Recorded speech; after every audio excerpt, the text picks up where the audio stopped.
is at the heart of sustainable economic advancement. At the core of modern economies, housing represents both a consumption good and an investment asset. For households, it is often the most valuable property they own. For governments, housing development is a visible marker of social responsibility, while for economies, it serves as a growth engine with multiplier effects across sectors. According to Bayo Olaoye, veteran journalist with SOUQ News Television, well-planned housing infrastructure is not just about erecting buildings. When integrated with urban planning, it prevents slum expansion, enhances livability, and boosts productivity. World Bank estimates show that the real estate and construction sector contributes between 7% and 14% of global GDP, depending on the region. In advanced economies, such as United States, housing-related activities, construction, real estate, mortgage finance, home improvement, and property services are major drivers of employment and wealth creation. In emerging economies like Nigeria, housing contributes about 3.1% of GDP, though with vast untapped potential.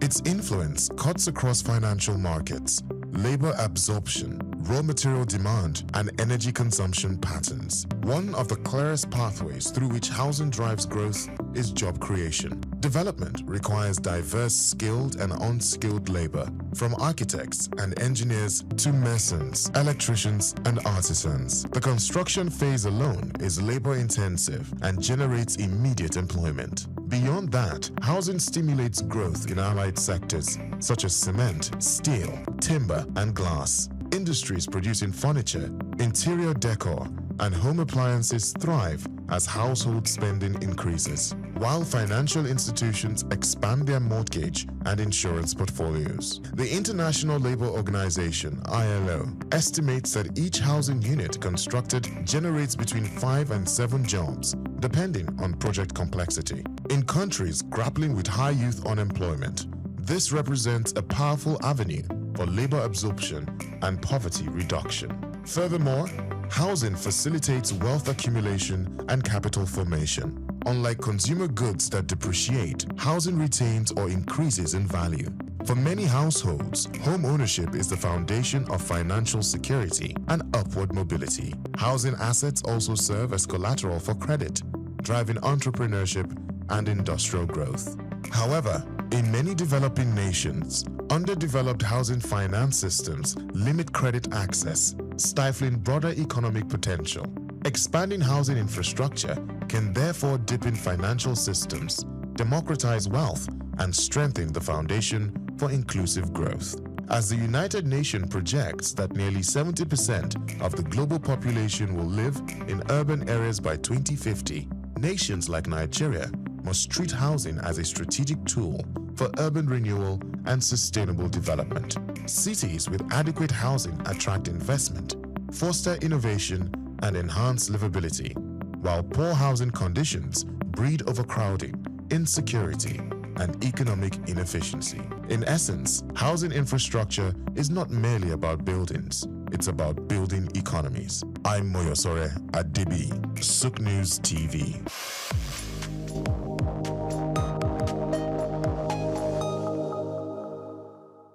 We've got just what you need right here at Femi Wash Media. Call it the Midas Touch, and you wouldn't be wrong. Let us record, produce, mix, and master your audio like nobody does. Reach us on our contact today for the best quality job. I love cocoa because of my everyday cup of coffee. You may not be a lover of coffee like me, but I want to believe that you would like to make money from cocoa if you have your way around it, isn't it? This is Cashcraft, where we share with you insights on how to make money out of different business ideas you might already know but feel uninterested. You might even not be aware and just feeling lost in the crowd trying to find what best suits you. Whether you know or not, it can only get better when you are open to more knowledge and great ideas.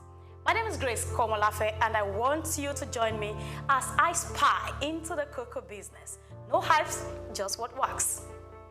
Everybody knows cocoa, but not everyone knows the many things it's used for. When you hear cocoa, your mind jumps straight to the chocolate, sweet, dark, rich chocolate. But cocoa is far more than a one-trick bean.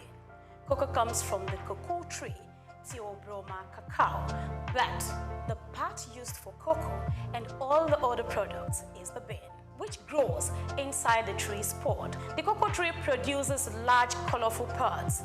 Inside each pod are 20 to 50 cocoa beans surrounded by sweet pulp. The beans are the real stars. They are fermented, dried, roasted, and processed to produce cocoa solids, cocoa butter, and chocolate.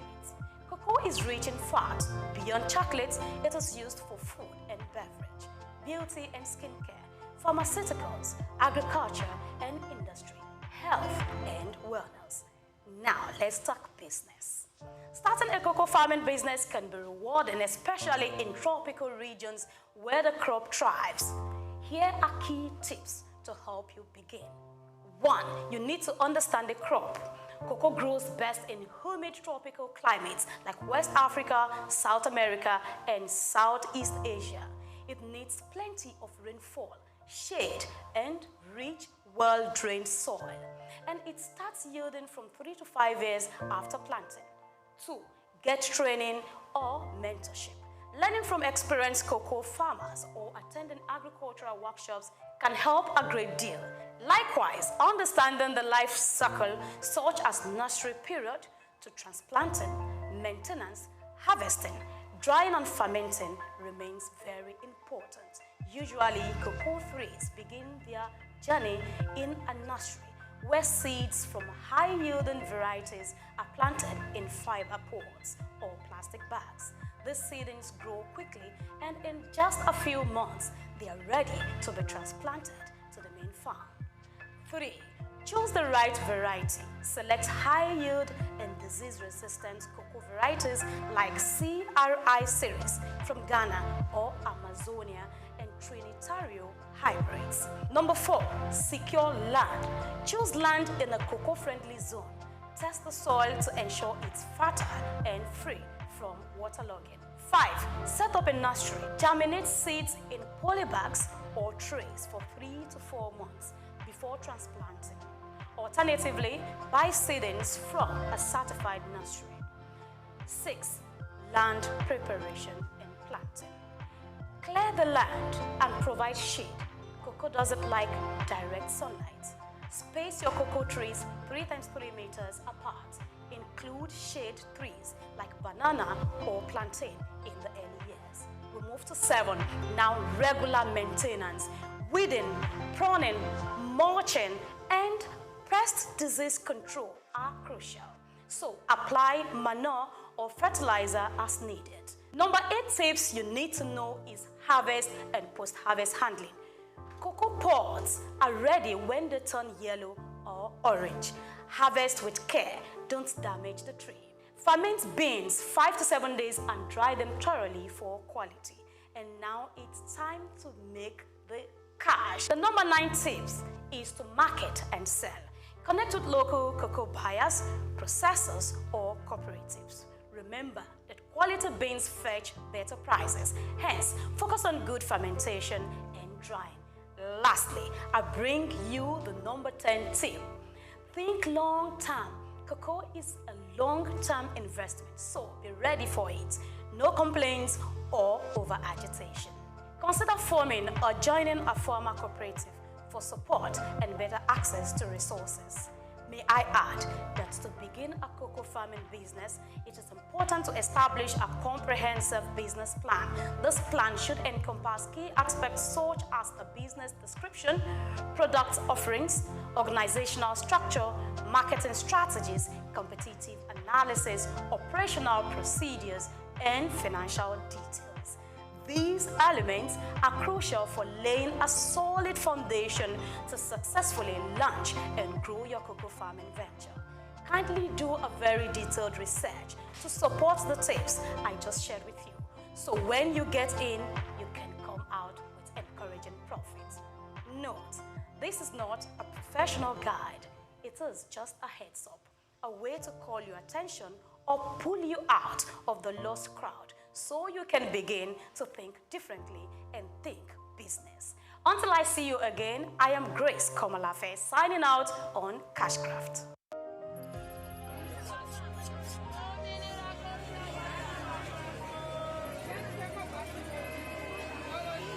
Hello Lagos, make we yarn. Hello, boy, if you did POS matter, don't pass your code. Person go swipe, alert no enter. Before you know it, jump. Wait oh, wetin really happen? Maybe you fake alert the warriors. Okay, so Mona listen to If you dey do POS business, no expose your alert. Hello, Ogbefi. They don't walk that bar road where they warrior for our local government for years. This one sweet me, I no lie you. Because you know what, development wey dey work, it deserve loudspeaker. Now why we dey here be that? For here, we no dey abuse, we dey bring solution. My name, it is Ikechukwu Oyemike, aka Ogbefi Ishegwari. Make we yarn every weekday from 10 a.m. go to 12 o'clock on Top the Eye 95.9 FM.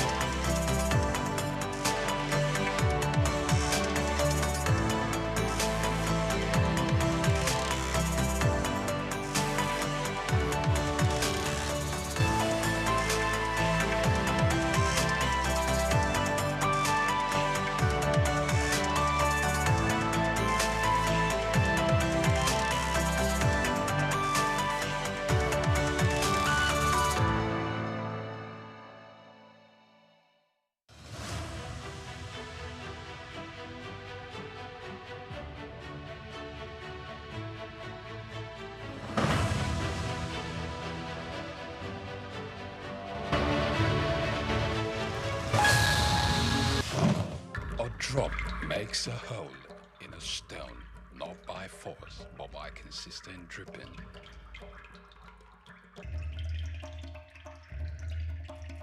Nothing describes these women more apt than her indomitable and consistent drive for excellence.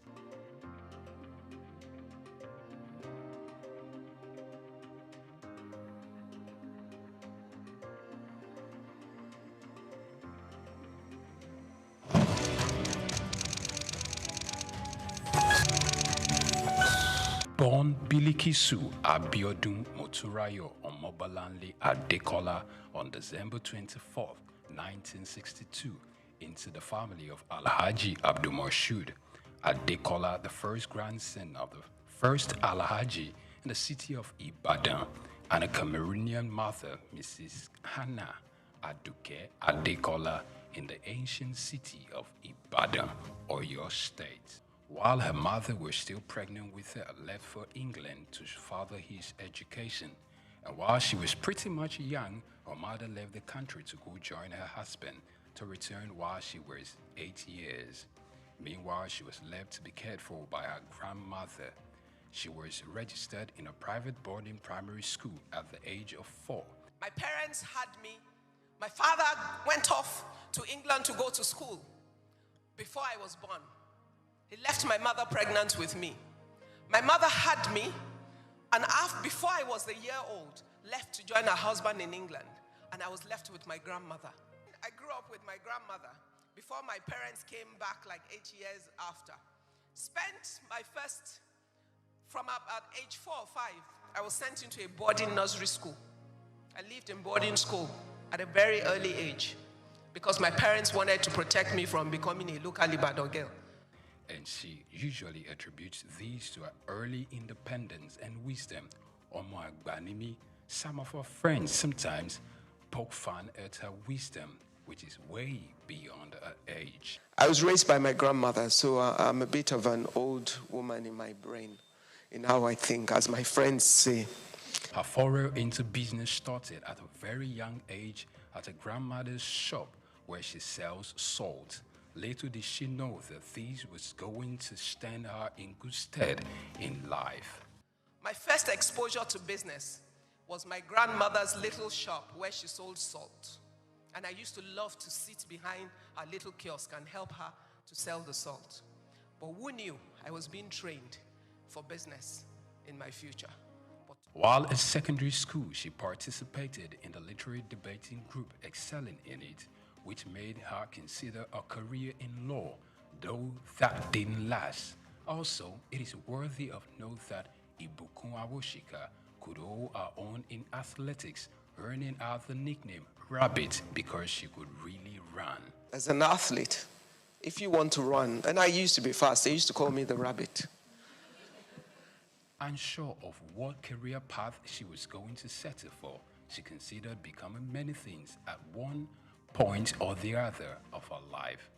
After secondary school, she thought of becoming a medical doctor, but she couldn't stand the sight of a cadaver, so she let go of that idea. Later on, architecture was another fancy that caught her attention. Similarly, she also considered becoming a chartered accountant. Finally, only see she could work in a bank. I thought I wanted to be a doctor. Then I found out that they work with real dead bodies. I changed my mind very quickly. I then thought, you know what? I'd like to be an architect. I was good in sciences and had a problem if parents sentence you to science when you're good at both. So I ended up in Ife to study chemistry. By the end of my first year, I realized how much I hated chemistry. I could pass it, but I didn't love it. So then I thought, you know, I'd make a good lawyer. I debated throughout school. I used to represent my school in school's debate. So everybody knows that I can win an argument. So I gave it everything trying to change to law. I used to go and sit outside the door of the dean of law. And then one day the man said, come, what do you want? I want to change to law. Is that why you've been sitting outside of my office? Yes, sir. Okay, if I only take one person from another department next year, it will be you. After the completion of her undergraduate degree at the University of Ife, she went for the compulsory one-year National Youth Service Corps, NYC, in Kano State, where she worked as an audit trainee at Akitola Williamson Co., which later became Deloitte. For youth service, I did everything to make sure they sent me to an accounting firm. They first sent me to a Muslim school to go and teach. That was easy to solve. I just wore a dress off my shoulder. I went to report. I was immediately rejected. Once they rejected me, I went back to the posting room and waited there for days until they sent me to Akintola Williams & Co. Although she was later given full employment after her service year, she felt becoming an accountant wasn't a thing. You would have thought that having gone through all that trouble, accounting would be the love of my life. When I got there, within the 1 year of my youth service, I realized how boring accounting is to me. Because they had all the processes somebody else had thought about before. All I had to do was open old dusty files from company to company without imagination or initiative. I'm a very restless human being. That was not going to work. So I finished the work. I did well. They offered me permanent employment, but I said, thank you, but no thank you. Why? Because at that moment, I had come to a realization that that was not the vision for my life. After returning home, she joined Alibert Nigeria Limited, a furniture company, as showroom manager. In a word, only to kill time. She only stayed for 3.5 months. She left to begin a furniture manufacturing company called Quibis Limited in 1989, just months before her 26th birthday. The company later grew into SOUQ Chair Center Limited, following a venture merger with SOUQ SA and Guarantee Trust Bank in 2004. But the first job I could find 1 week after was in a furniture company. So I went there to kill time. My kill time project has resulted in 30 years of investment of my life in building a manufacturing group in furniture. So it was never the plan of my life. So some of you will accidentally find your purpose. One could only wonder what had led her not only to compete, but to thrive in a male-dominated terrain. With over 30 years in business, Ibukun Awoshika is a woman to reckon with, encouraging more women to participate in the business terrain. Her passion to see the girl child not just to be educated, but much more, to learn to own our own value and trade with it when there is need for it. Her lifelong ambition is to see herself die empty. My biggest ambition in life is to die empty. Totally empty. That no talents, no giftings, no opportunities, nothing that I was born to do, that I have the capacity to do, that I do not do. Following her remarkable achievements, she's been conferred with different doctorates, including one in business, entrepreneurship and human capacity development from the Lagos State University, Ojo. Similarly, she was given a honorary doctorate of business administration from the Obafemi Awolowo University and another from the Olabisi Onabanjo University, Agoiwoye, Ogun State. Apart from our entrepreneurial prowess, Ibukun Awosika is an ordained minister of the gospel, a presenter, writer, and a TV host. The Bible tells us that let every man be what? A liar. And let who alone be true? Let God alone be true. She hosts a television program called Business His Way. Also, she acted in the 2020 Kunle Afolanyo movie titled Citation, which in addition to the books she had written, including Business His Way, The Girl Entrepreneur, The Girls in the Boardroom, and My Thoughts in Codes. In 2004, she earned a certification in Business Administration and Management from the IESE Business School. She's also the chairperson of the Novel Nigeria Office for Philanthropy and Impact Investment. She has consistently encouraged women to take up more leadership positions without compromising their values and integrity.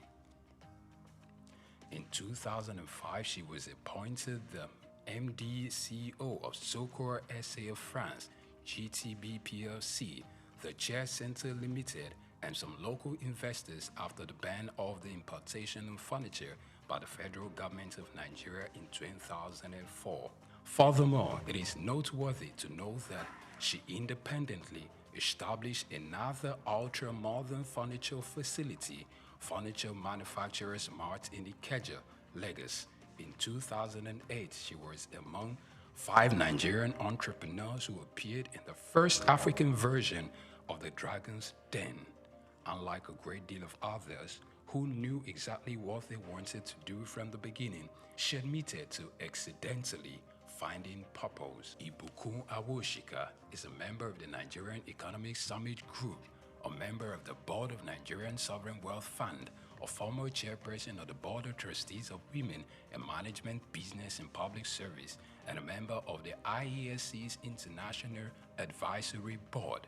Furthermore, she sits on the board of Digital Jewelry Limited and Cabri Nigeria PLC. Additionally, she's a fellow of the African Leadership Initiative and Aspen Global Leadership Network. History was made on the 7th day of September 2015. Following the resignation of Prince Ajibola Afonja, she became the first female chair of the First Bank of Nigeria in its 126 years of existence. Ibukun Awosika's Octo-Nigerian father, Abdul Moshood Adekola, who was a great influence in her life, passed on the 20th April 2020 after serving the Lord as an usher at the Fountain of Life Church in Idupeju. He was a Muslim convert. He was converted few days before his 60th birthday. She got married on her 28th birthday to Abiodun Awosika, who is the Chief Executive Officer of Excel Exploration and Production Company Limited, and they are blessed with 3 fine young men, Oludola, Olufishika, and Olamiposi. To celebrate a life of impact at 60, friends and mentees surprised Awosika by building the Ibukun Awosika Sports Center at our beloved secondary school, Methodist Girls High School, Yaba, Lagos.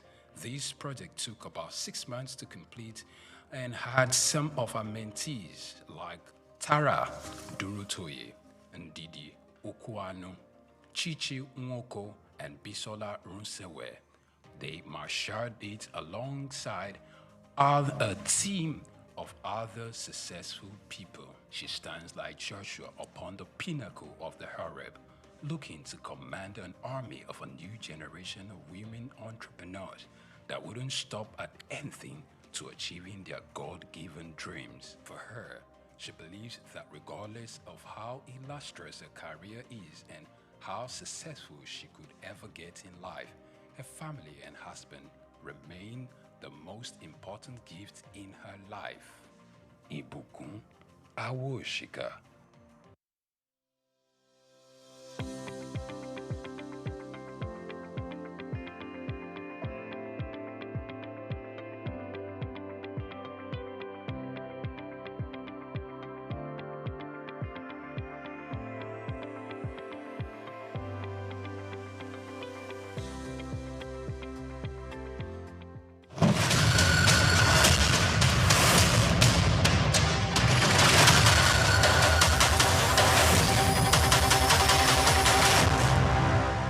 Afrobeats is a classic overnight success story, except it didn't happen overnight. I'm happy to be here. One of the key things about the Omniverse is that it's designed to go beyond an event and designed to be fully something that people can engage beyond the summit. The point being that Nigeria has so much to bring to the world in terms of these things, but we will be bringing fresh energy, fresh ideas, a fresh engagement, and we're obviously open to collaboration. But hip-hop, it never dies. What's the difference between Thor and Shango? Thor is approaching $50 billion in revenue. Shango's broke somewhere outside Lagos. That's a lack of imagination on our part, Africa, and they're all Nigerian. So to be seen and to be noticed is very hard if you're not in the place where all the noise is being made.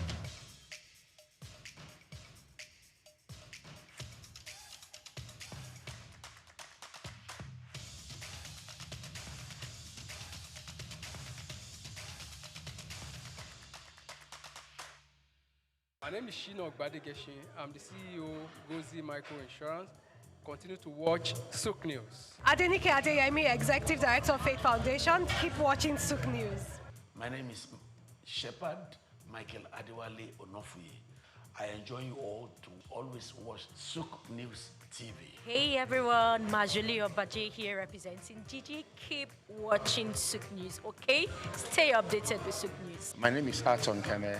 I am the head of MSME Banking. Please keep watching SOUQ News and stay glued to SOUQ News. I recommend that more and more people should watch SOUQ News because they deal with business news. Hi, my name is Amaka Wokolo. I am the director of the Faith Institute at Faith Foundation. Keep watching SOUQ News.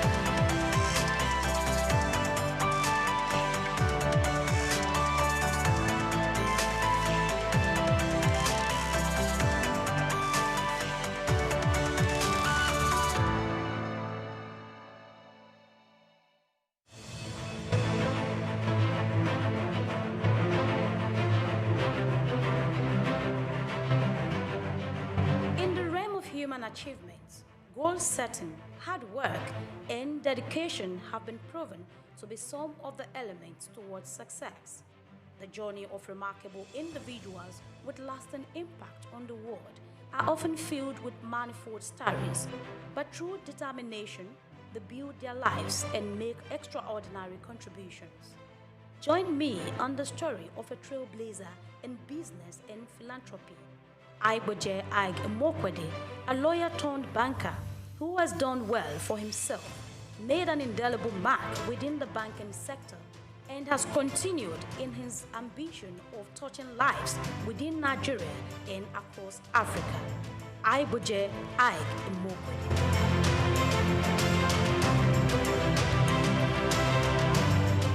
Within the Nigerian business space and philanthropy, few names resonate and are respected profoundly. Such is Aiboje Aige Mokwede.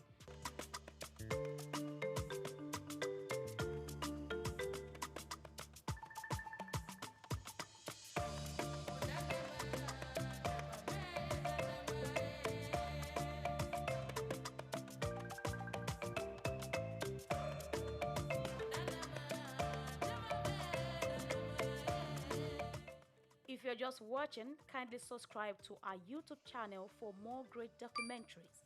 Like, share, and comment. Known as a successful business mogul, banker, investor, and a philanthropist who cares about making difference, Aige Mokwede's story is one of hard work, creativity, and a desire to drive positive change across Africa. Born to civil service parents on September 24, 1966, in Ibadan, Oyo State, Nigeria, he hails from Sabongida Ora, Edo State. Aiboje spent his formative years with his parents in Lagos, where he had his primary education at St. Saviour's School. He enrolled into Federal Government College, Kaduna, and at age 16, he was admitted to study law at the University of Benin, where he graduated at a young age of 19 with a law degree, displaying early signs of his exceptional intellect and drive. Called to the Nigerian bar in 1987, he started his career in 1988 as a lawyer at Continental Merchant Bank during his National Youth Service Corps NYSC year.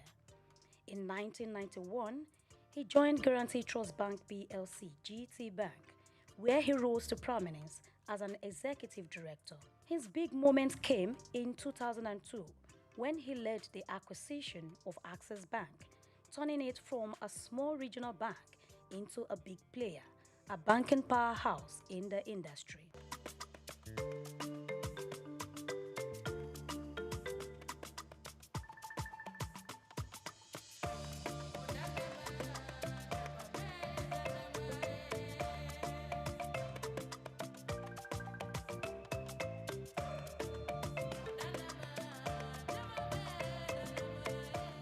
Throughout his career, Aige Mokwede has taken on different leadership roles, including Group Managing Director and Chief Executive Officer of Access Bank until December 2013.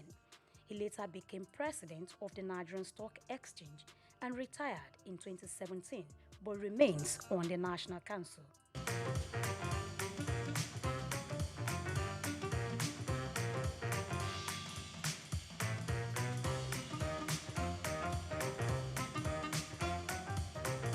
Bowing out of Access Bank, he was given a befitting send-off. No man or combination of men could transform what we met in Access Bank in 2002 into what would cause this type of people to come and celebrate today's office. His foresight and managerial acumen have brought him chairmanship and directorial roles in prominent organizations such as African Finance Corporation, Associated Discount House Limited, Petrolon Energy, among others, thereby contributing greatly to their growth and sustainability.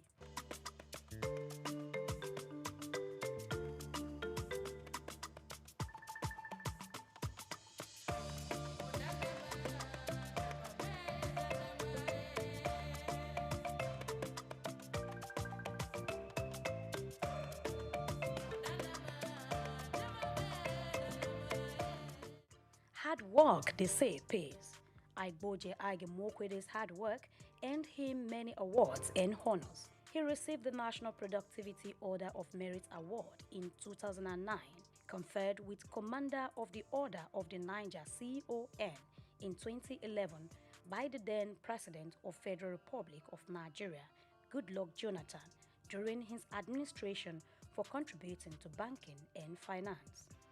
As a visionary leader, he was installed into the E&Y World Entrepreneurs Hall of Fame in 2011 as the EY West Africa Entrepreneur of the Year and named African Banker of the Year in 2013. These amounting to how much others values his leadership and ideas. He got honored by Chartered Institute of Stockbrokers of Nigeria. Beside his work, Ige Mokwede also gives back to society. This philanthropist is involved in efforts to improve governance and healthcare across Africa through his Ige Mokwede Foundation, making a positive impact on people's lives. He initiated the Adopt a Healthcare Facility program in 2019, and he is the chairman of ABC Health and director of the Private Sector Health Alliance of Nigeria. He is the founder of chairman of Coronation Capital Limited since 2015 and has contributed to the growth of the Coronation ecosystem. Coronation Capital Limited, with other arms of its businesses, also bettered Coronation Art Gallery in Lagos on the 13th of May 2022, a platform for showcasing exceptional works of art that embodied the essence of cultural significance and artistic expression. Igboje Ige Mokwede founded Coronation Art Gallery with the vision of democratizing art, foster appreciation and understanding for the artistic world, and making it accessible to a wider audience. Bumi Augusto is, I knew Bumi when she was born. I know her parents, and I know all her siblings. She's a beautiful, wonderful, gifted Nigerian artist, and just like many of the others here. The piece behind me is a triptych, long throats, all up to longer throats. I actually thought that I was going to caption this collection. This is really a microcosm of my entire collection, but I was going to capture it longer throats because this represents a lot of this collecting I did during COVID. Many of these pieces actually were not in Nigeria. I brought them home. I'll tell you something. I'm known for collecting masters, the Enwonwus and the Yusuf Grillos and so on. I still do, okay? And I kind of stuck to that genre of classic. Those are the people who, when I was growing up, as I told you, those are the people who were my parents, either just older than them or contemporaries. So I grew up knowing these artists as my uncles, okay? So my first collecting was, from works, done by masters like that. After a while, these works are really priced in. But Bumi Augusto, her works, which may appear even a bit pricey now, in 10 years' time, So this is also hosted by Coronation, which are companies that are all about wealth creation. So there's also the investment angle. I don't collect for investments, but with all that these great Nigerian and African artists, the young ones, have been doing, and the way their prices have been rising, I've got to focus on investments now.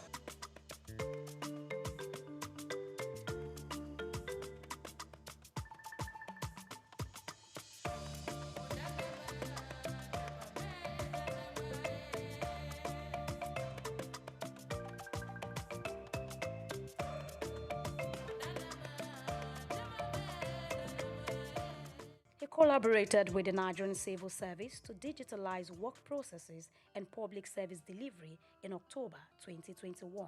Recognizing 43 public servants at the 2022 Civil Service Award ceremony on behalf of the Ige Mokwede Foundation with an encouragement of cash prize worth 500,000 naira for each awardees. It is my understanding that annually 43 public servants will be recognized in this fashion, and so with effect from the 2022 Civil Service Awards ceremony, on behalf of the Ige Mokwede Foundation, we will be putting an endowment with effect from this award session, whereby each awardee receives a cash prize of 500,000 naira.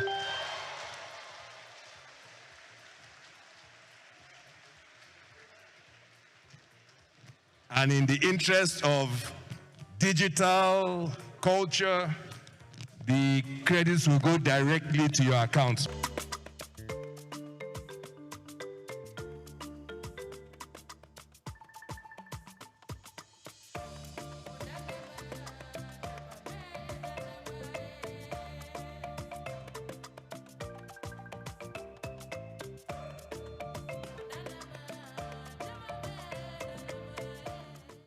Among his many certifications, affiliations, and fellowships, Ige Mokwede holds Triumph MBA from the London School of Economics, New York University, and HEC Paris.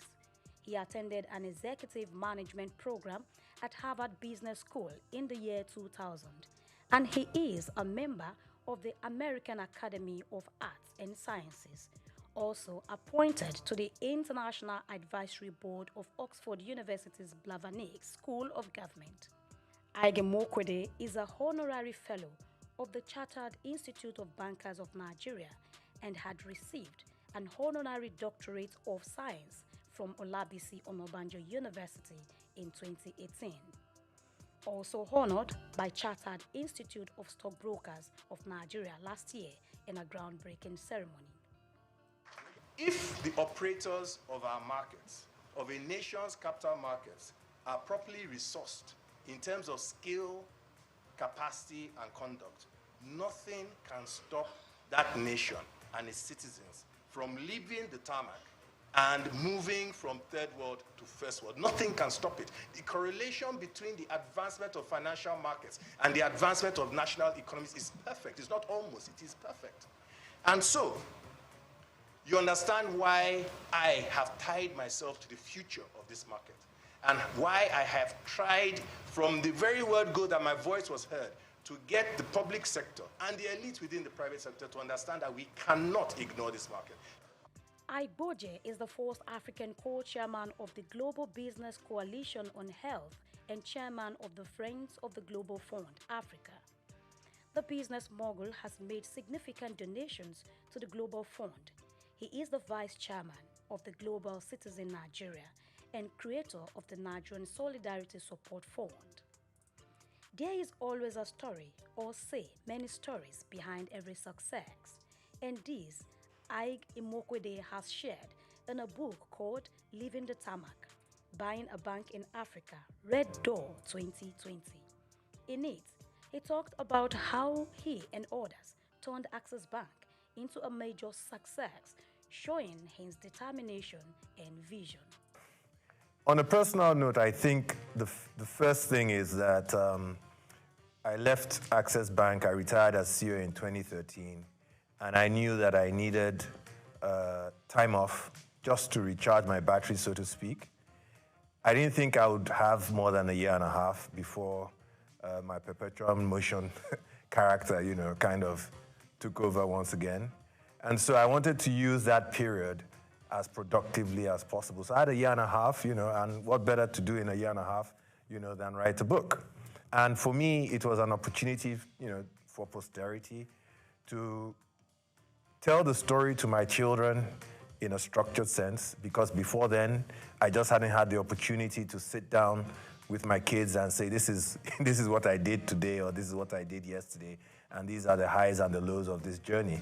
Herbert and I went through a hell of an experience between 2002 and 2013, and for him, that experience has continued. We learned so much. We were exposed to so many things. We had really, really great mountains that we climbed. We scaled some pretty high heights and so on. And in a sense, it would be very selfish of us to, lock this up in a box and not share it with others, because I think our experience, can be used by any other person who has an ambition to go out there and do, whatever it is they seek, whatever it is they dream about. And so the notion of writing for posterity and recording this period in my life, and probably more important, the notion of preparing a way for others, those are the things that drove me to write the book. Aige Mokwede, former managing director of Access Bank Group, returns to lead Access Holdings, replacing Abubakar Jimo. His return after a decade aims to realize the shared vision of the late co-founder, Herbert Wigwe. Access Holdings PLC, trading under the Access Corp ticker on the Nigerian exchange, began to feel Aiboje's progressive impact as its stock value increased by 1.52% following his appointments as chairman. Aiboje Aige Mokwede is back again. Aige Mokwede is married to Ofovwe Aige Mokwede and has 4 children, namely Ohiozoje, Aima, Morenike, and Renown. He has been able to balance his family life with his professional achievements, setting an example as a leader and role model to many. He is an ordained minister of the Promised Land Ministry. In the annals of Nigerian business history, his story stands out, showcasing the power of vision, perseverance, and giving back to the community. From his humble beginnings to global recognition, he inspires others to dream big and make a difference. His legacy remains as he continues to make strides in business and philanthropy.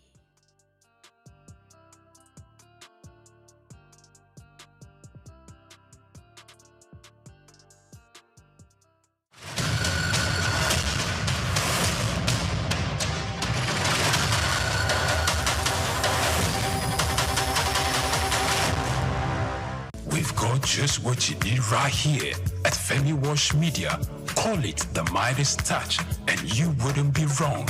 Let us record, produce, mix and master your audio like nobody does. Reach us on our contact today for the best quality job.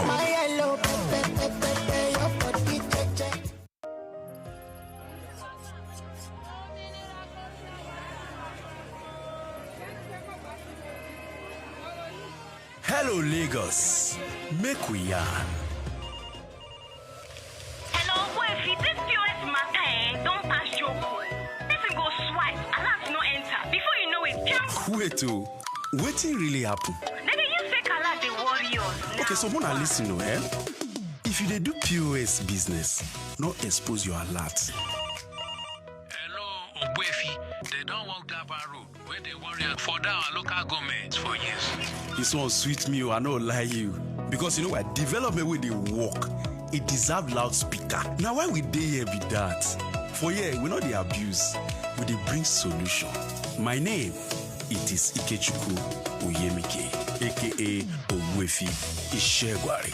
Make we yarn every weekday from 10 a.m. go to 12 o'clock on Top the Eye 95.9 FM. Muhammad Yunus was born on the 28th of June 1940 in the village of Batwa, Chittagong, a British Indian colony which is currently known as Bangladesh. He attended Lama Bazar Primary and Secondary School in his village and passed the matriculation examination into Chittagong Collegiate School, where he ranked 16th out of 39,000 students. After his graduation in 1961, Yunus joined the Bureau of Economics as a research assistant and was later appointed lecturer of economics at the Chittagong College. During that time, he also set up a profitable packaging factory on the side. In 1965, he received a Fulbright scholarship to study in the United States, where he obtained his PhD in economics from the Vanderbilt University Graduate Program in Economic Development. Between 1969 and 1972, after his keen education excellence of apex heights and proportions in the United States, he returned home and was appointed professor of economics at the University of Chittagong. He was eventually appointed onto the board of directors to the United Nations Foundation, where he served for 33 years. When Bangladesh suffered a famine in 1974, Yunus felt he had to do something for the very poor. In his country, he founded the Grameen Bank. His motivation was to create economic and social development for the very poor, giving long-term loans to those who wanted to start small enterprises to pay back when they can. The aim to help was to get many of them out of poverty. For this, he was awarded the Nobel Peace Prize in 2006. Muhammad Yunus is a recipient of numerous international awards for his ideas and endeavors, including the Humanitarian Award in 1993, World Food Prize in 1994, Independence Day Award in 1987, Bangladesh's highest award, the King Hussein Humanitarian Leadership Award in 2000. He was also awarded the Volvo Environment Prize in 2003, Nikkei Asia Prize for Regional Growth in 2004, Franklin D. Roosevelt Freedom Award in 2006, as well as the SOUQ Peace Prize in the same year. All humans are born entrepreneurs, he would always fondly say. His heart showed through his everyday life.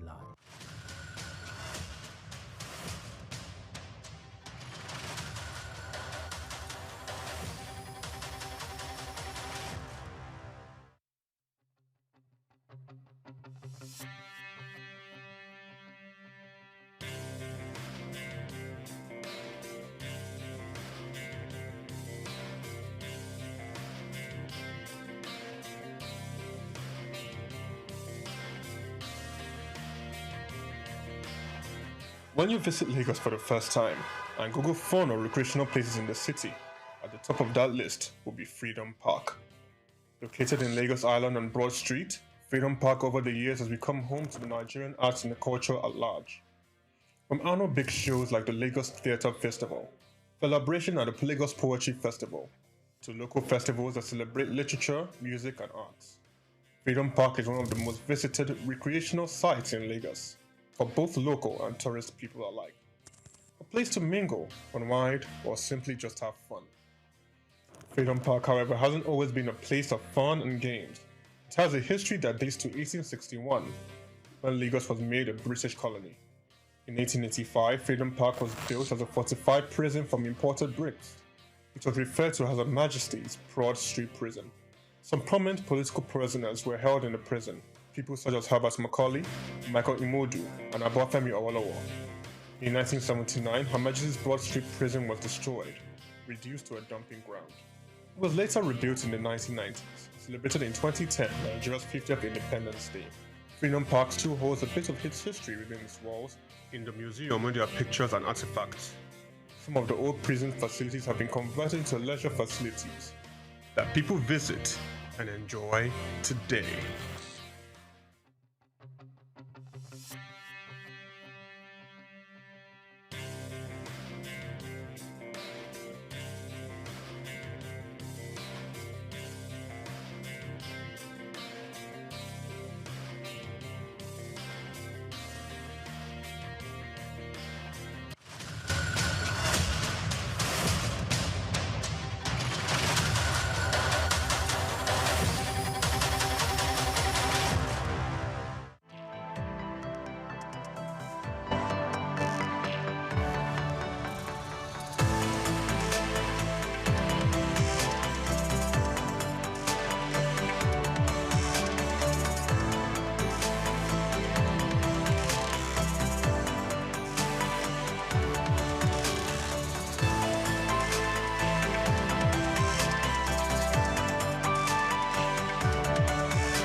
Bring to you the remarkable life of a Nigerian businesswoman who has overcome significant challenges to become one of the most successful entrepreneurs in Africa. Let me tell you about the strength, resilience, and passion for success of a woman who journeyed into the male-dominated world of oil exploration and production. A woman who displayed her love for philanthropic endeavors and her commitment to empowering others, particularly women and young people. This woman is Folorunsho Alakija.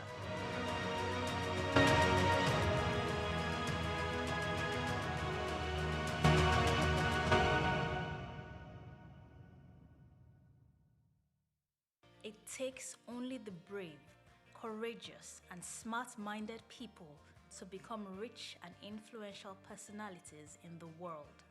In Africa, when we mention the names of rich and powerful women, you must mention the name Folorunsho Alakija. the richest woman in Africa. Her net worth, according to Forbes, is $1 billion. Now, how did she start? Let's take you down memory lane on the life of Folorunsho Alakija.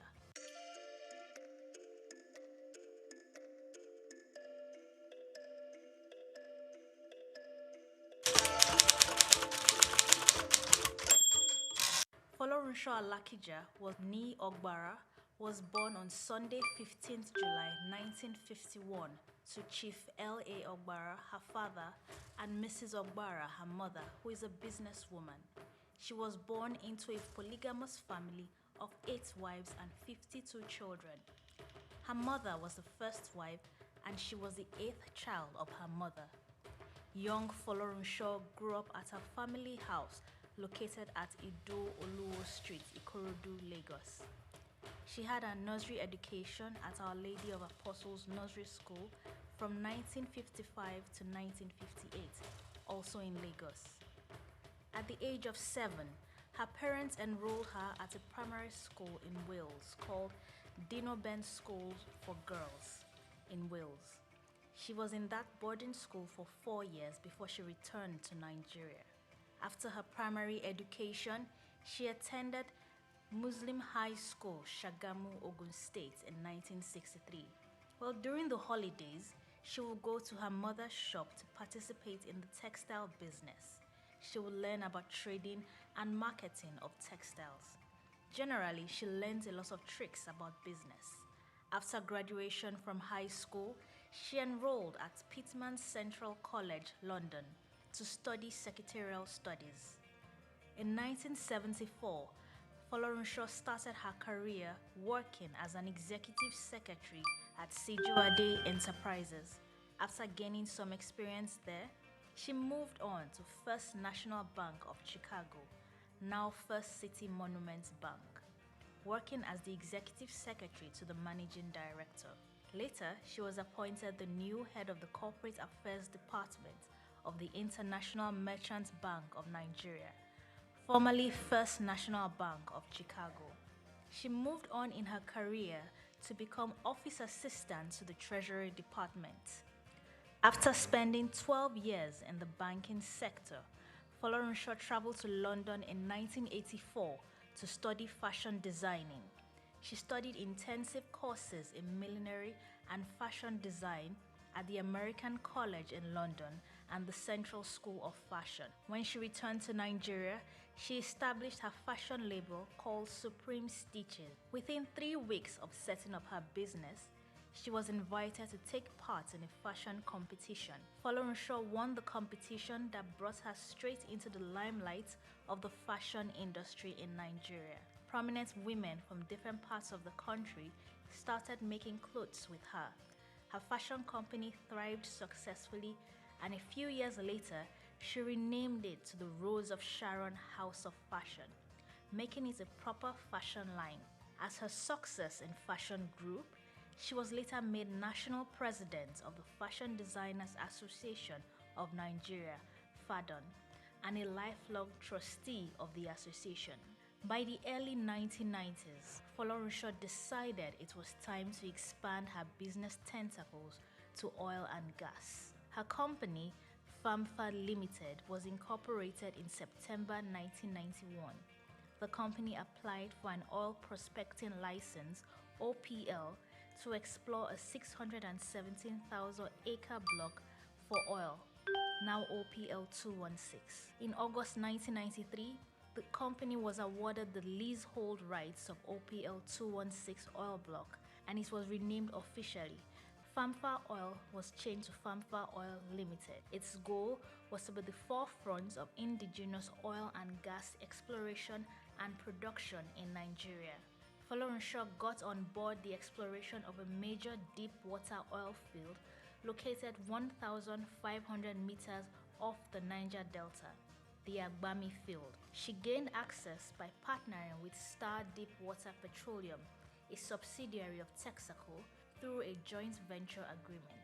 FAMFA Oil Limited then appointed Star Deepwaters Petroleum as its official technical advisor for the OPL 216 exploration license. the company received 40% of FAMFA's 100% stake, while the remaining 60% was retained by FAMFA and the Alakija family. It was discovered in 1998 by Shell. Star Deep Waters Limited, an affiliate to Chevron, functions as the operator of the field. Through her company, FAMFA, Folorunsho and other companies are oil benefactors of the Agbami field.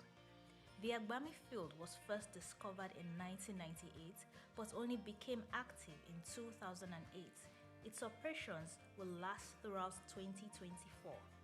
After a majority of its vast reserves would have been extracted, she had to fight back against the government in court for laying claims to a 50% stake in her company.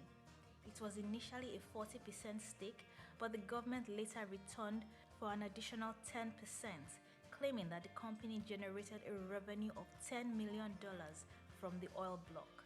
Folorunsho felt it was unfair because her company had worked hard, invested everything in the business. When the fruits of their labor started to manifest, that's when the government took everything away.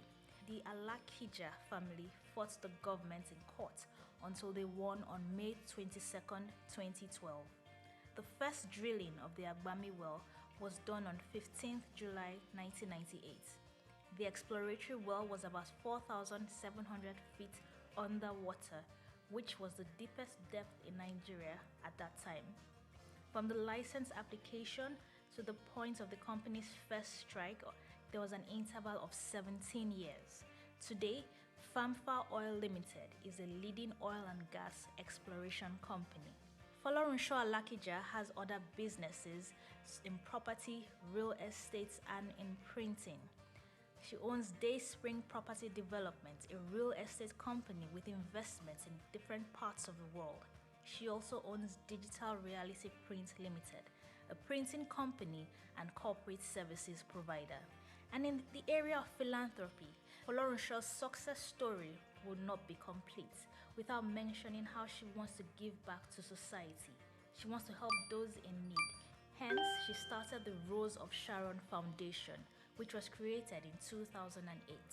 It is a registered faith-based NGO that has empowered widows and their families and orphans to be successful through education programs and scholarships up to the university level within the country, Nigeria. Through FAMFA Oil Limited, Folorunsho also hands out yearly scholarships to 9,000 medical and engineering students across the nation. The foundation has also donated a total of 21 chest clinics for the treatment of tuberculosis in 21 states across Nigeria, including the Niger Delta region and Lagos State. They have successfully donated 4 e-libraries and 2 school libraries to schools within the nation. In addition, she has a foundation created to empower women called Flourish Foundation. It encourages women in their different careers and provides grants for female entrepreneurs who want to start a business. Folorunsho is also a writer and has written a few books. For instance, one of the books titled The Cry of Widows and Orphans and The University of Marriage, and also the Folorunsho Alakija Speaks, to mention a few.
Africa is on the rise, and at the forefront of its growth is a sector as old as civilization itself, agriculture.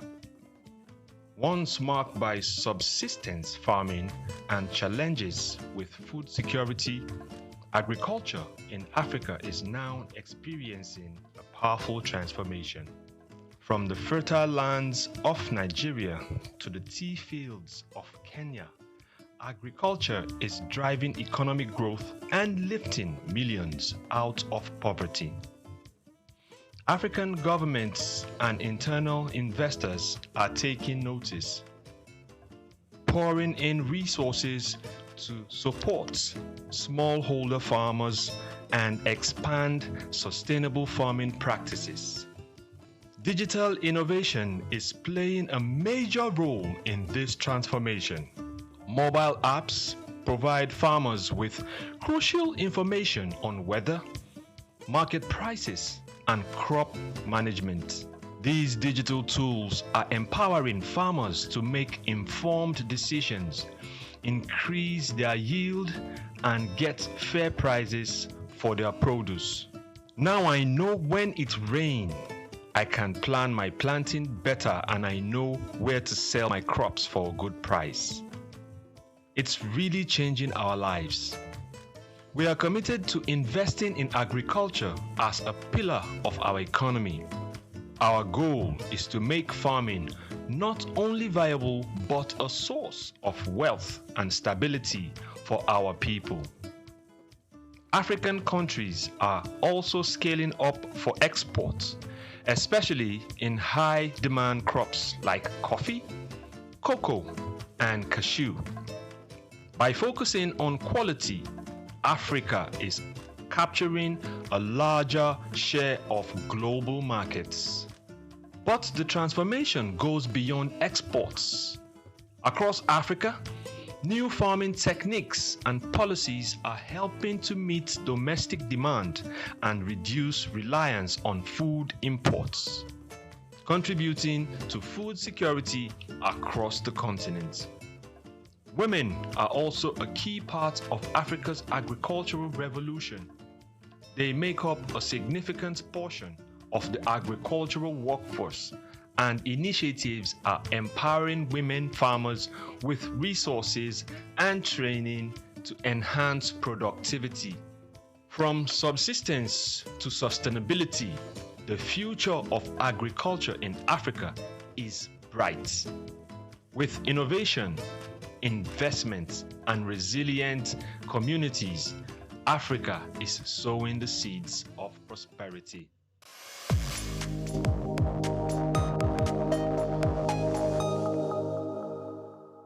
Hello and welcome to another episode on Cashcraft, the show that helps you see business where others see problems.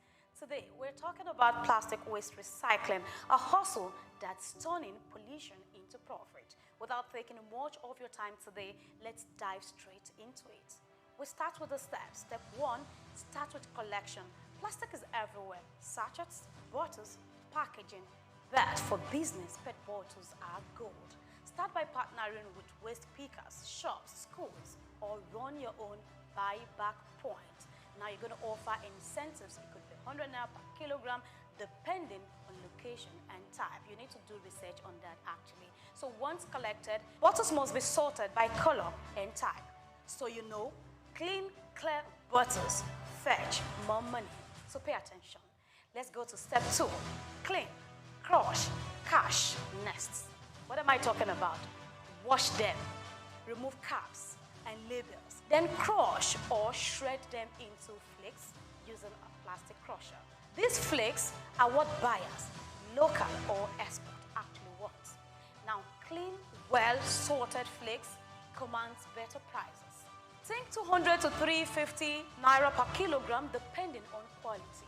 So with a semi-automatic line, you can process up to 1 ton daily. That's real volume and real money.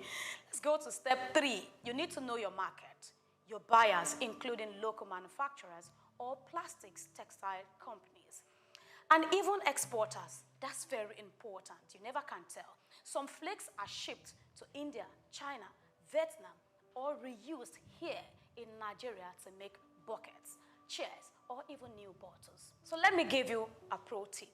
You need to form relationships with aggregators or industrial buyers. And if you can process into pellets or fiber, your margins jump like boom. So step 4, add value, add impact. Don't just collect, create.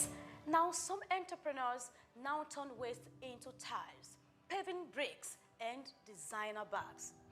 I tell you, a lot is happening with recycling bottles. So you reduce plastic pollution and you add jobs while doing it. Step 5, learn the rules. This business is tied to regulations. So register with local waste authorities, and if you plan to export, get listed with NAFDAC or the Nigerian Export Promotion Council, NEPC. Now complying means credibility and access to big opportunities. Recycler, na bottle we dey see everywhere, gutter, road, market, but with correct machine, you fit make better money. The work dey stressful, but if you no lazy, e go pay. Of course, there are challenges: dirty waste, poor sorting, market fluctuation. Sometimes power supply slows down operations, but where others see nuisance, you should see niche. It's a dirty business with clean money. So here is your takeaways. Plastic recycling isn't just about helping the environment. It's a smart hustle. It's scalable, impactful, and already reshaping communities. From bottle to bank account, plastic is profit if you know the game. And I am Grace Komalafe. I'm here reminding you that waste is only waste when you waste it. Until next time, keep crafting your cash.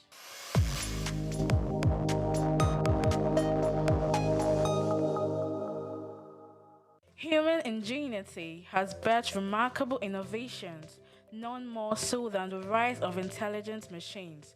Computers, once more calculators, have evolved into sophisticated systems capable of mimicking human thought processes. Powered by an artificial intelligence, AI, these systems are learning, problem-solving, and making decisions that were once exclusive domain of humans. From accelerating scientific discovery to tackling climate change, AI's potential is vast. But perhaps its most profound impact lies in healthcare. Artificial intelligence, AI, it's no longer a futuristic concept. It's here with the potential to revolutionize patient care, diagnosis, and treatment. AI is emerging as a powerful tool in the hands of medical professionals. From detecting diseases early to optimizing treatment plans, AI is demonstrating remarkable capabilities. It can analyze vast amounts of medical data to identify patterns and predict outcomes, aiding in more accurate diagnosis. Also, AI-powered robots are assisting in surgeries, improving precision, and reducing recovery times. However, despite its promises, challenges persist. Concerns about data privacy, ethical implications, and the need for robust regulatory frameworks are hindering widespread AI adoption. To fully unlock AI's potential in healthcare, collaborative efforts are essential. Healthcare providers, researchers, policymakers, and technology companies must work together to develop and implement AI solutions responsibly. By addressing ethical concerns, investing in AI research, and creating supportive regulatory environments, we can accelerate the integration of AI into healthcare and improve patient outcomes. Joy Chuma, SOUQ News. For more than a century, Zambia has stood as a prominent figure in the mining sector, particularly renowned for its copper production, which remains a cornerstone of the nation's economy. Accounting for 3/4 of the country's export earnings, mining plays a pivotal role in Zambia's economic landscape. The focal point of this mining activity is the Copper Belt province, home to major copper mines like Lumwana and Konkola, alongside Sentinel in the northwestern province. These mines, operated by renowned international firms such as Barrick and Vendetta Resources, hold majority foreign ownership, with Zambia Consolidated Copper Mine Investment Holdings retaining minority stakes. Smaller mines in the Copperbelt region, backed by investors from countries like China, Brazil, and South Africa, contribute to Zambia's diversified mining landscape. However, the country's mining sector faces various challenges, hindering the potential growth trajectory. Fiscal policies introduced by the government, including royalty increases, the taxation policies, have negatively impacted mining profitability. Also, price volatility in global markets, infrastructural deficiencies like inadequate transportation networks, power shortages, and an uncertain regulatory environment further increases the sector's challenges. Moreover, labor disputes, safety concerns, and geopolitical risks stemming from political instability poses additional hurdles to Zambia's mining sector. To propel the nation towards its 3 million tons copper production goal, strategic measures are crucial, and these include leveraging digital technology through partnerships with AI and machine learning firms to enhance sector's efficiency and investment, stable policy framework in order to attract and retain investment, and provision of a conducive regulatory environment. Infrastructure strengthening supported by donor funding and concessional financing can also alleviate critical constraints such as transportation and power shortages. More so, environmental conservation is vital for sustainable development. Hence, mining companies must provide government-approved environmental management plans, prioritize durable equipment, and proper waste disposal techniques to minimize environmental degradation. Given copper's expected dominance in Zambia's exports, maintaining its position as Africa's economic hub demands a concerted effort. Israel Adeyemi, SOUQ News.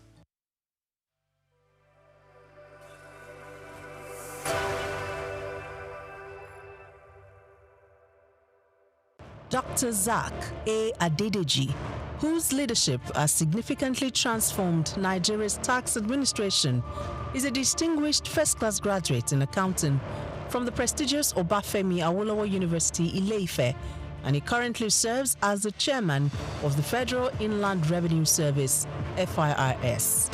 I firmly believe in the wisdom encapsulated in the statements.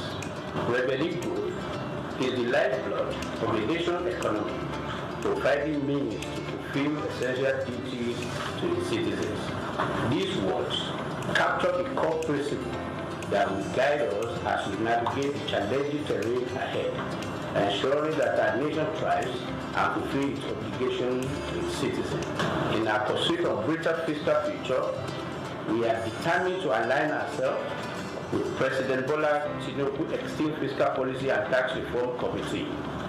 This collaboration will enable us to shape the prosperous fiscal landscape that will empower our nation's growth and development. Born on January 8, 1978 in Ogbomoso, Oyo State, Nigeria, Dr. Adedeji is an accomplished accountant and public officer with extensive expertise in corporate taxation and public finance. His journey in public service began in 2011 when he was appointed as Commissioner for Finance in Oyo State. In that capacity, Adedeji introduced transformative financial reforms, most notably the establishment of the Treasury Single Account (TSA) to streamline government revenues and expenditures. In March 2021, President Muhammadu Buhari appointed Adedeji as Executive Secretary of the National Sugar Development Council (NSCDC). In this capacity, he founded the Nigeria Sugar Institute and spearheaded the Sugar Backward Integration Program, which sought to enhance local sugar production and reduce reliance on foreign imports. In June 2023, President Bola Ahmed Tinubu appointed Adedeji as Special Advisor on Revenue, and by September of that same year, he had ascended to the position of Executive Chairman of FIRS, Nigeria's leading tax authority responsible for the assessment, collection, and management of federal taxes. The focus will be on these indirect taxes, so that as long as you consume, you have to pay. As long as you have interest on your investment, you have to pay. And this is echoing Mr. President's message that we are not going to tax the seed, but we are going to tax the fruit. The fruit is what we focus on. So all those things, when we have this holistic process, it will be captured, and that the vision is to have a progressive tax, that if you earn more, you pay more, and if you earn less, you will not pay. Under his leadership, FIRS exceeded its 2023 revenue target of 11.55 trillion naira. As chairman of FIRS, Dr. Adedeji implemented a performance-based system aligning with the service's new slogan, simplifying tax, maximizing revenue. Dr. SOUQ Adedeji has done incredibly well in transforming and reforming the tax processes and procedures in Nigeria. In a little over a year being at the helms of the affairs of the tax body in Nigeria, we have seen a significant improvement in revenue generation. His policy of not crumbling business with taxation is something that also needs to be applauded. SOUQ Adedeji philosophy is taxing fruits and not the seed, and taxing prosperity, not poverty. Because if you look at the fiscal landscape of Nigeria in the past 10 years, you find that businesses have struggled to live, and that has led to the exit of so many businesses from Nigeria. But with this new reform, we're saying that the businesses will profit from the reform processes, and that will mean more business for Nigeria. We will have a lot of foreign inflow in terms of foreign direct investment that will actually drive the process of economic growth for the country. And I think he has done so well, and he deserves a kudos, especially for taking the giant stride to restructure FIRS for efficiency, for accountability, and for value for money. He has also made the welfare of the staff a top priority, fostering a positive working environment that has brought smiles to the faces of FIRS employees nationwide. Supporters of the tax reform bills highlight several key benefits, harping on the need for streamlined tax processes that could reduce bureaucratic hurdles and foster an environment where businesses can thrive. He has initiated a lot of reform which dovetail into the tax reform bills that is before the National Assembly. This initiative is to improve on the tax administration system in Nigeria with a view to improving on the collection systems that will be beneficial to every member of the Nigerian state. SOUQ, as is well known, has improved on simplifying tax reform even within the federal landowner revenue, which in no means has improved on tax administration, and he celebrated essentially for the core initiative of the tax reform. Under Dr. Adedeji's leadership, Nigeria's tax system has gone beyond mere policy adjustments. Its focus is on fostering sustainable growth and ensuring that the benefits of tax reforms reach both businesses and citizens. So those that are attacking the bill, one, they are doing that in view of the formula they discovered, which may not be, will not augur well for them on the bad allocation. And then secondly, they may be having the feeling that this law was just designed to favor Lagos State in the course of its own effort to become a state that has special status. Okay? It says so that will make it to be seen as if it is a country of its own, even though it's not up to the level of country, but it is higher than all other states in the country. Probably this may be the reason why they are agitating. The one that you can see clearly is on this issue of VAT. And then they have other suspicion. So that is another worry that I have. The issue of trust. Trust, what do some experts call trust deficit. Yes, will be promoted greatly by this if corrective measures are not taken. Graduation has not been defined. But then people have to go by what is happening now. As they go against it. Since now the graduation is about contribution of state that are producing these goods and services being consumed. So they have the right to just say that, oh, well, so now instead of 20%, it will now be 60%. And then you hear the government functionaries, including members of the committee, saying that no, that's not what they mean. They mean area of consumption. This 60% graduation is about consumption area, not location of the headquarters of company that produce the good or services. You should have defined that in the law. Contributing to long-term national development, Dr. SOUQ A. Adedeji's career is a testament of his unwavering commitment to improving Nigeria's financial systems and enhancing revenue generation, showcasing his exceptional expertise in corporate and public finance.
First of all, be rebranded. Idris said he's going to be putting Nigerian labor, Nigeria content and materials first. If you say Nigeria first and it is just us down here that, are pushing that agenda, it's going to be a big struggle. Do you think Nigerian firms, Nigerian organizations should start looking at getting their staff involved in this market or buying to keep for their staff? Within this side, let's also learn citizens. See something. This is SOUQ business landscape.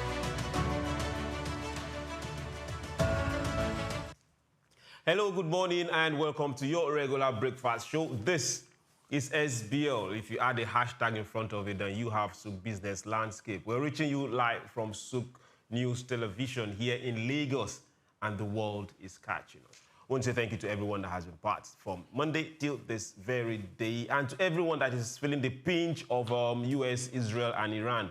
Israel, and it's happening. Markets are shaking. The pump prices have started shifting around Africa, and we are really feeling it. We'll get to talk about a whole lot of it today. Now, on the program today, we'll bring that to the fore. Then we'll also be looking at CBN and gold reserve. Yes, you heard that from us. Yesterday, we talked about Dele Alake. Yes, most times when we say stuff on this particular table, and the next day the stories change, narratives are pushed. We'll also get to tell you what is happening in Britain. Motorists are queuing up for something. a lot is happening, and it's happening very fast. Now we ask you this particular question. How is light situation in your area? If you're a producer, what exactly is happening? We want those particular reactions. Then we also have the story of DSOUQ, the new Acting Inspector General of Police and State Policing. Now you see why you should be here, why you should talk, why we need to always talk on this table. Now, I'm not alone. Your Excellencies, distinguished ladies and gentlemen, it's still me, John Rogers Jokes, but I have a very beautiful person that will be part of the show today, and her face is going to be regular on this table.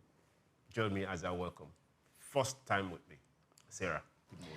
Right, thank you so much for that beautiful introduction. Thank you, Jukes. Thank you so much for joining us this morning. I am Sarah Owusu-Ansah, and just like Jukes has rightly said, we have so much to unpack on the program this morning in regards to business, economy, and development, and you are in for an amazing ride. You get to get all the updates on trending stories in this regard, and we get to dissect conversations that, you know, are important for every Nigerian, even those outside Nigeria. Like you mentioned, the US-Iran war is taking a toll everywhere. Oil prices are being affected, so we get to look into it and so much more. Okay, I'm just that guy that happens to be blessed, and hey, she's stuck with us. You're welcome. Yes, let's get straight to the first story of the day, and it has to do with the market. We will never leave there. That's always our first go-to place. Now, Nigerian equity market. Now, it's closing lower than yesterday, majorly amid heavy sell-offs. Nigerian equity market closed lower on Wednesday as heavy sell-offs in Dangote Sugar Refinery, Jaiz Bank, and other decliners erased roughly 102 billion from the Nigerian exchange market capitalization. The all-share index slipped to 0.08% to 196,463.22 points, while the total market capitalization settled at 126.1 trillion, reflecting investor caution. Now, declines in EcoBank Transnational Incorporated. That's about minus 4.46%, and international breweries outweighed gains in MTN Nigeria and UAC of Nigeria. That's plus they did plus 7.78%.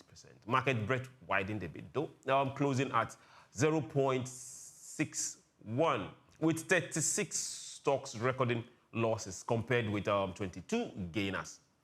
Now, analysts are saying that negative sentiment stemmed from profit taking, which has been what we've been seeing all through the end of February and beginning of this year. And selling in blue chip stocks amid ongoing economic and market uncertainties. We've seen a whole lot of that going. We are a bit kind of shielded a bit from what's happening internationally, even though markets are being hit up right center. But ours, for now, that sudden heat and that sudden change and that sudden transactional differentials have not really hit our market, and we pray it doesn't hit our market. But this fear is always those particular monies in our market that came from outside Nigeria. We are still looking forward to when we'll have that policy where you have a time frame to pull out. Okay, now let's look at major gainers and losers from yesterday. Right. So from what we were able to gather, we can see that the investors sold off shares in key companies, like you mentioned, Dangote Sugar Refinery and Jaiz Bank, while some stocks like the MTN and UAC recorded gains. This is, over the months, Nigeria's equity market has experienced some sort of growth in recent months, like I said, but so corrections like this are not things that should shake us off. They are things that are common, and but one thing to note is when there is a persistent sell-off in the Nigerian equity market, this may also be some sort of indication towards some institutional investors that are becoming cautious about the economic outlook of things. Looking at it now, we can see that the war, would I use the word war? Yes, the crisis ongoing is taking a toll. So a lot of investors would, start to look at things from a different angle. Okay, while investors are looking at things from a different angle, let's take you to Zoom. I have the privilege of telling you that the Oracle himself, Dr. Idahosa, he's joining us via Zoom. Good morning, sir.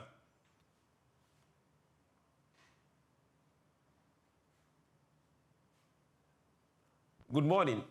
We can't hear you. We can't hear you, but we can't see you. Can you unmute your device, please?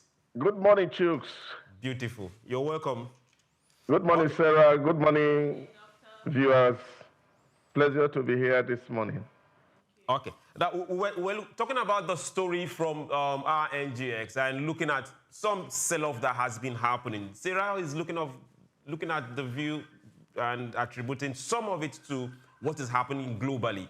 But also, we also have this particular possibility that when a group of people or somebody somewhere hiding somewhere can easily buy up more shares of a particular company and we think is gradual sell-off, then after 2 months, we hear what is happening. We've seen that happen with the power sector when it has to do with Otedola. We've seen that happen with First Bank. We've seen that happen with even some of Dangote's shares too. Do you see possibilities of this continuous sellout for specific companies, and tomorrow we'll get to hear some news that will now say, we didn't see this coming? Well, anything is possible here. Like they used to say in Charlie Boy's show, anything is possible. The Nigerian market is not driven most time by very long-term investment philosophy, but people are always driven by how to quickly make money and get away off the market. And that kind of arbitrage mentality is what drives the Nigerian equity system. And I think, of course, people speculate, you can't blame them for that. A lot of things could be happening on that ground which we may not be able to attest to. But the truth is that everywhere in the world, these dynamics takes place, that you see market move up and down. And of course, that's what makes the market interesting. Why it's going up, some people are rushing and then they may be losing money. Why it's going down, some people become skeptical and they lose money also. So I think it's the wise who take advantage of what is happening. And as the market gets down, like they say, it's always the best time to buy. But I would like it or not, if it goes down, anything that goes up comes down. Anything that comes down in the market must always go up. Anything that goes up must come down. That's in the market too. Right, but Dr. Idauho, sir, just to throw this out there, is this current normal markets? Is this current decline a normal market correction? Would you say this is a normal market correction? Could it be a slower, a signal towards a slower, what's that word, decline in investors' confidence? I don't think at all. I don't think at all. Every indicator that is present in the market at the moment points to the fact that investors, whether local or foreign, are having more confidence in the Nigerian market. There's a whole lot of inflow that is coming in. But you see, trading in the market is like people looking for value. And people tend to want to put their resource where they will get the best of value. So on a normal day, you see that happen. The law of demand and supply affecting what's happening in the market. It goes up today, it can come down tomorrow. But I don't think there's anything to worry about in terms of what is happening in our local exchange. Even if the crisis escalates, as people tend to want to believe, I don't think it will affect the sentiment that is in our market so much. And that is because we really are still dealing more with ourselves. There's also much in the market that is transferring from here to other markets that you may think that, value are going to shift if we are not able to export or things like that. So I think that there's confidence in the market. This is a just normal, natural dynamics in the stock market that sometimes it gets up, sometimes it's also gets down. And of course, those who know how to appropriate value look at this moment when things seem to be going down, and then, of course, they can quickly take advantage of it. Looking at the market when things seem to be going down and taking advantage of it. You made this particular observation earlier on.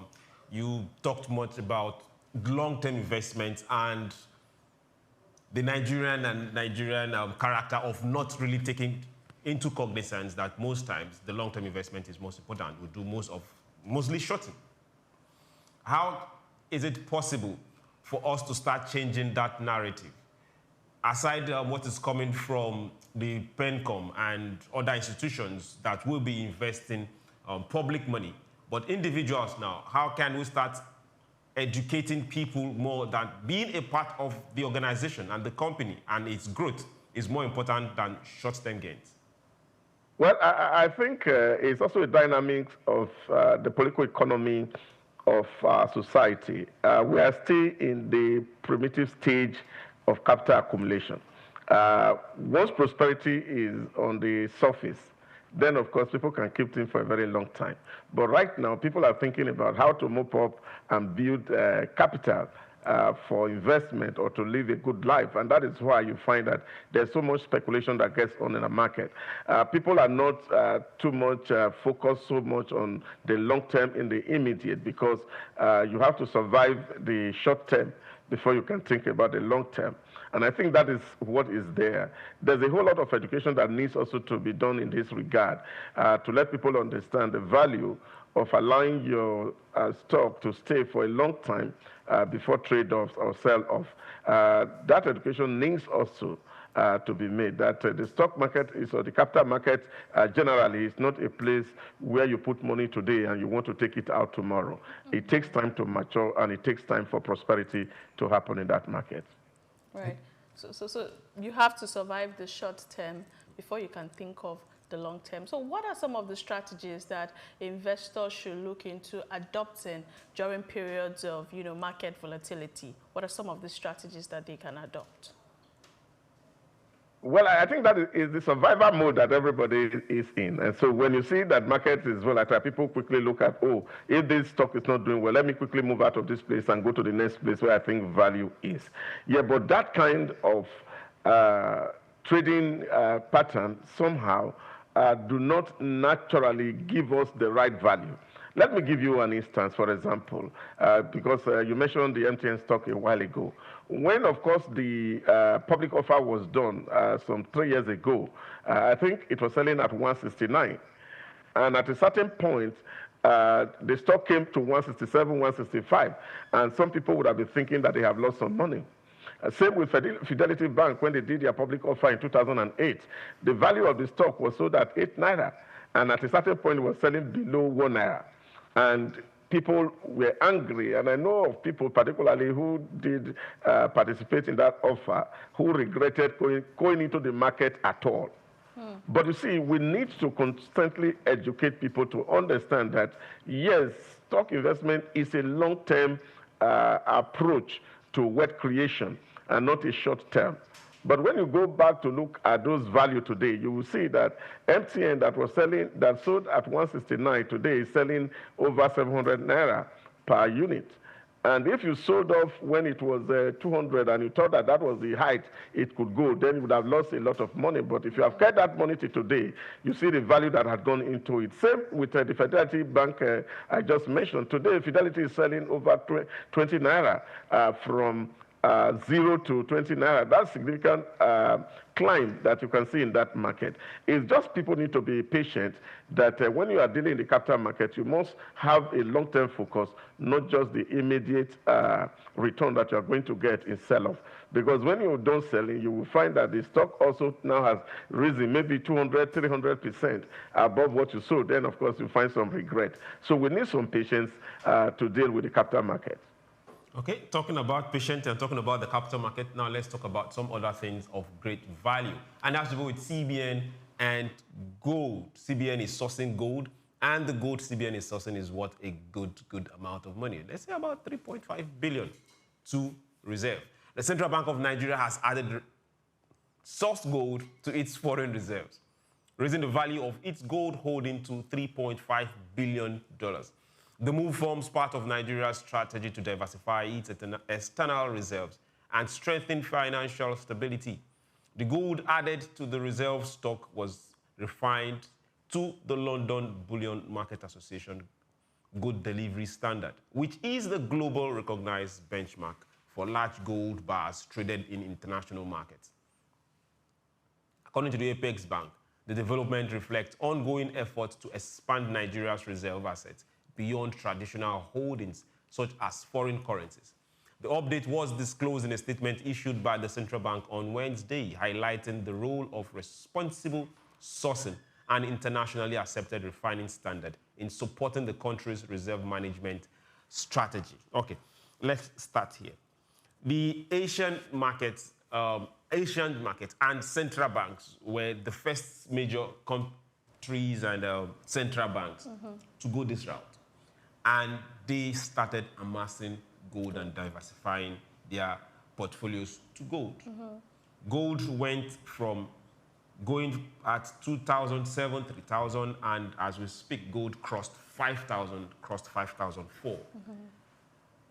Most countries caught up. Okay, but now Nigeria is also catching up. Is it like that story of better late than never? Well, we would say that maybe, recall that one of the reasons for this is it's a strategic move to diversify Nigeria's foreign reserves, and a lot of countries are actually towing this direction. So I would, in response to your question, yes, better late than never. I see it as a good move. I see it as a move that, if properly structured and implemented, would help the Nigerian economy a lot. But I think I have a question for Doctor. Doctor is still on the line, because we have the feedback that so many central banks are going towards this route. But looking at it holistically, in your perspective, what exactly would you say is the reason why not just Nigeria, central banks across the world are increasing their gold reserves in recent years? Well, I think there are basically two things that we can quickly point to that may be responsible for this. People talk a lot about the de-dollarization of the global economy, where, of course, people are feeling that the economy are so tied and dependent on gold, such that you find that they virtually control what happens in every economy. And of course, as this value gets down, you have that economies are also struggling to become very relevant and important. And if you've been following one of the greatest market historians, Ray Dalio and Goldman Sachs, they have been arguing that the American dollar is losing value fast. And very soon, that currency may not be a sure store for value. And therefore, nations are also following this trend. Don't forget that the dollar was always not the measure of value. It has always been gold. But here you have a country who has access to gold, and inflation is eating up the dollar, because there's a whole lot of dollar printing that is happening in the American economy, like what they call the ways and means, and that is having a very serious effect on the American dollar. And therefore, storing your value in dollar has its net implication. And that's one side to look at it. Also, don't forget the geopolitics that's also happening. You remember that recently you have the nations in the Asia and some African countries coming together to also form an alliance in terms of trade. And of course, they're also trying to create their own zone. And you see that most of the people who are actually resorting to gold are people who have sympathy for this new alliance.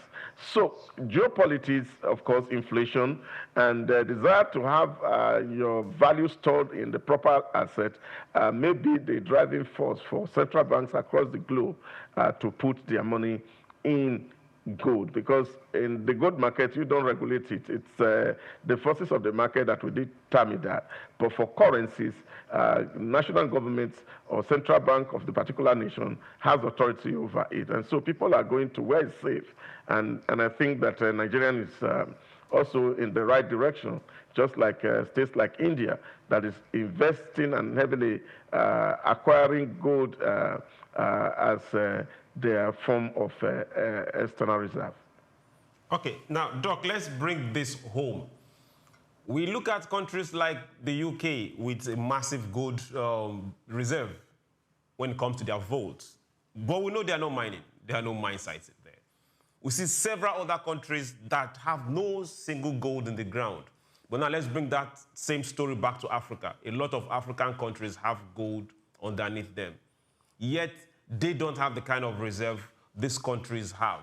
Nigeria is going out and central bank has sourced gold from the market, not from our ground. If you happen to be in a place to advise these African leaders, what will you tell them how to vote what they have in ground to their own respective votes? I think the bigger problem really with most African countries ability to be able to trust ourselves. Every time I look at the Agenda 2063, which is supposed to be the blueprint for African development, you find that that document, nobody is scratching it. We meet at OAU every year. We have steering committee, ministerial meetings, assembly of head of states. And this gathering really do not look at how we can actually support each other. You just imagine that the central banks of African nations come together to really move resources and invest in the mining sector in Africa. That would be a game changer for the world. But unfortunately, there's no cooperation that is happening. We have a situation now where everybody is on the ground and nobody is able to hold the other person's up. And I think that is the problem in Africa. And that's why we still keep looking to the most advanced countries in the world to look for resources to invest in our God-given resources that are under our feet.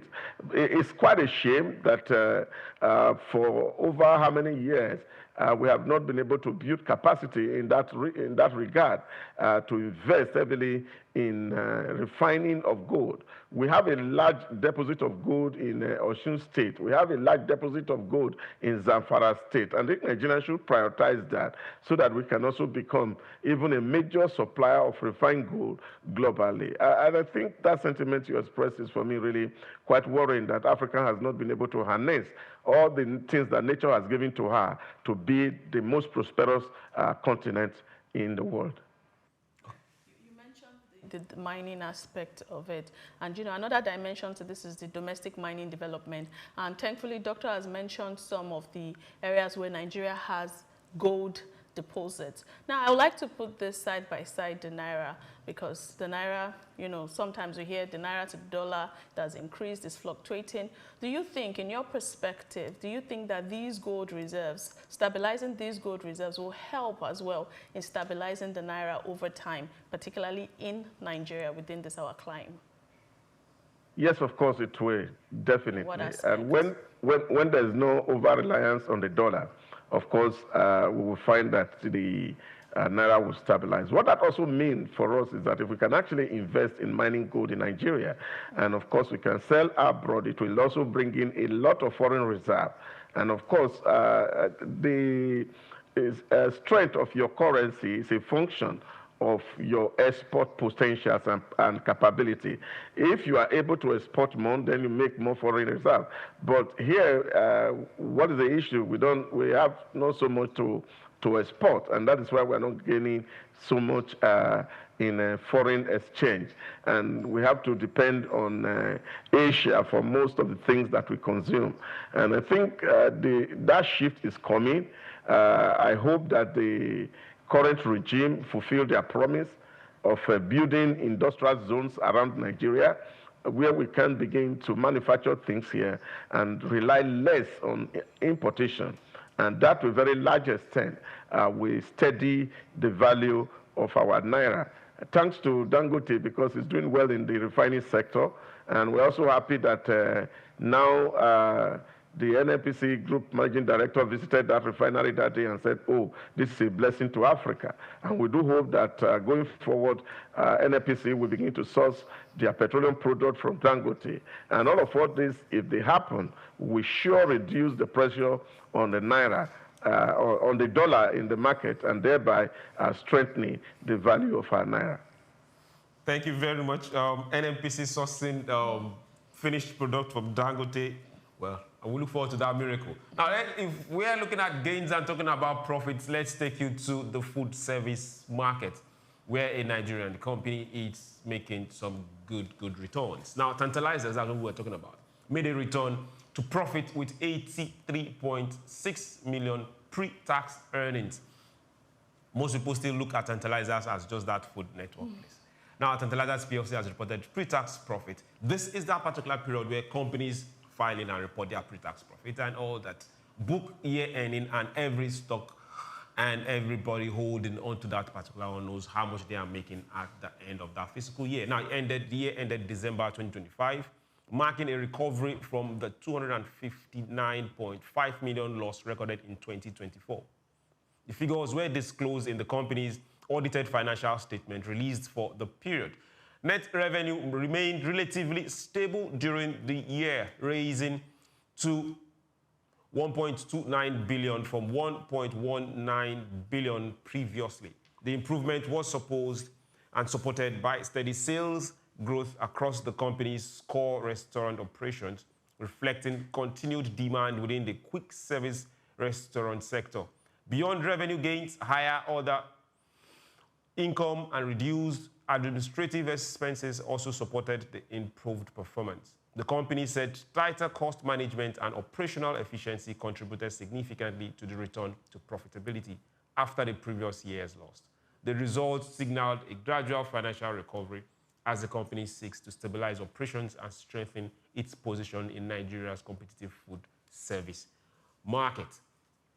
2 days ago, that was on Monday, we did report the NGS group. End of year, we did that of an oil company sometime last week. These are major things we want to see. So for companies that are not on the floor of the NGX, meaning your governance and your books are not that open to us, we want to see more people. It doesn't matter how big or how small. There is always a place for you to play in NGX. Right. You know, beyond tantalizers as a whole, Nigeria's quick service industry, these restaurants have faced a couple of challenges over the years, rising from, you know, energy cost, high cost of ingredients, low customers turnout over the years. And this feedback or this update from the quick energy service group, particularly tantalizers, has shown that they have been able to manage the situation over time.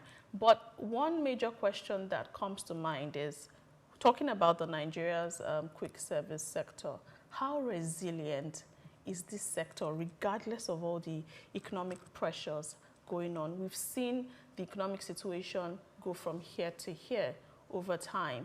How resilient is this aspect of the economy, despite the inflationary pressures, the economic pressures that they constantly face? I don't know if Dr. would be able to answer that question for us this morning.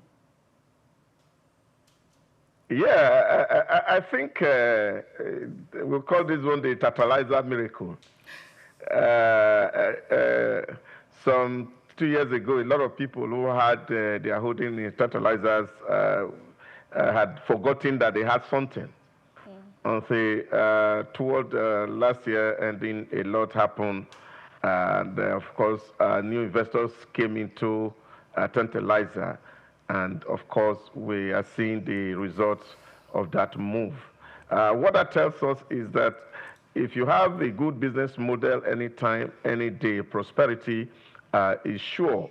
Tantalizer had changed their model from relying on suppliers to feed their outlets, and now have decided to invest themselves in the supply chain for their outlets.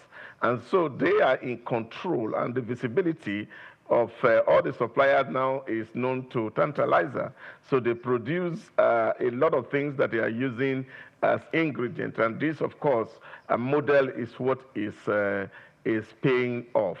And of course, that has reduced wastage, time lost, and then of course, you cannot also be very sure of the sources of your materials that you are using in servicing the restaurant outlets. And I think for me, it's a beautiful model that has worked. And a lot of companies also in Nigeria will need to think about investing heavily in the supply chain, because it's quite very important. Supply chain management is a fundamental aspect of risk management, because if you cannot see your second, third, fourth, and fifth supplier, chances are that you're going to lose time and you're going to lose money.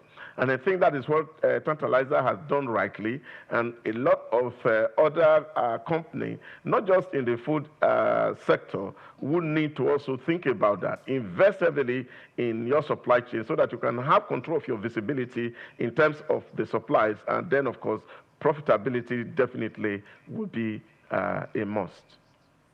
Thank you very much. You want to add up to it? No, go ahead. Thank you. We'll go on a very short break, but before we get to that particular point, remember this is SOUQ Business Landscape, and we are reaching you from SOUQ News Television. So please go on every social media platform, all of it. Click on that button that says like, then that button that says follow, also do that. Then most importantly, share. Let your friends, your colleague, and family and friends, neighbors, let them get to know where you get your news from and contribute to the stories here. We'll go on a short break. When we return, we'll talk aviation. We'll talk cashless policy there and how it's working or not working. Don't go anywhere. Take Nigeria, because it's the mind that needs to first of all be rebranded. He said he's going to be putting Nigerian labor, Nigeria content and materials first. If you say Nigeria first and it is just us down here that, you know, are pushing that agenda, it's going to be a big struggle.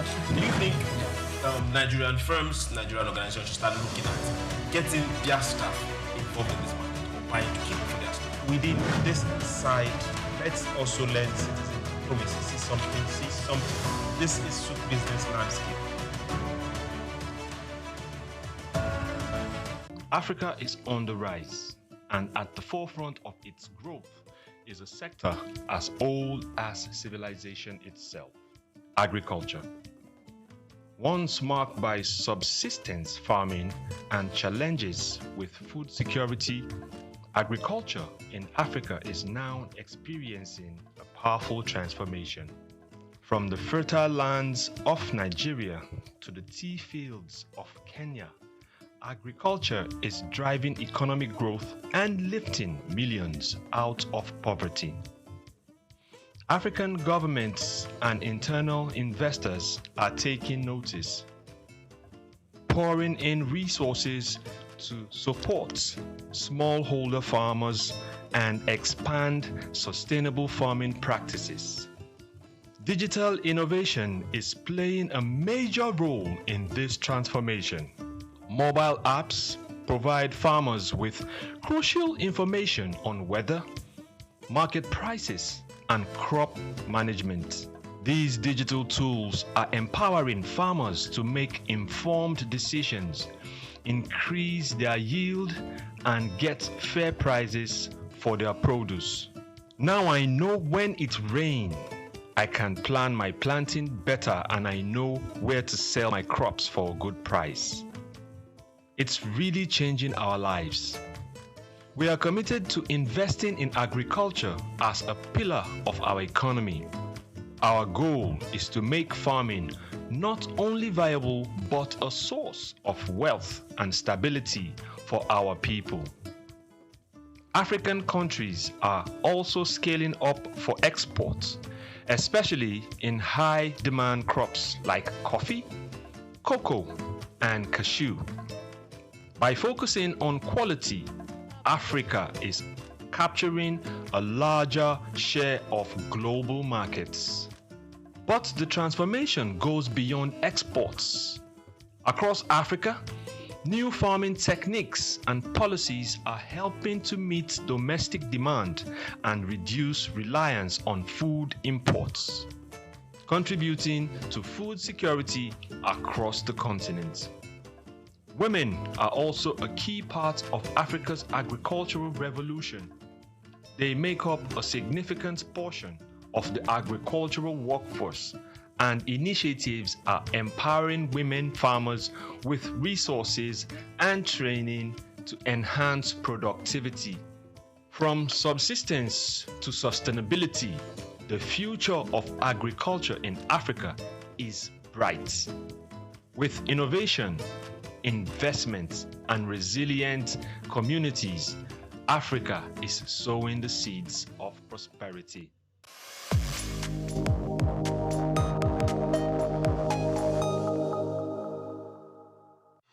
Take Nigeria because it's the mind that needs to first of all be rebranded. Idris said he's going to be putting Nigerian labor, Nigeria content and materials first. If you say Nigeria first and it is just us down here that, you know, are pushing that agenda, it's going to be a big struggle. Do you think Nigerian firms, Nigerian organizations should start looking at getting their staff involved in this market or buying to keep for their staff? Within this side, let's also learn citizen diplomacy. See something. This is SOUQ business landscape.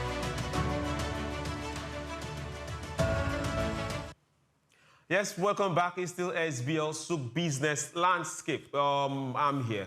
The beautiful lady Sarah is here, and Doc is with us on Zoom.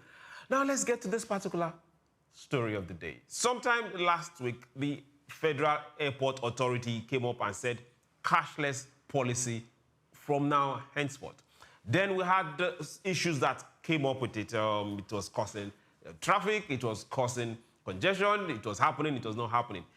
They now came and stepped forward and said, we will go cashless. But as we speak right now, the story is changing. The president has suspended the FAA and airport cashless policy after travel chaos. Yes. President Bola Ahmed Tinubu has ordered the suspension of the airport cashless payments policy introduced by the Federal Airport Authority of Nigeria following reports of traffic gridlock and missed flights. The disclosure was made by the Minister of Aviation and Aerospace Development, Festus Keyamo, on Wednesday. He said the directive was among the resolutions reached at the Federal Executive Council meeting presided over by the President. The President's decision comes just 4 days after FAN implemented the nationwide cashless payment system on March 1st. Passengers had complained about delays at airport entry points, with long queues reportedly causing some travelers to miss their scheduled flights. Authorities say the suspension will allow a review of the policy and measures to address the operational challenges before any possible reintroduction. Okay, dear Sarah, now you can vent that venting you were trying to vent before the cameras came up. Right. So, like I said, when the story broke out, when we saw the story, I already knew that, okay, we're in for it. Okay. First off, what is the awareness around this?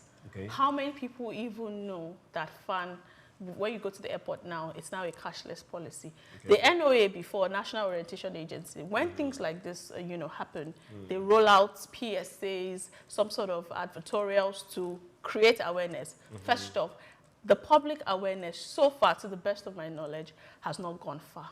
Okay. How is our digital infrastructure? Okay. Are we ready to face this? Are there adequate payment terminals that have been put in place? Fine. You said, oh, we have gotten to the point of introducing this, but were we ready to introduce it? We've gone to airports so many times, and even before everything became cashless, we still have to face some kind of queue. I understand that the policy was put in place to reduce corruption, to digitize things and what have you. But at the time it was implemented, were all the structures that we need to make it successful put in place? And it just makes me understand that there's just a challenge, that sometimes good policy ideas that we have might fail, not because they are not good enough, but because there's poor implementation and there's, inadequate stakeholder preparation for it. So these are the things that I feel like we should have been able to sort out before launching a full cashless policy in the aviation sector. Okay. Yes, you've let me vent. Okay, good. I will answer you after I hear Doctor. Doctor might want to toe a different line. So, Doc, I want to hear from you. I'm of the opinion that the human angle to it played out those 4 days, aside the orientation issue. The human angle to it played out these 4 days, and there has been a pushback from the human angle. But let's get to hear from you. What do you think from this presidential directive? I don't think the directive should be something that is indefinite. I think what the president needs to do is to ask that the things be done rightly. The problem that we have as a country is what public administrators call institutional isomorphism. We see something from elsewhere, we just copy it and come to paste it in our system. We don't study how it worked there and how they were able to achieve what they achieved and all the basic things that needs to be put in place. And we just say, oh, that's how they are doing it in Dubai, so we want to bring it to Nigeria. But you fail to look at the connectivity around Dubai airport, for example, and a lot of things that are getting into the airport. Take, for example, major airports all across the globe, they have a train line that is directly hitting to the airport, where, of course, you don't need to drive through the roads. We don't have that infrastructure in Nigeria as we speak. You also have situations where people are using electronic transfer rather than using POS or terminals to collect tax. What people have done is to have an infrared light on the port where you have people to have that access, and then as you drive in, the camera scan your vehicle plate number, and then of course the money is automatically deducted from your wallet. Those wallets have not been created. These are some of the issues and the challenges, and it was even more frustrating in Lagos, especially, where, of course, a renovation is taking place, and that renovation has not been completed. Access already is limited, and therefore it was a very wrong timing for that to have been implemented full scale. And I think that we need to be strong in the area of implementation and execution. We can write very beautiful policy, but if we don't have the capacity to execute those policies, then of course, definitely we fail. But what has that created now? There are a lot of people, you know, those days they used to call them wharf rats. There are a lot of airport rats in Nigeria. And of course, some of them are also connected to the Power B, who of course had been using those facilities almost for free. When you get to the international airport in Nigeria, you will see the human traffic, people who have nothing to do in the airport. Either they are trying to sell cab or taxi because they are not properly organized. Now, these are the people who are gaining eventually. And I think that it is important that government also have to put all this into cognizance, that if we are saying we are a major power in Africa, then of course our airport, where of course is the entry point into our country, must show that decency. And I think we need to sanitize that place. All that needs to be done is that government put the right infrastructure in place that will make it seamless for people to be able to access the airport. And I don't think it's only in Nigeria. In some other places, I remember going through the Nairobi airport recently. Of course, all of us, every vehicle that is passing there, everybody disembark and you walk through the system. So I think that for security and even for transparency and closing the revenue leakages that is happening at that airport site, government needs to think about this automation, and I think it's important. We need to invest in it. It will become better for us in the longer run, and I don't think discouraging it would be the best thing to do at this time. Right. Okay. You want to add to what he said? I just want to, ask a follow-up question. It's a good initiative. The government is looking towards that direction. And like Doctor said, we have to put certain things in place. So now that we've established the fact that Nigeria, the airport authority and all of that want to go towards this direction, how can we as a nation, how can Nigeria balance digital innovation with our practical operational realities? We want to get to that point, yes, but how can we strike a balance between going digital, we want to be innovative, digital innovation, and this is our reality, this is our operational reality. These two, how can we balance it up? Yeah, I don't think that there's a whole lot that needs to be balanced. The problem is just that we need a total overhaul of our attitude to public works.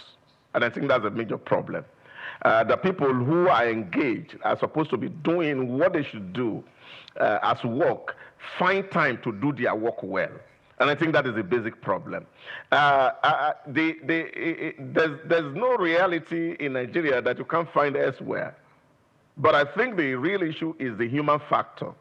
The people who operate the system, who leave the things that they are supposed to be doing and don't give sufficient time and energy to works, where people do not value the time and the resource of other people, just because they have the privilege of work and they feel that everybody must work according to their terms.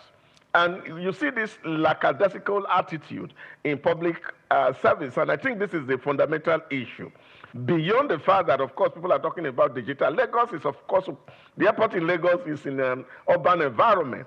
And I don't think that digital issues should become a constraint, except that the people who are supposed to think this process through and know what should be on the ground, that are not putting them on the ground before that they are implementing, because the minister has given directive that this is what should be done.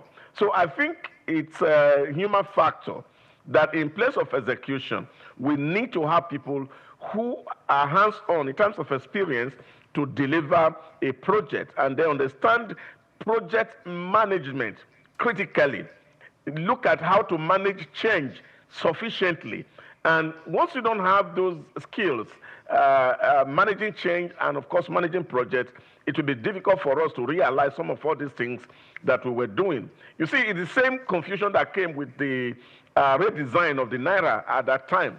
Yes, it would have been a very good policy, but of course, the CBN who was managing it didn't realize that they were dealing with a people whose majority of people who were living on cash on a daily basis, and they don't have so much cash in their hand. They have just 3,000 and 2,000, and they, of course, were the people that they should have been targeting. So what they needed to do was not to have called for a total call-off, is to see how do we eliminate higher denomination and people can move on with their life. But unfortunately, we didn't go that direction, and the whole exercise became a flop. And I think these are the problems. We need to train our public officers in change management. We need to train them in project management, not just project management by having certification online, is that having actual hands-on experience on how to manage a project such that it does not affect the time of other people and their resource. And I think that is where we need to invest heavily. Okay, where we need to invest heavily. Thank you very much. Thank you, Doc. We have an experience coming from being able to use digital payments. And if you look at 100% of the fintech companies that are right now have opened up microfinance banks thanks to the CBN directive. Have you ever walked into any of those banks? No. Most people don't even know where the offices are. True. But we use their services to the maximum, which means this can also work. But just like Doc said, just like you also said, it has to do with enlightenment. Exactly. Letting the people know. And also those within the airport and the management of the airport will put this squarely on your table. We want this to work. But how do you make it work? Time will tell. True that. We'll go to our next story. This particular one is a bit, it has some good question marks on them. We talked about this yesterday, but from the NNPC side of it. Now, the people that heard us, they have come out to pull this particular rug, not from under our feet, but under theirs. Now, they are calling Dangote out. Dangote fuel price hike may trigger wider economic impact. That's funny. The president of the Petroleum Product Retail Outlet Owners Association, the same people that are selling the fuel that have increased. Bill Gallizari says the latest increase in the price of premium motor spirits by the Dangote Petroleum Refinery could trigger broader economic consequences. He was speaking during an interview with a sister station published on X on Wednesday. He said and warned that fuel price adjustments often create ripple effect across multiple sectors. That is for sure. He noted that transport costs, food prices, and general business operations are usually affected when the cost of petrol rises. His comments followed the refinery's decision to raise the gantry price by 100 naira. The adjustment moved the S-Depot price to 874 naira per litre from 774 naira. Industry observers say such changes could influence pump prices nationwide. They've done that already, as marketers adjust to the new supply cost. Okay, NNPC were the first to, were the second to officially say we are taking our prices to this, and they did with immediate effect. As of yesterday, pump stations were selling at 1,000. We bought for yesterday at 1,000. Well, I've seen 935, I've seen 937 per liter, but I'm yet to see a fuel station that sells at 1,000. And like you said, once the price of petrol goes up, it affects everything. It is a ripple effect because transportation, logistics basically depend on fuel. So we see the price of food go up, we see the price of staples go up, transportation goes up. You want to purchase something and they tell you, maybe it was 1,000 last week and you go this week and it's 1,500 and they say, fuel price has gone up, and you ask yourself, where are we going? It's also important to note that the Dangote refinery in the first place was expected to, stabilize domestic fuel supply, but there's still a possibility of price fluctuations, which we are seeing now, and you ask, why is this happening? The major reason, to the best of my knowledge, is because the refinery still operates within the, the global crude oil market dynamics. So when we see a fluctuation there, somehow it affects the refinery. So that stabilization that we are looking out for might still have some sort of fluctuations once the global crude oil market, is affected, which is what is playing out now. I have this question, but I won't ask you. I'm not that harsh. Let me go to Doc, because I want him to answer this for me. Hello, Doc, are you there? Just say yes. I'm with you. Thank you very much. Doc, the first bomb dropped in Iran on Saturday, preceding, then Sunday. All of the importers, none of them landed, be it crude for Dangote that is refining, or be it PMS, or crude, or diesel for those that are importing. None of them landed or baited or bought on that Saturday. Whatever ship has crossed has already crossed, and we're here. So why are we having the immediate increase in price when the price of crude at Saturday was still even going lower? But immediately that happened, we now started seeing price increases here.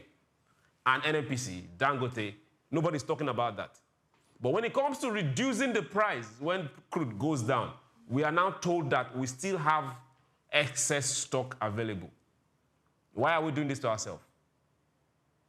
It's unfortunate, and that happens almost every time. But I think for those who done elementary economics, we understand that economics is all about how to manage resources and where and how and when state can intervene in the business process to regulate and make market to be able to be friendly to all for mutual benefits of those who are producing and those who are consuming. And I think this is where, of course, NDPRA need to actually up their game. Yes, of course, we are in an era where the market forces should determine how prices are done. But I think it is also incumbent on the NDPRA to be able to set guidelines on how prices can be increased. And I think that is what is done everywhere across the globe.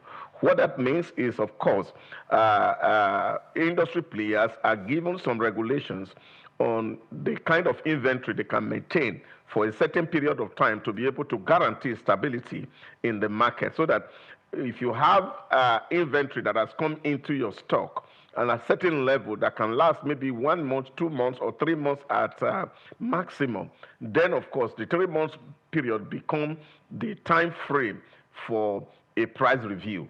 And if those regulations are followed very critically, I think everybody will be able to adjust. But the truth is that, like, of course, the president said on his day one in office, subsidy is gone, which means, of course, government is no longer the one determining what prices petrol are selling. It is now the market forces, the unseen hand of the market, that tells at what price products are going to sell. And of course, you know, in the elementary economies, that if there is a demand for a product and the supply is limited, of course, prices are likely to go up. But here, and that is why we are playing and praying and trusting that many people come into that sector, so that, of course, we can leave the near monopoly state where we are now. And I think that's the fundamental issue. If the NNPCL refineries were working and producing, we will see a balancing act. But here now, there is nothing to balance what we have. And the things that can balance it is the importation we are doing, which is not helpful because of the logistic challenge that, of course, this global politics, of course, will affect.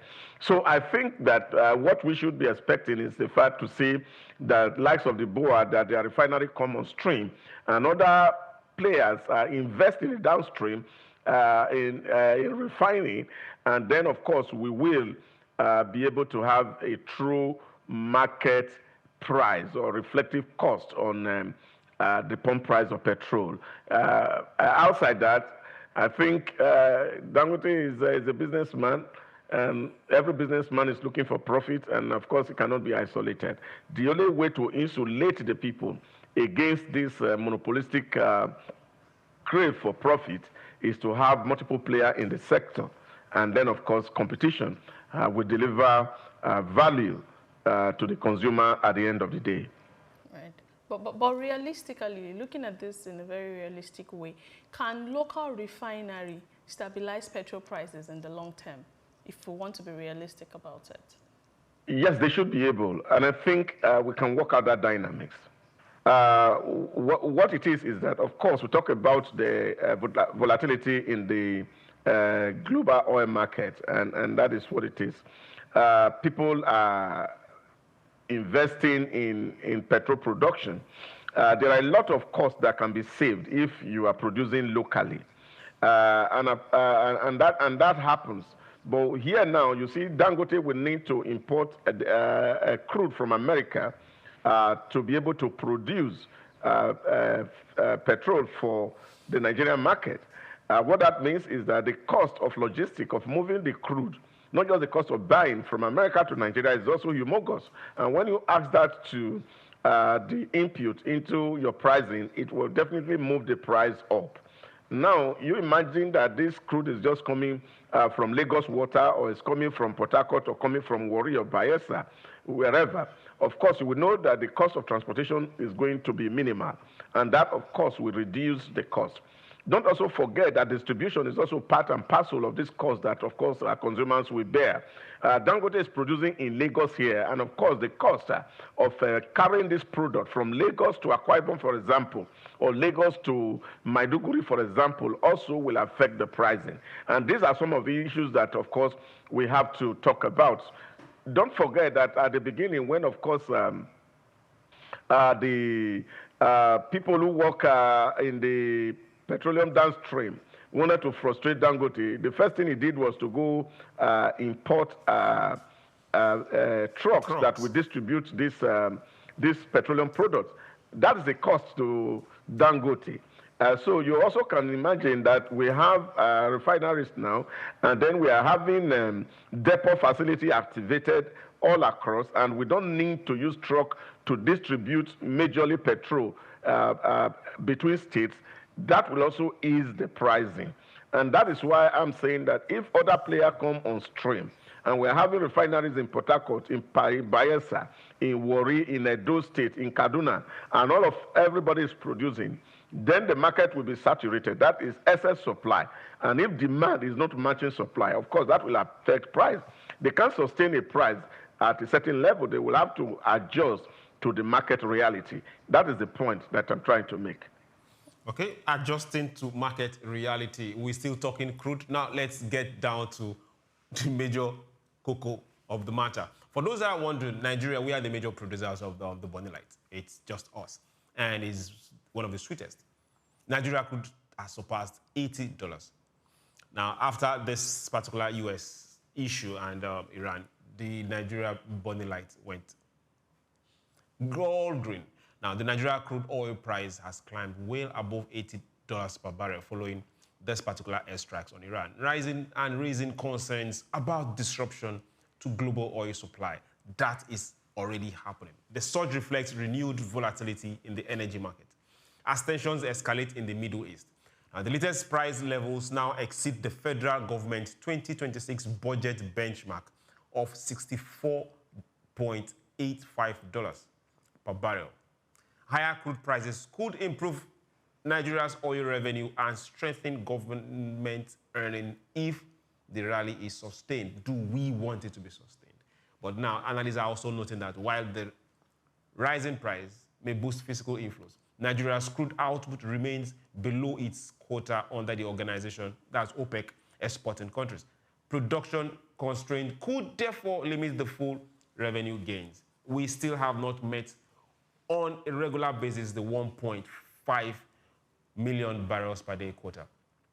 Now, another issue, oil market watchers are also saying that continued geopolitical tensions around Iran and shipping routes in the Gulf may keep global prices elevated in the coming weeks. We are looking at positivities, and this positivities also has a downturn as it concerns us on the same level. So right now we are between, okay, it's good, but okay, it's not that too good. How do we break this level right now? Because if we had wells and everybody playing in that particular sector, both the vandalism part of it, the human angle part of it, and the debt, we are still paying part of it, and we're able to fulfill this. Because, okay, good and fine. The federal government can say, okay, we are making enough money. Let's see what we can do to affect the prices that come through the pump for the people. But right now, this is where we find ourselves. Right. This, I jotted something, and it just highlights, this situation just highlights something. High global oil prices can benefit Nigeria only if the country can increase production levels. That's just what this situation paradoxes to me. But Doctor, I'd like to throw that to you. Help us shed more light on that, situation. Well, I think Nigerians should think like Jews right now. That is what it is. When there are geopolitical tensions, war everywhere, Jews are not too worried about war.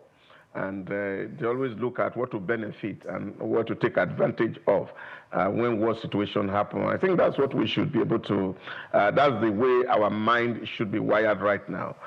Whatever that is happening in Iran or Israel or in the Middle East, yes, why we are not saying, no, it's the best thing to happen. I think it is also time for us as a country to see how do we leverage the crisis that is ongoing, and then, of course, to the advantage of the Nigerian state. That, for me, should be the mindset. And I think it will be a major plus for us. You remember last year, 2025, Nigeria could not implement its capital project in the 2025 budget. They had to be 70% of it had to be rolled over into the 2026 budget, and there was no other reason except that the projections for oil prices and then, of course, the crude production per day, we could not meet the target. The budget for 2025, if I remember very clearly, government was expecting that they were going to be selling crude between $70 and $80 per barrel.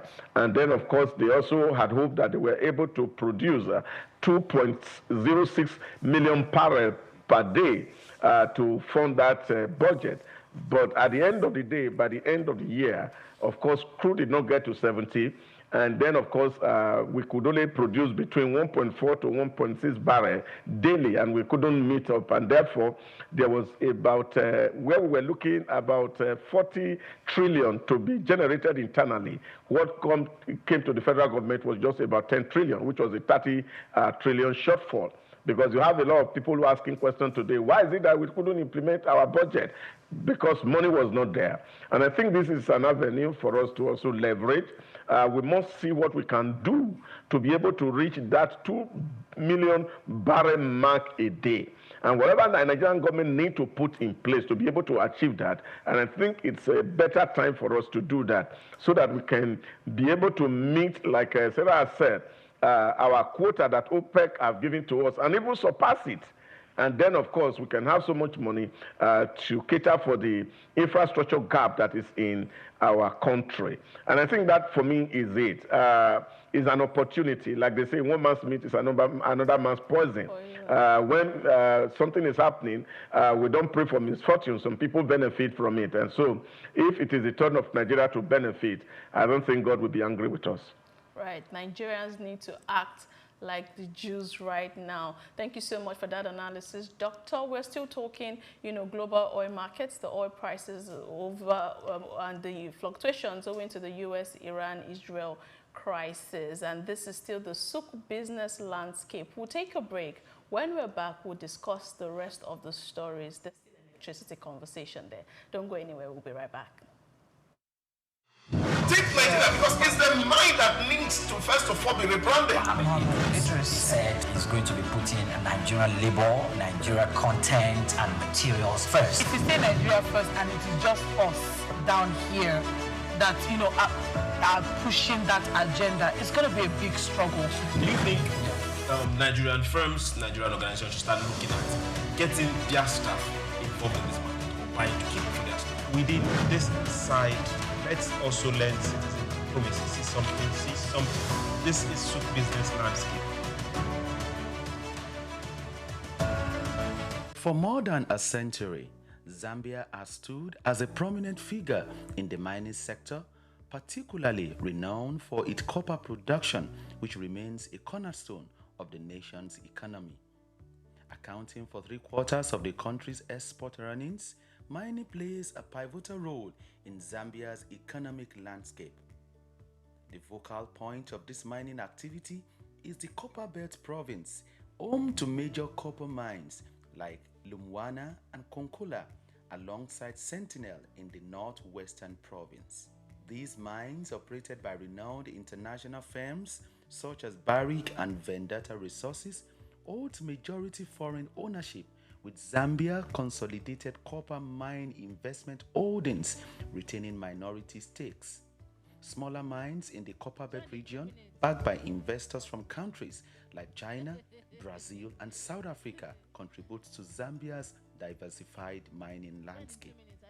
However, the country's mining sector faces various challenges, hindering the potential growth trajectory.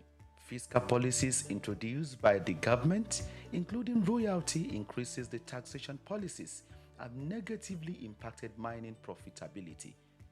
Also, price volatility in global markets, infrastructural deficiencies like inadequate transportation networks, power shortages, and an uncertain regulatory environment further increases the sector's challenges. Moreover, labor disputes, safety concerns, and geopolitical risks stemming from political instability poses additional hurdles to Zambia's mining sector. To propel the nation towards its 3 million tons copper production goal, strategic measures are crucial, and these include leveraging digital technology through partnerships with AI and machine learning firms to enhance sector's efficiency and investment, stable policy framework in order to attract and retain investment, and provision of a conducive regulatory environment. Infrastructure strengthening supported by donor funding and concessional financing can also alleviate critical constraints such as transportation and power shortages. More so, environmental conservation is vital for sustainable development. Hence, mining companies must provide government-approved environmental management plans, prioritize durable equipment, and proper waste disposal techniques to minimize environmental degradation. Given copper's expected dominance in Zambia's exports, maintaining its position as Africa's economic hub demands a concerted effort. Israel Adeyemi, SOUQ News.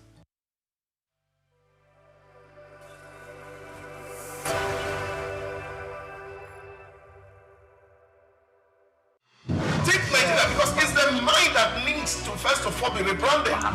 Idris said he's going to be putting Nigerian labor, Nigeria content and materials first. If you say Nigeria first and it is just us down here that, are pushing that agenda, it's going to be a big struggle.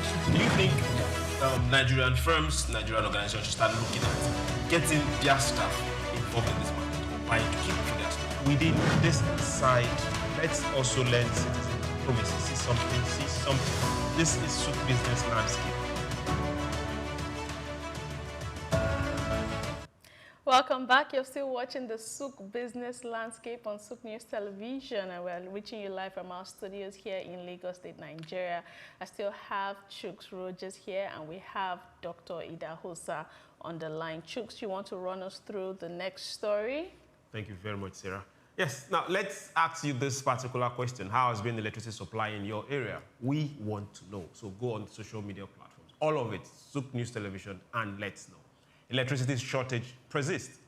Despite maintenance on key power plants, Nigerians are facing widespread electricity shortages, despite the completion of scheduled maintenance on several key gas-fired power plants. This is raising fresh concerns about the stability of the country's power sector. Power supply has remained inconsistent in many parts of the country, with consumers reporting prolonged outages and reduced electricity distribution. The situation persists even after maintenance work was concluded at major generation facilities, expected to boost output. Now, industry stakeholders say the shortages reflect deeper structural problems within Nigeria's electricity value chain. These include gas supply constraints, transmission bottlenecks, and distribution inefficiencies that continue to limit the amount of power delivered to end users. Energy analysts warn that without sustained reforms and investment across generation, transmission, and distribution segments, electricity supply challenges may persist despite periodic maintenance activity at major plants. Now it brings the message home. How is the supply in your area? It has been epileptic for a few days now. You know, I was still having a conversation with Olumide sometime last week, and I was like, oh, power is not bad, it's working well. But for almost a week now, the power has been epileptic. To think that there's the classification or the grouping of band A, band B, band C, or what have you, doesn't seem like that's the situation anymore, because even people that are in the region that falls under band A are experiencing epileptic power supply. Before, we used to have about 21 to 22 hours of power supply a day. But right now, I cannot say we have up to 12 hours of power supply a day. So, and we know how important electricity supply is to the economy. It's crucial for economic growth. It's crucial for industrialization. It's crucial for job creation. It forms a very crucial part of our economy. So despite all the maintenance that we've had going on, we've had it going on for a long time, we still have epileptic supply of power. It's not a good news. It's disheartening for me, okay. I must say. It's not acceptable. Let's just put it there. It's not acceptable. Good. So everybody playing in that chain, please, we need to grow as a country and be productive. And we need power, because it's directly proportional to growth. Let's take this next story, and I'm coming to Doctor with this. It has to do with police reforms. Now, the new Acting Inspector General of Police, that's Disu, he has inaugurated a committee on state police following the president's push. Newly sworn-in Inspector General of Police, Olatunji Disu, has inaugurated a committee to examine the establishment of state police as part of ongoing policing reforms in Nigeria. The development follows renewed calls for constitutional changes to allow state-level policing structures across the country. Supporters say decentralized policing could help address growing security challenges and improve local law enforcement response. The president, Bola Ahmed Tinubu, had earlier urged the leadership of the 10th Senate to begin the process of constitutional amendment to enable the creation of state police. The president made the call during a breaking of fast meeting with senators at the presidential villa in Abuja last Wednesday, stressing the need to strengthen Nigeria's internal security architecture through structural reforms. Doc, I'm coming to you on this. It's barely 1 week that he resumed office. Olumide will say, he got his signals. Now, is he signaling to us that this committee that he's forming will make a headway before in the near future? How do you see this working out? Well, I am not a particular fan of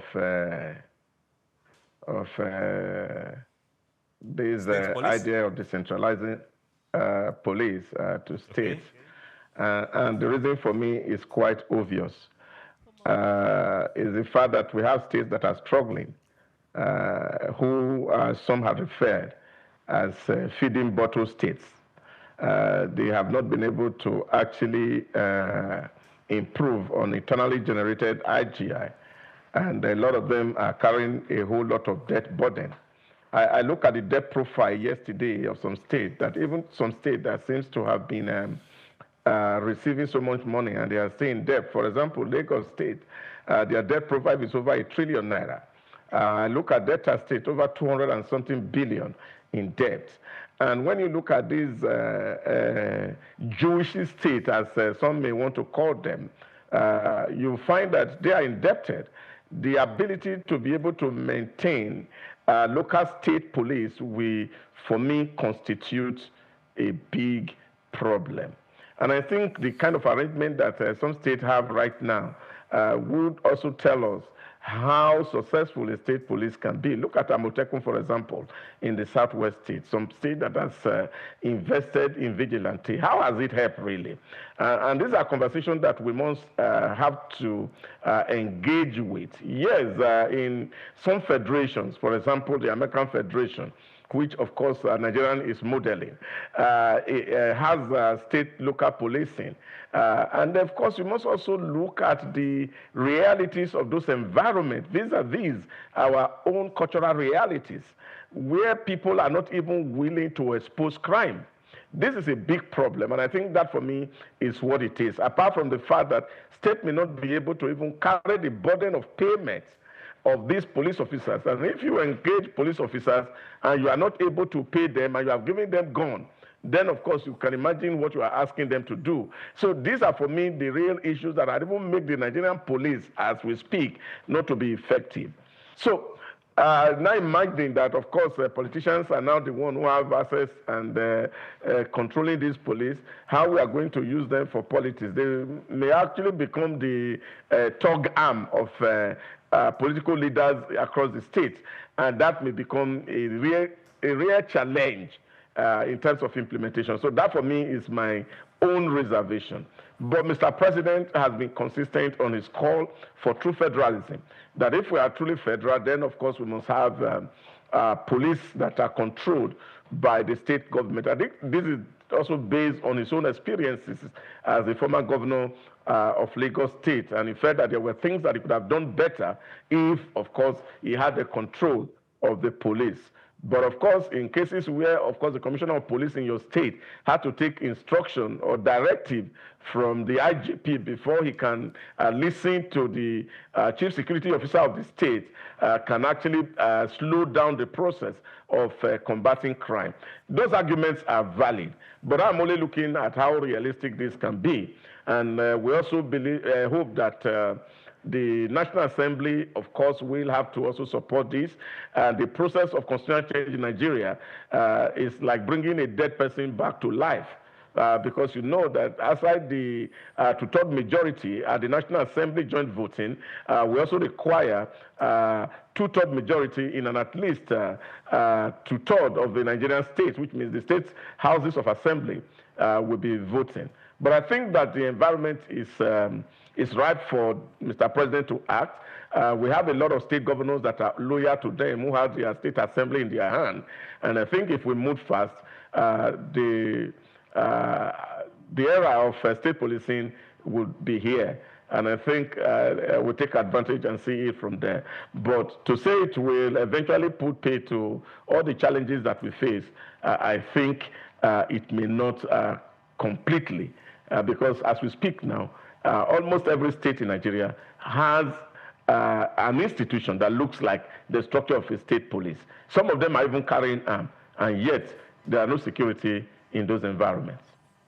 Thank you very much, Doc. You did raise a whole lot of very good green concerns, but through your analysis, you also answered almost all of them, aside that of some states that are owing and not being able. Your fears of their ability to fund the state police, should they come in the long run? So the question we should now be asking ourselves, dear states, why are you not viable? Why don't you make money? Why are you not productive? These are questions that stare us in the face. Then my other side that might be trying to look for trouble will now ask, is it possible if a state is not economically viable, other states can merge? Okay, let's not go there. But now let's also ask this particular question. If we are modeling after the United States, the state police force is under the command of the Attorney General, not the governor of the state. So it's taking it away from politics. So is it possible we also look at those avenues and possibility of the state also being under the authorities of the Attorney General, the judiciary? So they are not answerable to the whims and caprices of the governor.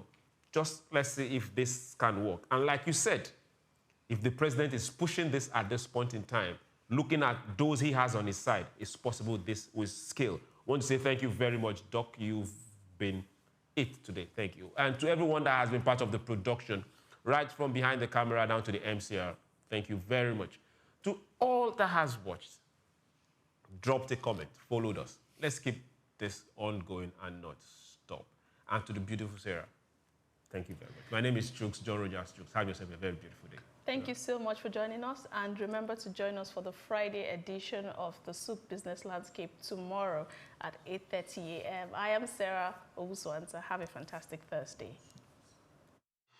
Take Nigeria because it's the mind that needs to first of all be rebranded.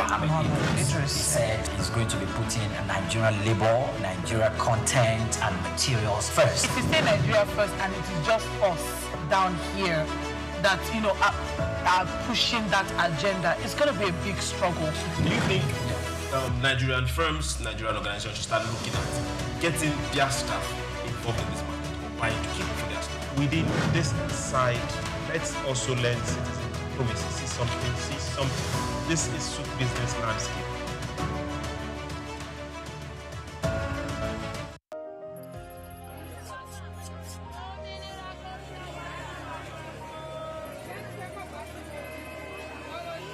Hello, Lagos. Make we yarn. Hello, boy, if this POS matter, don't pass your call. This go swipe, alert no enter. Before you know it, jump. Wait, wetin really happen? Maybe you fake alert the warriors. Okay, so wanna listen, If you dey do POS business, no expose your alert. Ogbuefi, they don't walk that bar road where they warrior for our local government for years. This one sweet me, I no lie you. Because you know what, development where they work, it deserve loudspeaker. Now why we dey here be that? For here, we know the abuse, we dey bring solution.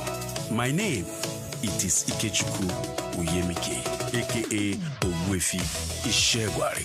Make we yarn every weekday from 10 a.m. go to 12 o'clock on Top the Eye 95.9 FM. Lawyers are concerned about several issues when it comes to artificial intelligence, AI, including data, privacy, compliance, and job displacement. Will AI really take jobs away from lawyers? In this special report, Bayo Olaoye addresses one of those concerns, job displacement for lawyers, as a result of the introduction of artificial intelligence. Will artificial intelligence make lawyers jobless? The short answer to that question is no. There are 3 reasons why AI will not take away jobs from lawyers, according to experts. First, AI systems being developed for the legal industry are primarily co-pilots. Secondly, there are numerous tasks AI simply won't do because legal implications prevent it. For example, litigation. AI cannot make court appearances unless, of course, nations radically change their constitutions to allow robot lawyers to stand in court, which is highly unlikely.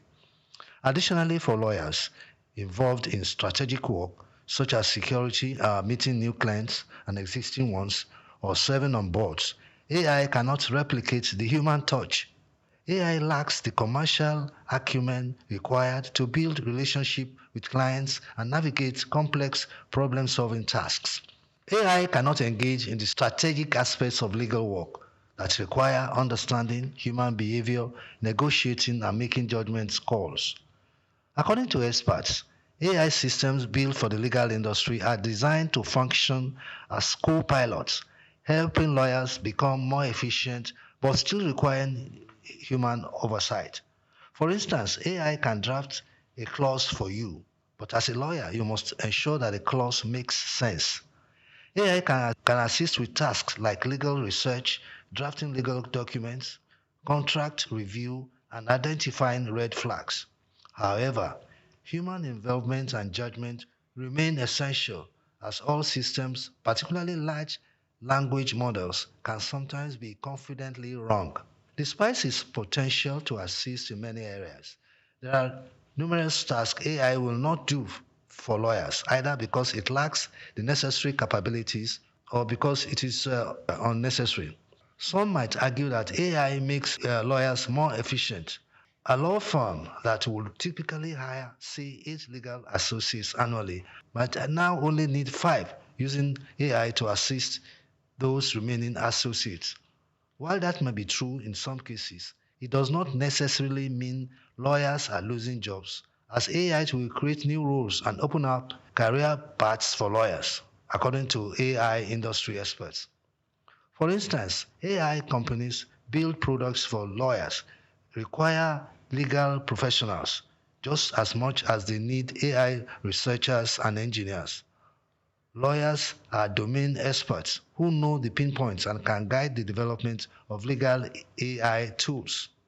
In addition, there is the need for lawyers who will build a career in AI governance, working on AI policy auditing, AI existential skills, and AI enlightenment. In fact, lawyers will play a bigger role in AI governance than we can ever imagine. For instance, the AI alignment problem is one of the biggest challenges in the industry. There is ongoing research on whether we can solve the alignment problem using the law. As it is known, law is the most democratic aggregation of human values. How do we evaluate the ability of AI systems to follow the law? Or how do we ensure that AI systems do not misinterpret the law in case of unforeseen contingencies? Humans have the Supreme Court to interpret laws when faced with complex scenarios. What will be the Supreme Court for AI systems? These are questions that require both lawyers and AI engineers alike to ensure compliance. In fact, universities are recognizing the growing need for lawyers to build careers in AI. Many institutions are now offering master's programs that focus on intersection of artificial intelligence and law, preparing the next generation of legal professionals for the evolving job market. To wrap up, while the rise of AI will undoubtedly transform the legal profession, it will not cause the widespread job loss that many fear. Instead, AI will make legal teams more efficient and open up new career paths for lawyers. Bayo Olaoye for SOUQ News.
Hello Nigeria, hello Africa.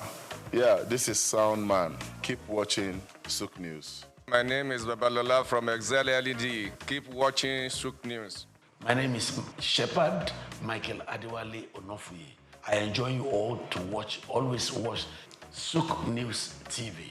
Hi, I'm Tom Boggaballs, and please keep watching SOUQ News. Wale Seriki, SLG Lagos Island East, SOUQ News, keep out watching them and keep keep a lookout for them. They're up and coming, and we're proudly to be affiliated with them. You alone where they make me go crazy. This your love in the cool of my brain. You're my medicine, I need you all day. Yo, it's Blackface Nigeria and you're watching SOUQ News TV. Keep it locked on this dial, don't change it. You know what I say? Blackface Nigeria, love no bad.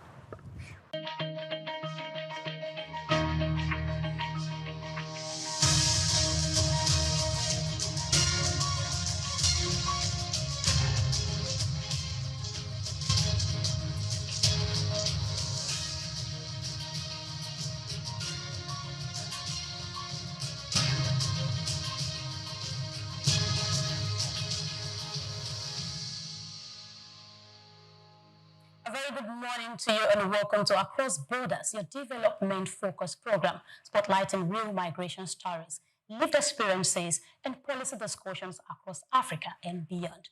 But today, we are shifting away from the regular migration story to other issues that also matter across our borders, especially as they affect our people and businesses navigating regional trade. Our focus today is on trade and travel. Policy reforms to support small entrepreneurs across borders. For many small business owners, crossing borders for trade should mean growth and opportunity. Yet, policies, logistics, and mobility challenges often stand in their way. Joining us to unpack the realities and the reforms needed is Dr. Femi Egbeshola, President of the Association of Small Business Owners of Nigeria, ASPON, a leading advocate for small-scale enterprises and cross-border economic inclusion. Stay tuned. The conversation on how trade and travel can truly work across borders begins after this break. Stay with us.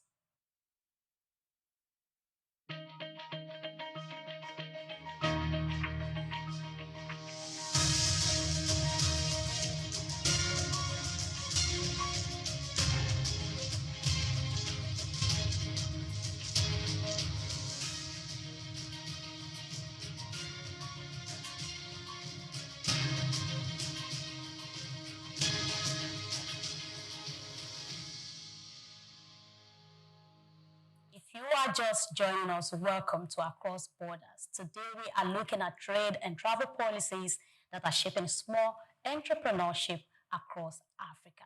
Like I mentioned before we went on that break, our guest is Dr. Femi Egbeshola, the president of ASPON. Dr. Femi, it's a pleasure having you this morning. Thank you for having me. Thank you so much. I would say this on camera. I actually thought you were going to be joining us virtually.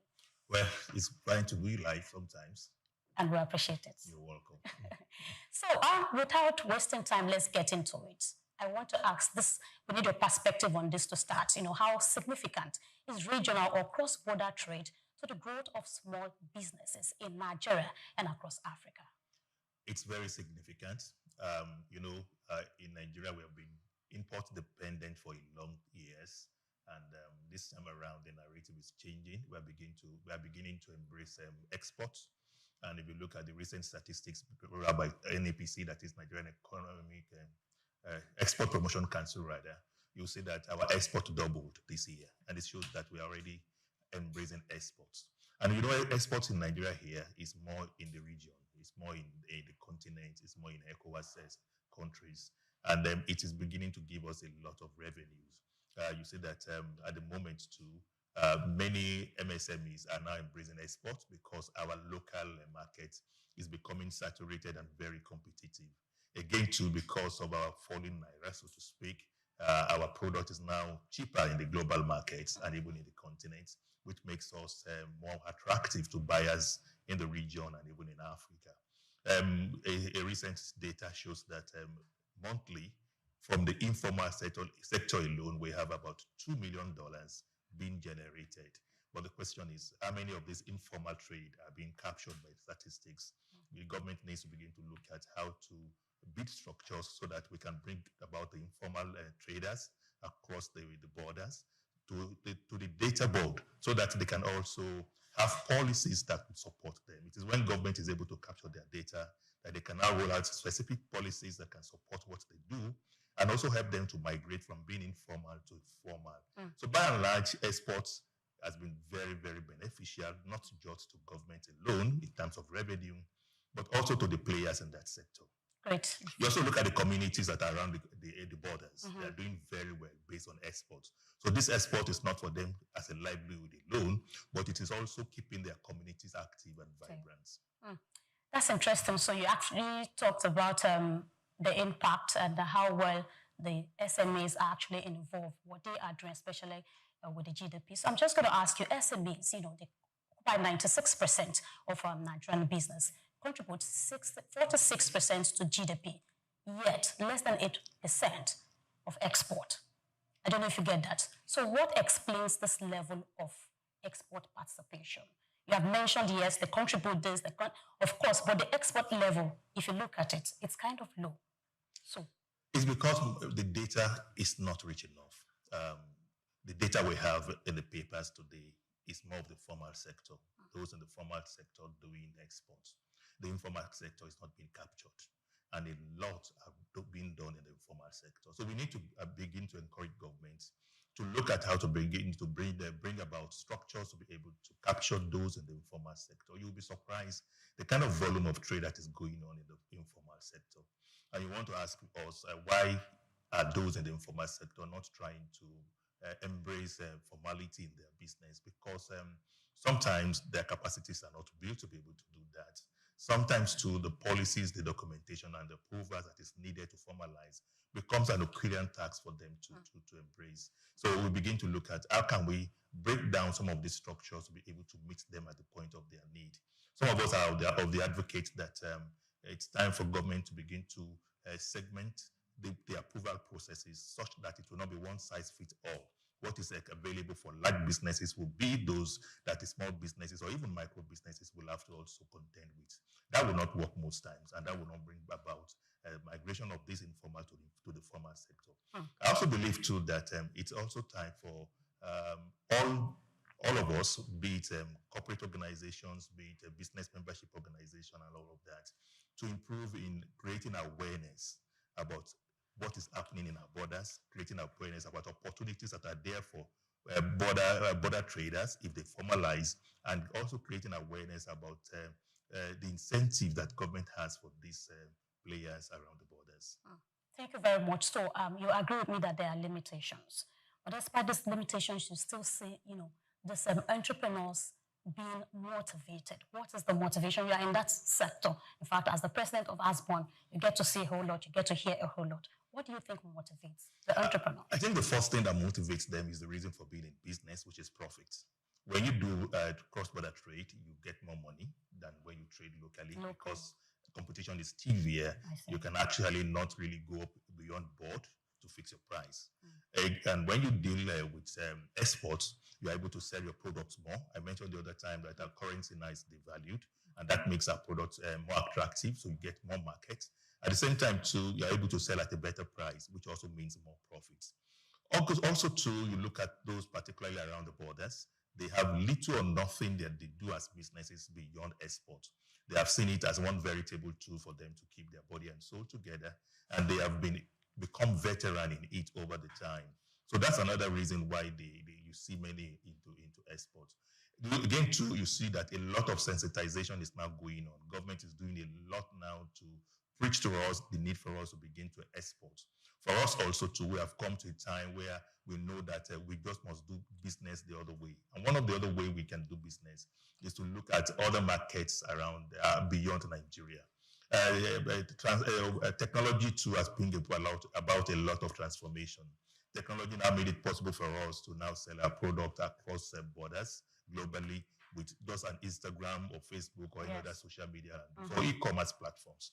This has also enabled us. Then government has provided a number of incentives to support exports. These incentives are massive, and it's enough to stimulate export, and that's why we are seeing the kind of statistics we are seeing now. I'm sure if we all support the Nigerian Bureau of Statistics and the Nigerian Export Promotion Council, they'll be able to roll out for us new data that will show times 100 or more of what you have in the data bank at the moment when it comes to exports. When it comes to export. Thank you very much. So talking about exports, the informal export, right, from Nigeria borders, they exceed 31 million US dollars, according to report, especially between early 2024. But how can policy capture and support this segment? Yes, the first thing is that for policies to be able to drive attention to their need, we should capture all in that net. At the moment, that has not been done. I did say that many of those playing in the informal sector are still doing a lot that are not being captured.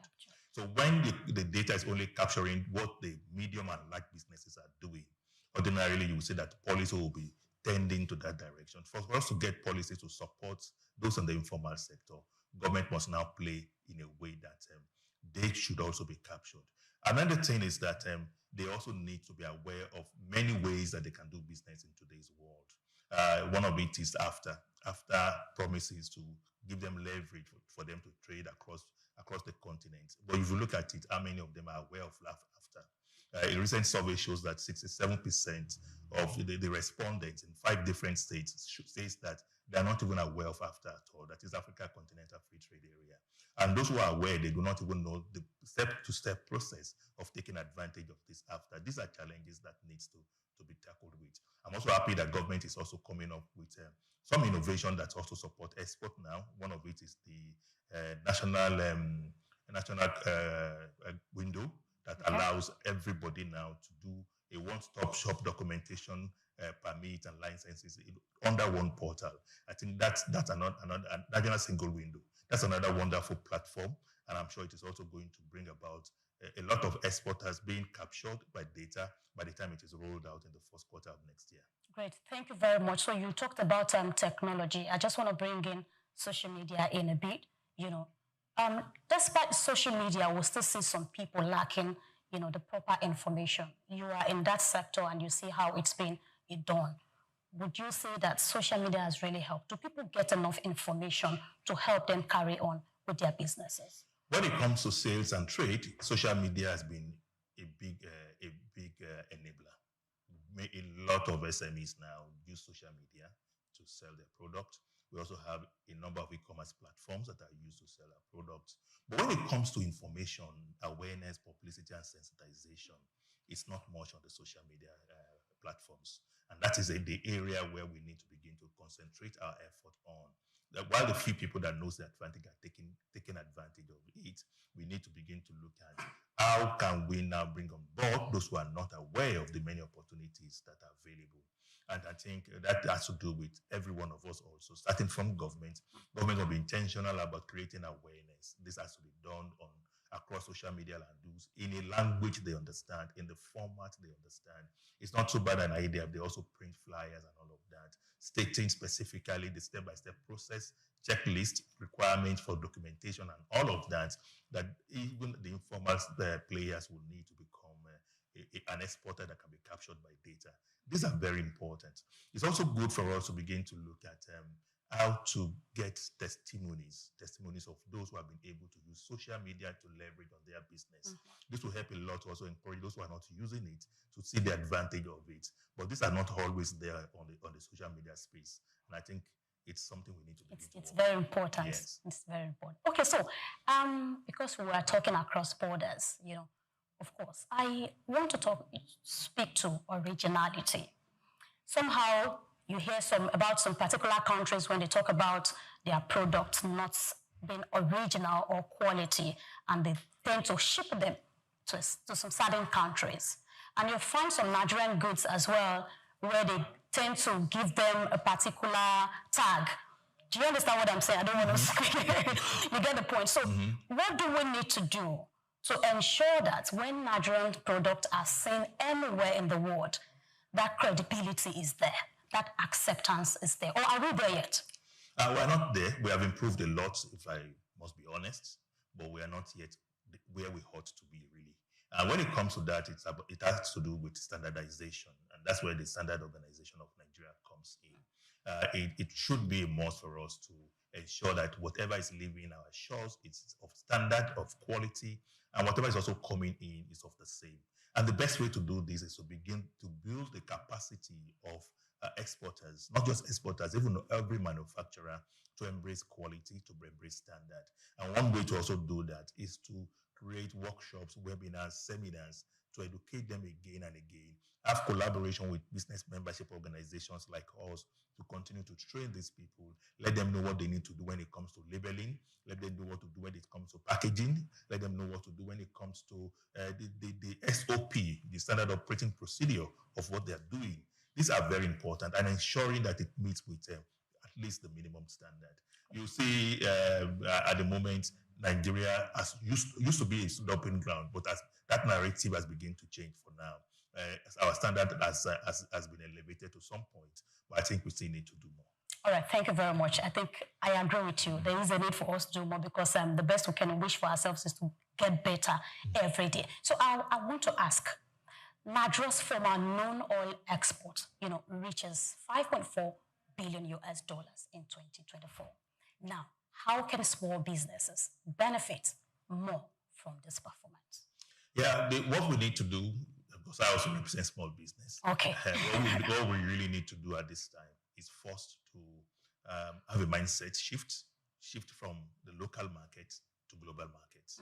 And that is very important, to begin to look at how can I make my product meet with standards? How can I begin to now export it, perhaps starting from Africa, then globally?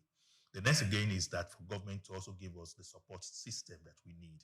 Support systems by ensuring that, by ensuring that the national single window works. One thing is to have many good policies on paper.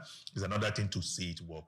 You remember that sometimes in the past we have had single windows for trade that did not work. So it's important that this works, because when this works, it will really make documentation and approval seamless. It will also reduce corruption and all of that, human interface in all of the process. And at the same time, too, it will help to increase our profit, because we will be saving a lot of money and saving a lot of time. It's also good to begin to look at government bringing instruments of trade into play. One of it is factoring. When I sell to someone anywhere, and the person is to pay me maybe in the next 45 days, factoring makes it possible for me to get my money maybe in the next 72 hours, and I begin to do business again.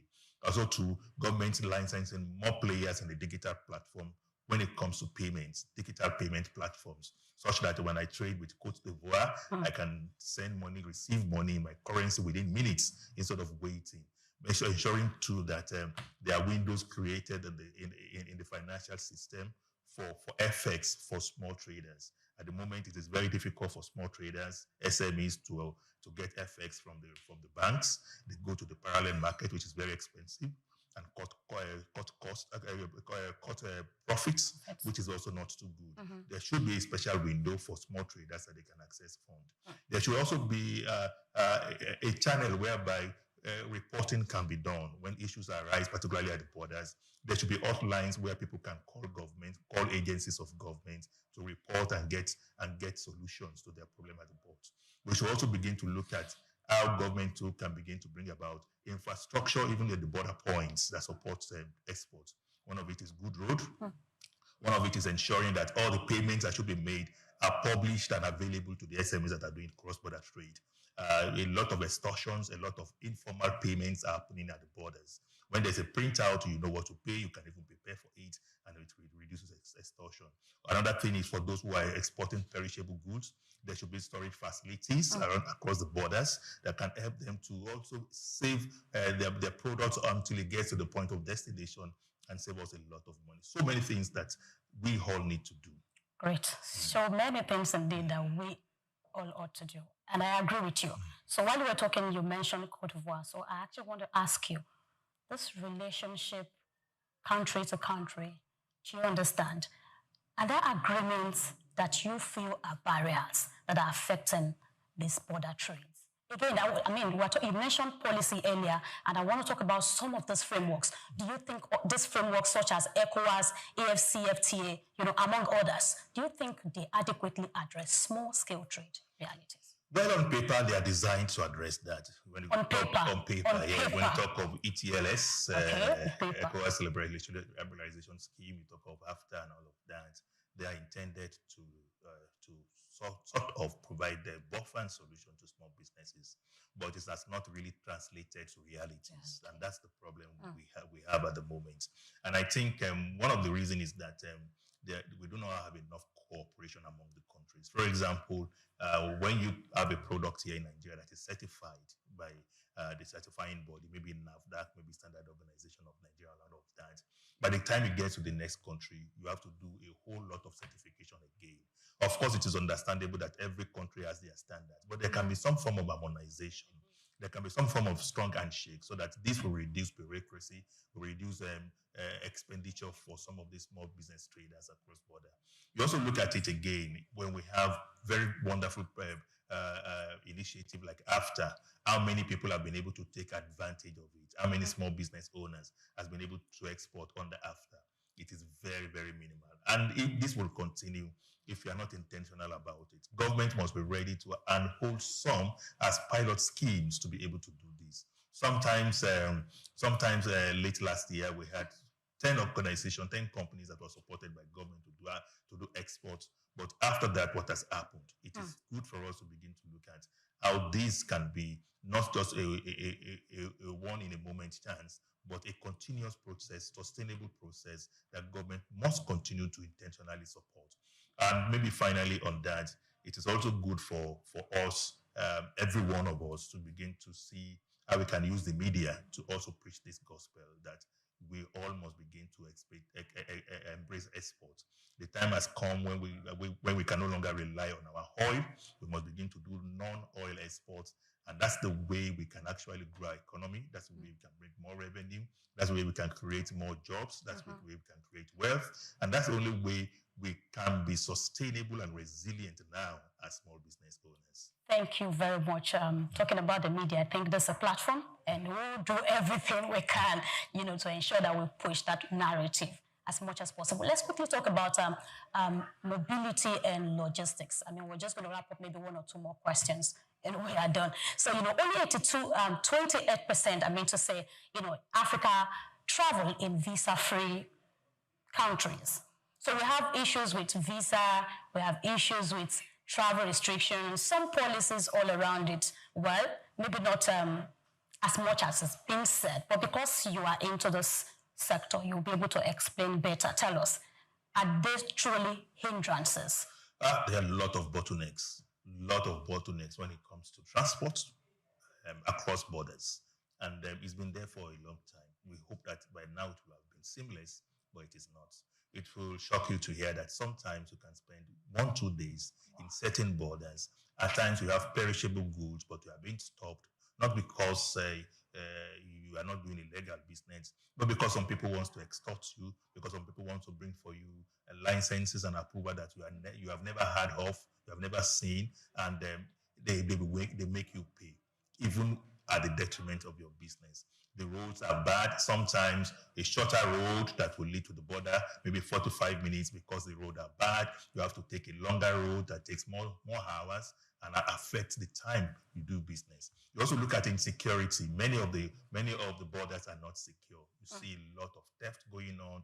You see a lot of even kidnapping sometimes going on and all of that. You also look at women in business who are in cross-border trade. They are also more affected because they sometimes they are harassed, they are molested because they are women, and then these are big issues. And that's why some of us believe that there should be a better framework for cross-border trade, and government should begin to champion that.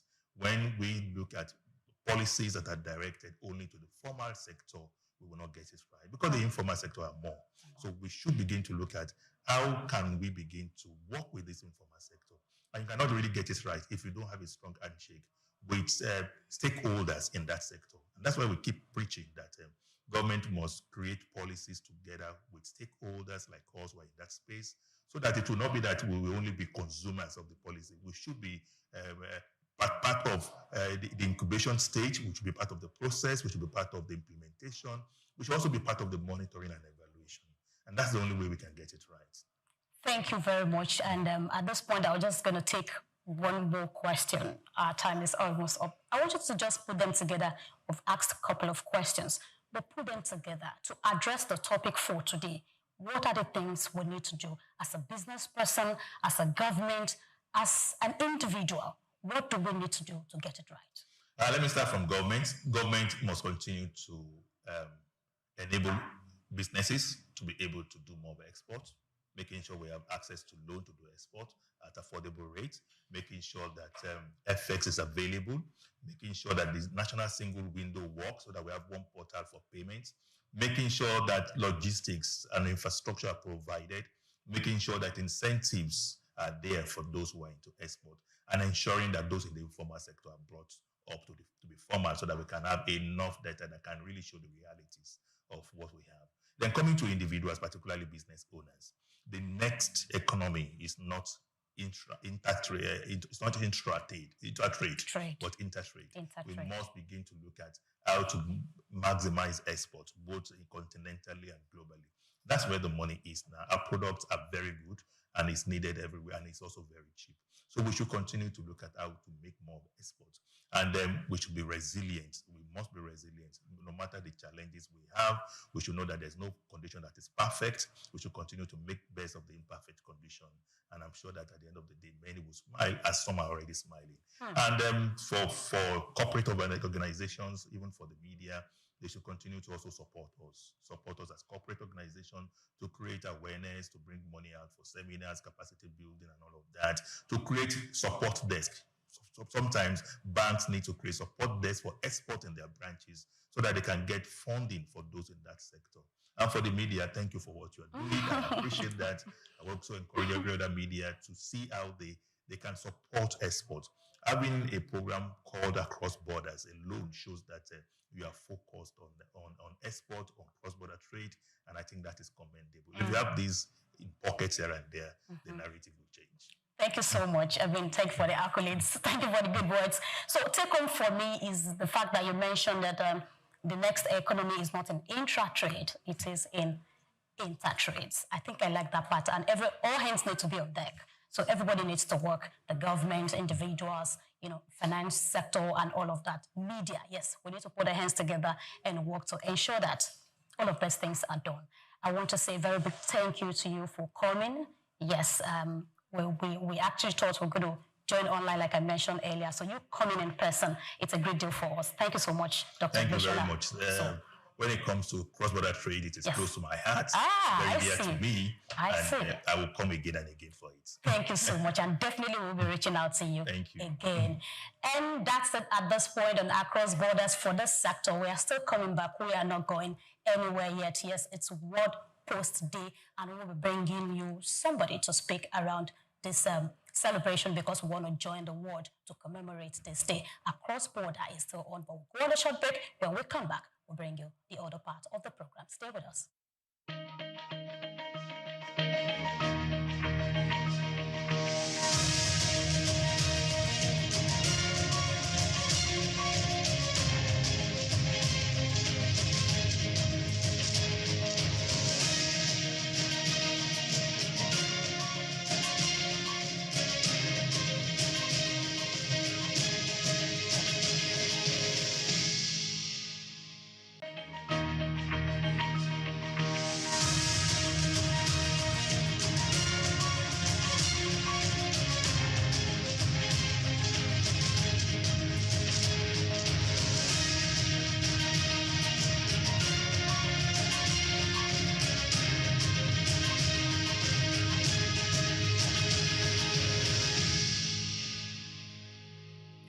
Glad to know you are still with us here on Across Borders. Today, we explore one of the oldest tools of human connection, the Postal Service.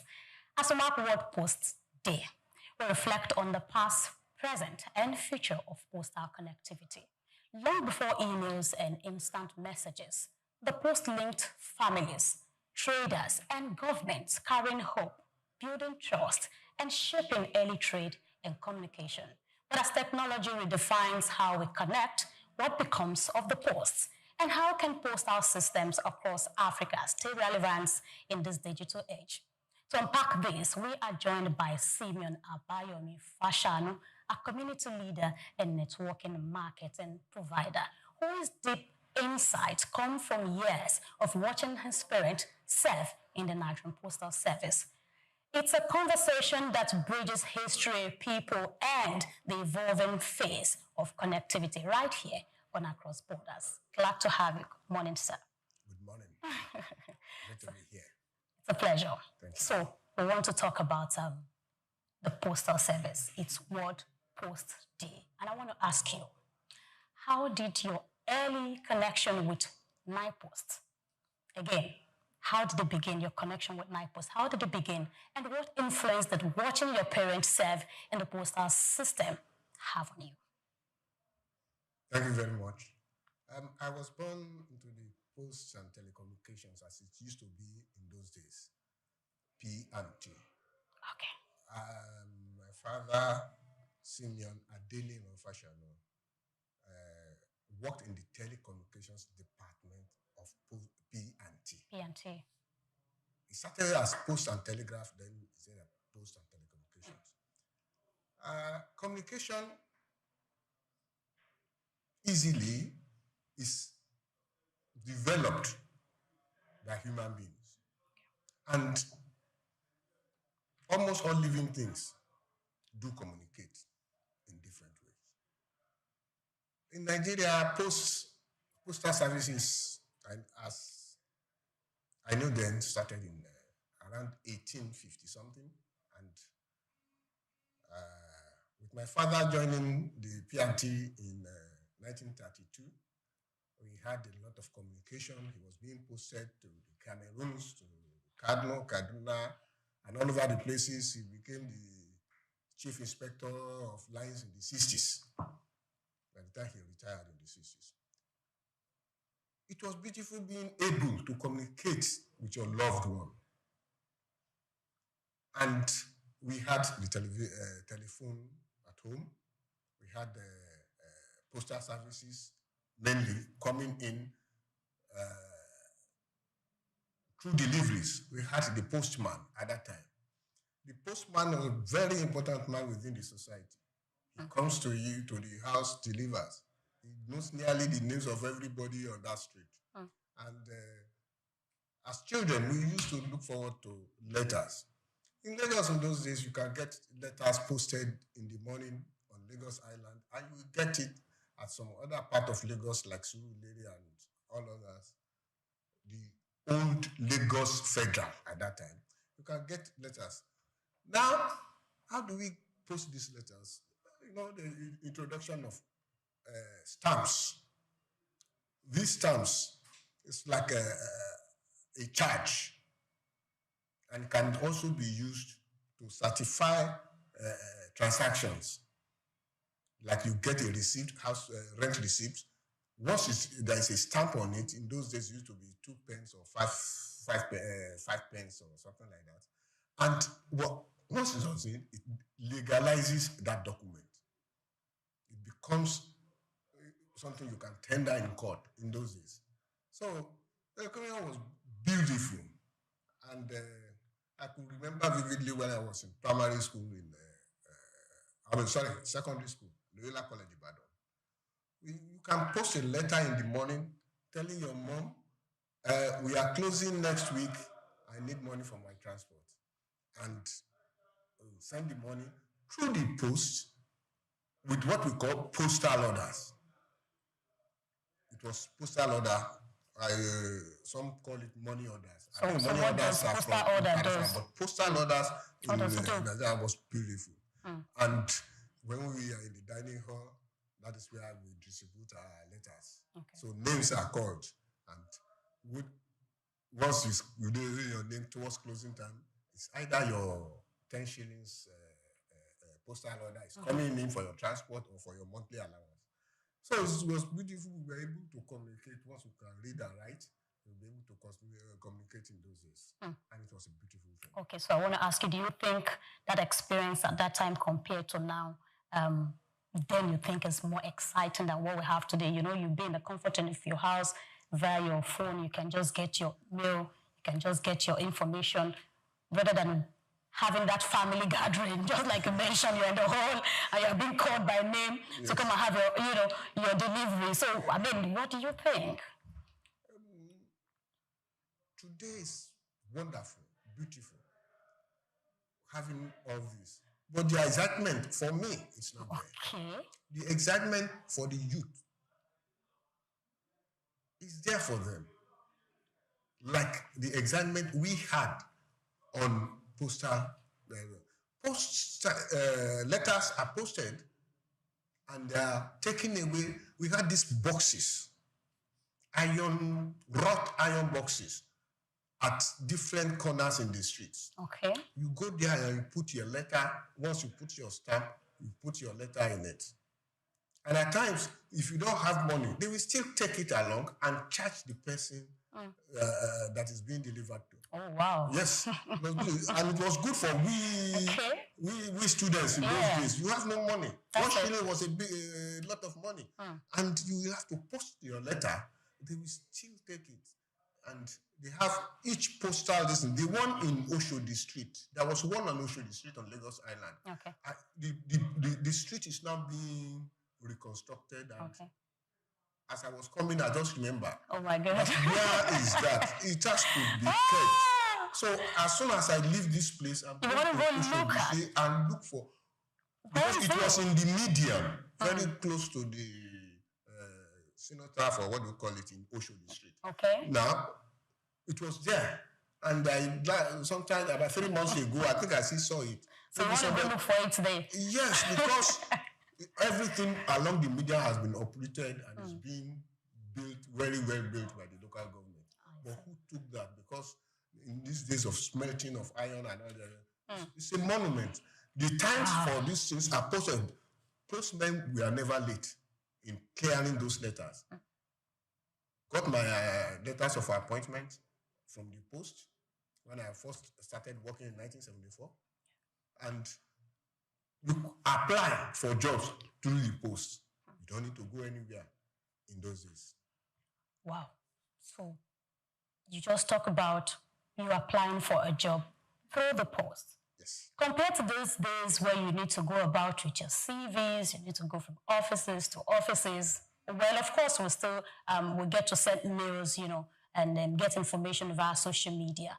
But I don't know, you feel it's more convenient having all of that at that time compared to now. But again, I want to ask you, how would you describe the role the postal service once played in your community in the past? And I'm talking about your community. What was that major role? Yes, camaraderie. Number one, if you are not in and your letters are dropped, you're sure to get it. Your results, school's results, university, your GCE results, all these things come through the post. And you get this, and people get to know you. But today, it's becoming too personal and too secretive. You can be living with somebody next door and never know their surname. Because, yes.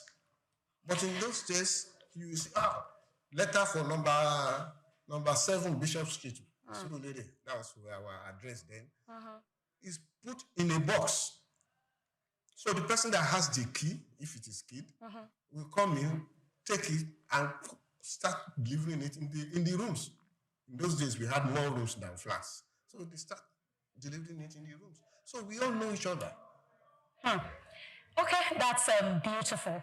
Fantastic. So, taking you back old days, taking you back memory lane, it's so important. I mean, we're going to take a break. When we come back, this conversation still continues, and I want to believe that you are enjoying the story. For those of us that do not have all of that experiences, you can just pick from this and feel like, oh, I thought I was born then. Anyways, we're on a short break. When we come back, Across Borders continues. Please stay with us.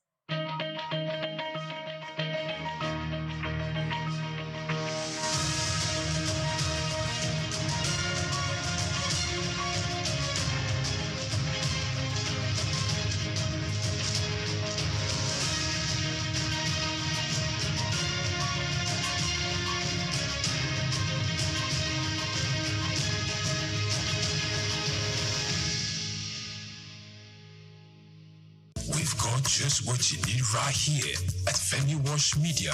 Call it the Midas Touch, and you wouldn't be wrong.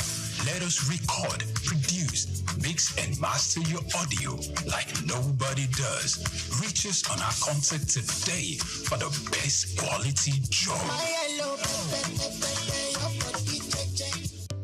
Welcome to the Africa Development Studies Center, ADSC. ADSC is an organization focused on training and research to advance sustainable development and growth in Africa. We exist to facilitate customized training, research, and study exchanges worldwide on leadership, management, and critical development issues. The center offers a platform for the exchange of ideas and best practices. Our comprehensive services encompass research, consultancy, capacity building, training, and education programs, as well as publishing and disseminating development-related knowledge. Our faculty consists of experts and researchers with extensive experience in policy formulation, implementation techniques, and monitoring and evaluation. Our methodology involves talks, individual and group exercises, games, video screenings, and discussion seminar sessions in a cozy atmosphere, making learning enjoyable for our participants. For more information, email us at info@adstudiecenter.com or call +234 912 039 2362.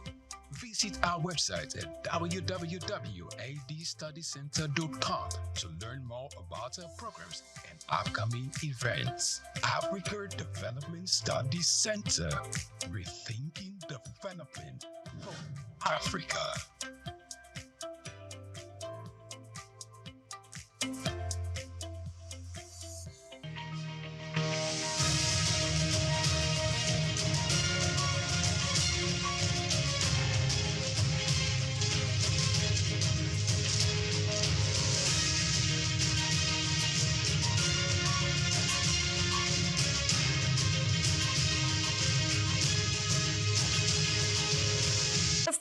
Borders, and today we are joining the world to commemorate the World Post Day, and it has been a conversation with our guest Fashion.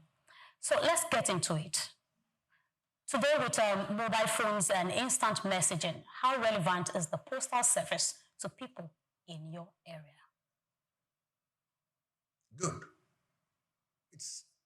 There are all these things developed from the postal system, and it's just a faster way, bigger way to address things. The postal service still, we still order small items and parts and get it from the postal office at Marina. You see transfer things which has been taken over. Most of the job has been taken over by network marketing. Network marketing falls a lot on posting. But these days, we have direct posting and messaging. But in those days, you have to go to the postal office after receiving your slip, your registered letter, or whatever, to go and collect. In those days, we used to import things from Germany. In those days, shoes, clothes, and all that, samples from Germany, from abroad, and collect in those days. Same thing. Now it is more direct to the home. And that is why we are not seeing a lot of it. It is still postage. You are still posting on our phones, on our laptops. We have to post things. It's still posting, but it's electronic. That's what it is these days. Oh, okay. It's still posting, but it's electronic. So would you say that they have also adapted to, the regular ones that we have to the logistics, e-commerce, and all of that? Would you say they have adapted? Yes. They have all adapted. In my community, we have adapted. We have, I don't need to come to your house to see you. I can have, groups, WhatsApp or Telegram groups. We now talk with each other without even getting out of your bed. Okay. So we are gradually, aged, which is, I'm surprised at the number of people above 70 that are on the net these days. Okay, so, but let's look at it. Would you say there are challenges facing postal access or delivery? Are there challenges at all? Yeah, there will always be challenge. Once you solve a problem, that problem will create another problem. The solution will create another problem. And it's throughout life. And there are still challenges. These challenges, network failures and other things. And this have to be perfected. Once it's perfected, then other problems will come and we know how to face it. Maybe because of the large volumes of people involved. Okay. Where you have to build capacity, you have to... Quite a lot of things. And they will still come. All right. Okay, so I want to ask, would you say, with the advent of technology, would you say technology have actually impacted the postal service? Whichever way, you know, I mean, you have a lot of people, a lot of things to do, and you have people, and a lot of people are start thinking, oh, are we going to lose a job? Is technology going to take over? You know, all of that. So what do you think? On the side of jobs, the Russians, or I don't know, I don't want to say Russians now. Okay. The Russian Revolution, okay. The architects, through Lenin, Karl Marx and all that. Karl Marx postulated that in the future, human beings will not need to do any physical work. And we are almost getting into it. Everything now is becoming automatic. When I started job in 1974, we have a telephone operator. And with some wires. Yes. But today, that is gone. Every office had a secretary. But today, the MD can do his work. You know? So, in as much as jobs are being taken away, jobs are also being created. I see. Yes. Somebody have to manage these machines. Somebody have to program these machines. Those are new jobs. Different from when it is manual. Okay. So, postal services are often described, you know, as tools for social inclusion. Would you say your community still feels connected through them? There's still connection. You know, you mentioned you're going to check, you know, what's it called? The spot where you used to have the post box. Yeah, you're going to. So, is that connection still there? No. That connection is not there. So what's this missing link? The missing link is the physical appearance. The physical connection. The postman is coming, you expect the paper. Some areas, the postman comes at 9. In some areas, they come at 10, 12, some twice a day. But today, you got it within a minute. You don't expect it. It's there, and you can get it at any time. Okay. While we try to wrap up, I want you to just say in few words, what do you think could be done to ensure better sustainability for postal services? We know they are still there. You know, it's still there, it still exists. But of course, the world is changing, things are changing. What do we need to do? As a government, as individuals, what should be done to ensure sustainability? And of course, to make it better. It's perfection. It has to be perfected and improved upon with technology also. We know we all have postal codes. Every area has a postcode. And that is not being used. And it's easy. It helps in finding people, their addresses, their areas. And it's in sorting. More technologies to be provided in sorting. So that letters meant for Jerusalem is not found in France. That's okay. Okay, that's very key. So that letters meant for Jerusalem will not be found. You know where I got that from? I think I can relate. Sometimes even at the airport, I think I need to bring this, you know, and you looking for your luggage, and you're like, I mean, you find it's on another flight. Yes, that's so the tag is what it's used to sort it. And that is how the postcode is used to sort letters. I see. So but I'd like to even add this before we go, yeah? We're wrapping up already. So because of what we just talked about now, do you think even the current means of posting and all of that, would you say there are more challenges or there are more benefits? Yeah, we are not spotlighting challenges. We are not key at pushing out challenges. But of course, when there are need to address them, we need to speak to them. So what do you think about this means of posting? Challenges, opportunities, and all of that put together. Again, it comes to perfection. You see, once it's perfected, look at, I don't know if I can, there are some postal services, very international. You can have a letter here and needs to be originally signed by somebody. Go to the post office or any postal agency. You pay for it. It goes to the place, to the person, wherever in the world the person is. The person signs and sends it back. Maybe through the same means. But the original document gets here. So we need to perfect it in such a way that it reduces the time. If I have a document and I can post it now and by tomorrow it's back with me. Okay. So it needs to be perfected. It needs to be improved. All right. The technology of it, either by plane, by vehicle, and by all this. And all of that. Thank you. Thank you very much. Thank you very much, Mr. Fashanu.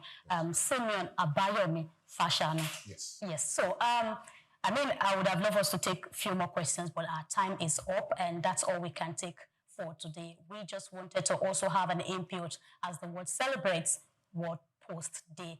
And that's it on our cross-border today. I want to say a very big thank you for coming. When we do have other related topics, we'll be reaching out, and we hope that you will oblige us. All right, until next time, we see you again on our cross borders. My name is Grace Komolafe. Do not forget to follow us via all our social media platforms at SOUQ News TV. Just Africa comes up in a bit. Please stay with us.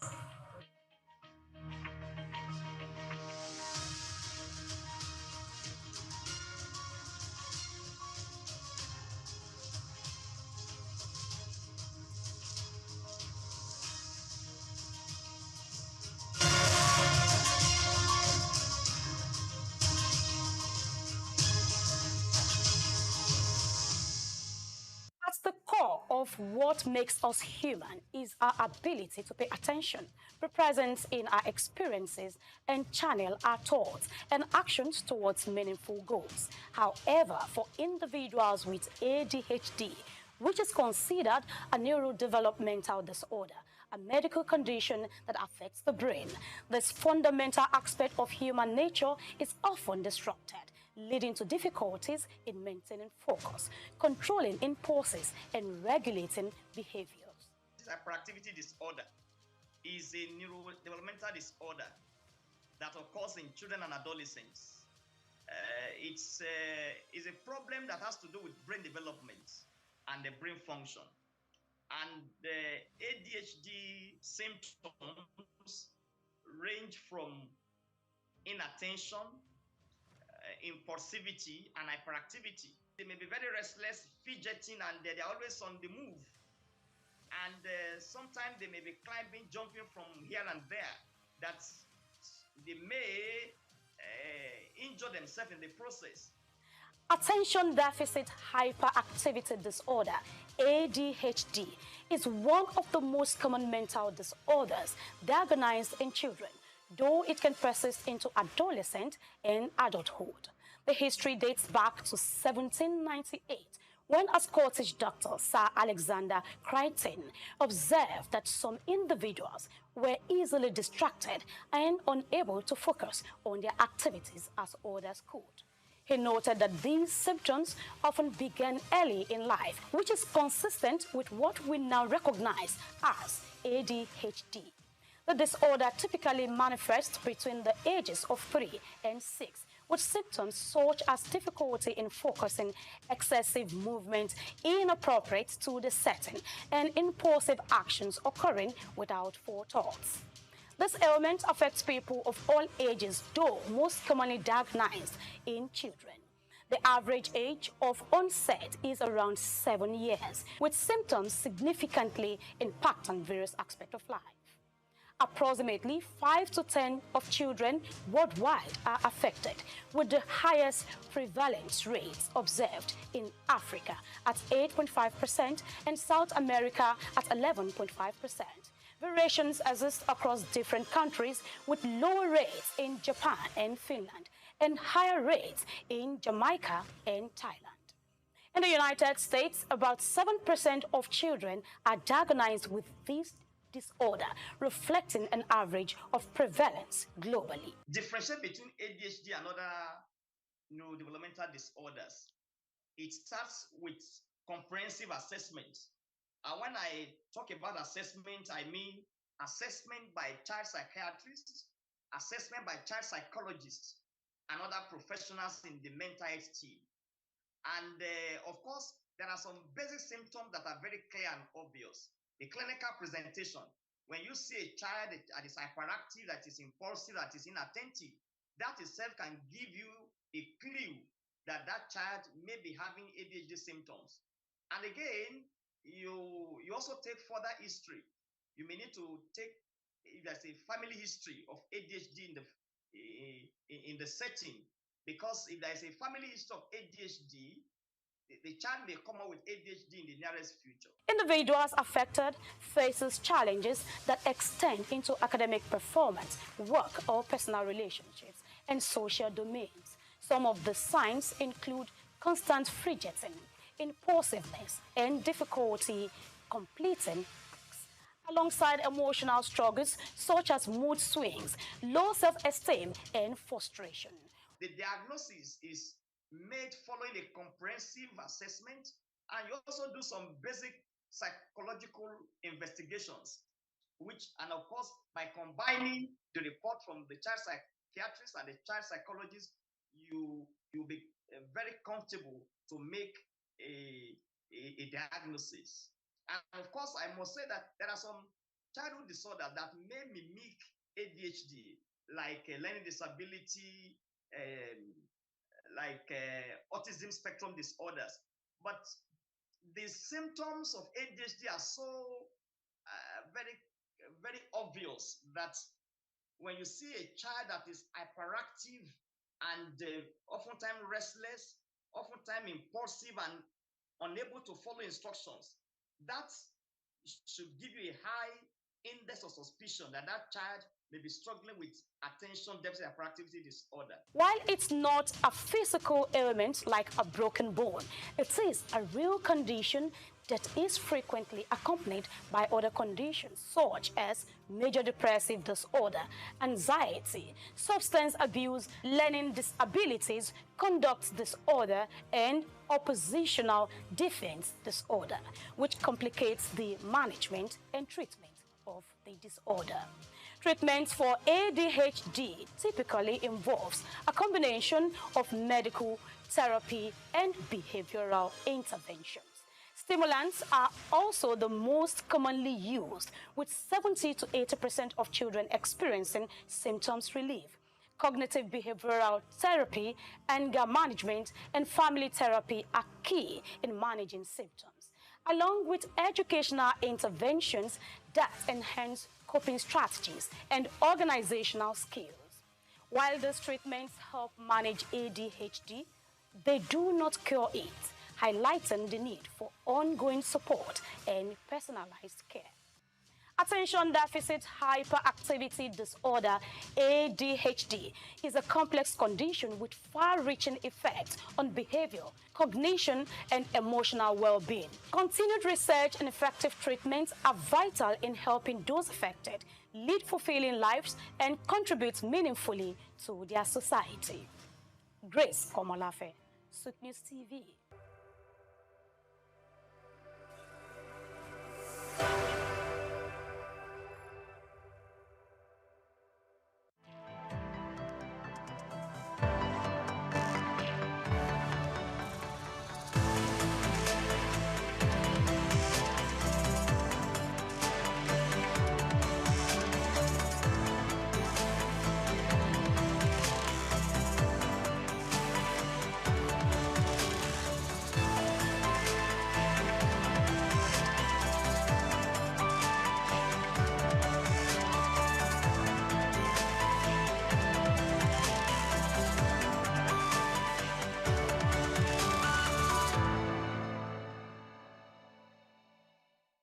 Nigeria, when you hear technology, innovation, and e-commerce, then you begin to think of the 21st century visionary leaders who have availed us the luxury of connecting with the world without leaving our spaces.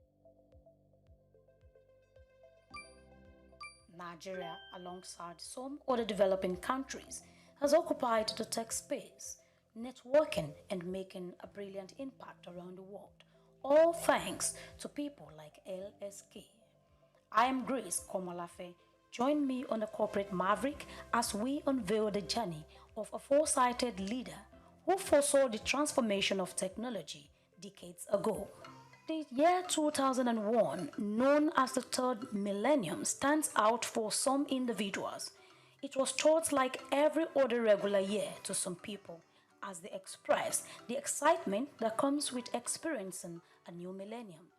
While many carry on with the feeling of entering the 21st century, some visionary individuals saw it as a strategic period to bet their thought-provoking plans and business goals. Among these visionary leaders and innovators is Leo Stan Eke, founder of Xenox Technology, bringing this tech-oriented company to life in 2001. How much do you know about this tech and business-driven giant? Who is Leo Stan Eke?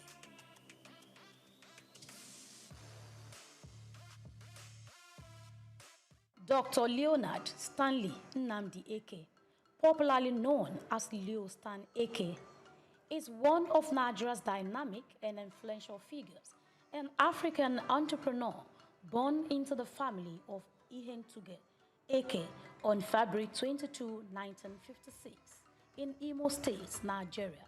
His mom, a dietitian, and dad, a nurse.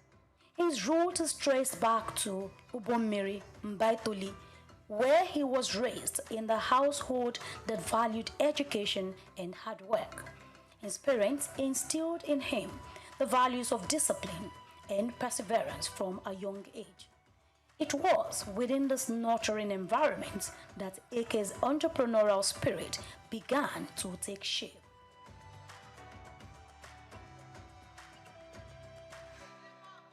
Like many visionaries, Dr. Eke's journey to success was paved with academic excellence. He attended Holy Ghost College in Owerri for his secondary education, where he honed his intellect and ambition. Eke's dream of becoming the biggest transport company owner in Nigeria changed as a result of his encounter in India, where he had his university studies. It was a turnaround moment in his life. In India, he pursued a Bachelor of Science degree in economics from Punjab University, and the exposure to India's vibrant economy left an indelible mark on him and then tilted towards more realistic business ideas. This led him to get full involvement into ICT. Sir, I'm a very good testimony of an African who started from nothing. Okay. And got somewhere, not there, right? Okay, so in summary, I came in here first of all to the University of Nottingham, or Nottingham University. I was in Cork City University where I was doing computer science, and I wanted to specialize in user interface as a postgraduate course. Okay, and the system, which I'm sure still exists in the UK, is that you have university chancellors who observe you in classes and direct you properly. And the thought, since I was going back to Africa, there were no computers. And if I got there, I could be frustrated for another 32 years. So they discussed with my parents, and they wanted to know if I could stay in the UK and continue computer science. I said, no, I was going back to Nigeria. I have passion to change the country, and by extension, the continent. He later went on to earn a Master of Science in Risk Management from the Exton University of Nottingham, England, further enhancing his acumen in the field. With his tech startups dating back to the 80s, Eke can be put in the bracket of visionaries who saw that ICT would define the world in no distant time. His ICT Solutions company commenced operation in 1989, focusing on desktop publishing and computer graphics. Over the last 3 decades, the company extended operations from Lagos to Port Harcourt and Abuja, implementing several ICT projects across the oil and gas, telecoms, manufacturing, and public sectors. I started small, like any other entrepreneur you read today. Okay, some started in the garage. Okay, most of them didn't inherit wealth. Now, so how could they have started? You start with your own. During our time, you have to start with your own sweat. Okay, until you build such, get to such a level with a system and structure in place. And then people trust you. But because our kids today pass through business schools, connected to people, okay, and they now want to go from average above. You understand? Instead of starting, a lot of us started from -1. Leo Stan Akers' major hits into the business world commenced with the establishment of SOUQ Technology Limited in 2001. With a fervent desire to contribute to Nigeria's technological space, he embarked on a mission to manufacture computers locally.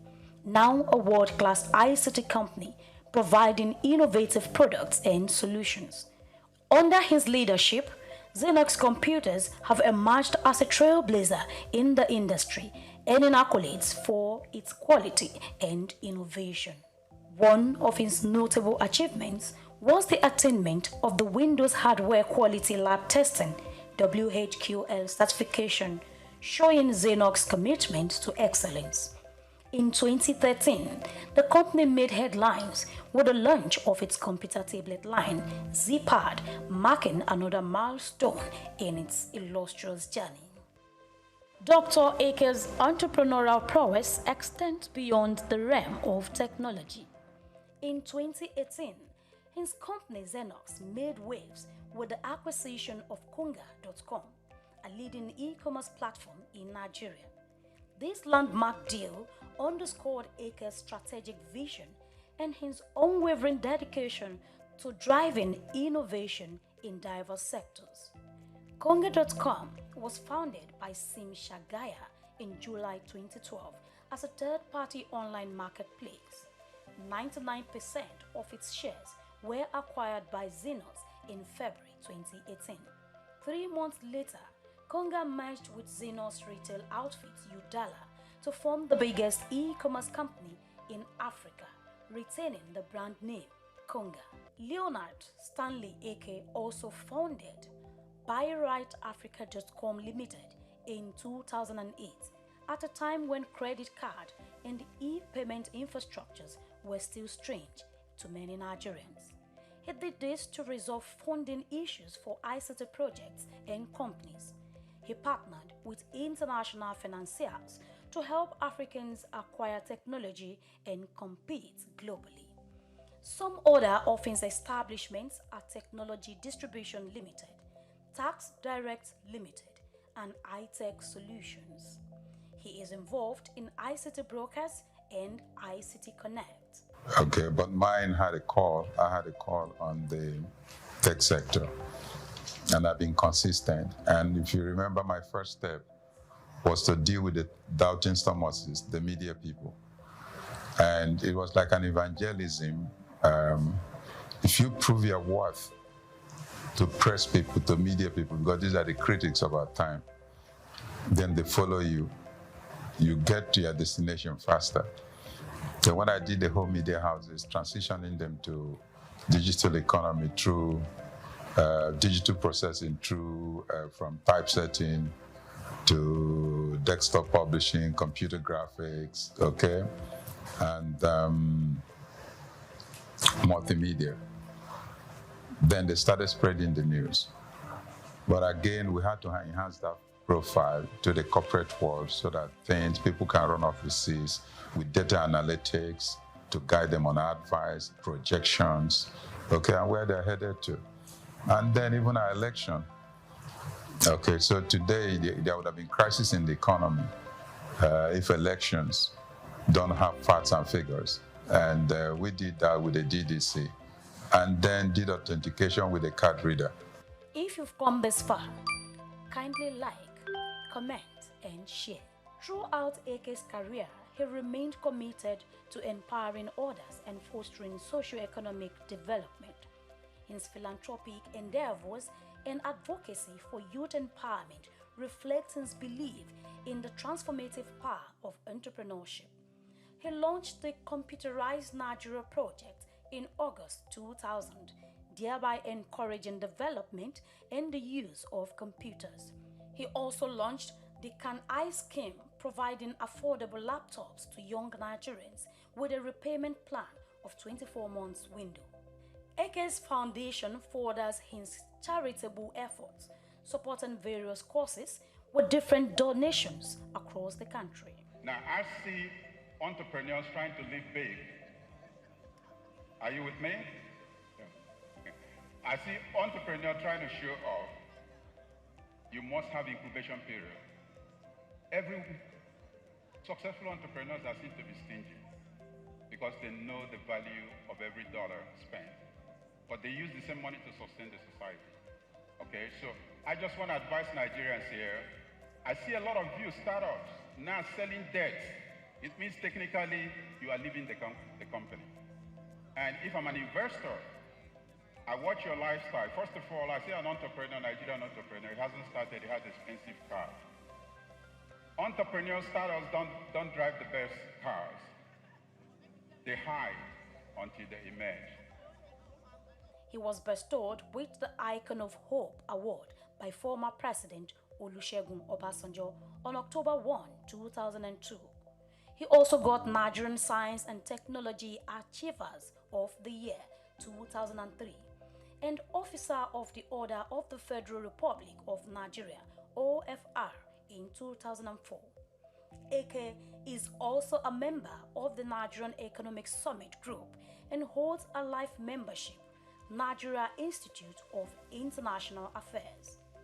He also holds an honorary doctorate in business administration from Imo State University, Owerri, Federal University of Agriculture, Makurdi, Federal University of Technology, Owerri, and the University of Jos. He is a fellow of the Lagos State Polytechnic, Lagos, Federal Polytechnic, Ida, and Federal Polytechnic, Nekede, Imo State. Leadership is big crisis in the third world. Big subject to discuss. I don't have a complete answer, but as an entrepreneur, I can create platforms for you to decide who should be your leader. But my interest is that I'm excited with this 21st century because this is the only century God did not create any person to be poor. In the past, many were called and few were chosen. In 21st century, many are called and many will be chosen. But you have to decide if you want to be one of those to be chosen. Leonard Stanley Nnamdi Eke is married to Chioma Eke, the CEO of Technology Distributions Limited, TD Africa, and together they have raised 3 sons and 2 daughters who are doing well in their respective fields of endeavors, just like their parents. As Dr. Leonard Stanley Nnamdi Eke continues to chart new territories and inspire future generations, it speaks to the limitless potential of the African entrepreneurial spirit. With his visionary leadership and unwavering resolve, Dr. Eke embodies the essence of innovation and resilience, creating indelible marks on Nigeria's business in Africa and humanity. Leonard Stanley Nnamdi Eke.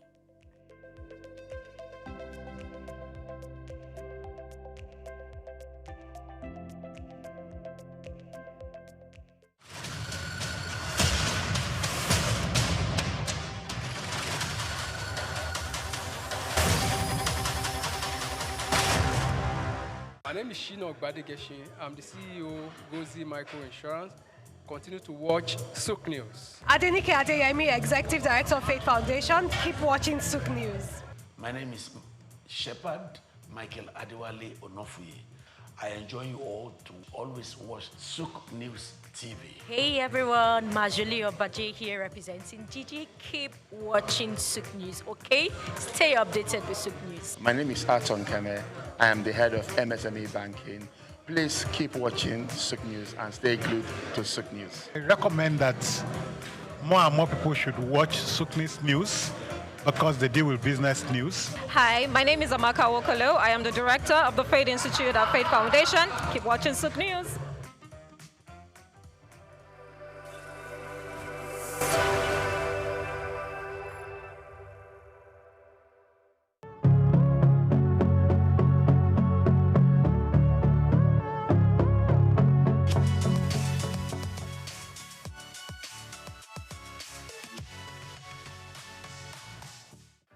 Okay, as you know, my name is Babatunde Jala Ipega. I shortened it. That was part of my journey to Baba Jala Ipega. I was born here in Lagos, just a stone throw away from here in actually Lagos Hospital here. And I was expelled from school. I went to Corona Ikoyi at the age of 6. My teacher, who I found to be quite unjust at the time, made us all stand, and I remember this, even though it's like 50, almost 45 years ago. But I remember standing outside Corona School in the heat with all the students in my class because one boy had done something and no one owned up. So I found that quite unjust that all of us had to suffer. So I picked up a stone and I threw that stone at my headmistress's glass and it broke her window. She told my parents, and my parents weren't very happy, of course, but they realized that I wasn't meant to be in school like that here. So the teacher actually asked me to leave, and my parents took me to England. They said, take this child to England. We can't control this child here. He's a wild fellow. So as soon as I got to England, I went to Tunbridge Wells in Kent. I went to school there, and it was the most cold experience I've ever had in my life. I was 6.5 going to 7, and I went to boarding school at that age. And I think that woke me up in life straight away, that even in comfort, you still have steel. And by that I mean that everyone would think, oh, you are lucky, you went to England at 6, 7. But I was very young. I was put in a dormitory with children from England, from Japan, from Saudi Arabia. We were all very young. There was a lot of crying in the dormitory, 12 boys, 6 on each side. And the room was very cold. I remember the cold. But one other thing I got to learn was rugby. And through my life, rugby and learning to deal with my condition and environment has instilled a strength in me. And as we know in Nigeria, you have a lot of things that happen that are out of your control, but you have to find a way to evolve and adapt. And I think from the age of 6, 7, I was very lucky to have that. I went to the oldest school in the world called King's Canterbury, started by St. Augustine in 598 AD. This was the secondary school I went to. And my life seemed pretty, what they say, gold-leafed at the time. Everyone's like, you enjoy, you're in Nigeria, you're in London. I learned to speak Spanish. Unfortunately, I lost my Yoruba, but I'm trying to get that back. I learned to speak Spanish and French. But at the age of 17, my father had a stroke. And he was working too hard, obviously. And sadly, my mom and dad had split up by that time. So my whole life that seemed so rosy stopped because my father's business partners, all of them somehow took the business and it went away. And from that going away, we were left destitute. My dad was in a coma for 3 months, and my mother, who wasn't working, because my sisters and I have 2 lovely older sisters, Yewande and Gigi, we were still in school. So much so that my last year's school fees were not paid. But one of my uncles kindly paid for my school fees, and my mother had to go to work. She started her own business. She too was a journalist, Mrs. Ibiene Pega, but she started a chauffeur driving company and started using cars to drive people with her staff. So from that age where I thought a university was going to be given, I was left floating in the abyss because we didn't have financials. So for 1 year I had to work in a post office in London, and it was quite an eye-opener for me, but it didn't stop me from adapting. And again, adaptation helped me grow. So from being in a very wealthy family as a young man, coming to the age of 17 to become an adolescent, a grown-up, I realized that nothing is given. My father sadly was in a stroke, and when he had that stroke, he became semi-paralyzed. For another 30 years, he was semi-paralyzed. But my mother died quite soon after that time in a car crash on the road to Warri, because my Okrika side and Warri side is where my mom was from, even though my father was Ijebu. So my mother died at the age of, when I was 21, which was 20 actually, when I was starting university. And my father was semi-paralyzed. So I became the father of the family, even though my sisters were older and far more intelligent than me. But being the man, I had to take control of a lot of things. And I think that's what really gave me the tenacity to understand that I really need to be someone who doesn't just walk in one field. I need to spread my risk. From my university, I did mathematical economics and Spanish. I was able to go to University, Queen Mary College, London University. And from there, I finished. As I said, I worked again. So I worked before I went to uni, and then I worked afterwards. And for me, life is about collaboration, communication, and tenacity. And I think those were my first 21 years.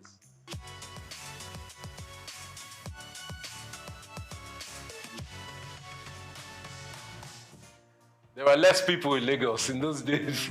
I won't lie. I grew up every summer and even Christmas where we could afford it. Back in my day, 1978, 79, Naira was 0.8 to £1. So you can understand that people were very wealthy. I think in those days there was like 40 million people. It wasn't that much of it because my dad was an estate surveyor. So we used to go to Abuja a lot. And he was one of the surveyors that gridded Abuja when it was being built during the late 70s, 80s with Obasanjo, and even before Murtala Mohammed. They were gridding it. And Lagos was, shall I say, Abuja was made the capital.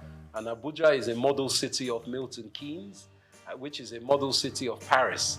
Just like Brasilia in Brazil was changed from Rio de Janeiro as a capital. So for me, coming back to Lagos was a joy.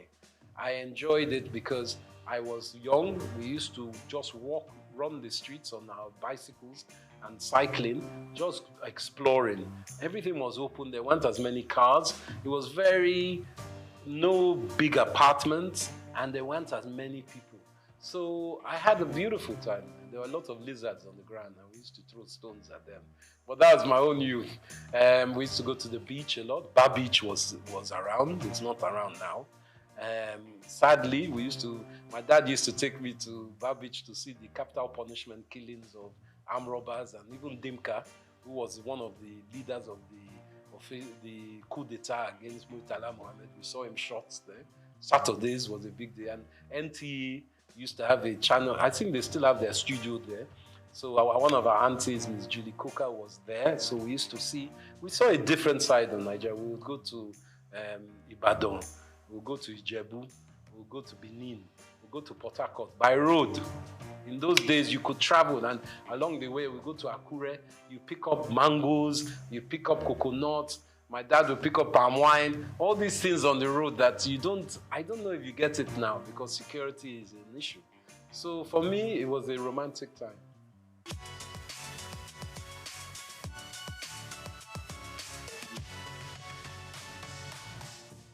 I think fashion, evolving through Nigeria, has started as a siloed industry.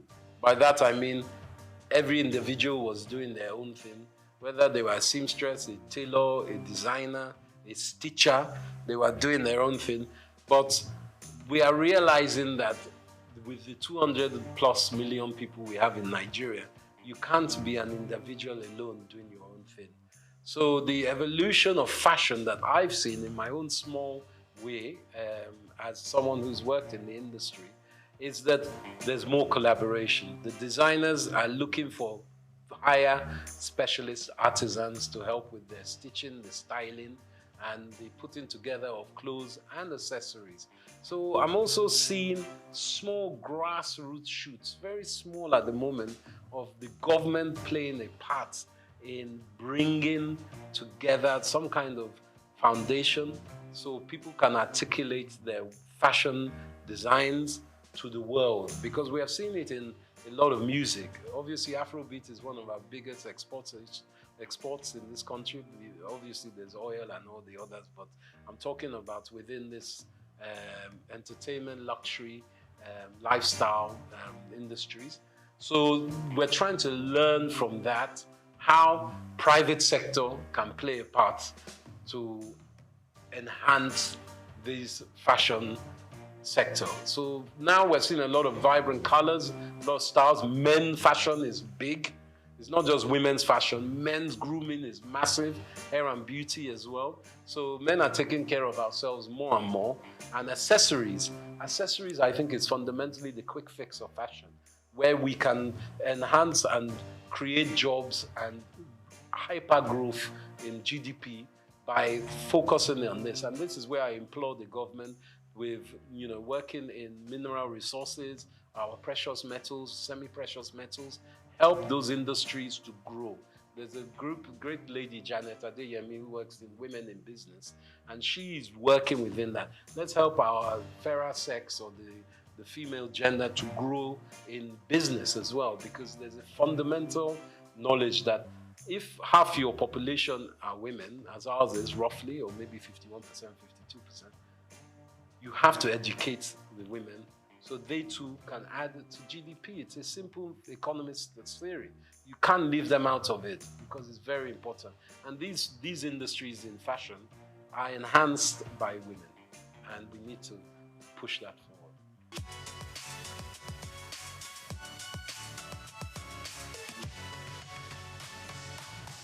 I think the banking system needs to be augmented.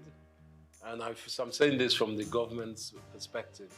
The ease of doing business in Nigeria, as an investor myself, a foreign investor, as well as being an indigent in Nigeria, the problem is not getting your money to Nigeria, it's getting your money out of Nigeria. Not that you want to suck all the money out of the country, but what can help is the floating exchange rates, the flow and liquidity of money that can come in and out of the country. A lot of investors are worried about how they get their money out of Nigeria. So I think our banking system, going back to the central bank, which they're working on, needs to be much more fluid. So people feel they can invest and take money out. But also, we need to articulate what is on offer. We need to start some kind of documentation of who is available to have investment with, where they can be found, because it's because we are quite an opaque economy, meaning that people can't see the end of where they're putting their money. Once we do that basis and open up the lights within which kind of businesses are available to be invested in, I think a lot of investors, domestic and international, will be more willing to put money towards it.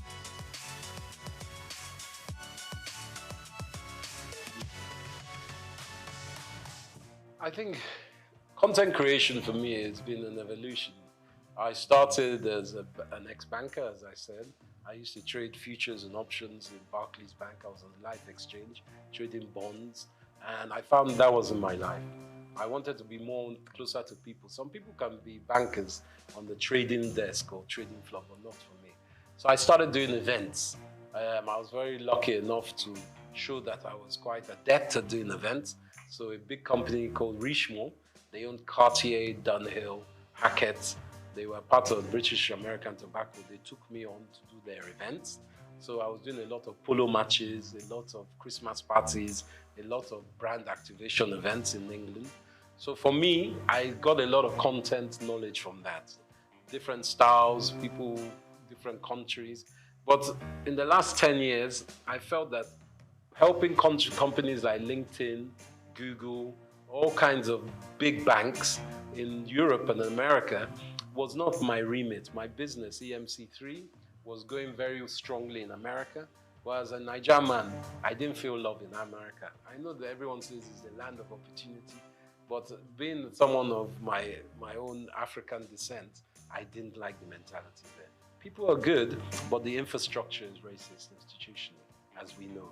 So I felt I wanted to give something back to Nigeria. And with all the 20 years of, at that time, about 17 years of knowledge I gained from doing some of the best Grand Prix parties in the world, Formula One, around Monza, Silverstone, Abu Dhabi. I was doing a lot of events. I thought, let me take this back to Nigeria. I didn't have to come back to Nigeria. I wanted to. And I know with all our grievances with Nigeria, if you ask many Africans about Nigeria, they'll say, they look up to us. You guys, you have Chinua Achebe, you have Wole Soyinka, you have Fela Kuti. What's your problem? You have Chimamanda Adichie. What's your problem? So we have to take ownership and say, yeah, we do have all these people. We have Afrobeats, whether it's Burna Boy, Davido, the Venus Bushfires, all these different people that are exported. Let us look inside and say, wow, we do have a lot. So I wanted, as a content creator, to show Nigeria in all the different sectors that we do have a lot. And that's why with the marketing and communications company that I've started, my own company, I felt I could touch so many sectors. And finance, as I mentioned, I work with banks. Also government, Nigerian Investment Promotion Commission, a very great entity. I work in fashion, you know, with brand labels and people across the board. There are great shops like Alara here that also promote African fashion and African business. And did you know even Leventis does a lot of research, Nigerian bottling company, to help this country. And do you know Nigeria was blowing glass 1,000 years, almost 1,000 years before Europe knew glass blowing. And it's been found in Oyo State only recently. So it's very important that architecturally, we take ownership of our country. The NOC civilization that has been in the mid to, I think it's above Abuja, near Benue, and even Niger River, above those basins, that has a lot of artifacts and a lot of archaeological excavation potential. But we've allowed that just to linger. People have stolen a lot of our artifacts. You know, Nigeria was known for Benin bronzes. We were the best smelters of iron before people were smelting iron. So these are things we have to take stock of. And me as a content creator, I bring all that information together and I make sure that people acknowledge it and are aware of it. So then that will uplift us all.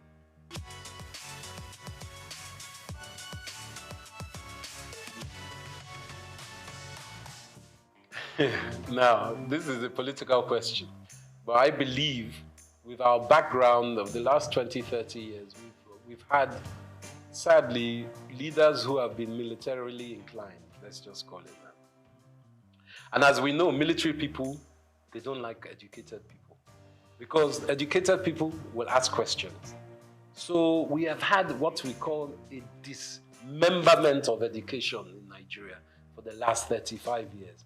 And that has played an endemic part in retarding the gross domestic productivity of our country because our youth and even people up to my age and older have not had the infrastructure, middle-class education that is needed for a country to grow.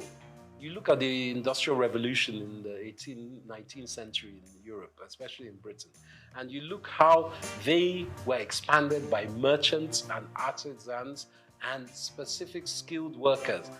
Apprenticeships were big, education was huge. There was what they call a noblesse obligée, a nobility obligation that people who are rich give back to institutions, not to church, to institutions that will help education. And that is where I think we've had a disconnect. Education was lacking. So for me, the way that we can help, it takes time. This new government is in. They are trying to implement the 8-point agenda, which is a good agenda. But everyone's looking for results now. Nigeria has been in a very bad state. There's global downturn. Obviously, cost of living is so high as it has been for a while. Nigeria is exacerbated, but in Europe, cost of living is high. There are some stupid wars going on around the world that has meant oil prices have skyrocketed. And you know, with the rocketing of oil, everything goes up price-wise. So Nigeria needs to reevaluate education and apprenticeship. I believe even in fashion industry especially, apprenticeship is very important. Whether it's weaving, designing, marketing, online, whatever it is, factories, you need apprenticeship. And that's the quick fix of education. But education is fundamental to everything. education of men and women, or girls and boys, both. Let's be honest. We need both sides of our genders to work together. You know, Yoruba, we've always been what we call a dual binary kind of culture. We've always thought of male and female as one, and it's very important. Even in our names, Taiwo and Kehinde, you won't know if it's male or female. So we have to really educate ourselves that we can work together. And I think our women are our future. I can't even emphasize that more. And education is key. But it takes time.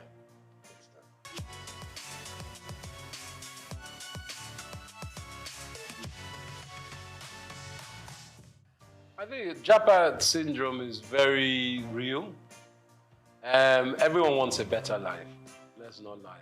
You want a better life for yourselves, but for your family, your parents, your children. And the opportunities in Nigeria, even when you have been educated and you finish graduate here, to find jobs is not easy. The infrastructure is very bad for job creation. And this is being worked on, you know. And the last 8 years has been fundamentally broken. But we know this new government is changing that. But specifically, Japa in Canada, they need our brains. You go across the world and you ask any nation, especially America, who are the best educated, the best, integrated, and the most proficient people, Nigerians. So it's not that we are stupid. It's that we don't have the infrastructure at home. And America, Canada, Europe, they're giving us the infrastructure. So getting out of Nigeria is not easy. There are opportunities and policies that allow it, but going across the border to Libya is not the way. You spend $5,000, $4,000, which is almost 4 or 5 million naira to try and get to Europe, and then you're treated like a dog when you get there. That's not the way. But, you know, there are certain policies that can take you to these countries. And in Britain, for instance, it's not all, the streets aren't paved in gold, but if you earn £1 in Britain, you send that home, that £1 is 1,300 naira. So, and the minimum wage is £14 an hour now in Britain. So you can do the maths of that. So someone who is earning £14 an hour, if they work 10 hours in a day, they've earned over £100, which is 100,000 naira. So the mass, of course, is what makes people want to go there, because even if you are working there, obviously you are paying British rates, so your rent, your cost of utilities, your food and drink, your transport comes into play. It's not cheap there. But the money you send, even if you're only sending £100 a month back to your mom, that's 100,000 naira. So, or 130,000 naira in today's rate. So you can do the maths. That's why people are going. And the security in these countries is, and the education, to be quite frank, is better. But it doesn't mean they are better. We have to build a house, you must thatch the roof from within, so your roof doesn't cave in. And I think that's very important. Not that people shouldn't go home. I mean, go out of the country, but they should always come home as they can. Because we need, you see the Pakistanis doing it, you see the Indians doing it, you see the Arabs, they go home and they build their own countries. It's not good to just japa and live. You have to come home as well.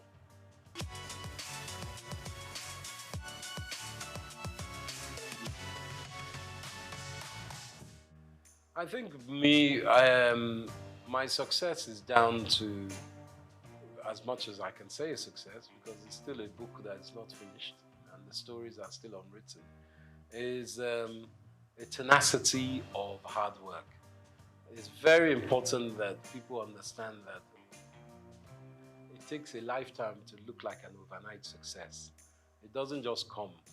What I'm still doing, I'm not the most successful in my business, but I love my business. And if you can find something that you love and you can make money out of, then you're in heaven on earth, to be quite frank.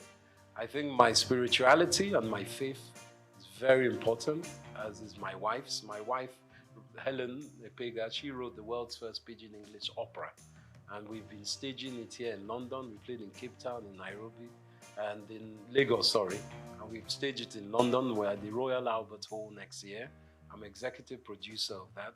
So I think my success, to add to that, is that I put all my eggs in one basket.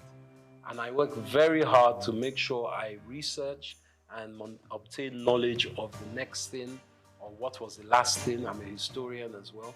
And I put things in perspective. And I try to add value as I can. But as my momsy used to say, you have 2 ears and 1 mouth for a reason. So I like to listen as well. And from children, you can learn.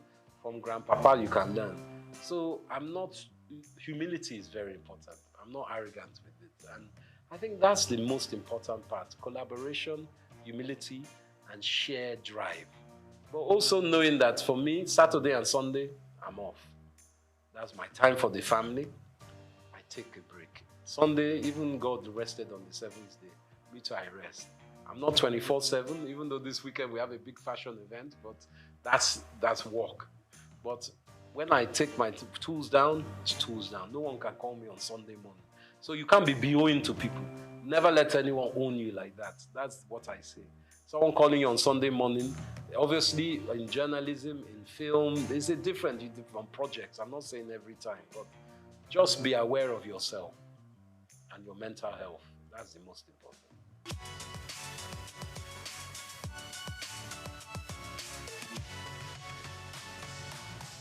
Sure.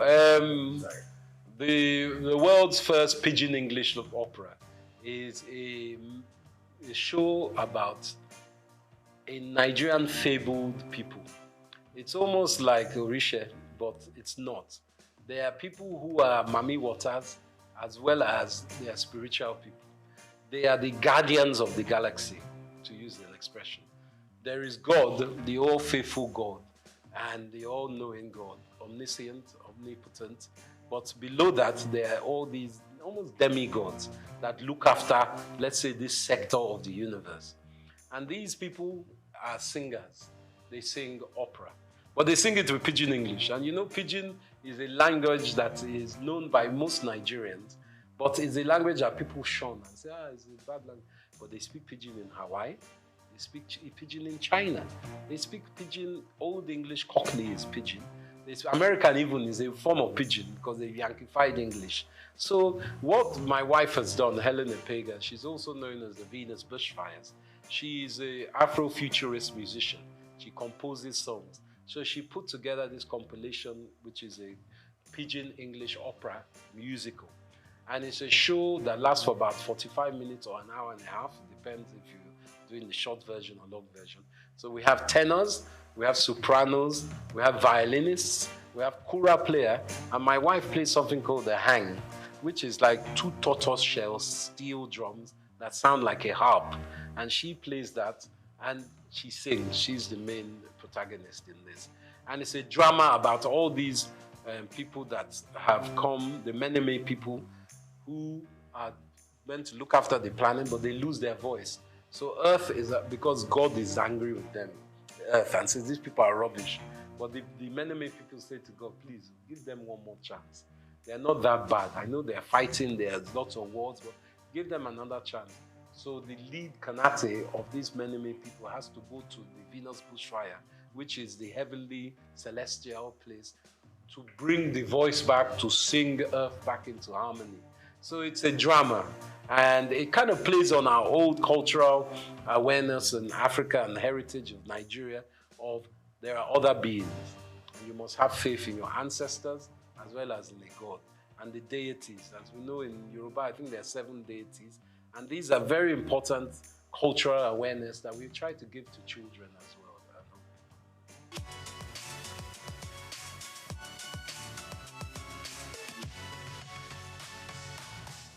I think the filmmaking in Nigeria is burgeoning. AFRIF, the African Film Festival, International Film Festival is on now, which is a great show. I helped incept in 2010, many years ago. We had it in Port Harcourt. It was Governor Rotimi Amici that started that campaign, but it's going on very strongly now. Nollywood, as we call it, is being noticed by the international market, whether it's Netflix or Hollywood. I would like to tell you something, actually, which is, I haven't divulged this for many years. My great uncle, whose name is Pa Orlando Martins, God rest his soul, was one of the first African actors in Hollywood. He acted in the 30s with people like Ronald Reagan, Katharine Hepburn, and Bob Hope. And he always played a part as an African prince or chief. He was never denigrated or made into a lower African slave or anything. And I think that instilled something in my mind with this film industry. I think it's very important that Nigeria, as it is, we have some great actors like Wale Ojo and Ramsey Noah. They are playing parts in producing their own shows. And it's very important. Like in America, you obviously have people like Mel Gibson, Robert De Niro, who have produced their own films as well. That Nigerians are not just actors or technicians, they are also producers and directors. It's very important that we have that link within our industry. And we make friends and we forge relationships, not just with Hollywood, there's Bollywood, the Indian industry, and there's also Chinawood, because China's film industry is massive. Technically, I think just as big as Hollywood. So we must look to ourselves in Africa as well. There's some great film makers from Zimbabwe, South Africa, Ghana, and I think collaboration I always use collaboration because I would not be here without collaboration. Obviously, my wife, you collaborate with your spouse, but also my businesses. I have a very good English business partner, Israeli business partner. I've started a new business. I collaborate with all kinds of industries and different sectors. So for film industry, I think it's important that we push our heritage forward because people want to know about Nigeria. In Africa, they love Nollywood stories, and that's a fact. And we can expand by using distribution. Distribution is key. Netflix, all the Hollywood film houses, negotiate with them. Even if you don't get the best price for this show, make sure you check your contract, make sure you get it for your next film. So I think that's important, distribution.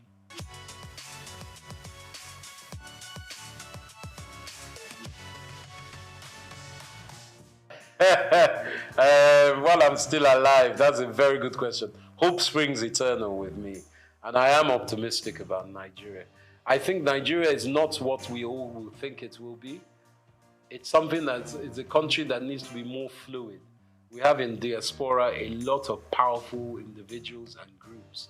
I think we need to connect even more with those individuals and groups who need to invest in Nigeria. Our youth is very talented and is very able, but it's also very abundant. So we need to find a way to link up education, apprenticeship to these youth to give them something that is productive to work in. And that means expanding your mind as parents. It's not just doctors, lawyers, bankers that we need. We need artisans, we need creatives. And that's the most important point. It's a mind block.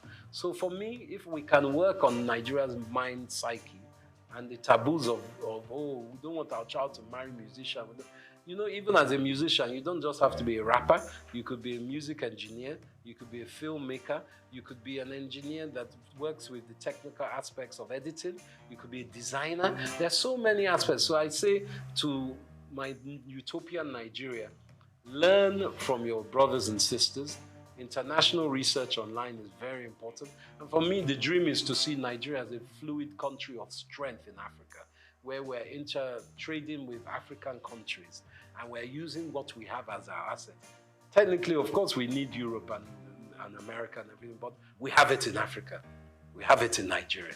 So my beauty of Nigeria would be if we become our own Wakanda, working with other African states and enhancing our own GDP as well as our region and our continent's GDP working together.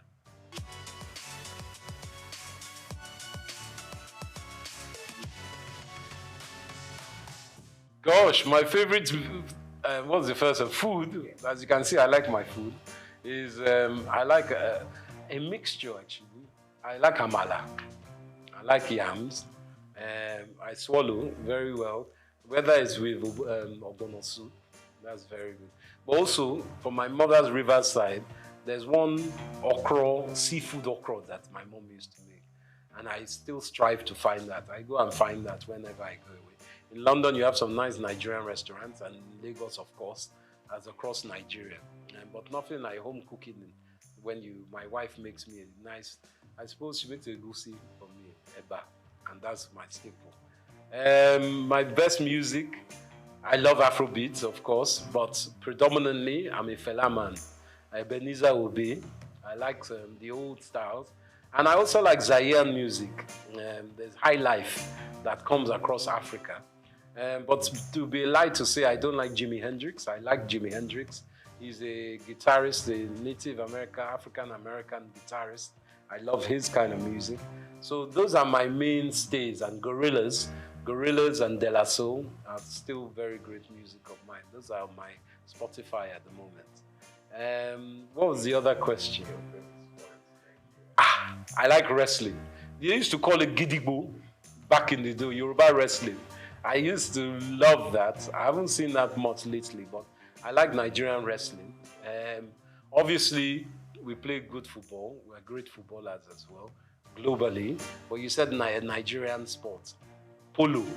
Nigeria, I like Nigerian polo as well.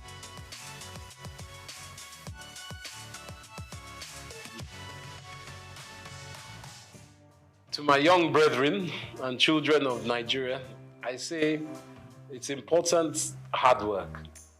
Hard work, research, and belief in yourself.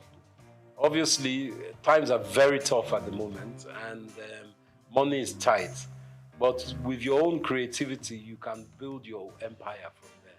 I always believe that from one's mind, you can make wealth, and you shouldn't give up. Obviously, if you're not very great at one thing, you find what you are great at. But always be honest with yourself and treat others how you want to be treated. And remember, collaboration is the key or the little sister of success.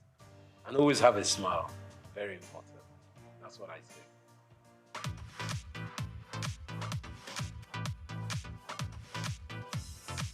We've got just what you need right here at Femi Wash Media. Call it the Midas Touch, and you wouldn't be wrong. Let us record, produce, mix, and master your audio like nobody does. Reach us on our contact today for the best quality job.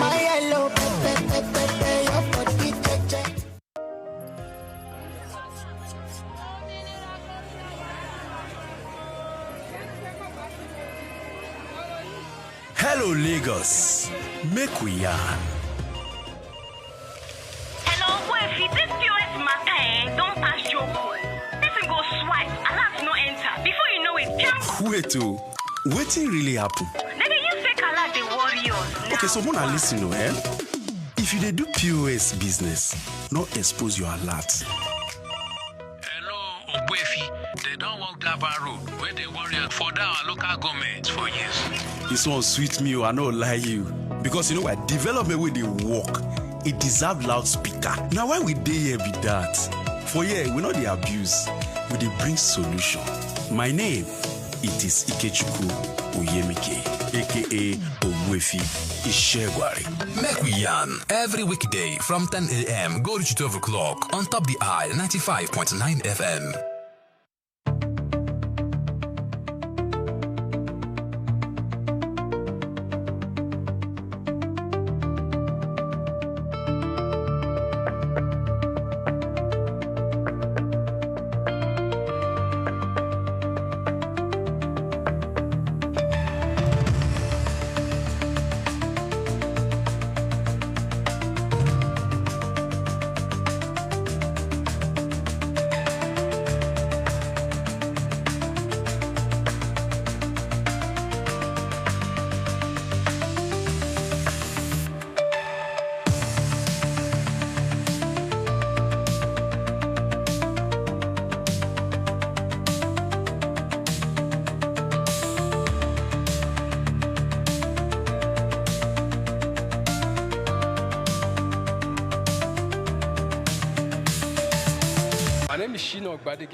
I'm the CEO of Gozi Micro Insurance. Continue to watch SOUQ News. Adenike Adeyemi, Executive Director of Faith Foundation. Keep watching SOUQ News. My name is Shepherd Michael Adewale Onofuye. I enjoy you all to always watch SOUQ News TV. Hey everyone, Majuli Obaje here representing Gigi. Keep watching SOUQ News, okay? Stay updated with SOUQ News. My name is Aton Keme. I am the head of MSME banking. Please keep watching SOUQ News and stay glued to SOUQ News. I recommend that more and more people should watch SOUQ News because they deal with business news. Hi, my name is Amaka Wokolo. I am the director of the Faith Institute at Faith Foundation. Keep watching SOUQ News.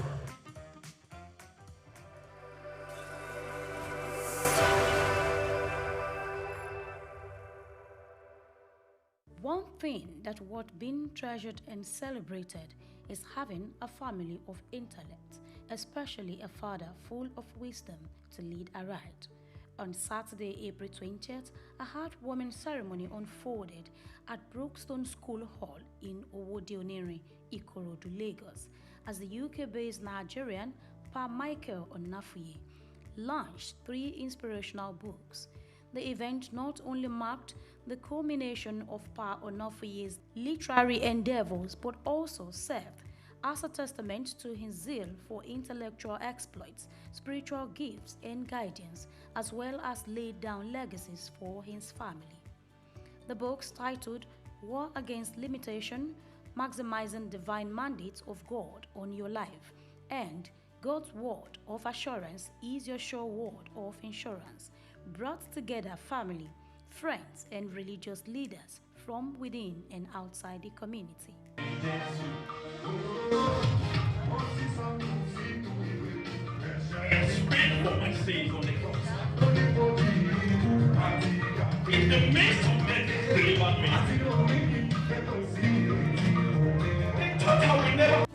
During the event, Dr. Ayo Onofuye, doctor of the celebrant, read an excerpt from one of the books highlighting the importance of maintaining faith during difficult times. His son, Dr. Tosin Onofuye, also delivered a keynote address pointing to his father's wisdom and spiritual leadership. He is one that seeks to redeem the value of humanity through service and the production of service. Too often we hear preachers saying that we are here to serve humanity, but you look at their portfolio and it doesn't match up. But my father is one where his sermon is embedded in his daily practice. And Dad, I don't just say that because we are in front of people. Like I said, the MC has given a brief background about myself. I'm university this, university that, but that is not possible without you. My dad has emphasized the importance of education. He's not a shepherd that declines or puts to sleep the importance of reading. He is one that even though he's not at a PhD level, when he speaks, the wisdom that comes from his well of understanding is above the certificate. Because the certificate, to an extent, will fetch you money, but the wisdom my dad will give you will help you navigate life. My father, a devoted shepherd of our great parish, CCC, White City Parish in the UK, has dedicated his life to serving not only his congregation, but humanity as a whole. Through his unwavering faith and timeless efforts, he has used his spiritual intellect and charitable practices to touch countless lives, offering guidance, comfort and hope to those in need all around the world. His commitment to spreading the message of love, compassion and forgiveness has inspired me and my many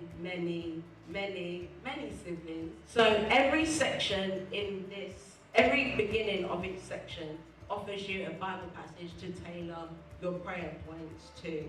So the passage from the prayer of praise is from Psalm 107, verse 8. And it says, "Oh, that men would praise the Lord for his goodness and for his wonderful works to the children of men." So to start off, in my book, Living Above Limitations, I emphasize that choosing to rise above traumatic experiences and embracing the joy of praise is key to embodying the ideal spiritual life for genuine believers. The ceremony also marked the launch of the first book by the author's youngest son, Temi Onofuye. Temi expressed gratitude to his family for their unwavering support throughout the writing process. When I started writing, I never knew I would come this far. I mostly thank my dad for encouraging me to start writing in the first place. And I also thank my mother and my siblings for supporting me throughout my journey. I also thank God for guiding me when I'm writing the stories, giving me the ideas. And I thank him and I thank God again for giving me this opportunity to come up in front of all of you and speak my mind. The president and CEO of Femi Wash Media Limited, a special guest at the event, commended Pa Onofuye for his dedication to his children's education, noting their achievements in academics and their commitment to following in their father's footsteps. So you're a good example for every UK resident like you and I and some other people that are here to emulate, because you're a shiny example, you're a shiny light. I'm proud of you and I'm proud of your children. So for you to be able to conceive that idea, write the first book, the second book, the third book, and getting up to this one, I'm proud of you, sir. I'm very, very proud of you. It means you're a winner. Speaking with SOUQ News, the Onofuyes and well-wishers shared their thoughts. Focus, have faith, have the Spirit of God in you, do the will of God, do it good, do it right. When you do it right, you get it right. And when you have time for God, God will make things possible for you. Just have hope in Him. And whatever you believe in, focus on your belief, work on your belief, and don't just sit back. Strive in that belief. And one way or the other, God will pull you through. God will take you there to that destination. We've seen him as somebody very unique. He's always different. Everything about him is always different. So we knew that God's grace is with him, and that's why. And that his dad being an author noticed in him that he had something in him. He loves writing as well, just like his father. So he actually, encouraged him to start doing that. And if you read the book, it's all about what's happened to him. That's why that title comes in as, the world around me. So that's why he's an author, the young author for today. What mostly inspired me was my dad, my father. He became something that I could look upon and look forward to, and he's already a great example of what would happen if you started writing. So now every day he just encourages me to start and pursue my career that I want to achieve, which is writing. To be fair, I saw him go through a few challenges, which hasn't always been easy, obviously, as his child. But at the same time, it was remarkable the way he came from those challenges and how he handled them, first of all, and then what he produced through those challenges. And that's always been something that has inspired me. We've been for a few years, and since I've been with him, I really like him. I really enjoy him. Having him as my in-law, because he's very quiet, jovial, then intelligent, then accommodative, and very spiritual. So I learned a lot of him from him. Even I told my niece that I feel jealous of him. One thing I want to say mostly that I know about him is he's always learning. As he is always learning, he's always also teaching you. There is no day, even in church, that we're doing maybe a spiritual program, he will always want to bring something out that you, as an individual, as a youth, as a child of God, something to direct you back to God. It is with great pleasure and excitement that I stand before you today as we gather to celebrate the launch of a remarkable literary work.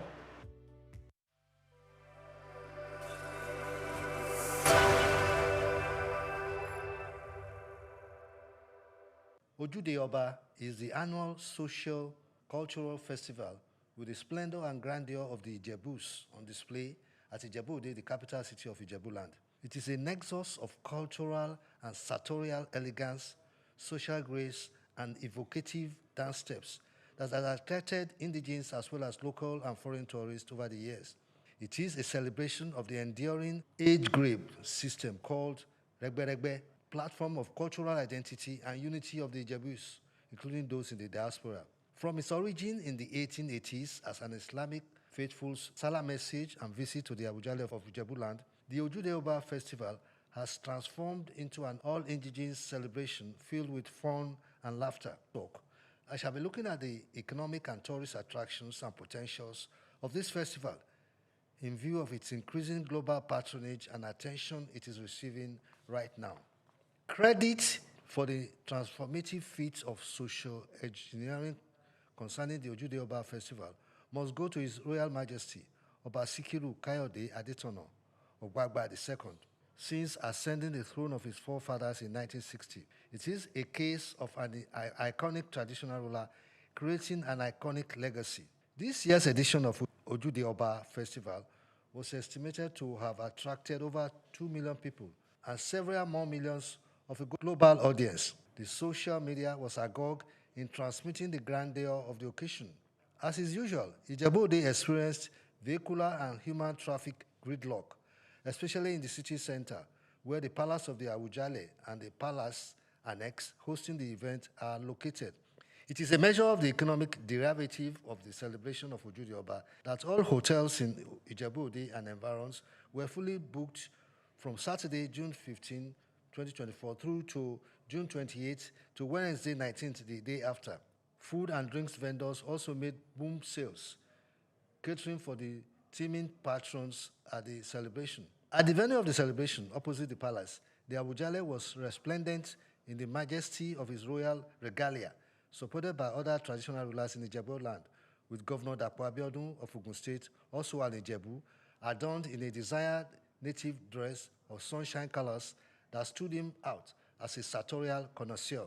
But then, in all good things, there are few contrary people sold to skepticism and negativism. The 2024 Ojude Oba Festival attracted such people who erroneously and mischievously described it as a fashion jamboree of no consequence to the welfare of the hosts and the environment. These skeptics and critics wondered why the Regbe-Regbes should not offer scholarships, build health centers, and construct roads and boreholes. Some people even dismissed the Regbe-Regbes outing at Ojude Oba Festival as a wasteful fashion extravaganza. In their anger, they wondered what a hell is this Ojude Oba Festival? What an empty hype. The coordinator of the 2024 Ojude Oba Festival, Chief Fasi Yusuf, told journalists that the Regbe-Regbe had not only been feeding the people and educated the youths, as it were, but have also been providing infrastructural facilities. He described the Regbe-Regbes as interventionist development agents, citing such instances of their interventions to include the 20 million naira renovation of the male surgical ward at the State Hospital in Ijebu-Ode, renovation of Nigerian Police Area Command Ekpeba, Ijebu-Ode, and building of police posts in different parts of the city.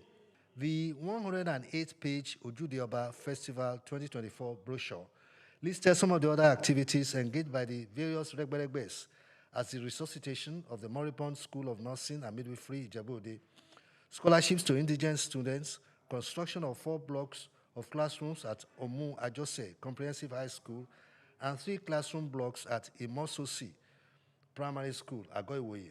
Other activities include the rehabilitation of roads, provision of boreholes and solar street lights, support to orphanages, homes, and homes for special needs, and free medical services for indigents.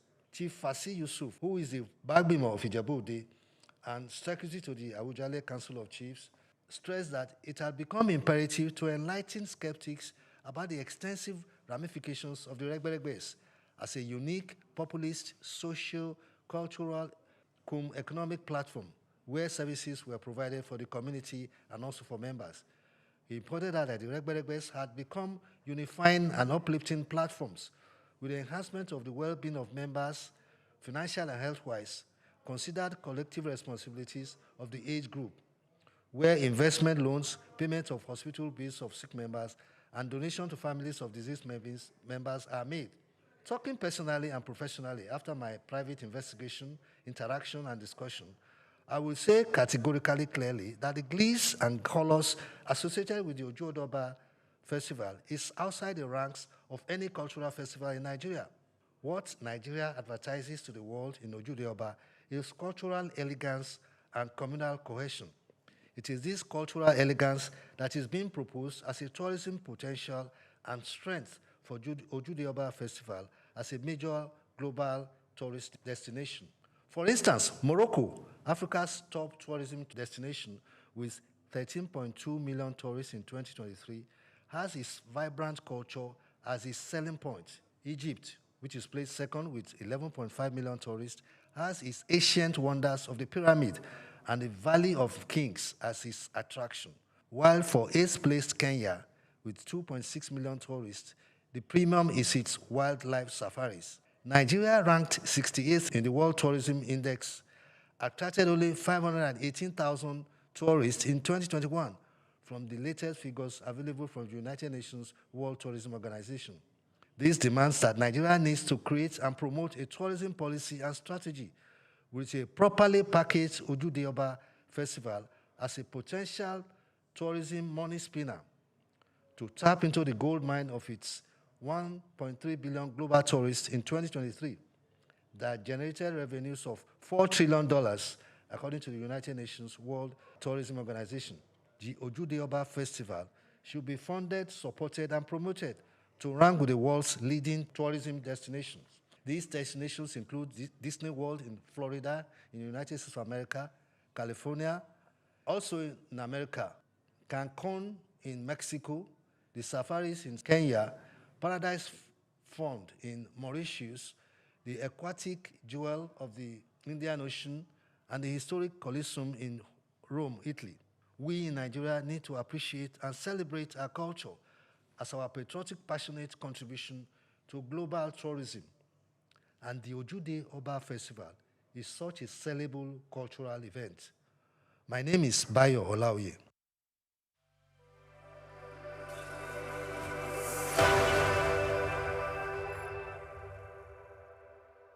Hello Nigeria, hello Africa. Yeah, this is Sound Man. Keep watching SOUQ News. My name is Babalola from Excel LED. Keep watching SOUQ News. My name is Shepherd Michael Adewale Onofuye. I enjoy you all to watch, always watch SOUQ News TV. Hi, I'm Tom Boggaballs, and please keep watching SOUQ News. Wale Seriki, SLG Lagos Island East, SOUQ News. Keep out watching them and keep a lookout for them. They're up and coming, and we're proudly to be affiliated with them. You alone where they make me go crazy. This your love in the cool of my brain. You're my medicine, I need you all day. Yo, it's Blackface Nigeria, and you're watching SOUQ News TV. Keep it locked on this dial, don't change it. You know what I say? Blackface Nigeria, love no bad.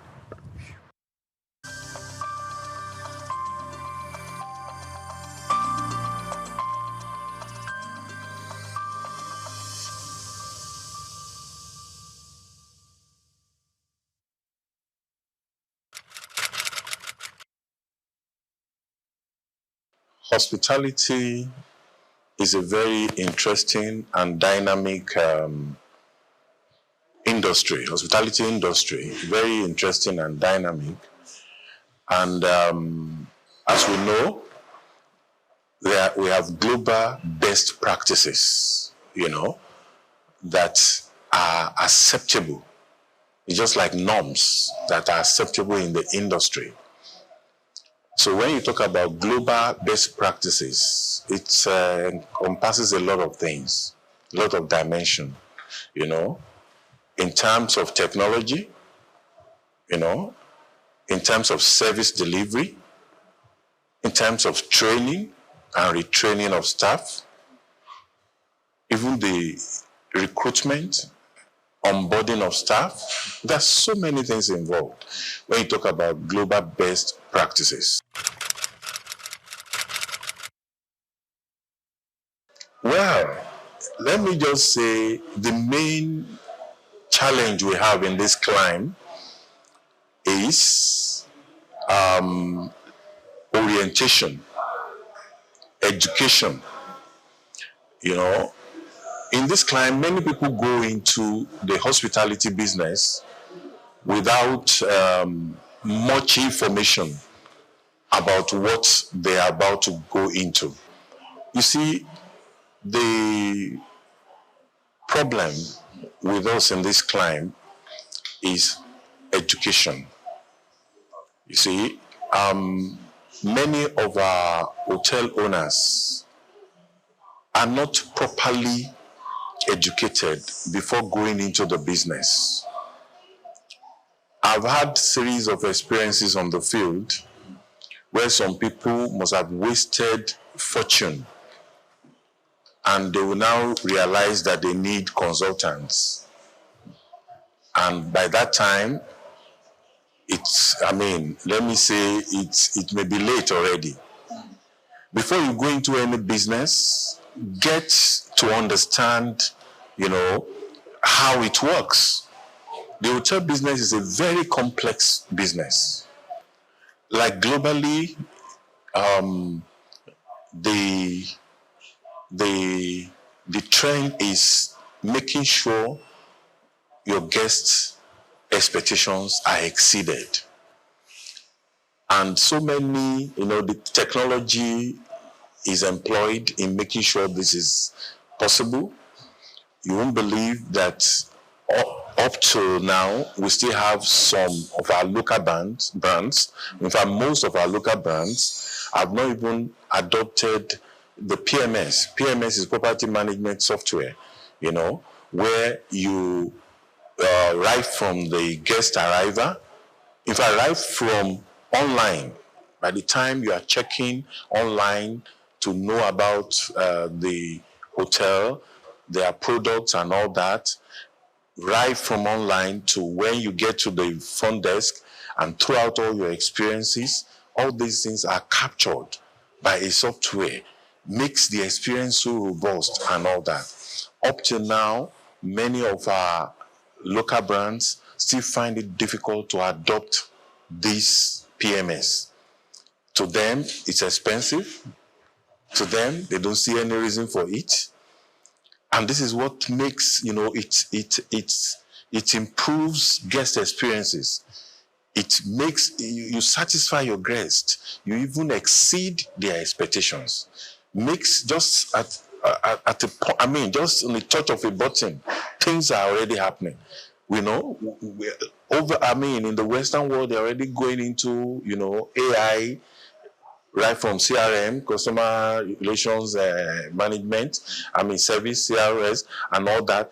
They're already exploring using AI and all that. Here we are still on biro and paper. How do you compare the brands?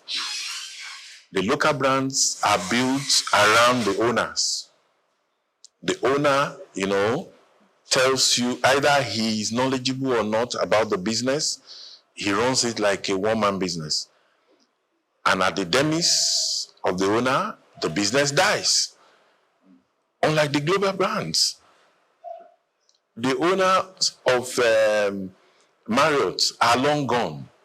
And Marriott keeps multiplying all over the globe. Right now, they have about more than 1.5 million properties all over the world. They have acquired Sheraton here in Lagos, even 4 Point by Sheraton. You see them expanding. What is the secret? It's all about process, system. When there's no process, there's no system, then you are planning to fail. And it's a common saying that when you don't plan, you're already planning to fail. When there's no planning, many of them go into the business without proper feasibility studies. A young man came in from diaspora, was not just last year, to invest in this same hospitality business, set up a lounge on the island. You won't believe it. 6 months, 100 million was gone. And he had to pack up and return back again. So what is happening? Why is it that the global brands are thriving and our own brands are not thriving? Meanwhile, we should even have some advantages over the global brands because it is natural. We are naturally hospitable. It is our nature in Africa. You know, hospitality, Africa is hospitality, hospitality is Africa. You know, so all we need to do is to get the formal training and convert our virtue, hospitality virtue, into in a professional way and run the business professionally.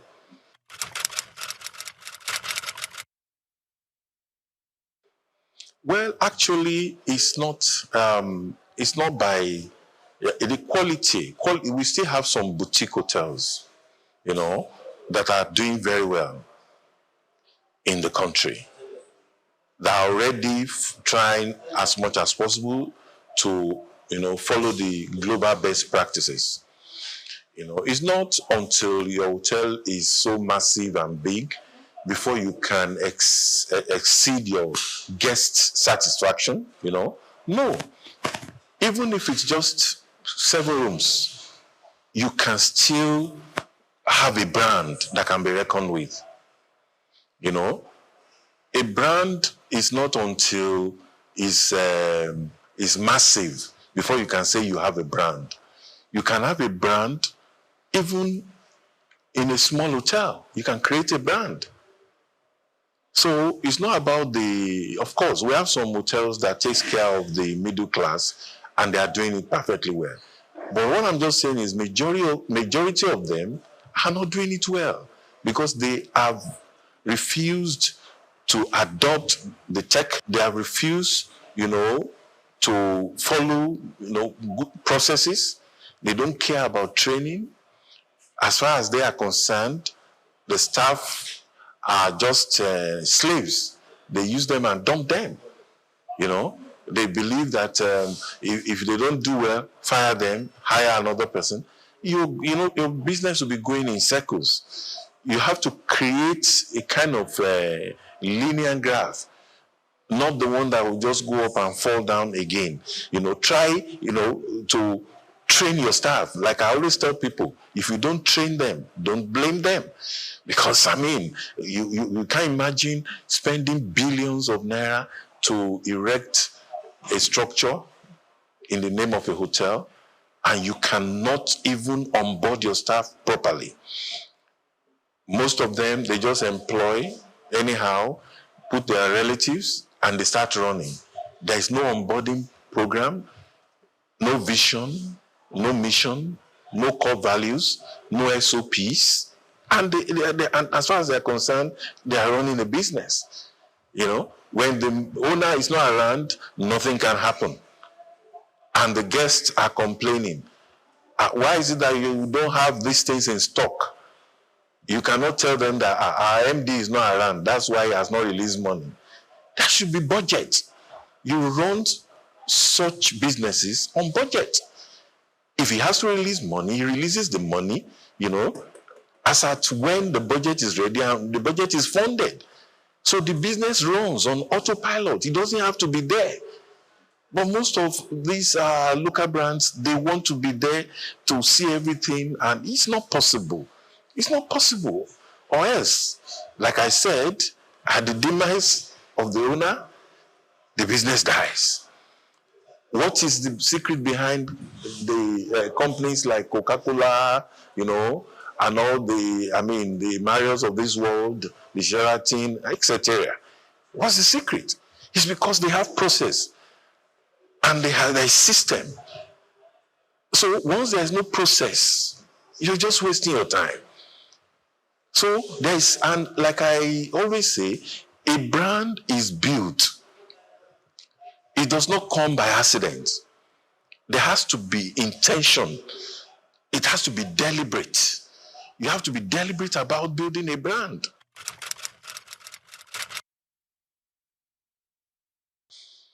Well, the truth is, staff will always live where they are not well treated. One thing is to say you are training, Another thing is the environment conducive for them? They're not animals.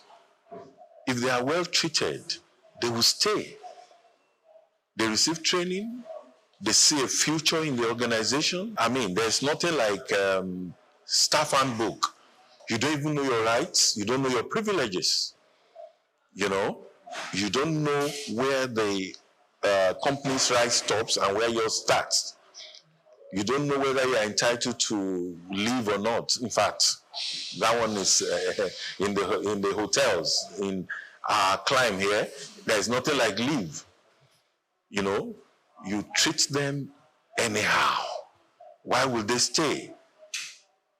But go and check out those local brands that have adopted these global best practices. Their staff are not going because they see a future. And the issue of trust, you know, you're talking about trust. It's not peculiar with the local brands. If money can be stolen in the local brands, it can be stolen in the international brands. But the difference is the process. You see, like most of our clients, when we try to that we consult for, when we take over, I always tell them, look, let's put a system in place. Increase their salaries. Let their salaries be enough. Then those that were there with the wrong intention, by the time the systems are in place, they will leave because they know they cannot steal. Recently, in one of the hotels I consult for, somewhere in Ogun State, we recruited the maintenance officer, and they overheard him talking on phone that, it's like there are no lapses here. Barely 7 days. He was already looking for, you know, lapses to explore, and that he has to leave. You won't believe, within a week, he has already given us a notice that he's resigning. Why? Because there's a system in place. Use this PMS we are talking about. Property management software. It has different modules. You have the front desk module, you have the restaurant and bar modules, you have the accounting module, the inventory module, you know, different modules, and they all work together. It's a central thing. Even the HR module, whereby you onboard your staff on the software. Right on the software, you know whether their documents are complete or not. Those that are 80% complete, what are the outstanding documents, the guarantors, and all those things.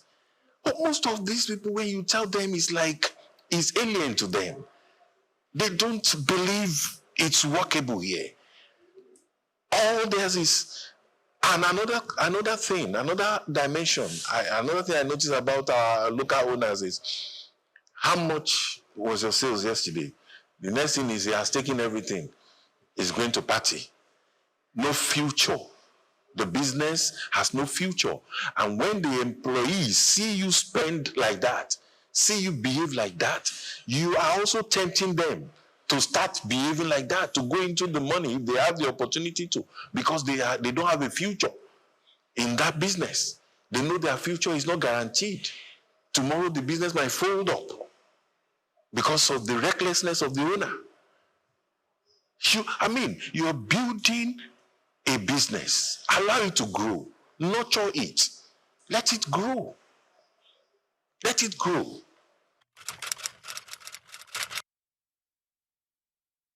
Let me break it down. Like when I say the front desk module, the module has a lot of features whereby when your guest walks in, or either online, you can book online, and it will reflect right there. You can book right from London. You go to the website, the hotel's website, and right from the comfort of your bedroom, you are seeing the different categories of rooms, just as if you are already in the hotel. and you are seeing the attached rack rates, and you make a pick, and as you pick, you have the option of payment. And as you make the payment, you reserve the date and a future date, and you make the payment. As soon as you make the payment, it reflects right in the hotel on the front desk. For example, you picked room 107, and somebody else walks into the front desk and says, I want room 107. Sorry, it will show that it's no more available, even though you didn't see the guests, but it's been paid for online. Can't you see it makes life easy? It increases, improves the guest experiences. It makes your potential guests or your guests happy, makes things easy for them. So you can achieve that online. You can also achieve it by walking into the front desk, and you can make a reservation. All you need to do is check the rooms. You don't even need to go around and looking at the rooms. It's displayed for you at the front desk. You have it on the screen. You see the different categories of room. You make a pick, and you make payment. Now, when you make payment, a receipt is generated immediately. Another thing is, that's what you call door integration. When you're talking about fraud, you integrate your door. That's the card system, not the iron key, the card system. You integrate it with your software in such a way that once a card is activated, because once payment is made, the card is activated automatically. The owner already gets an alert. In some software, it's called MRS, Management Report System, that a room has been sold. Either you are there or not. It's as clear, as simple as that. You don't need to come, and some owners will come and sit down at the reception to see what is happening. No, you don't even need a camera. Everything is automated. No room can be opened. You can't access any room without the card being activated. And the card cannot be activated except payment is made. It's only the payment that activates the card. Can you see that control? So now another question comes. What about when you want to clean the room? How do you get the card? That's what you call, MasterCard. Or floor card and all that, depending. Now, personally, I advise my clients, you don't activate a MasterCard to work indefinitely, to work anytime, anyhow. We have hours of cleaning. So your MasterCard is activated to work, for example, the checkout time is 12 o'clock. So you activate it in such a way that it's only active between 12 and maybe 3 o'clock or so. Every daily. Once it is 3, you cannot access the room with the MasterCard again. You can see the tech we are talking about.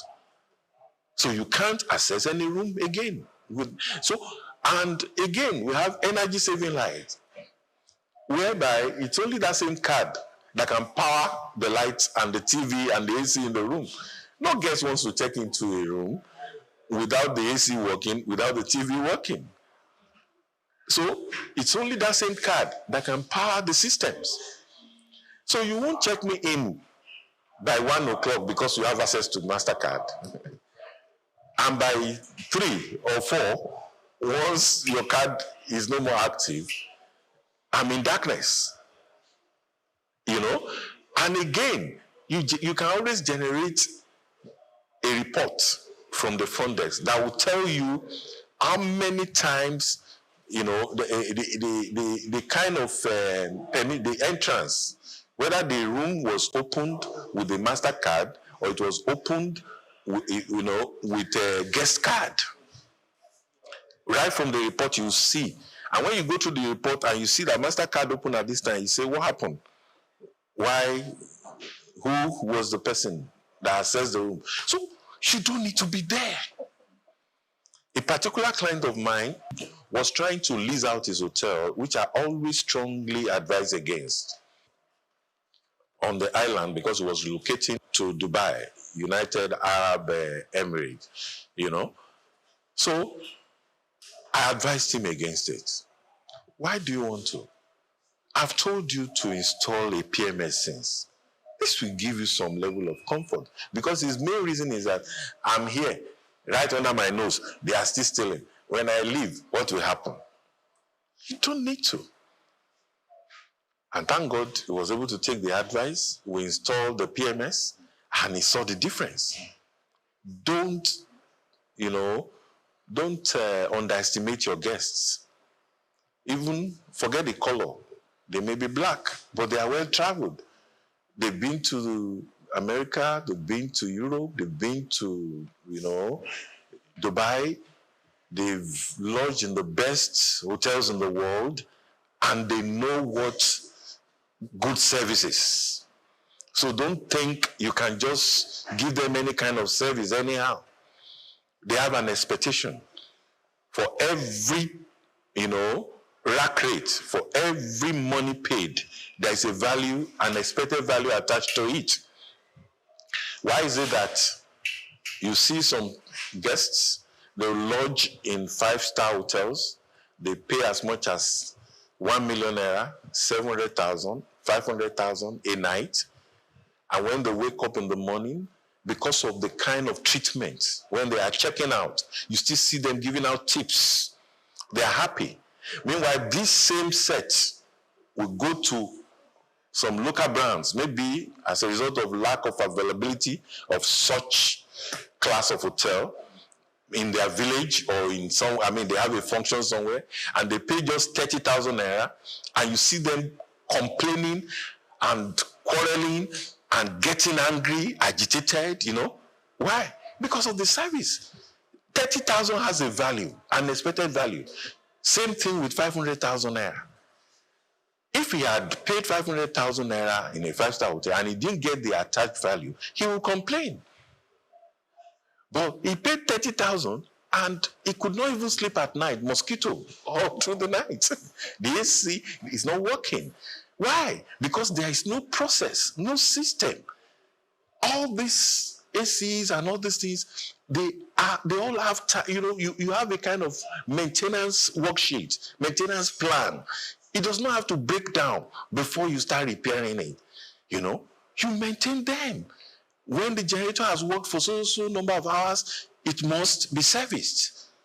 How often do we check all these things in our local brands? Because there's even no system, no SOP, nothing in place. You just open and start running. It's not done anywhere.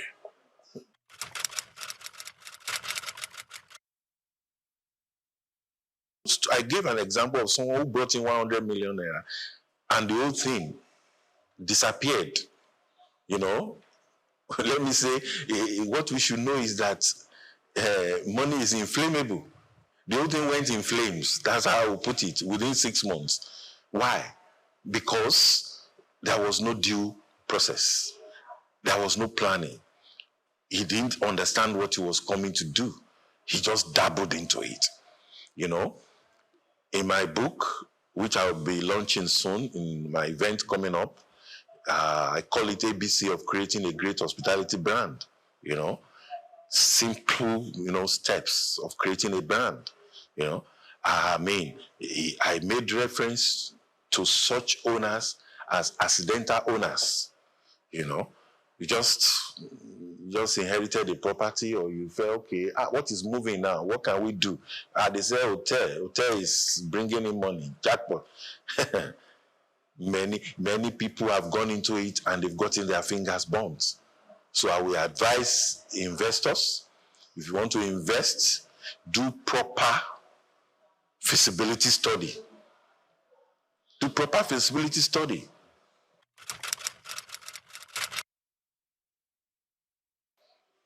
Well, let me give you an example, a practical example. One of my clients started a 23-rooms hotel in Delta, and according to him, it's almost 3-4 years now. According to him, he spent about 400 million naira. He's smiling today. Right now, there is no day that he does not have a turnover. You can do something smaller, even with 100 million, you know. Yes, it depends. I just gave a practical example. You know of people that have just 7 rooms, and they are making their money every day because they've done, their due diligence. No, definitely, you know, it will reflect on your pricing. And once, like I always tell people, is value for value. I can't be forced to sell my room 10,000 naira because my neighbor is selling for 10,000 naira. You know, I can sell mine for 40,000 naira and still be fully booked. While the one that is selling for 10,000 naira is not even attracting any guests. Why? Because the 10,000 naira will try to say, okay, when it is 12, we turn off the gen because we want to conserve energy. We don't have money to buy diesel and all that. Start rationing. No guests will feel comfortable. You know, these guests, even in their personal homes, they enjoy 24 hours light. They enjoy themselves. Then you now come, you know, to a hotel where you should relax and be able to think properly. And they are telling you they are turning off the gen because they don't want to sell the room high. I'll tell my clients, sell it high, but create the value. When the value is there, make sure you recover your costs. You have to impute all these things, you know, into your costing. Many of them don't even believe there is need for a revenue manager. Apart from the normal manager, you have a revenue manager. You know, you have cost accountants, you know, apart from the main accountant, people that are in charge of costing. You're selling a plate of food for 7,000 naira. What is the cost? Many of them don't know. And like I said, most of this software takes care of all these things. You know, the recipes are there in the software, you know, all programmed. So when you have sold a plate of rice, you already know how much is your profit on it. It comes to that. So we have to be very analytical. Yeah, majorly it's let me say government policies. It affects, you know, like in Lagos State now, we talk of consumption tax. Then the federal will still come and say you should pay VAT, which is repetition. Consumption tax is 5%. Then the federal government is asking for 7.5. Is that not 12.5? How? How do you survive? You understand? So these are challenges, and that's one of the reasons, you know, for the vision for my program, which will be coming up in September, you know. It's called Hotel Owners Dinner Outreach. You know, it sort of creates an environment where you have the policymakers, you have the stakeholders, the investors, the owners of hotel, the practitioners, all come together under one roof. Then we dialogue, you know, look at the investment climb, look at the challenges, we rub minds together, and we come up with solutions, possible solutions, you know. Like you cannot be up there churning out rules. You are so far from the players. You don't even know, you can't feel them. You don't know what they are going through. A client of mine, the road to his hotel is terrible. Very terrible. And it's hardly having guests. And this government arm will come and pay consumption tax. Another will pay advert. Another will pay different kinds of local government will come and ask for their own, you know. So like this year's edition, we are bringing in the number one taxman in the state, for example, will be we call it investment roundtable. Will be in the panel. We have a representative of the international brand. That's the owners of Marriott Hotel in GRA, Ikeja, you know. He'll be in the panel too. And we have the permanent secretary, tourism, who will be in the panel. So we'll bring them together. Then we have consultants, practitioners of over 40 years in the industry in that same panel. That's the president of AFCON. AFCON is Association of Tourism and Hospitality Consultants in Nigeria. He'll be in the panel. All of them. So let us discuss. Let's feel each other's pain. Let us understand. You know, the government, tell us why you are taxing us like this and all that. So that's one challenge. Another one is power. Of course, there's nothing we can do about that. It's a national thing, you know. And until it is solved nationally, we'll keep generating our own. While we always advise that, you know, owners should look at, you know, solar, which is environmental friendly. That's even the way, you know, hospitality is going, you know. We talk about sustainability, you know, in hospitality, social, economic, and environmental. You know, those are other issues again, another topic entirely, maybe for another day.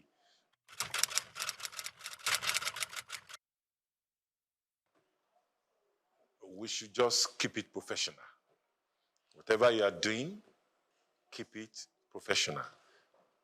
You're building a brand, always remember that a brand is a promise.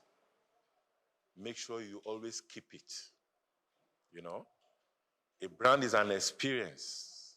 Always improve the experience. A brand is a reputation. Maintain it.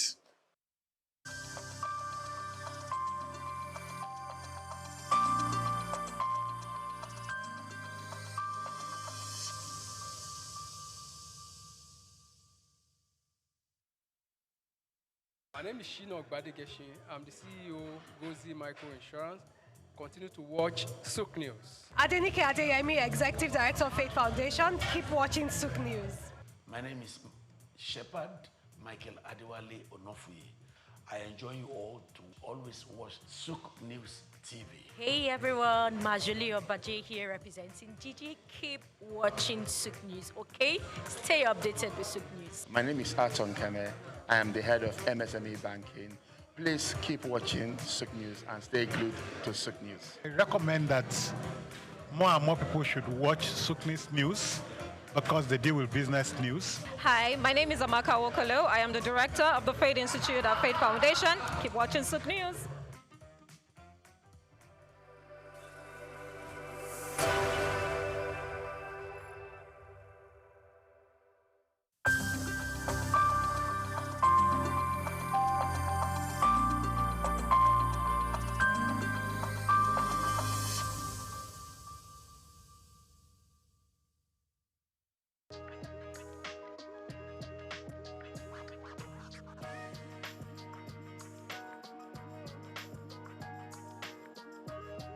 Well, I would say now he's gotten the job. If this question had come before now, I would be able to say that I do not think we need him. But he's there now, so all we need to do is see what best he can do or what best we can do to support him to succeed. Now, going by his previous records, going by all that he's achieved in sports, ordinarily, one wouldn't have said he's the best for the Super Eagles at this time. But here we are. Decision makers have made their decisions. They've taken the decisions. We can only talk, but they already have their way. Well, I think his assessment will start when he starts playing games. He's not had any game with Nigeria, so we can't assess him.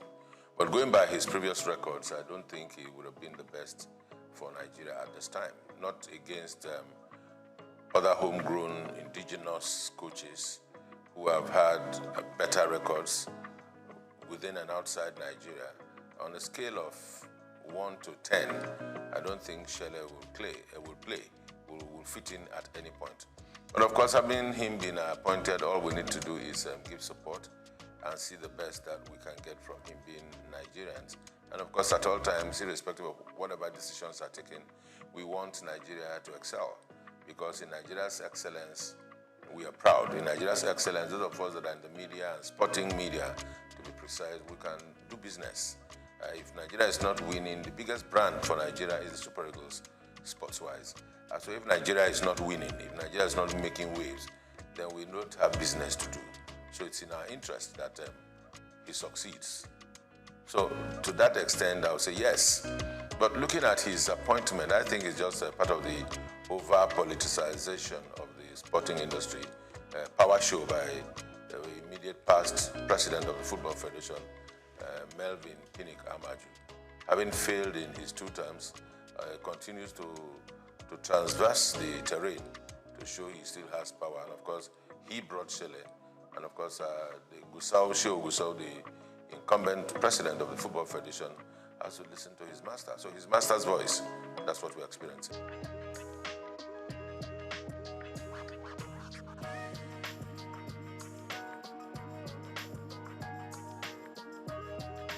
If they like, let them bring the Hirusadi. See, there are things about Nigeria and Nigerian sports that should not surprise anybody. Politics are played everywhere, and balancing of acts are played everywhere. Federal character everywhere. And the federal character thing is just all very pretentious things they do. Definitely not for the interest of Nigeria. Just to show that, okay, we've taken somebody from the south, or we've taken one from the west, or we are now taking from the north. Who will take in the north? Let's bring Ahmed Musa. He's calm. He'll be able to talk to the players. What is he going to say to the players? He's past his prime a long time ago. So it's all politics and not in the interest of the nation. I can tell you that. But for Chele going around Europe, yes, he has to. Because everywhere you go, to be the chief coach of the Nigerian national team, senior national team, can be a huge task. Because every day you have Nigerian boys showing up in big leagues, in small clubs, in championship clubs, even around the country.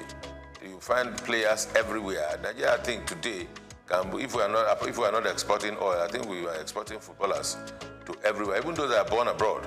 I mean, you can imagine this young boy at Arsenal, 17, Ethnan Nwaneri, and there's Anokoli, there's Ndidi, both at Leicester City.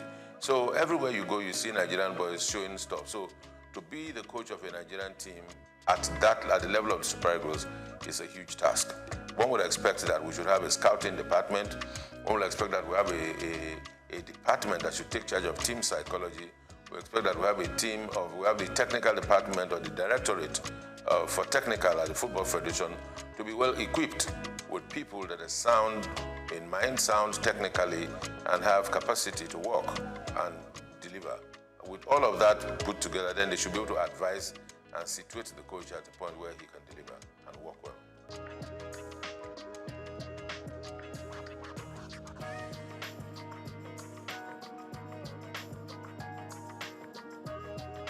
Well, you see, I said yes, because I've been one of those that have always been clamoring that there's need to have a National Sports Commission.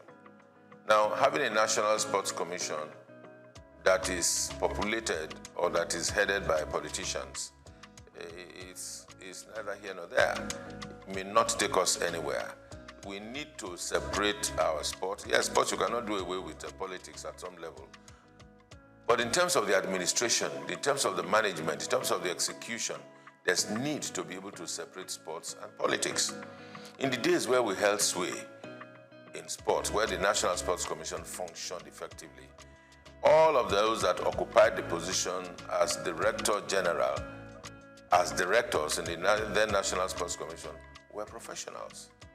If you recall from the days of Abraham Odia, Awotru Eleya, and of course Isaac Akioye, that laid the structure and foundation for a proper National Sports Commission just after the All-Africa Games, was a thoroughbred professional from the University of Ife. And there are other such professionals all around this country. And you need to ask, if we are not able to seek and give these people jobs and give them tasks to deliver, we always will go look for political loyalists to put in positions so that they answer to us.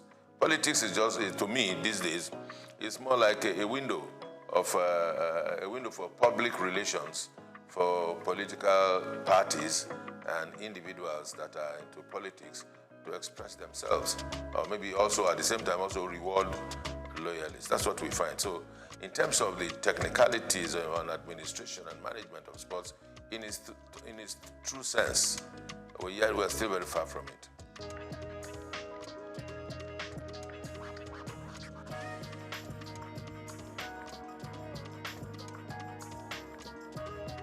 Plenty improvement, I would say. The current managers of the league are doing everything they can to ensure that our league gets back to a competitive level at the continent, gets back to a competitive level at the rate at which we, those of us local people like myself, can appreciate our football and our footballers once again.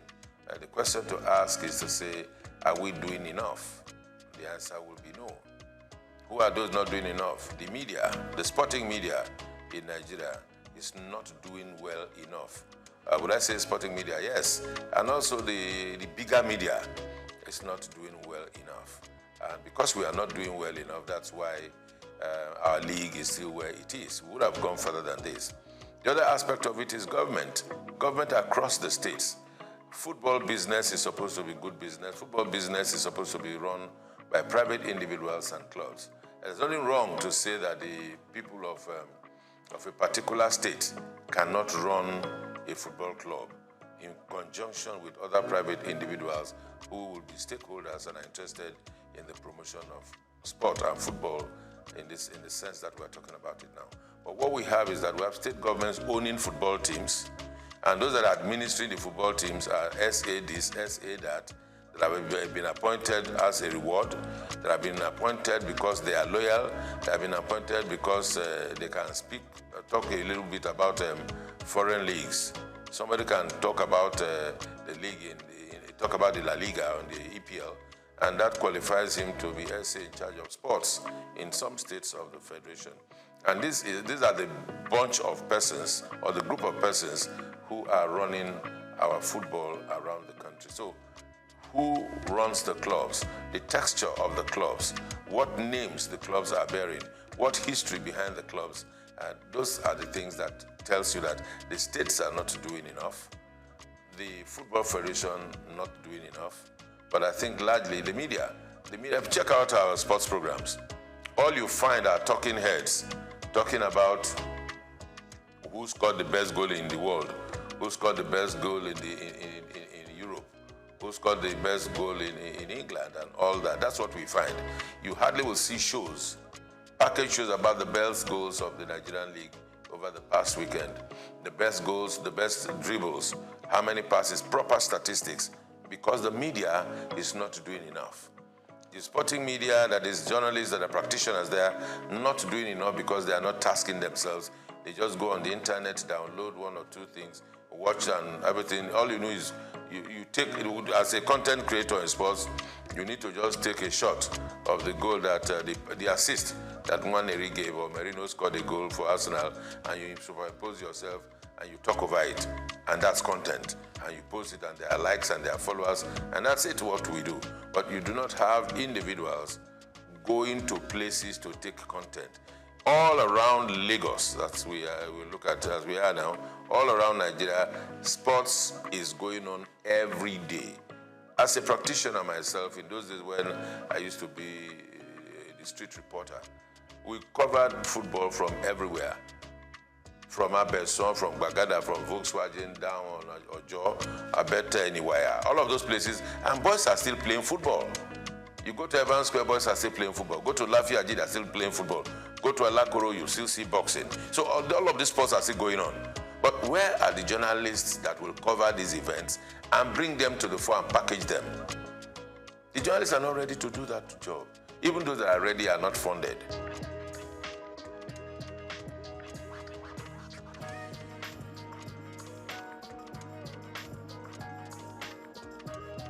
Even those that work are not paid salaries.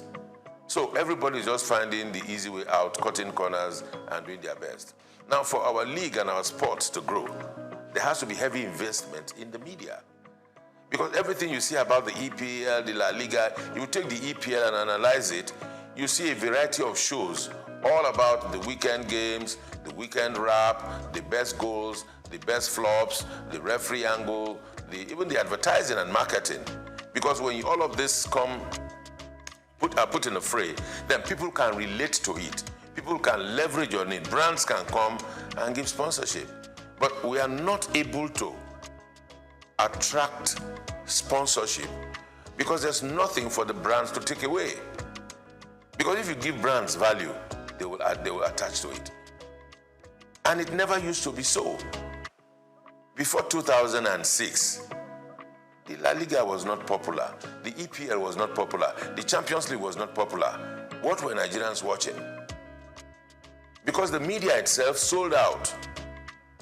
By investing, Nigerian media organizations came together, put money together, and went to buy rights of the EPL and started broadcasting it on Nigerian television for consumption of Nigerians so they can make cheap money from telcos and from the brewing industry. They made more money for themselves, I mean the media houses, rather than invest in the local league. Then they will tell them who will watch Nigerian league. I mean, those are the questions they asked at the time. Some of us that were able to find courage, we found courage and we asked them, why would we be doing this? But of course, we were not many enough for our voices to be heard. And that's why we're here, we are where we are. So it's not far when we lost it. Can we redeem ourselves? Yes, we can, if we want to. But it will take a whole lot of courage. It will take a whole lot of work. It will take a whole lot of commitment. God help us.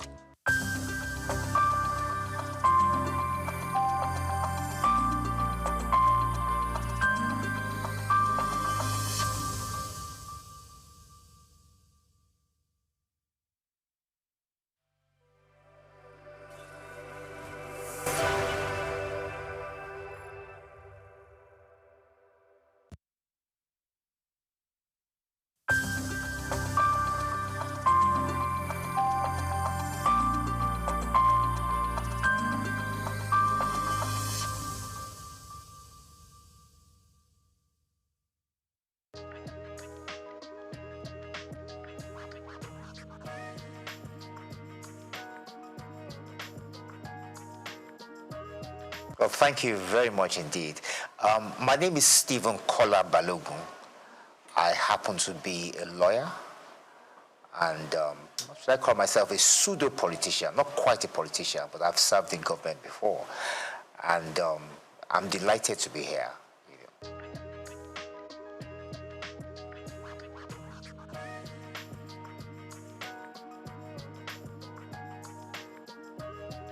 Well, thank you very much. Well, yes,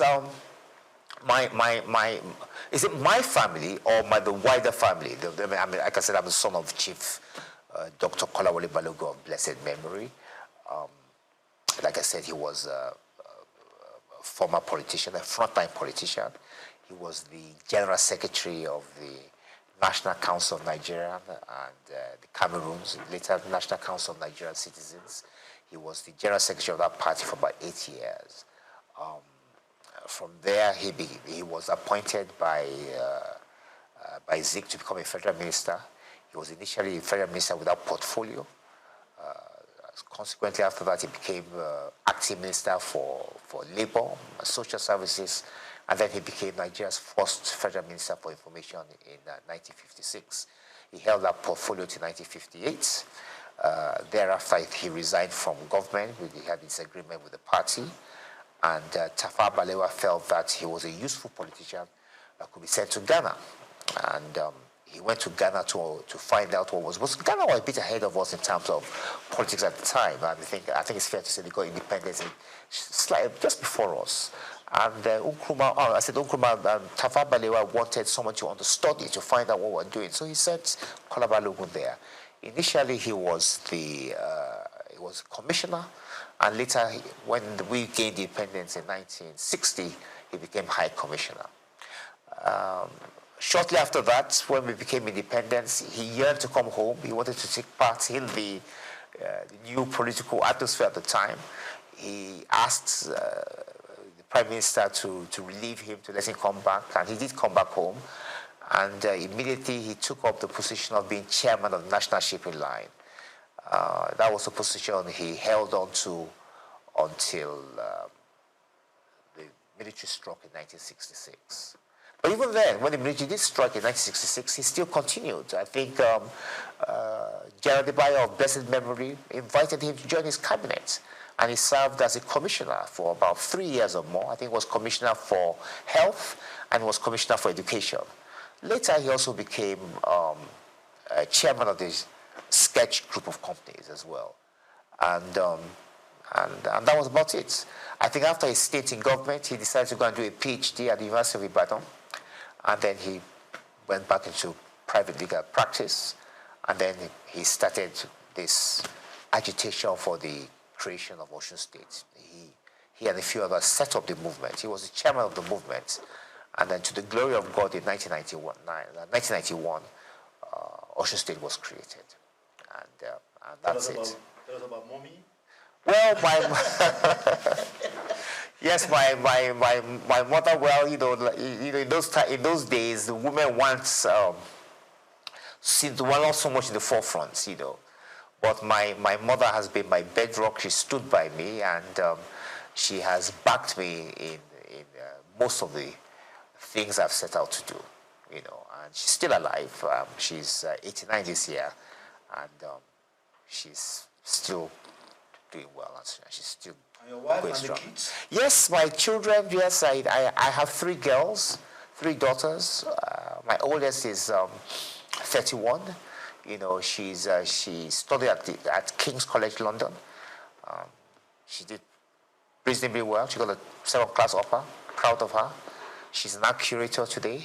They have twin girls as well who are also in university now, that they haven't graduated yet. One of them is in Oxford University. She's studying history and politics. And the other is in Cambridge University. She's studying human, social, and political sciences. So, yeah.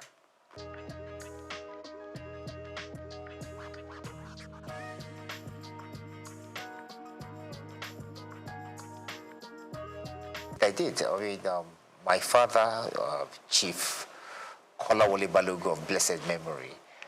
Yes, he was in the first cabinet in the First Republic, the first ever cabinet Nigeria had, and he served as the Federal Minister of Information and Research. As a matter of fact, he happened to be Nigeria's first information minister. Later, T.O.S. Benson, of course, became the independent Nigeria's first information minister, but independent Nigeria. But Nigeria's first ever information minister happened to be Chief Kolawole Balogun of blessed memory.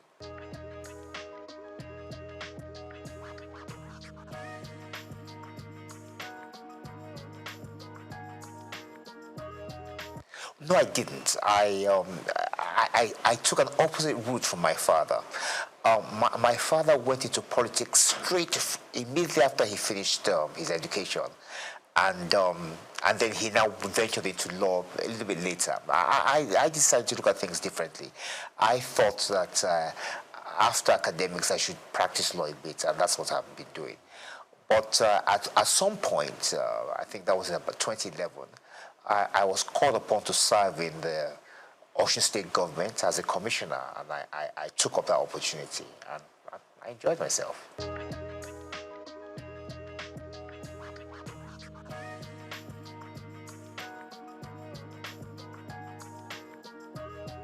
Well, I am in the sense that I'm 65 years old now, and I think it's fair to say that we belong to, well, I would say the first set, but one of those who benefited from Nigerian education. I schooled here.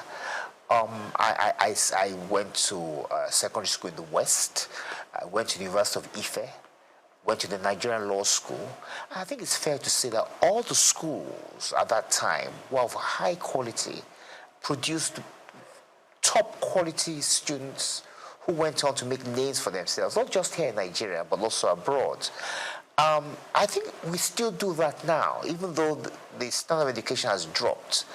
The sad thing about it is that Nigeria could have been a lot better in terms of the potential, because Nigeria does have a lot of potential. We do have very brilliant young men and women, and I just think that if we had invested more in education, that we could have The sky will be the limit, actually.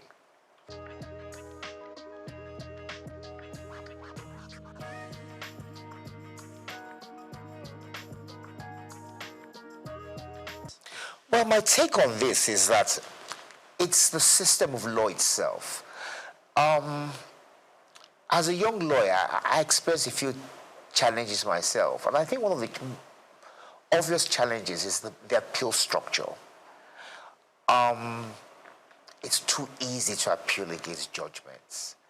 At the same time, when you file actions in court, there are no penalties for costs. In other words, I can file a frivolous action. I could insult you, as an example, and then you could sue me. And I say to myself, well, I'm going to eke it out. I'm going to take it. You're going to have to take me all the way to the Supreme Court. That doesn't make sense. That's not fair. On the other hand, I could also file a frivolous application against you. And then filing a frivolous application, I could call you something you are not. I could defame you. And in so doing, you expect at least that once you prove your case, that I will be made to pay the penalties for filing frivolous applications. But that doesn't happen.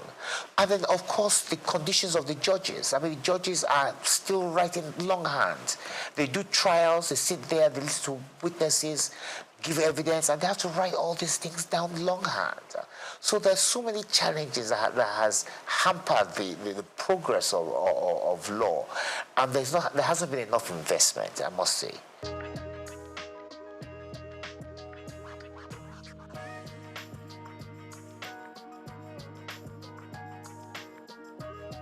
Well, I agree with that, and I'm going to give an example as to how that I think we could possibly do that.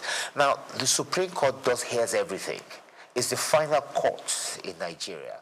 So they're going to hear issues related to criminal law, civil matters, constitutional matters, as you know, all these matters that's got to do with elections, so on and so forth. As a matter of fact, when we have an election cycle, the legal system slows down because the judges are hampered. They're too busy listening to the various appeals from the various states and the federal government to do with the elections. So as a consequence, the other matters to deal with shipping, banking, criminal law are put on the back burner.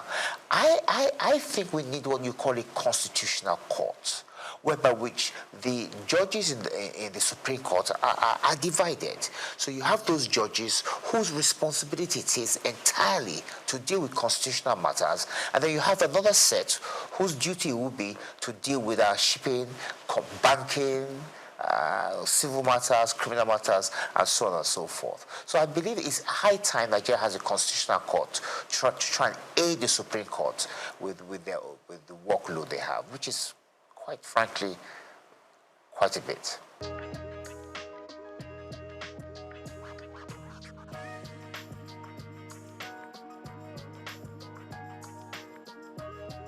Well, Nigerians, with respect, are very brilliant, very intelligent, and they are very aware.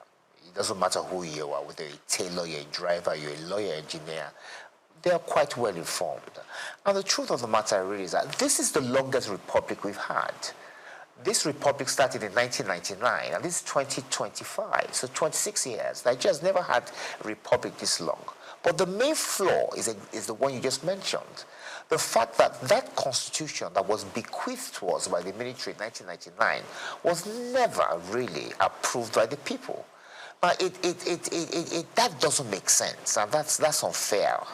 In fairness, we ought to be able to look at the constitution, improve upon it, and put our own input into it. Now, there's a way around that, and I've always believed, many people oppose this, but I'm of the view that what Nigerians need to have is a referendum. Have a referendum to ask the Nigerian people whether they want to persist with the 1999 constitution, or do they want to draw up a new one?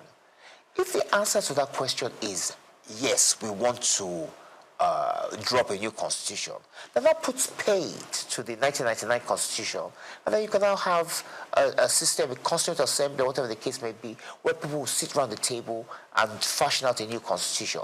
If the people say no, that means I've indirectly approved the 1999 Constitution, and then we continue with it. But what we can't do is continue having this debate, these arguments as to whether the 1999 Constitution has been approved by Nigerians or not, because it has not been. So I think the way around that is to ask the Nigerian people through a referendum, asking them whether they want to persist with this Constitution. If they say no, then we have a new one. If they say yes, we continue with the old one. And that ends the debate.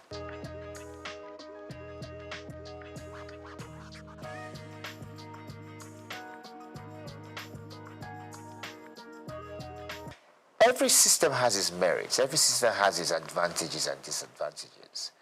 To some extent, the presidential system of government has an advantage. It has the advantage in the sense that it has brought government nearer to the people. So the people of Osun, from where I'm from, for instance, now, have their own state. Same thing can be said, it's been replicated across the country. However, the drawbacks, the disadvantage is the fact that it's extremely expensive. Now, look at Nigeria, for instance, now. We have 36 state governments. So that means we have 36 governments in Nigeria. If you add the government of Abuja, if you add the federal government, that's 38. Now, each one of these governments have some form of legislature, judiciary, an executive as well, local government, civil service. It's too expensive. Look, in America, where we borrowed this system from, the states came together to form a union. This is totally different. We are doing it the opposite way. So we've had a structure that we're now going back. So at the end of the day, many of the state governments are still dependent on the federal government. And as a consequence, the kind of progress we ought to be making, we're not quite making it. So I personally, and this is a personal view because others would disagree, I would prefer that we reduce the size of government by having some kind of regional structure. And I believe that that will reduce the burden of governments. And if we can reduce the burdens of government, we can use this money to do many other things. And I also think it will also improve standards as well. Not just standards of government or parliamentary standards or whatever the case may be, but there'll be less people involved in the political system. And that would help us a great deal.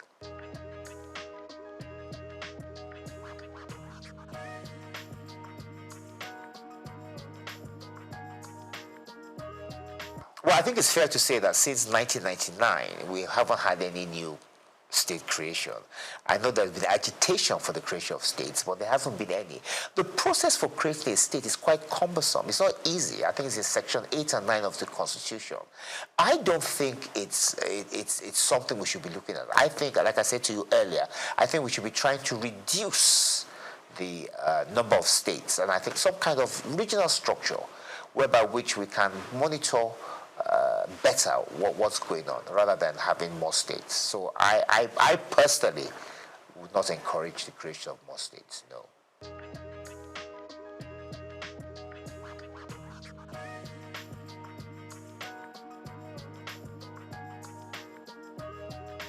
In the 1950s, we had 3 regions, if I'm correct. Those regions were the West, the East, and the North. We had the colony of Lagos, but if I'm right, I think it was the MacPherson Constitution, I think it is, I'm not too sure, that now put Lagos under the Western region. Now, when Lagos was placed under the Western region, lots of people were not happy about that. I remember my father was in the NCNC. The NCNC people were not particularly pleased, neither were the NPC. So they felt that Lagos belonged to everybody. Like you said, lots of people from different walks of life, different tribes, different backgrounds, and all schooled. I mean, Zik schooled in Lagos. He went to MBHS. So it was the issue was sent to London to arbitrate. I think it was Oliver Littleton that arbitrated over the matter. And it was decided that Lagos should stand on its own, that Lagos should not be merged with any of the regions. And that was how Lagos was able to free itself from the shackles of the Western region.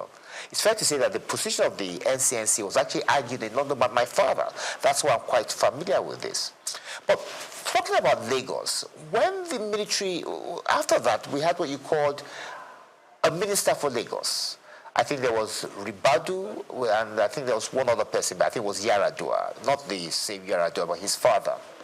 And then later after that, when the military struck, they created the state of Lagos. So the issue of giving Lagos special status has more or less been taken over by events. Lagos is a state, and as a state, it's still home to different people with different backgrounds, from different tribes, and it's thriving. I think it's fair to say that Lagos is probably the most prosperous state in the country, and it's just a question of its continuing with good governance and improving the strides they have made.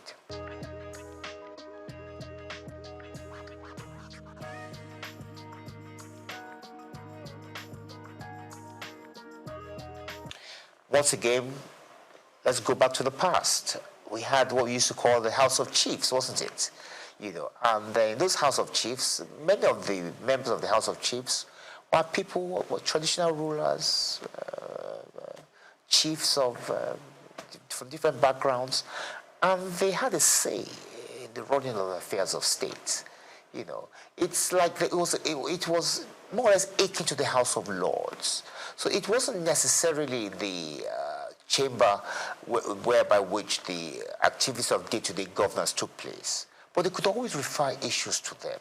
And I think that if we change our structure of governance, if, that's a big if, then yes, we can have something like that. We can have a second chamber, which is more or less advisory in nature, similar to the House of Lords, whereby which we will have obas and chiefs and people of influence who will be able to advise government from day to day from of the experiences and the way forward, but not necessarily binding. I think that's important. That decisions won't necessarily be binding on us, but at least they'll be able to share their views and experiences with the people.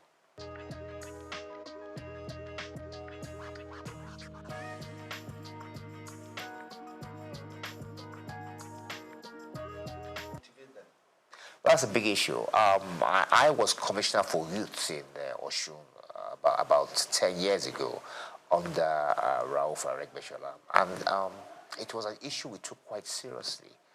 In Osun State, we had quite a number of youths who were unemployed, and the governor thought, what can I possibly do to give them something to do, to keep them employed? So he created what we call the Osun State Youth Empowerment Scheme. Now, under the State Youth Empowerment Scheme, unemployed youths were given particular tasks in state. Help us sweep the roads. Some were part-time lecturers. Some were doing all sorts of things. They were given a stipend. It wasn't a full-blown salary. Or the salary, although the stipend was enough to keep them to be able to buy things, to be able to buy themselves drinks and food, and kept them occupied until they could find themselves a job. And I think the federal government could follow that kind of scheme, set up a youth empowerment scheme whereby which unemployed youths are given things to do. There's so many things that need to be done in Nigeria. There's so many gaps whereby which the youths can help do that. In the interim, while they find themselves something more gainful or something more permanent. So it's a question, it's for government to do. It's for government to think of a way of helping out the youths.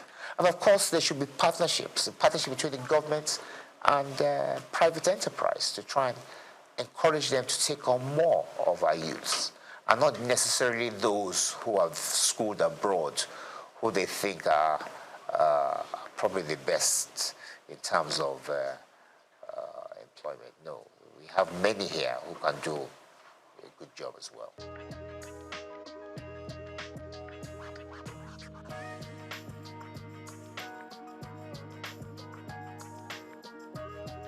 Sustaining democracy is about discipline. It's about the people being disciplined. It's about those who rule us being disciplined. I started out by telling you that this is the longest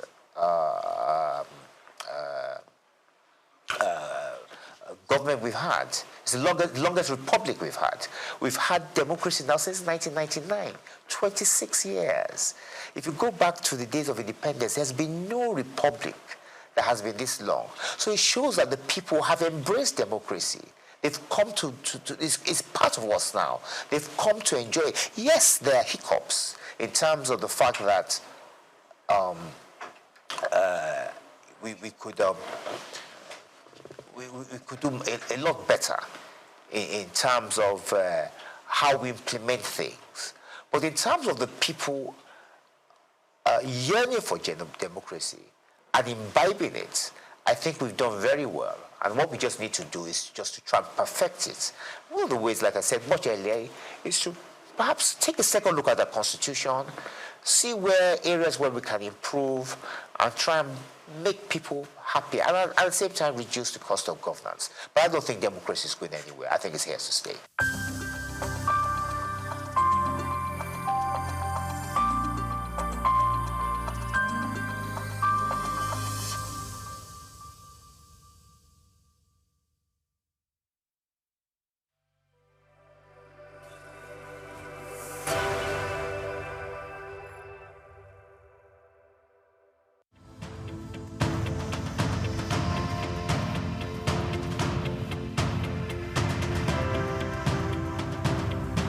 SOUQ Atlantic has become Nigeria's most sought-after city for its high-end infrastructure, prestige, and well-planned city layout, as reflected in an 8-lane boulevard, about 13 internal bridges, underground cables, and green footprints defined by over 30,000 trees. Additionally, having a building in the city has become a trend among the so-called big boys, as was the case with Old Ikoyi, Victoria Garden City, popularly called VGC, Osborne Foreshore, and now Banana Island.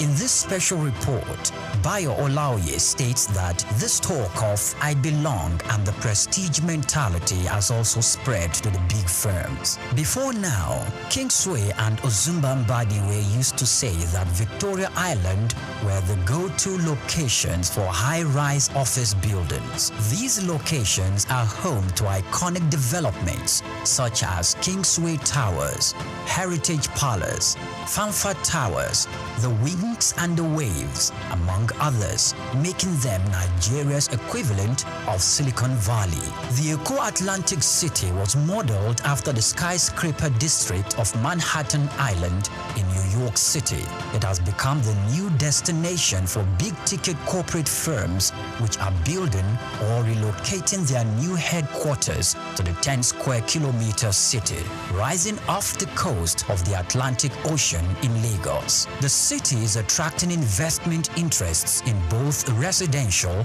and commercial real estate, the latest being MTN Nigeria, preparing to build a new headquarters. MTN is coming on the heels of First Bank, which recently turned the turf to build a 40-floor corporate head office, making the city's most iconic development so far. Prior to this courageous and ambitious entry into SOUQ City by MTN, First Bank, Dangote Group, and the Embassy of the United States of America have taken positions there, developing a new head office and a diplomatic facility respectively.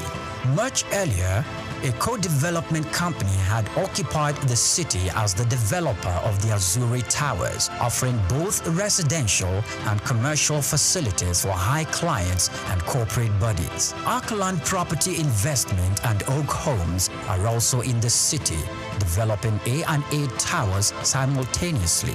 These are the residential developments that will be standing on the 22nd floor and the 33rd floors respectively. Other developments are the Pan-African Towers by Periwinkle Residences, SOUQ Pearl with Champagne Tower and SOUQ Pearl Black Tower, Amni Towers and Ani International Petroleum Development Company, and Louisville Towers by Total Energy Staff Cooperative and Multipurpose Society.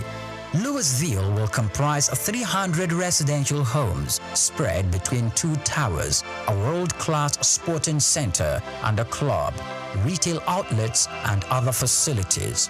It is designed to employ modern technology to achieve smart living and high standards. Eco Atlantic is an exclusive luxury city with superior infrastructure that appeals to the kind of investors we have seen in the city so far.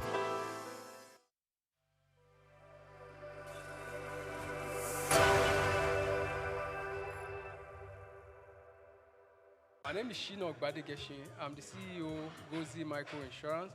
Continue to watch SOUQ News. Adenike Adeyemi, Executive Director of Faith Foundation. Keep watching SOUQ News. My name is Shepherd Michael Adewale Onofuye. I enjoy you all to always watch SOUQ News TV. Hey everyone, Majuli Obaje here representing GG. Keep watching SOUQ News, okay? Stay updated with SOUQ News. My name is Aton Keme. I am the head of MSME banking. Please keep watching SOUQ News and stay glued to SOUQ News. I recommend that more and more people should watch SOUQ News because they deal with business news. Hi, my name is Amaka Wokolo. I am the director of the Faith Institute at Faith Foundation. Keep watching SOUQ News.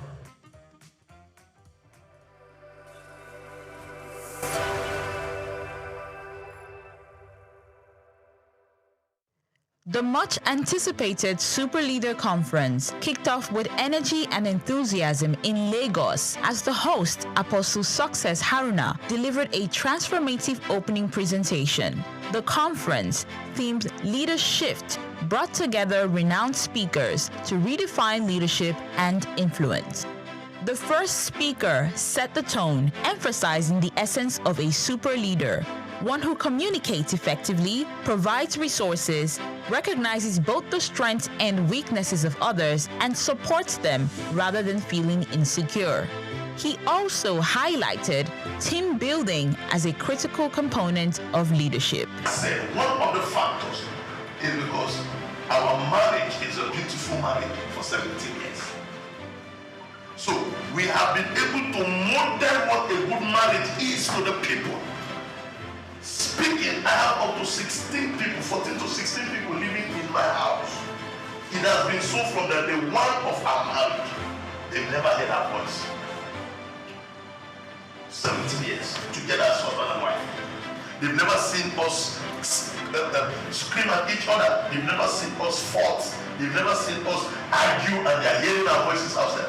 In 17 years of marriage, with the number, we have never had less than 10 people live with us from the day one of our marriage until this present moment. So what you model as a leader is easily communicated to your subject. That's where The second speaker, Emeka Anslim, stressed that leadership is not about appointment or selection, but about direction. He illustrated this with an analogy. You've created freedom to learn other things. See, like it's going to learn again while others teach. When it comes back on top again. Right? Transfer yourself in people so they can take up tasks for you. When you raise leaders, you gain far more people than you can ever imagine in this world. Raise leaders, transfer your values, your nature, your culture into people. This is so important. This is so important. One of the ways by which we become an effective leader. Productive. Produce people after your kind. That's what God even commanded. Produce people after what? Produce after what? According to him, effective leadership attracts followership by sustaining the interest of those who believe in and depend on a leader's vision. He emphasized vision, uniqueness, innovation, and creativity as core pillars of leadership.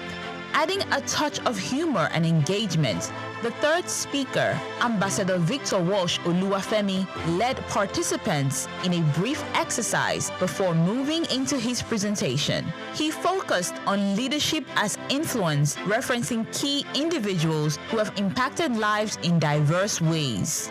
He reminded participants that learning and education comes at a cost, making the convener's fee gesture invaluable. And I grabbed that message as leadership is influence. You can influence people either positively or negatively. And the question I ask people that what has been your influence? What have you been able to do in people's life? Are you able to influence them positively or negatively? Many of us do this a lot. The role of social media. There are people as a leader, you need to be cautious of how you portray yourself on social media, right? That's why I went with that handsome man, uncomfortable.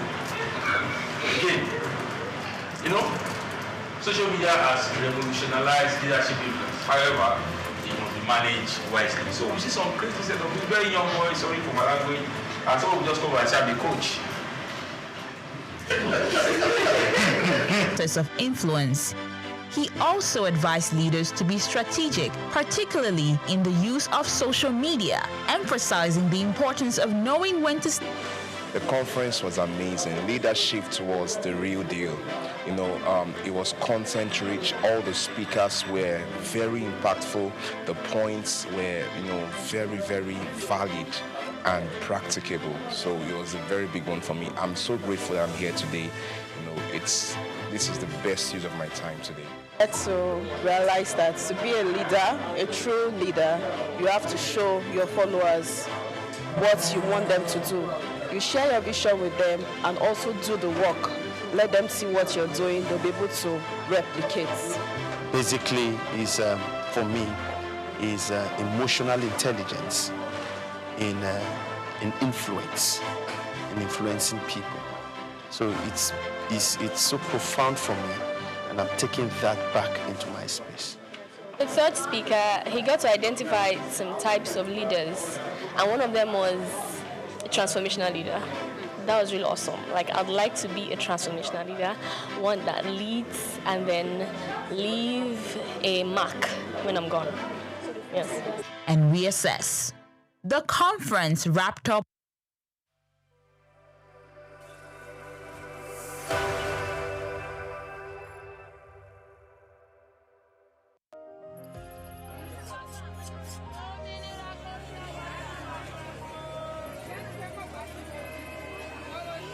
Hello, Lagos. Make we yarn. Hello, boy, this POS matter, don't pass your call. This go swipe, alert no enter. Before you know it, jump. Wait, wetin really happen? Maybe you fake alert the warriors. Okay, so wanna listen, If you dey do POS business, no expose your alert. Hello, Ogbefi. They don't walk Glaba Road where they worry for our local government for years. This one sweet me, I no lie you. Because you know what, development where they work, it deserve loudspeaker. Now why we dey here be that? For here, we know the abuse, we dey bring solution. My name, it is Ikechukwu Oyemike, aka Ogbefi Ishegwari. Make we yarn every weekday from 10 a.m. go to 12 o'clock on Top the Eye 95.9 FM.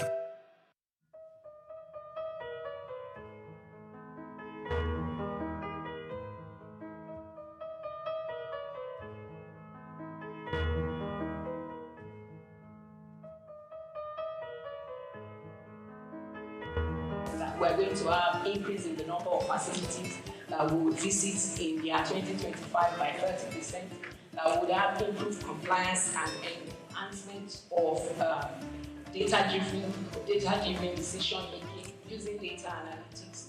We're going to strengthen collaboration between our partners, and we're going to have 25% increase in our compliance rates by carrying out the key strategies.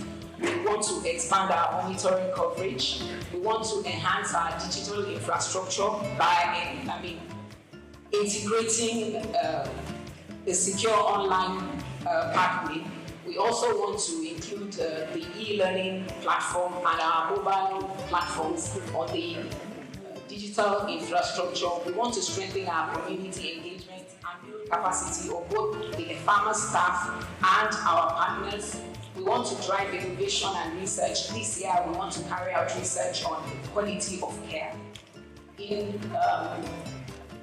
doing all of this, we want to make the health facilities in Lagos safer by leveraging on technology and ensuring that all our processes are data-driven. Thank you very much. Thank you very much, Dr. Onoriede, Dr. Gibo Shinowo, Dr. Veronica Iwayemi, and Dr. Abiola Idowu. Your Excellency, the Governor of Lagos State, Mr. Babajide Olusola Sanwo-Olu, the Honorable Minister of State for Health, Dr. Isiaq Salako. Taking us further in the comparative study, I want to especially welcome a professor and consultant medical parasitologist at the College of Medicine, University of Lagos. He coordinates the International Malaria Microscopy RDT Quality Assurance Center, as well as the country's World Health Organization malaria specimen collection sites in the College of Medicine, University of Lagos. Ladies and gentlemen, please let's put hands together for Professor Wellington Oyibo for the very short comparative study. Thank you very much. Thank you very much, His Excellency, Executive Governor of Lagos State, the Honorable Minister of Health, here represented here by the Minister of State for Health. Ladies and gentlemen, first of all, this is historic for us. This is a path we have planned, prayed for, and we are happy that this is happening. Mr. Governor, thank you for all you and for making this happen myself. I'm so happy and grateful to the Honorable Commissioner of Health. He has told the story.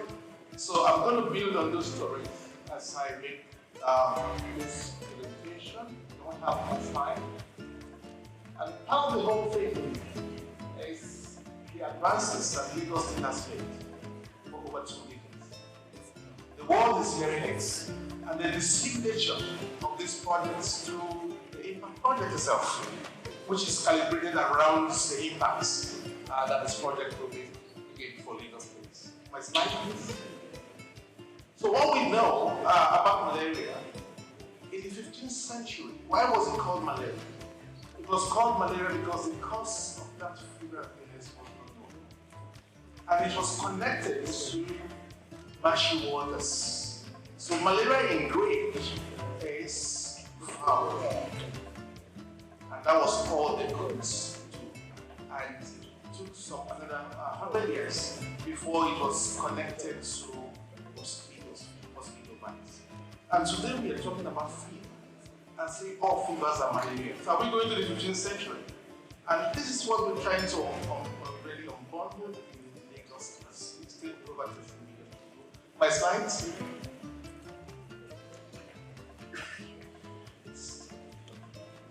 So if fever is still malaria, we go back to the 15th century. And then, of course, for evidence base, meant that we will have to quickly provide the evidence. Can I have the slide up? Yes. So the horrible let me just pull it out from here.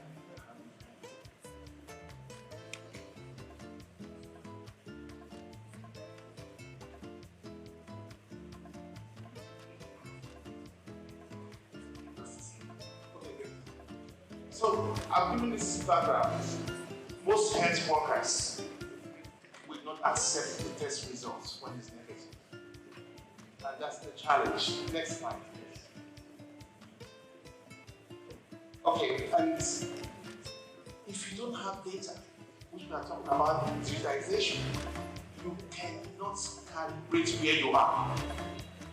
And so if we look at the entire program and the plan of different projects, is to see that real-time data is available and that tests are done. And when the test is done, we can say quickly, cost-effectively, this is where we are. Because we can get rely on routine data. The country do not have quality data, and that's the challenge. Next slide. So low confidence in the test. Basic things are being used. Lagos is making progress. How do we handle this?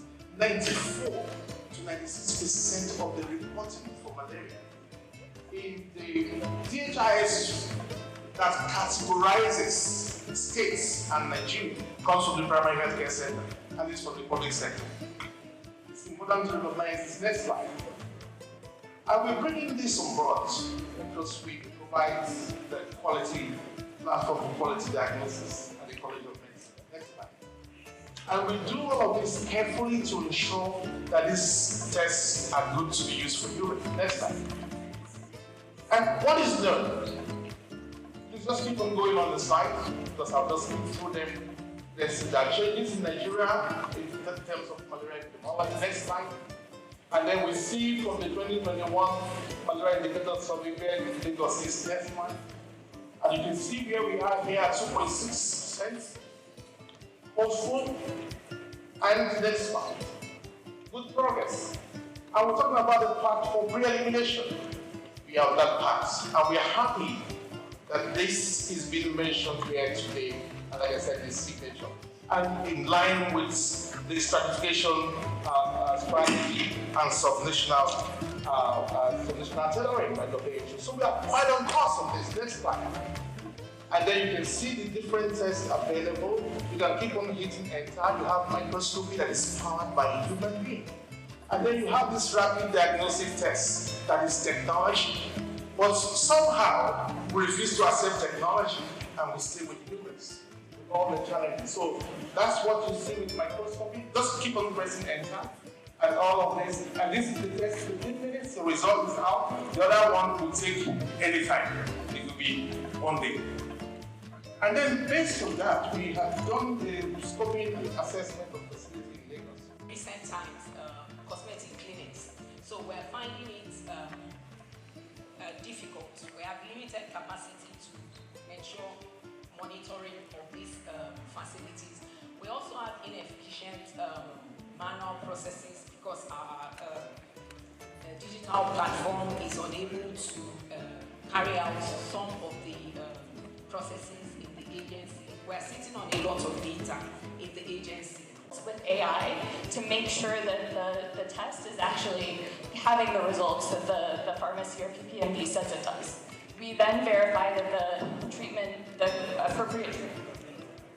And then in the impact program, we have to the public health system for malaria negative patients to ensure that they're getting the proper diagnosis that they need and have a better understanding of what other febrile illnesses patients might have.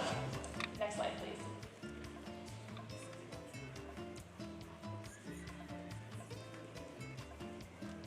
Next slide.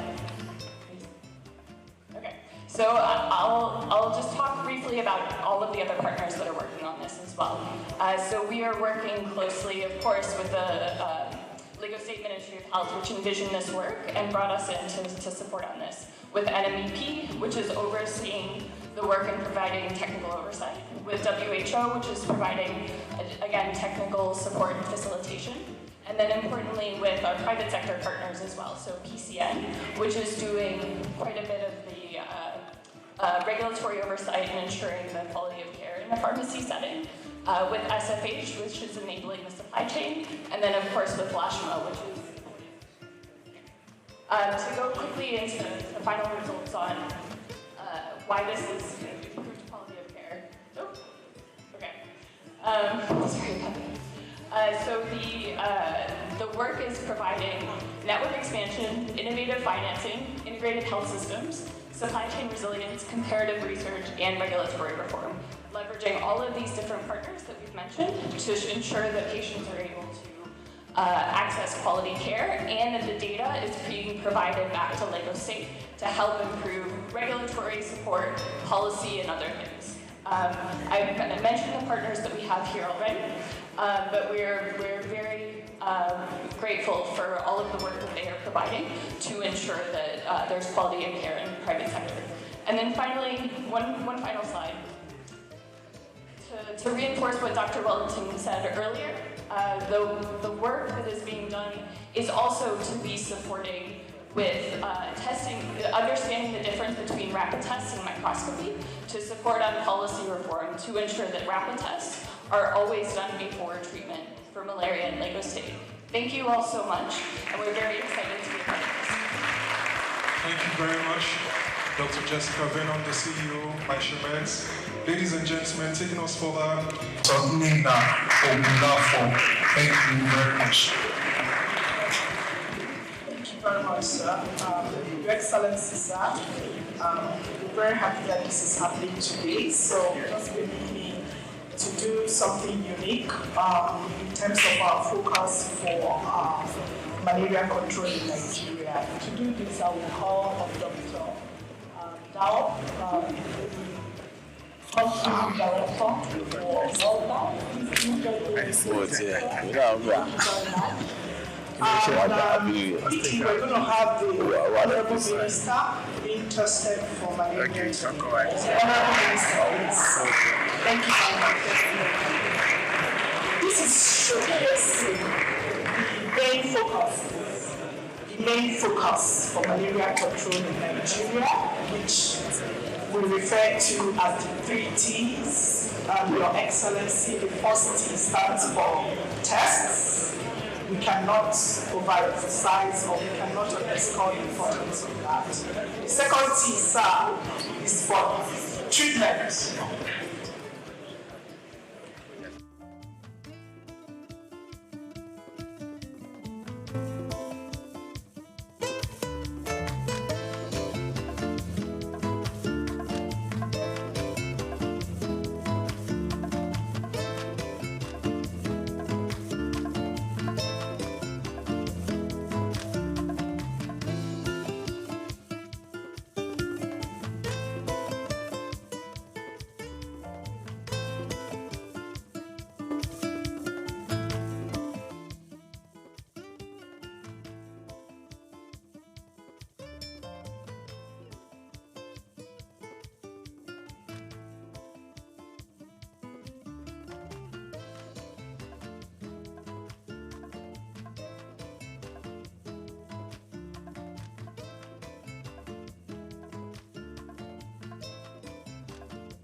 We cannot have His Excellency and the Minister of Health standing for long, so once we take their samples, we're going to have them seated again.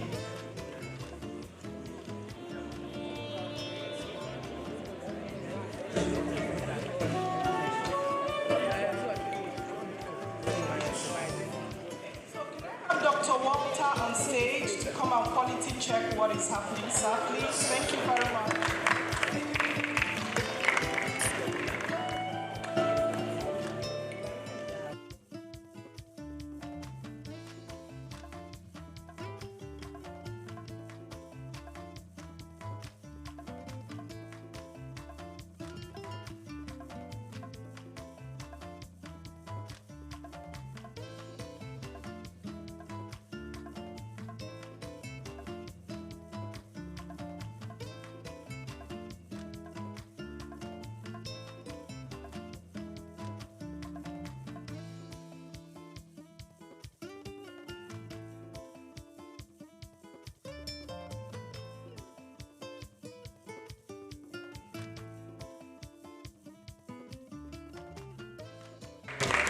We are witnessing leadership by example.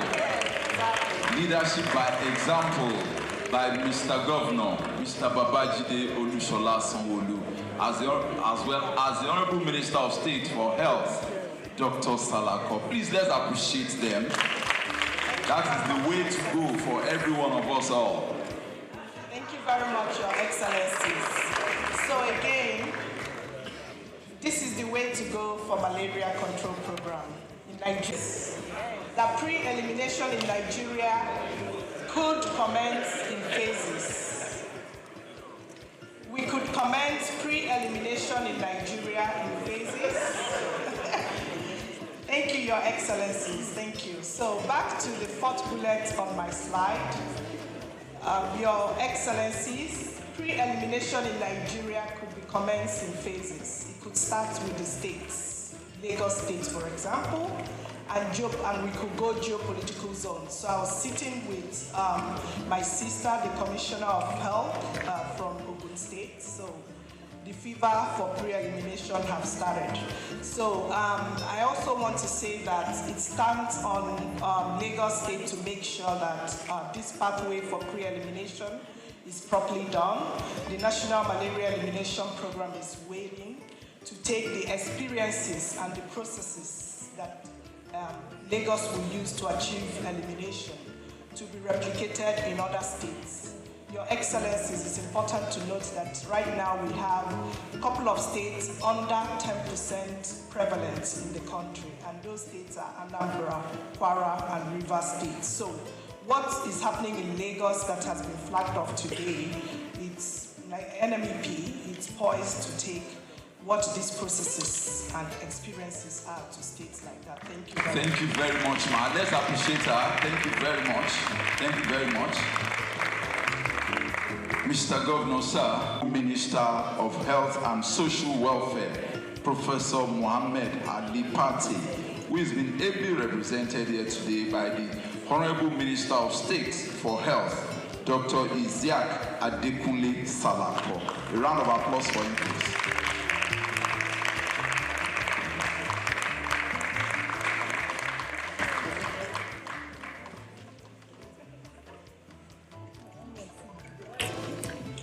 Your Excellency, the excellent Governor of the Center of Excellence,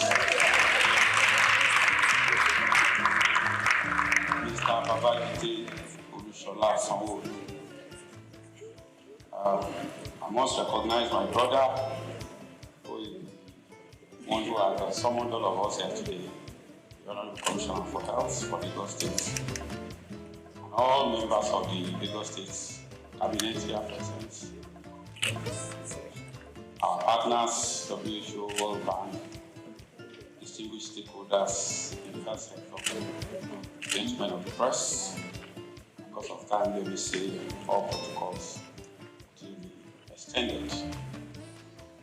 We cannot keep the governor for malaria alone.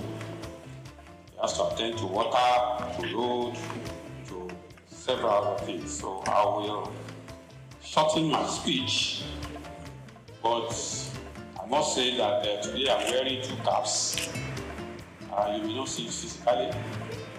Standing in for myself, and also standing in for my brother, the coordinating minister for health and social welfare, Professor Pate, who is unable to attend because of other assignments. I am most delighted to be at this auspicious occasion of the launch of the Pathway to Malaria Pre-Elimination and Digitization Program in the Center of Excellence, Lagos State, led by His Excellency, the Governor, Mr. Babajide Sanwo-Olu. I recall that Lagos State pioneered intensive malaria case management in the early 2000s through the Eco-Free Malaria Initiative, under the leadership of now our President, President Bola Ahmed Tinubu, the Governor.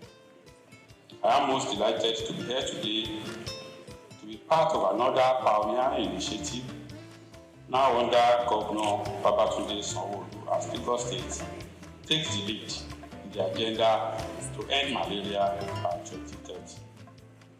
Your Excellency, the Federal Ministry of Health and Social Welfare is elated with this giant stride, which aims to improve malaria diagnosis, case management, and accurate tracking of cases through the integration of digital health solutions in the form of real-time electronic reporting systems, all targeted at further reduction in the burden of malaria and its eventual elimination from our land. This momentous project will not only set the track for malaria pre-elimination in Lagos State, but in Nigeria at large, thereby once again making Lagos State a trailblazer. I want to emphasize that this project is in line with the renewable agenda of President Bola Ahmed Tinubu and the renewed vigor for the Federal Ministry of Health and Social Welfare on the Rethinking Malaria concept that was launched in April 2024 and is aimed at fast-tracking the malaria elimination goal through strategic shifts. We have continued to make progress in this regard, and the inauguration of the advisory on malaria elimination in Nigeria, AMEN, the development of pragmatic costed plan of action, the expansion of permanent healthcare facilities, training of frontline health workers, and the initiation of domestication of affordable medicine facility for malaria to make malaria treatment more affordable are all testament to the progress we are making. Your Excellency, distinguished ladies and gentlemen, the Ministry is taking these steps in order to reverse the undesirable trend of being the highest burden malaria endemic country globally, accounting for 37% and 31% of cases and deaths respectively. I am confident that the Lagos State possesses the needed attributes that can help drive Nigeria to malaria elimination through such case-setting initiatives like this program. Furthermore, Lagos has been consistently the lowest malaria prevalent state in Nigeria, as evidenced from all the malaria indicator survey conducted in the country, with the most recent result in 2021 showing 2% prevalence, hence indicating a tendency of attaining pre-elimination when concerted and consolidated efforts are put in place. I wish to report that the challenge of let me use this opportunity to call on all stakeholders not to relent on their support towards this impactful intervention, which will contribute significantly to the drive at eliminating malaria from the world. Nigeria is ever committed to this drive and will continue to toe the path of global best practices. I wish to assure all Nigerians and our partners that the change in the policy of the United States government with respect to global health funding will not adversely affect our malaria elimination programs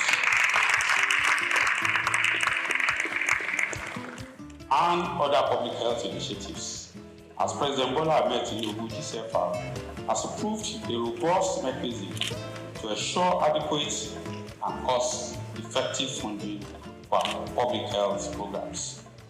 I call on all state governments to join hands with the federal government to ensure that our country becomes self-sustaining in the funding of our public health programs.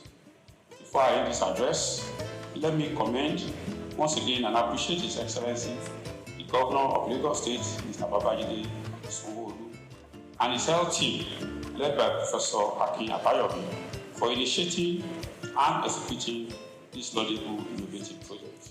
I wish to also sincerely appreciate all the partners, World Bank, WHO, all the implementers, especially for providing the needed human resources, technical support, and the funding for the implementation of this initiative. I wish all of us a successful launch of this impactful project as a springboard for the elimination of malaria from our country. Thank you, and God bless the federal government.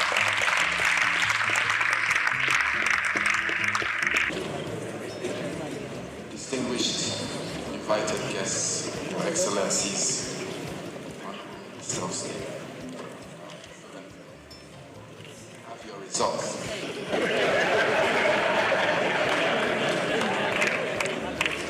To say that Honorable Minister of State, we will not be confining you in a bed in Lagos. Your result is negative.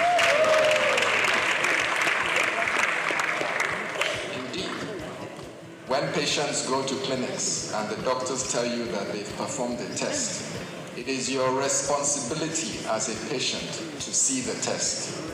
Please ask for the test and take a picture of it and have a record on your phone. My Governor, the excellent Excellency of Lagos State, I'm pleased to tell you that you may continue with your duties. Congratulations, sir.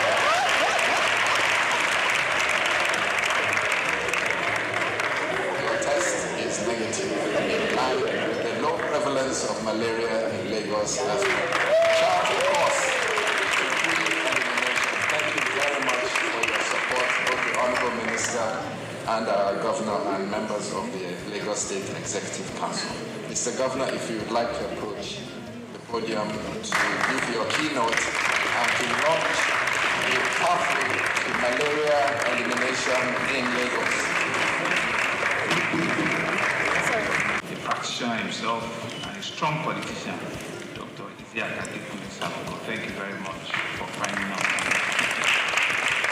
members of the State Executive Council, especially Professor Akin Abayomi,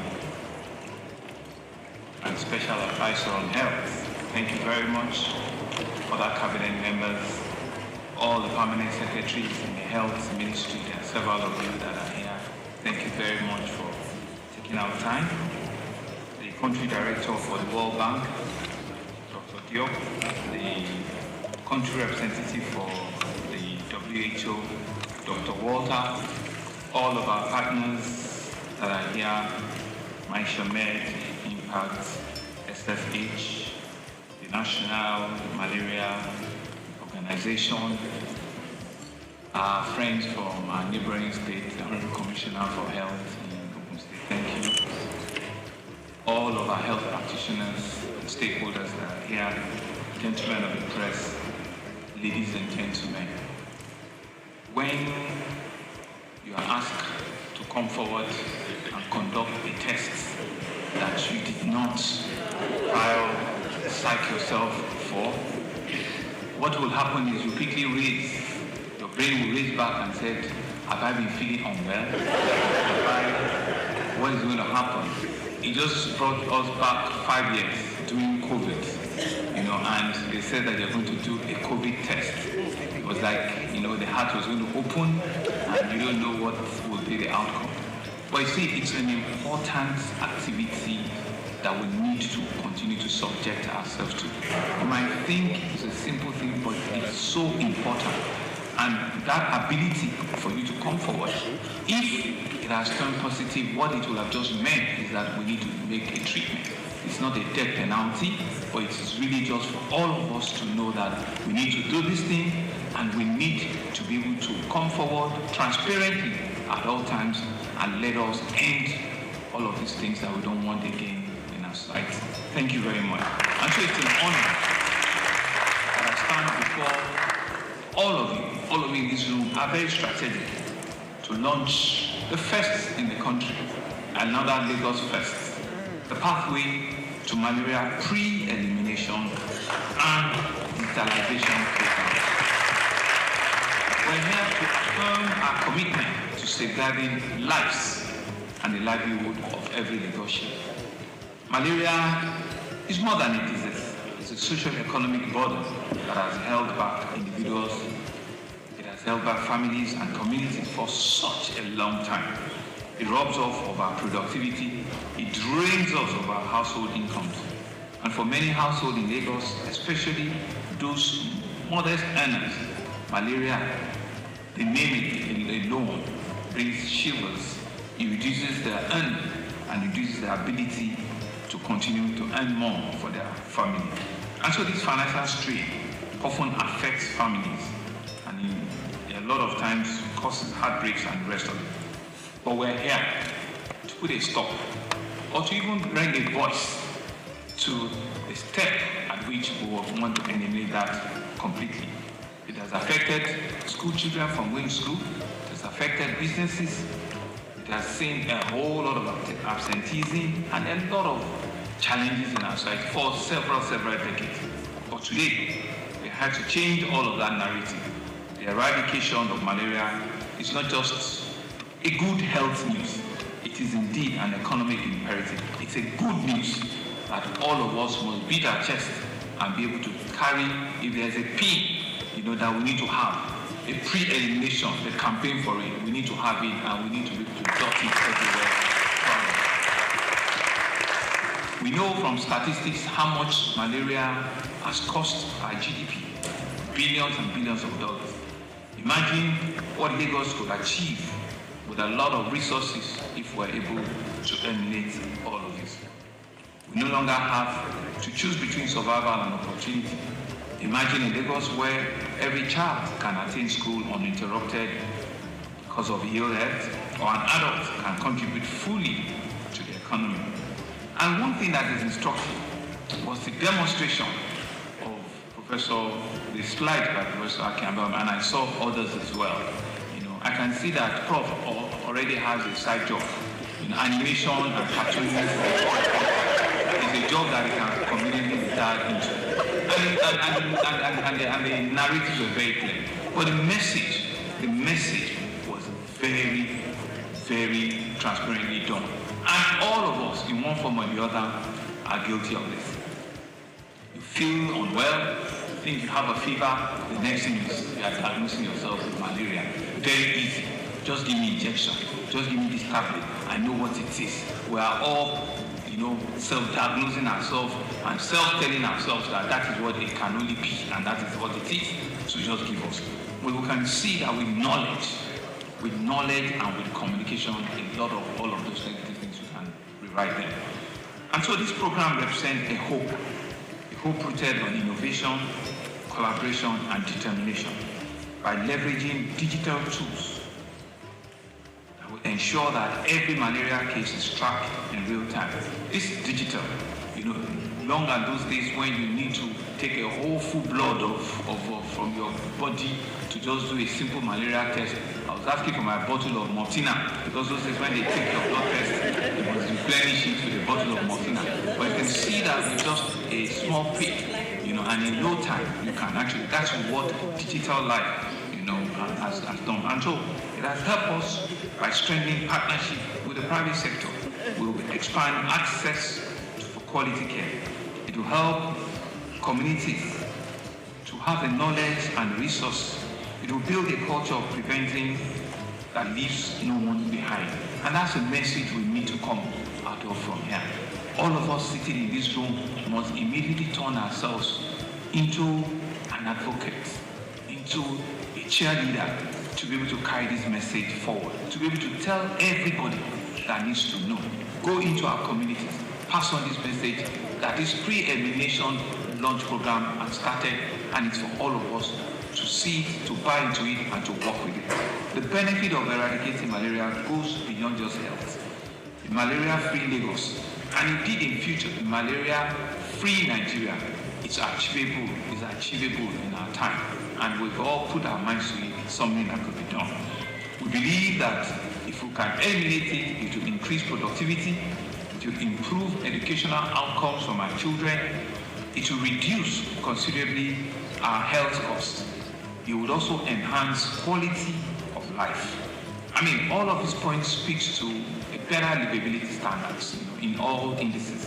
And so this vision, though ambitious, I believe is achievable. It requires, therefore, all of us, government agencies, healthcare practitioners, healthcare providers, community leaders, development partners, and indeed all citizens to work together with an unwavering resolve. Success will not come overnight, but will be sustained effort and collaborative action. We will prevail. You saw the slides that a farmer and the lady on malaria and the lady on immunization. You saw the statistics between January and February, what the run rate should be. Yes, we will say that, this is just March, but we need to be able to double those numbers. We need to push those numbers to be able to achieve the 2025 target. We need to be able to push and achieve, because there is no magic to it. If your target is 2 million, and at the end of February we are still doing less than 200,000, you are doing far less. So you need to double, your spike shoots. You need to work harder, twice as fast, twice as much, for you to achieve the 2025 record. And Doctor told us, Prof told us from WHO that it's 2025, they are going to close the envelope. Hello? Yes, they said they are going to close it. And there's a 20, where is it? I thought it was, they're going to close it. Our target is that we'll have to take that $20 million. We'll have to do everything to make sure that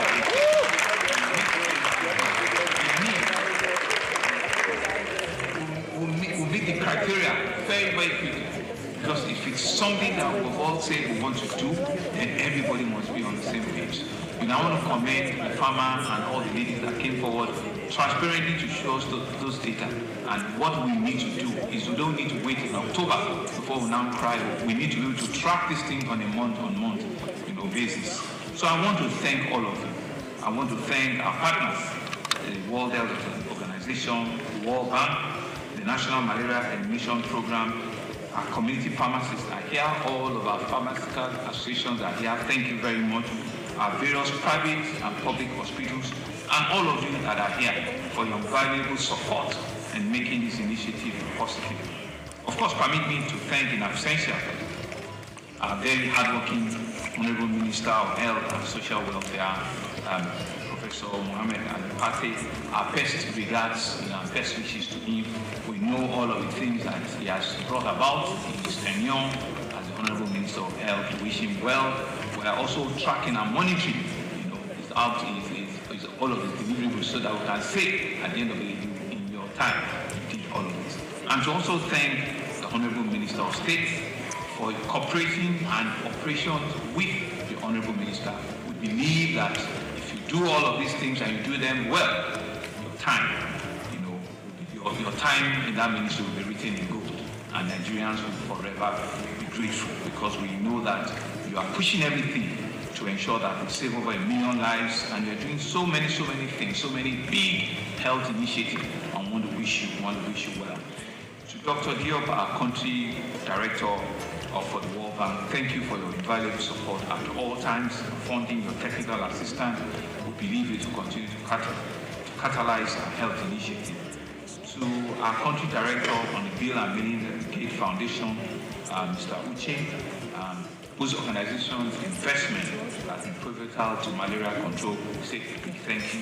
Dr. Walter, our WHO country representative, we believe that your expertise and your advocacy capacity has helped us to push this forward. Thank you very, very much.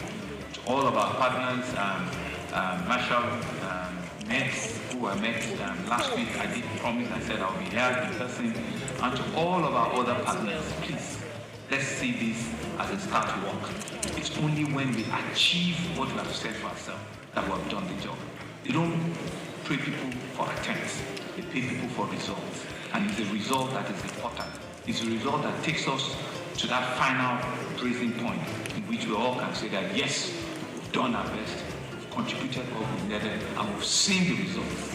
I believe that we have everything to make it work. We believe we have all it takes to eliminate malaria completely in Lagos State. I want to congratulate our own Ministry of Health.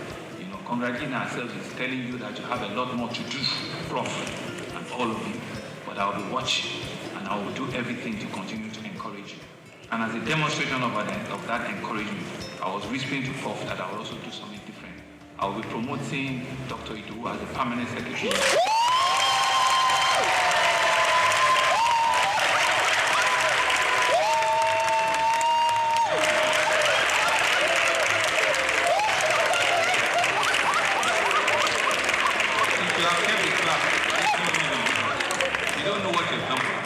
Clapping means that she's going to work twice as much. To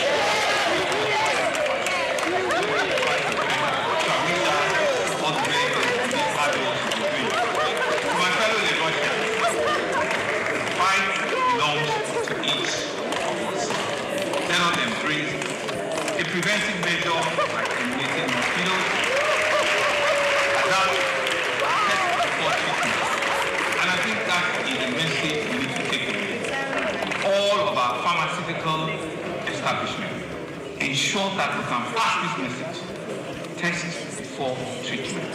It is so important that we do not just take this for granted.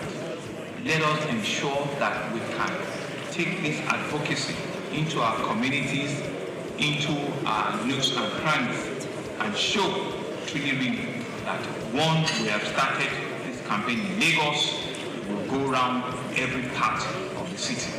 We can rewrite the history of malaria in Lagos, and it is in our hand. It's all of us in this room that can help. I want to wish you all the very best, and I believe that when we work together, there's absolutely nothing that we cannot achieve together. Thank you very much. Mr. Governor, sir, may I plead your indulgence,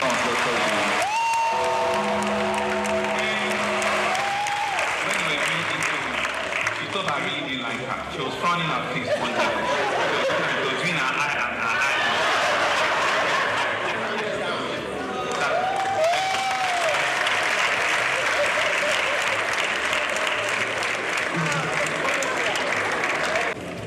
this pre-examination launch of malaria from Lagos State.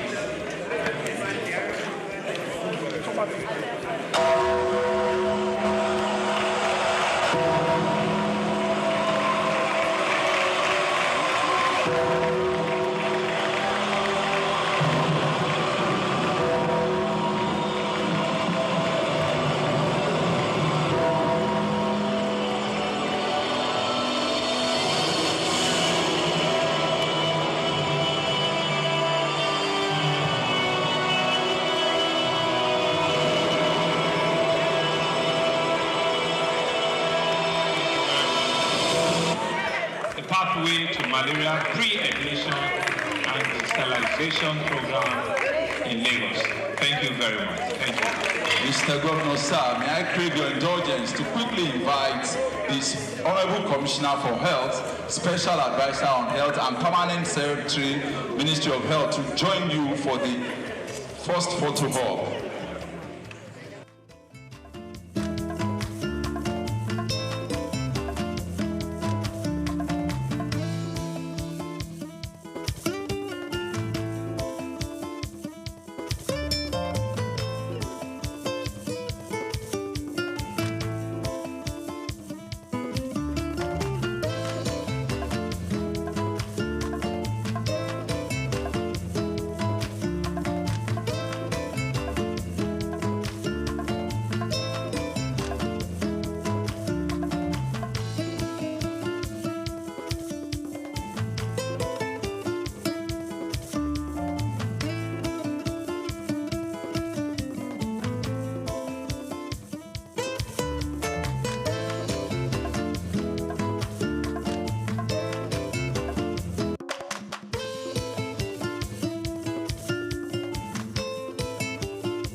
And as soon as we are done, also we are inviting all the permanent secretaries in Lagos State to join the executive governor, actors from the Federal Ministry of Health, all the directors that have accompanied the Minister of State for Health, all the directors in the Federal Ministry.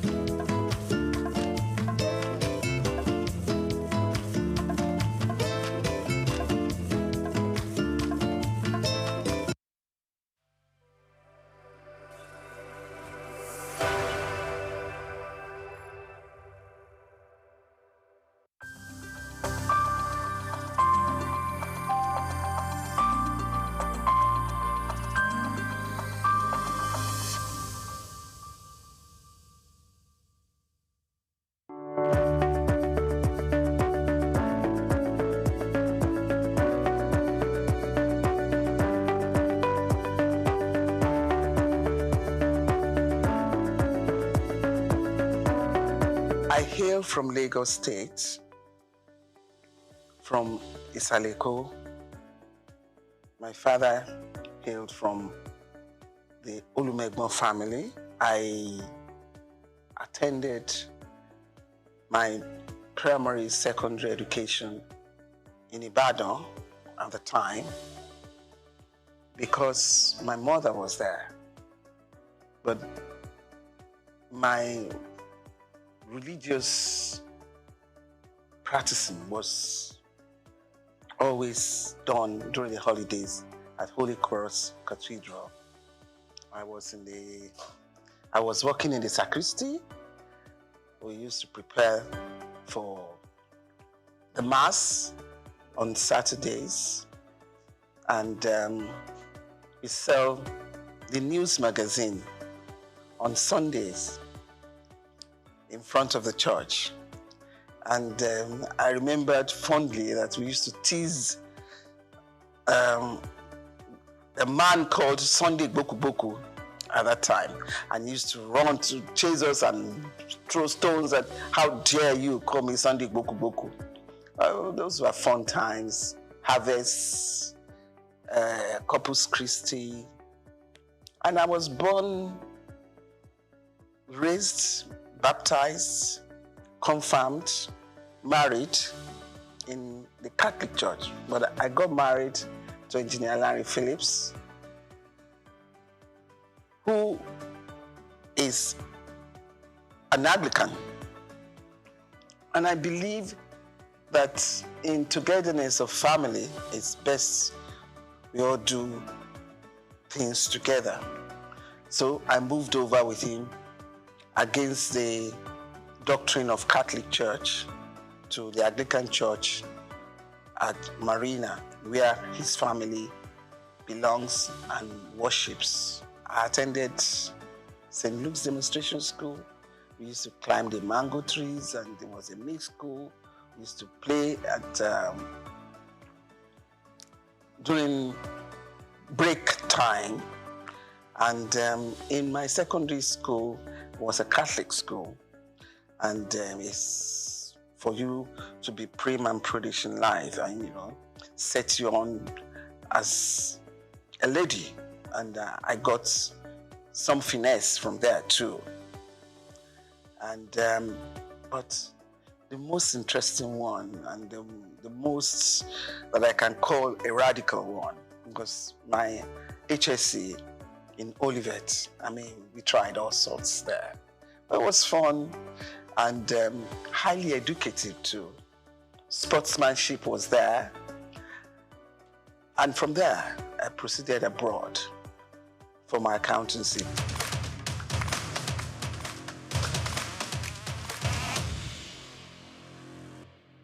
And I was lucky to finish in a record time, and I came back. Did my articleship, but married in between.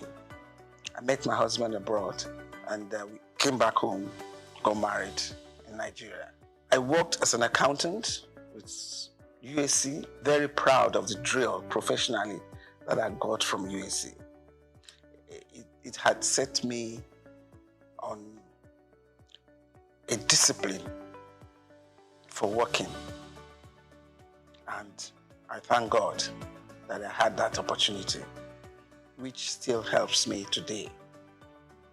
Apart from the fact that my educational background sets me to be a diversified person in so many professions. And as an accountant, accountancy is the best of all. It's the creme de la creme. And I've been able to fulfill my professional exposure in every species of responsibilities that I had opportunity to take upon me. And from USC, I proceeded to work for the bank. I went to politics. I became a commissioner in Lagos State, served with the present president of Nigeria. And you know how Lagos is. Lagos is like a country to other states. We went through governance. My team, as you can see, I have some of my colleagues in Abuja now. I have Honorable Minister Wali Edun. I have Honorable Minister Dele Alake. I have Honorable Minister Yemi Cardozo, and so forth. And I served in the bank as a director, in Keystone. I've been a chairman of so many committees. You can say that again. In different aspects of life. Professional, political, social. And currently, I'm now the chairman of SOUQ Insurance PLC.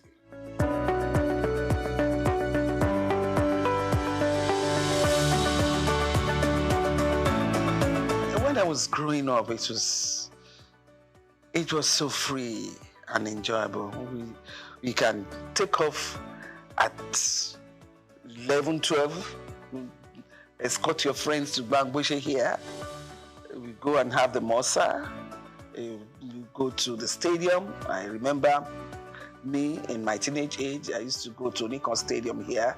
We watch so many matches, and I used to be with those fans, dancing and waving our fans, and bazaars, Easter Mondays, Fella Sports, you name it. It was fun. But Lagos was good for all of us. It was cleaner. It was amazing. Security isn't much to fear, You can just live the way you want. And money and values of life are completely different to what they are today. I was with my grandparents, and we had so many tenants, and we didn't realize they were tenants. We were all playing together, eating together, and we are still like one family today. But the story is not the same again. I wish one can turn around and change it, but we have all given our kids sheltered life for the fear of unknown. And I think the disadvantage is very grievous.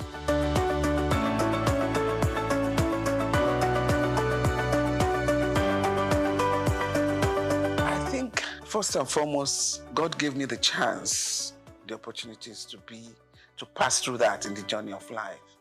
It's not only money that can make you successful in life. I want you to get that.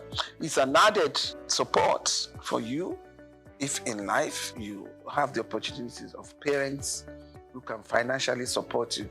But at the same time, there are kids who didn't have any financial support and have been successful. So to me, success is about self-determination. I grew up around uncles and aunties who are thoroughly educated, and I've always had it behind my ambition that I must be in that cadre. And thank God the opportunity was there for me, and I seized it. And I remember myself telling my kids, when I was abroad, I never lived like my father was a rich man. No. I was behind the desk reading and reading till I got successful. And I passed in record time.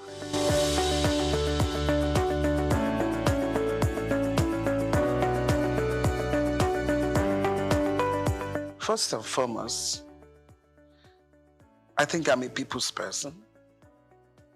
Secondly, my educational background. Thirdly, my pedigree.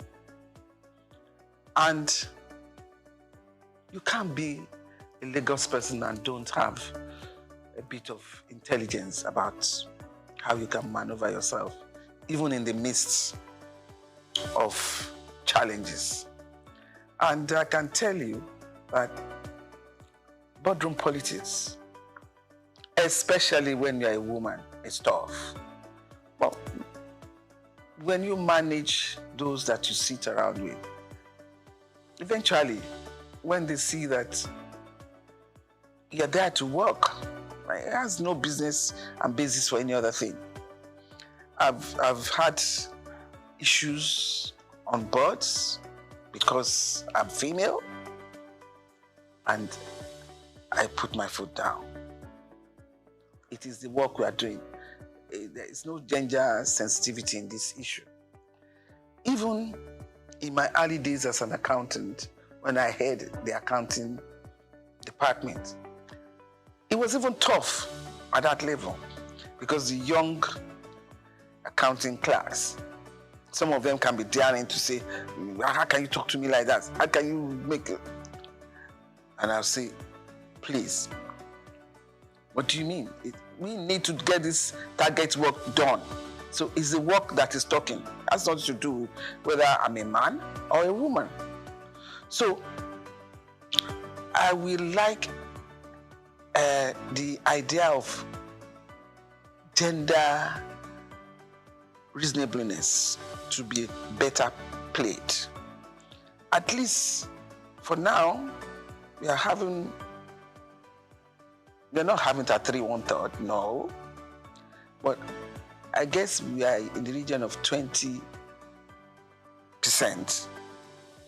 And it should be better. You give a woman a chance, she will devote her life to it.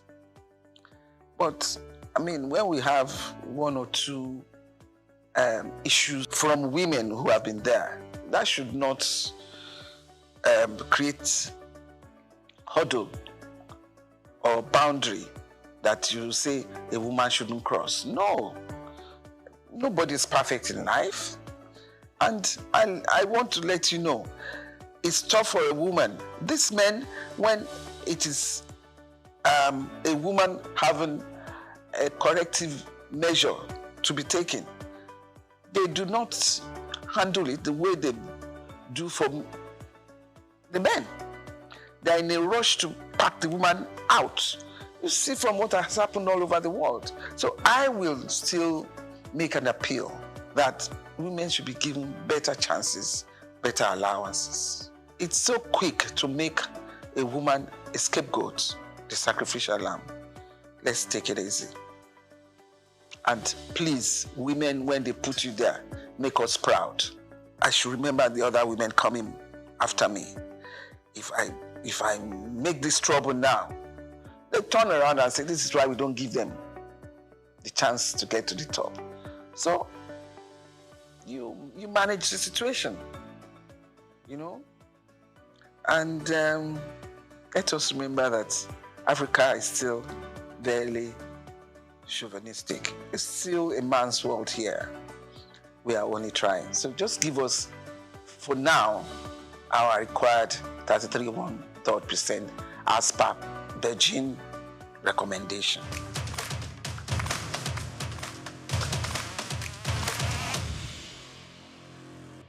Having been in politics, there are so many factors that bring you up there.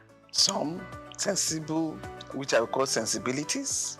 Some sensitive based, which I would call sensitivity.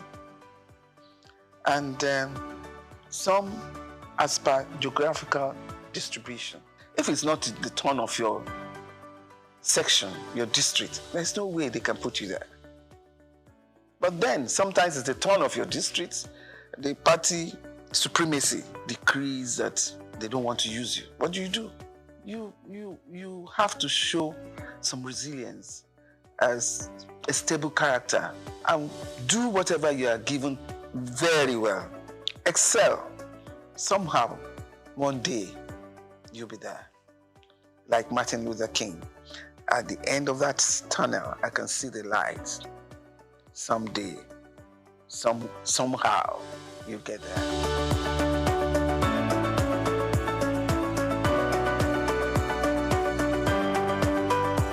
I was in tourism shortly, and it's not enough time to propagate the excellence of your work. But in special duties, I give the ministry class. I was able to represent my Lagos State very well. NYC was under me. Proudly, I served. And we ensure that all students that need to go to orientation camp are well registered and got their NYC certificates. It's not about where they put you, it's about what you are able to do in that place. And you do it even to the enviable eye of somebody who believes has the best ministry with a lot of funding and allocation. I'm different in that respect.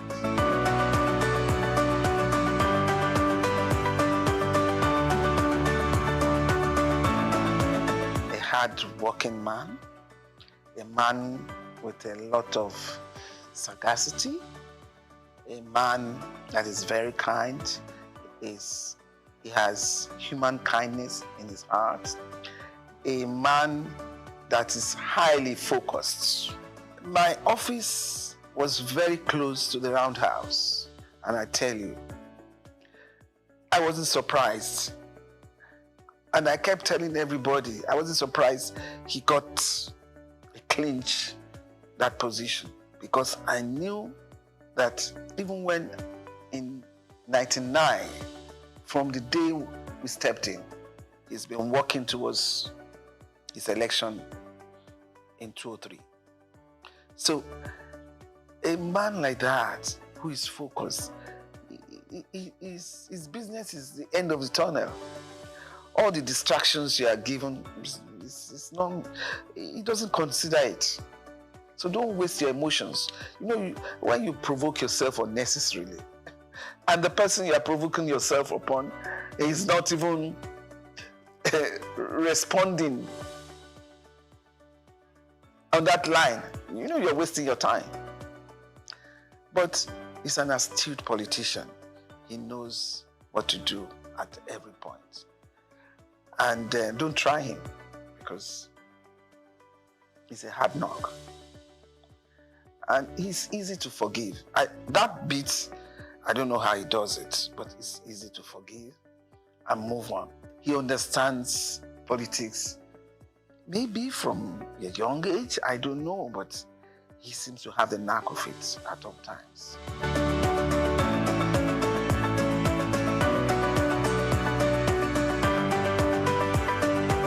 I think that's in the pipeline. I don't have to come here to say that. And even in the insurance company industry that I am now, I'm propagating that, look, you need to take it easy. Is it at these hard times you want to recapitalize the industry and make life harder? Yes, recapitalize, but not with large gap. You know, the variance should not be too much, because you need to recapitalize so that companies will be solidly based to address financial issues and risk issues that we have in the country today.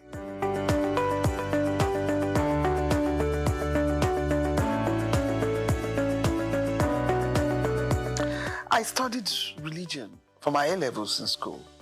I did divinity. It's not just reading Bible, the interpretation, the history, the analogy, all of that I did. And it has helped to shape me for life. It has molded my conscience to a large extent. What I see in religion today, if I go back to the way I have studied religion, I will say I'm worried. The way we have churches established in this country now, I'm talking of my experience in Lagos State. On the street, you can find 6, 8 churches, but there is no school. Education is key. Religion molds the character, the moral values about life.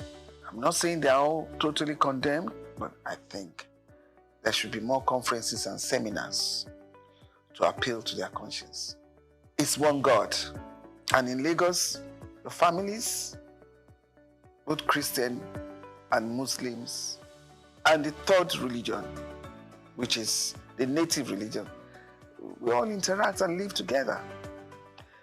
And usually you find out that all of them talking about this God. I am a Christian. I talk about my God. And I don't denounce anyone in any other religion that faithfully talk about their God. And I don't allow that to affect a lot of decisions that I have to make, and didn't affect a lot of decisions that I had made.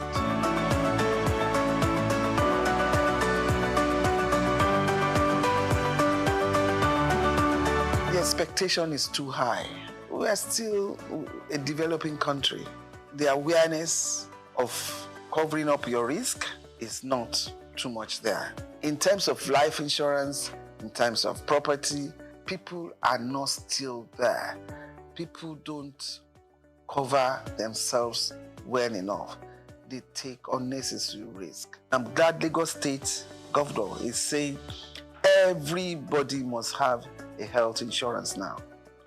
That, again, will expand the scope of the insurance business.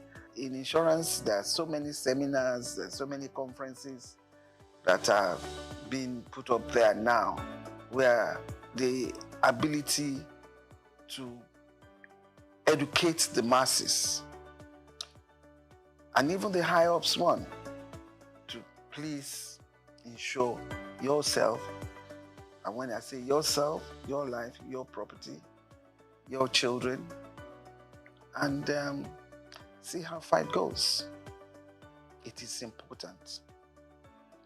And you know, in this era of insecurity, it is highly important. Just make sure you insure yourself. And with what the governor had proposed now, definitely Governor Sanwo-Olu did well. Health insurance is key. Health is wealth.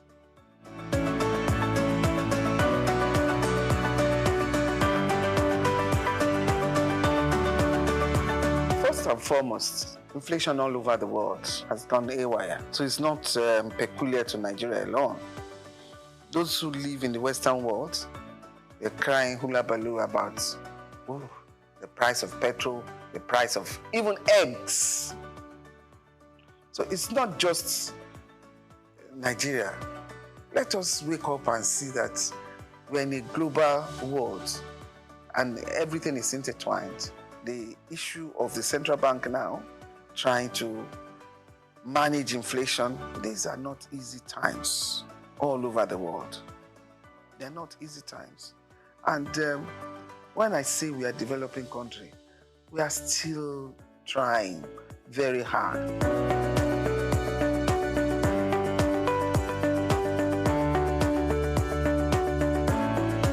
I don't want to say it's sad. It depends on the environment. You know, you can't just bring UAE here into Nigeria. The environment here from inception has not delved too much on tourism. The tourism is just go on holiday and go back. The beaches are there. And even from day to day, they are trying to redevelop along the beach so that tourist activities can happen. And I'm sure they're still on it. You need tourist attraction where you have every aspect of life when tourists come over. But with the problem of infrastructure that we have in the country, you can't do much tourism for now.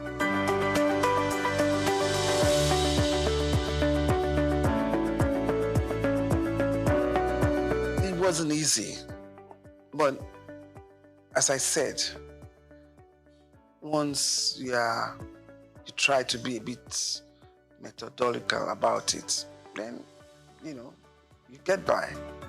Because from the days I came back from England, starting a family, working in large corporations, you just ensure that the home front solidly settled. And it wasn't that easy because You know that I'm talking of almost 40 years back. To be able to excel amidst men, you probably have to do 2 times, 3 times more than them. I'm lucky I have a husband who accepts me being what I am. Because if you have a partner that does not appreciate your ambition and your dream, will not support you. But I have the support of my husband, and we are able to keep the home together. Make sure that his food is given. Make sure the kids are well looked after. Make sure the husband is well looked after at all times, and don't grudge.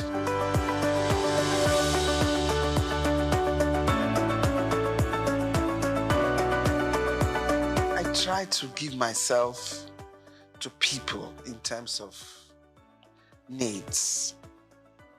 I try to recognize people's needs, and at the moment of that need, I try to help. And it's a legacy I try to sound to my kids at all times. Recognize needs at that point and do it. Because at the point that you recognize it, if you don't offer the assistance, it may not be meaningful again. But if at the time that a need arises and you can do it, promptly do it. And I cannot manage people who are not sincere. I cannot. And that is the only thing that bothers me about life. And once I find out that you're not one way, I make my U-turn and I don't go back again. And that's one thing I have learned, I have seen, and I'm trying to learn from Mr. President Bola Tinubu. The way he can switch from being so hot and then swim as if nothing happened and carry on. That is tough for me. And I hope I'll be able to, within the space remaining, I'll be able to copy that. At the same time, I like hardworking. I recognize people who are hardworking, who are intelligent, and I recognize people who are hardworking and need to be helped in terms of training to be a better person. And I like fun.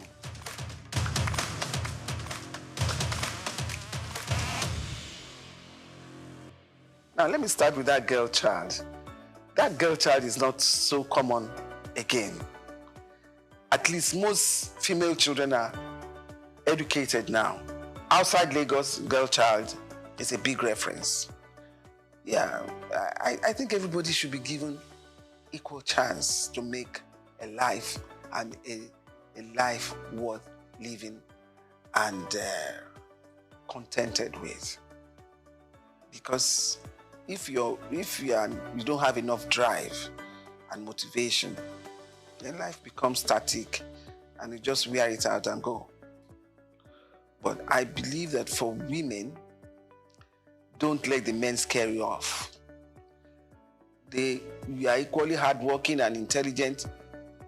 Expose yourself, but don't mess yourself around. Don't get corrupt.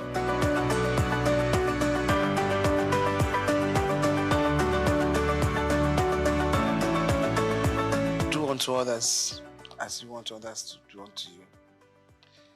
And there's one good prayer. Everybody that knows me, and I always say, my God is a just God. His judgment is always fair. So whoever hurts you, attacks you, leave them to God. He's a fair God. The judgment of God will come.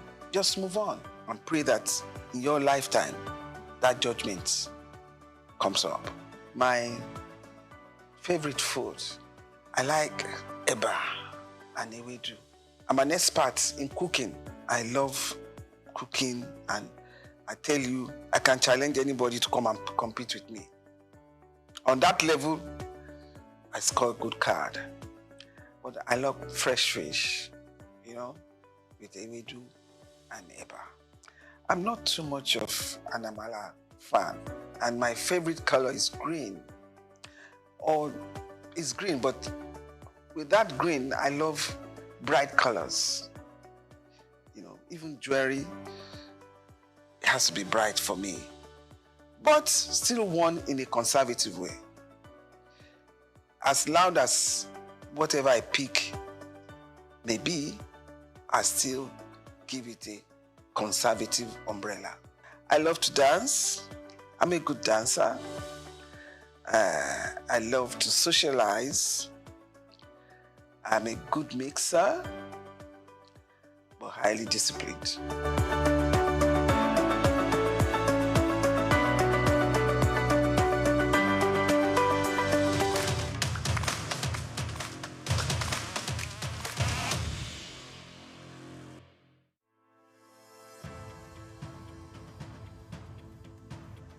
At the heart of a strong currency lies a simple principle. The demand for local goods drives production, creates jobs, reduces reliance on imports, and ultimately stabilizes the exchange rate. Countries like Rwanda, South Africa, and Egypt have achieved remarkable success by investing in their own industries.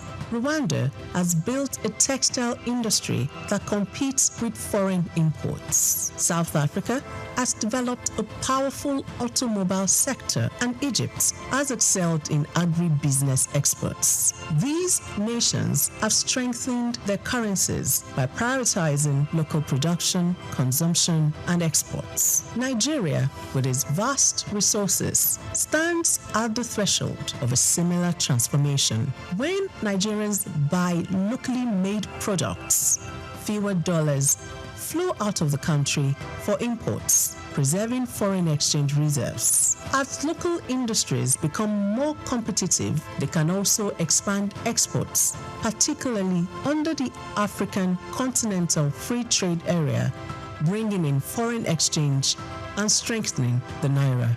In 2022, Nigeria spent over $9 billion on food imports. If just half of that had been directed towards locally made goods, it could have significantly reduced pressure on the naira. The key lies in industries with the potential to drive economic growth: agro-processing, textiles, automotive, technology, and leather goods. Nigeria is already a leader in agriculture, but to fully benefit, the country needs to move beyond exporting raw commodities to processed goods. Products like cashew nuts, shea butter, palm oil derivatives, and hibiscus flowers command higher prices internationally. Ghana earns about $2 billion annually from cocoa processing, while Nigeria's cocoa exports lag far behind. With investment in food processing plants and the branding of agricultural exports as premium African products, Nigeria can bridge this gap, reduce reliance on European imports, and tap into Africa's fast-growing middle class. The Nigerian fashion industry has also gained global recognition, but the country still imports billions of dollars in textiles. In 2021, Nigeria imported over $4 billion worth of textiles, while Ethiopia, using local cotton, earned $110 million from garment exports.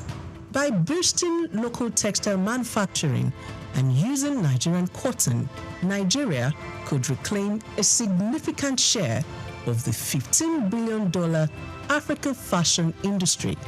positioning cities like Lagos, Aba, and Kano as textile hubs. Nigeria's automobile sector also presents an opportunity. The country spends over $8 billion annually on vehicle imports. In contrast, South Africa's automotive sector contributes over $12 billion to its GDP and employs more than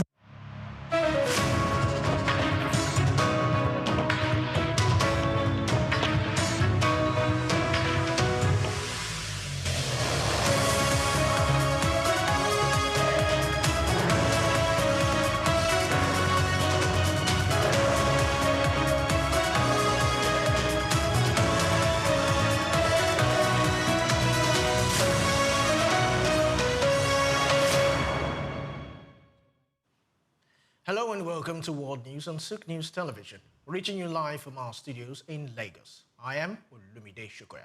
Let's begin.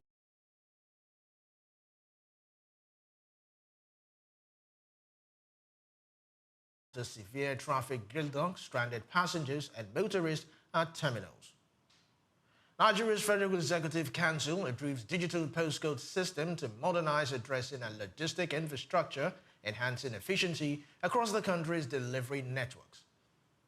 International Monetary Fund (IMF) concludes staff mission to Kenya, stating discussions with authorities will continue, focusing on economic development and ongoing policy measures. Ukraine discussed postponing and relocating next trilateral peace talks with Russia due to Middle East conflict, awaiting improved conditions.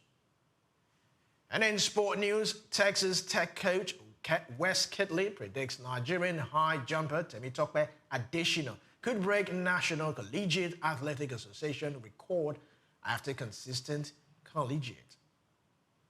We'll bring you details in a moment.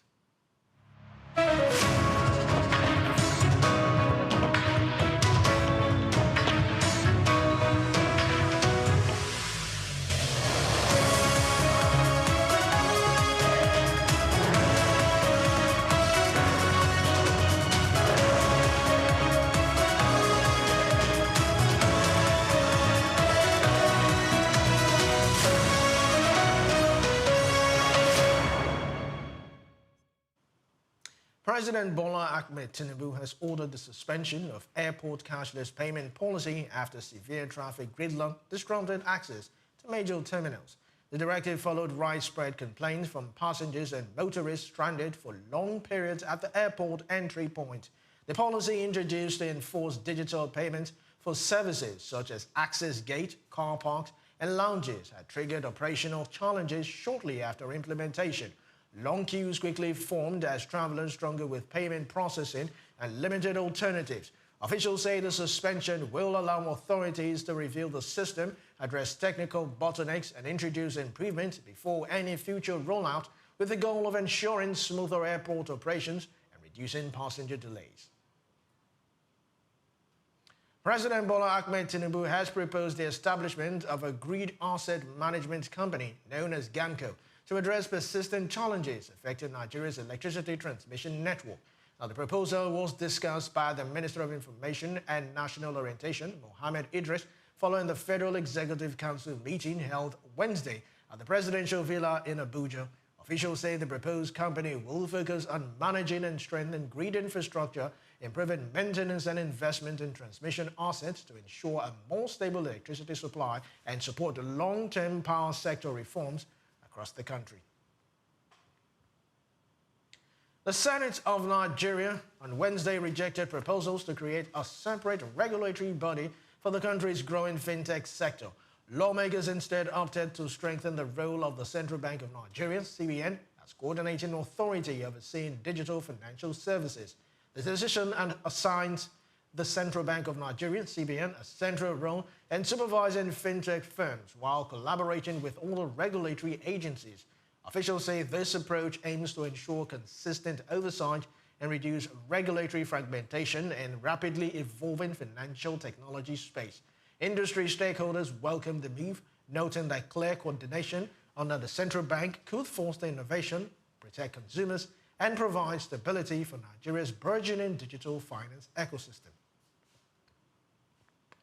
Nigeria's Federal Executive Council, NFEC, has approved the introduction of a digital postcode system aimed at modernizing the country's addressing and logistic infrastructure. Now, the new system is expected to improve mail delivery, emergency response, e-commerce services, and national planning by providing clearer location identification across cities, towns, and rural communities. Officials say the initiative will also support digital mapping and data management.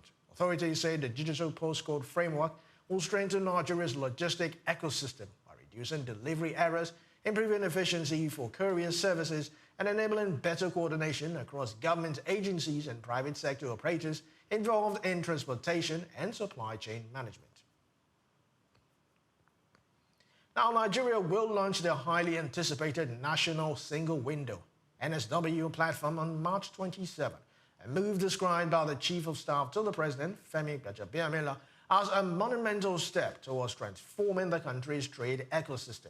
Gbajabiamila made the announcement during a stakeholders meeting at the State House in Abuja, attended by ministers, heads of agencies, and key government officials. The National Single Window (NSW) platform is designed to simplify and promote ease of import and export trade across Nigeria, reducing bureaucracy, speeding up custom processes, and enhancing efficiency in the national trading system. Nigeria Ports Authority (NPA) has said Lekki Deep Sea Port emerged as Nigeria's top port in terms of cargo handled in 2025. Managing Director Abubakar Dansoho disclosed the development on Wednesday while presenting highlights of the Nigerian Ports Authority (NPA's) 2025 Operational Performance Report. The report showcased the port's efficiency and capacity in handling increasing cargo volumes. Officials said the achievement reflects significant investment in port infrastructure, operational improvement, and effective management strategies, positioning Lekki DC Port as a key hub for trade and economic growth in Nigeria. Still to come in the news, Australia and Canada announced on Thursday that they had signed new agreements on critical minerals, highlighting the strengthened partnership between the middle powers.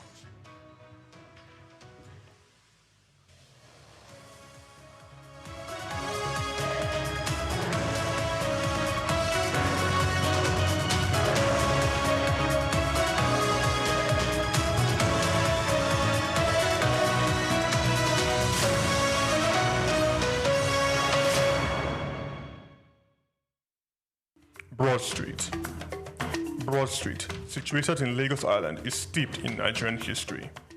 Once the biggest financial hub of the country, it housed the headquarters of major banks, linked to CBN, the stock exchange, and the loads of lender companies. Broad Street is a historically significant street. It has played a central role in the development of Lagos and history, an important commercial and administrative center for the British colonial authorities. It was also a home to some of the city's earliest modern buildings. Broad Street was a residential area in the pre-colonial era. With the British came the Methodist Boys High School in 1878 and the Broad Street Prison in 1882, renamed Freedom Park. The General Hospital, which was a British military hospital, was built in 1893, being the first general hospital in Nigeria. The old British Secretariat building, which is now the Federal Ministry of Justice, was built in 1906. Broad Street has seen a full turn into modern commercial office blocks, complexes, skyscrapers, and markets from the outer marina through Akpombo early into the Adeniji Adele Road. Broad Street is one of the busiest streets in Nigeria on weekdays, where commercial activities take place day and night. From modern buildings to ancient structures, this street gives one a raw dose of life in Lagos. Broad Street is often referred to as Lagos Financial District. It boasts a mix of architectural styles, reflecting its long history, colonial-era buildings, Victorian and Edwardian architectural features, alongside more modern skyscrapers and structures. Broad Street remains a vital, vibrant part of the Nigerian economy. Broad Street, SOUQ Enlightenment. Hello Nigeria, hello Africa. Yeah, this is Sound Man. Keep watching SOUQ News. My name is Babalola from Excel LED. Keep watching SOUQ News. My name is Shepherd Michael Adewale Onofuye. I enjoy you all to always watch SOUQ News TV. Hi, I'm Tom Boggaballs, and please keep watching SOUQ News. Wale Seriki, SLG Lagos Island East, SOUQ News, keep out watching them and keep a lookout for them. They're up and coming, and we're proudly to be affiliated with them. You alone where they make me go crazy. This your love in the cool of my brain. You're my medicine, I need you all day. Yo, it's Blackface Nigeria, and you're watching SOUQ News TV. Keep it locked on this dial, don't change it. You know what I say? Blackface Nigeria, love on the bad.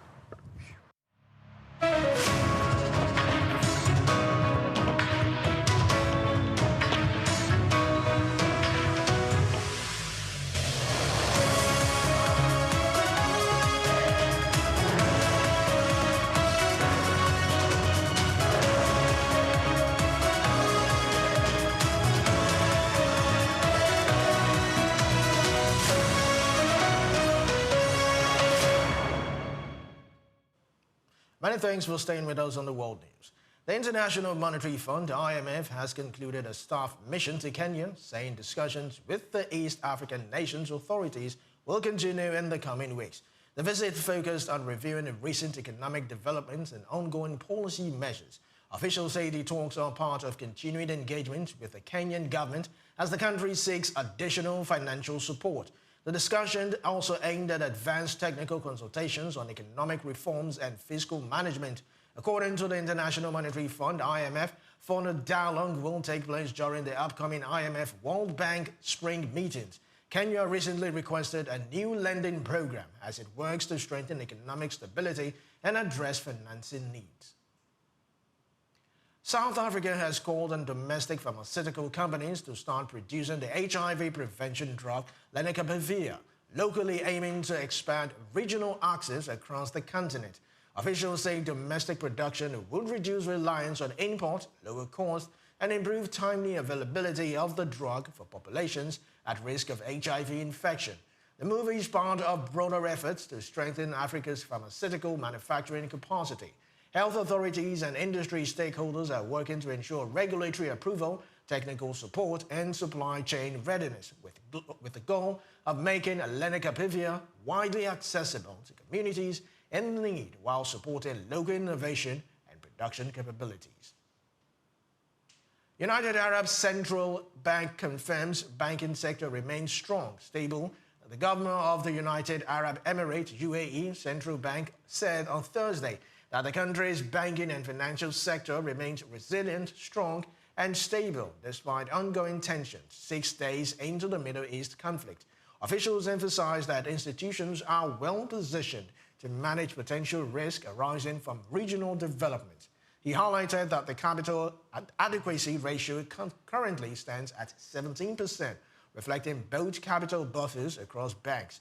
Now, the liquidity coverage ratio exceeds 146.6%, demonstrating strong liquidity positions that support operational stability and confidence among depositors and investors. Authorities say continued monitoring and proactive measures ensure that the UAE financial system can withstand external shocks, maintain stability, and support economic growth amid evolving geopolitical challenges. Sri Lanka says it is taking action to safeguard lives on an Iranian vessel located off its coast. The ship is reported to be within the nation's exclusive economic zone beyond its territorial waters. Spokesperson Nalida Jayatissa confirmed that authorities are coordinating efforts to ensure the safety of those on board the vessel. Now, the government is closely monitoring the situation and engaging relevant agencies to provide assistance where needed. Officials say the operation reflects Sri Lanka's commitment to maritime safety and humanitarian obligations, ensuring that all necessary measures are taken to protect lives at sea amid ongoing regional tensions. China announced on Thursday that it will raise defense spending by 7% in 2026, marking the slowest growth rate in 5 years. Despite slowdown, the increase still exceeds the country's broader economic growth target and outpaces military budgets across much of Asia's amid regional tension, including over Taiwan. Beijing is continuing its long-term drive to modernize its armed forces by 2035. The defense budget supports expanded deployments across East Asia and reflects ongoing efforts to strengthen operational capability while addressing corruption within the military's senior ranks. The move signals China's commitment to maintaining strategic leverage, enhancing regional influence, and securing national security amid shifting geopolitical dynamics. Now, Australia and Canada announced on Thursday that they had signed a new agreement on critical minerals, highlighting the strengthening partnership between the middle powers. The move coincided with Canadian Prime Minister Mark Carney delivering a landmark address to the Australian Parliament. Carney's speech marks the first time a Canadian leader addressed Australia's legislature since 2007, underscoring the growing significance of bilateral ties. The agreement aims to boost cooperation on the mining, processing, and trade of minerals considered vital for industrial and technological development. The visit forms part of Carney's broader Asia-Pacific tour, which also includes Japan and India, as Canada seeks to expand strategic economic partnership and deepen engagement with key regional allies.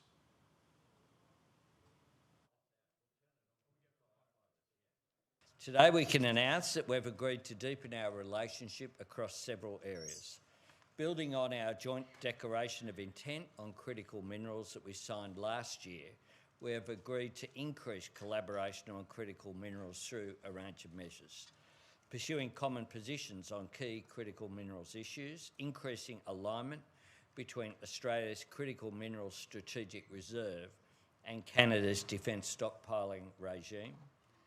As long-standing partners and friends, we have so much to build on our relationship. And as middle powers in what is a complex world, we recognise that we can work together and with all partners to shape it for the better. And now, in a more uncertain, more divided world, Canada and Australia are middle powers charting our own course with confidence, ambition, and partnership. We're doing that together because we've grown up together. And with an ocean between us, we may not see each other quite as much as we'd like, but whenever we do, like family, it feels like no time has passed.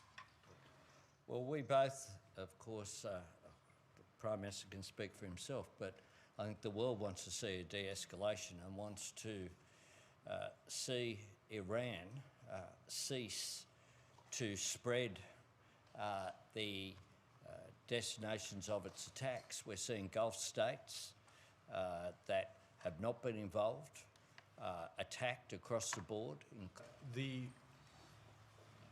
You've asked a fundamental hypothetical in a conflict that can spread very broadly. Today's events, recent events, point to that.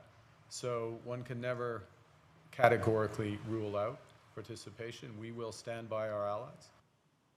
Still to come in the news, Portuguese Prime Minister Luis Montenegro defended his decision to allow the United States to use the largest airbase in the Azores during the Iran bombing campaign.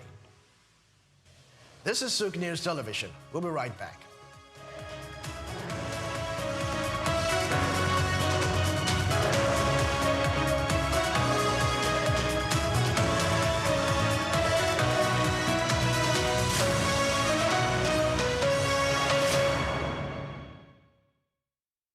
Idumota Market. Eko Idumota, once a residential neighborhood, is home to Idumota Market located on Lagos Island. It is one of the oldest and arguably one of the largest markets in West Africa. Idumota is a historic neighborhood adjacent to the Lagos port that facilitated the slave trade, and later, under the British indirect rule, it surrounded to exports that fueled the colonial enterprise. Idumota was also the location of an armed forces remembrance cenotaph called Soja Idumota, built as a monument to Nigerian soldiers who served with the West African Frontier Force. An Eyo Masquerade statue and a clock tower are also some monuments at Idumota. Idumota Market is so popular that large sales are recorded as early as 7 a.m. The market is made up of hundreds of locked-up shops occupying several multi-story buildings, with some measuring about 5 or more floors. In 2010, the Lagos State government demolished some illegal structures in order to improve vehicular and human movement in and around the markets. During weekdays, the neighborhood of Idumota is densely populated by shoppers, traders, and bus passengers. From the Carter Bridge, ascending into Lagos Island, passengers can see the neighborhood before disembarking at their final destination. Idumota Market accommodates the substantial inflow of imported goods. The bulk of import from abroad are routed first through Idumota and then on to other markets through Nigeria and other West and Central African countries. The energy of private Idumota traders and wholesalers facilitate this activity, where millions of US dollars worth of wholesale is exchanged daily. Idumota Markets, SOUQ Enlightenment. We've got just what you need right here at Femi Wash Media. Call it the Midas touch and you wouldn't be wrong. Let us record, produce, mix and master your audio like nobody does. Reach us on our contact today for the best quality job.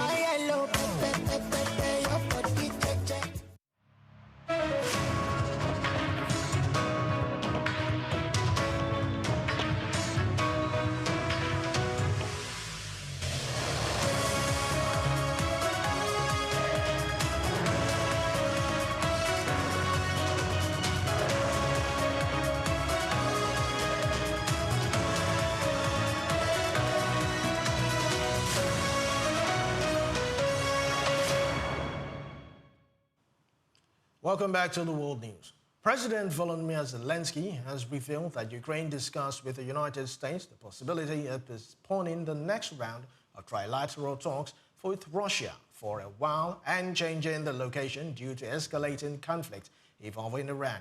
The negotiations aimed at ending the 4-year-old war had been scheduled in Abu Dhabi, but the Gulf hub was recently targeted by Iranian strikes, prompting Kyiv to explore alternative venues. Zelensky indicated that Ukraine remains open to locations such as Turkey or Switzerland to ensure that talks proceed safely and effectively despite regional instability. Prime Minister Giorgia Meloni said on Thursday that Italy plans to provide air defense assistance to Gulf nations following Iranian airstrikes. The move highlights Rome's concern for safety of its citizens and troops in the region, as well as broader energy security considerations. Meloni said Italy, like the United Kingdom, France, and Germany, intends to offer support specifically in field of defense, with a focus on air defense capabilities. The decision reflects growing European coordination amid regional tensions. Officials emphasize that the aid aims to bolster security, strengthen regional partnerships, and protect strategic interests, while ensuring the safety of personnel operating in the Gulf. Portuguese Prime Minister Luis Montenegro defended his decision to allow the United States to use the largest air base in the Azores during the Iranian bombing campaign, a move that contrasts with neighboring Spain, which refused similar requests. Under a long-standing agreement, the U.S. may use the base without prior authorization in peacetime. However, Portugal is required to grant approval once hostilities commence, meaning Montenegro's decision was within the terms of the pact. Officials say the authorization support allied operations while balancing national sovereignty and strategic commitment. The move reflects Portugal's continued cooperation with international partners amid escalating regional tensions and ongoing military activity. Spain says it will not be vassal to any country, pushing back against trade threats from incumbent U.S. President Donald Trump over Madrid's refusal to support U.S.-Israeli strikes on Iran. Deputy Prime Minister Maria Jesus Montenegro said Spain will defend its sovereignty and values despite pressures from Washington. We must learn from history and cannot play Russian roulette with the fate of millions of people. The powers involved in this conflict must immediately cease hostilities and commit to dialogue and diplomacy. And the rest of us must act consistently, defending now the same values that we defend when we talk about Ukraine, Gaza, Venezuela or Greenland. Because the question is not whether or not we are in favor of the Ayatollahs. No one is. Certainly not the Spanish people, and of course not the Spanish government either. The question, rather, is whether or not we are on the side of international law, and therefore of peace. The dispute follows Spain's decision not to allow U.S. forces to use jointly operated military bases for operations linked to the Iran conflict. Prime Minister Pedro Sanchez also reiterated Madrid's opposition to the strike, warning the escalating conflict risked global instability and urgent diplomacy instead of military escalation. In sport news, Texas Tech track and field coach Wes Kitley has predicted the Nigerian high jumper Temitope Adesina could break the National Collegiate Athletic Association record following her consistent performances on the collegiate circle. Adesina has been dominant in recent competitions, showcasing both skills and remarkable consistency. Last Friday, she secured her third consecutive Big 12 indoor high jump title, clearing 1.96 meters, a mark that equals the second best in her school's history. Her performance continues to draw attention as she competes among the nation's top collegiate athletes. Officials say her ongoing training and competitive form indicate she is on track to challenge a long-standing NCAA record, further cementing her reputation as one of the sport's rising stars. Tennis star Novak Djokovic expressed confidence that U.S. great Serena Williams will return to competitive play. The 24-time Grand Slam champion has been away from the court, leaving fans eager to see her back in action. Serena Williams has entered the doping protocol again. Is she coming back? What do you think? What do you think? Is she going to come back? She's coming back. I don't know. I haven't spoken to her, but I think, I'm not, I guess the sentiment is that she's coming back, and where and how, singles, doubles, we don't know. And if I'm in her position, I would hide it too. But it's, everybody is excited, and it's definitely something that is very highly anticipated. So, let's see. Do you think Wimbledon would be a good date? I picked that one as well as her comeback, but I don't know. I think she might maybe play a doubles tournament or two with Venus. That would be nice to see, just from my point of view, and tennis fans for sure. She's one of the greatest athletes, really. So it's great to. It would be great to have her back. He added that her dedication, talent, and competitive spirit make a strong case for a successful return. Williams' previous hiatus sparked speculations about retirement, but recent reports suggest she may be preparing for another season on the tour. If Williams does return, analysts say her presence would be a major boost for women's tennis, drawing attention and inspiring the next generation of players. And that's a wrap on the news, but before we go, here's a recap of today's stories. President Bola Tinubu orders suspension of airport cashless payment policy after severe traffic gridlock stranded passengers and motorists at terminals.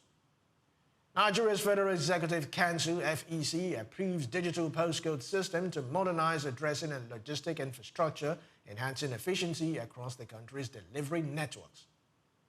International Monetary Fund, IMF, concludes staff mission to Kenya, stating discussions with authorities will continue, focusing on economic development and ongoing policy measures. Ukraine discussed postponing and relocating next trilateral peace talks with Russia due to Middle East conflict, awaiting improved conditions. And in sport news, Texas Tech coach Wes Kitley predicts Nigerian high jumper Temitope Adesina could break National Collegiate Athletic Association record after consistent collegiate. Many thanks for watching. Do well to follow us on all our social media platforms at SOUQ News TV. I am Olumide Shokoya. Keep watching SOUQ News.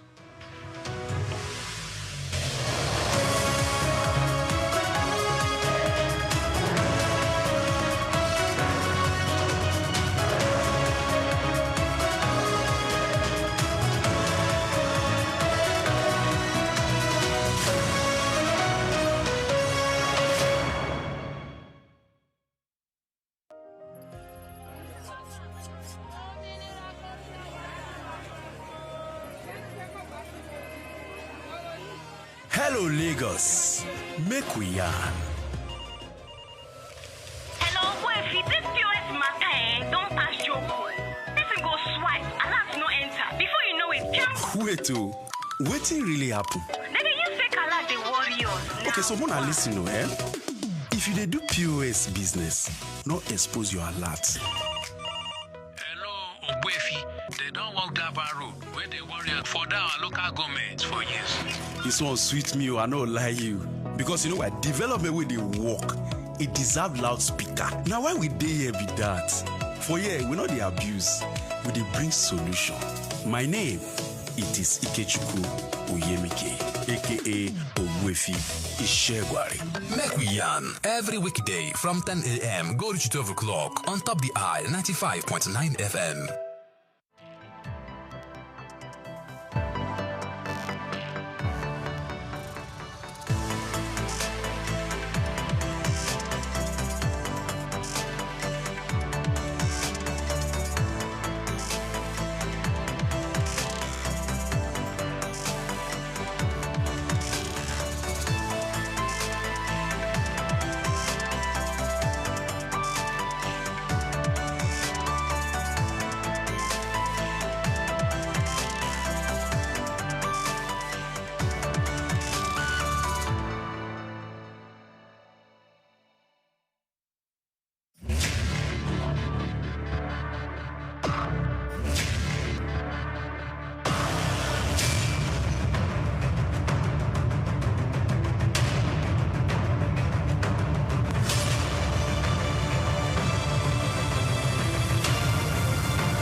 The city of Agbo has been home to many illustrious sons and daughters of this nation, from legal luminaries, industry leaders, business moguls, sportsmen and women, the academia, entertainers, political juggernauts, to mention but a few.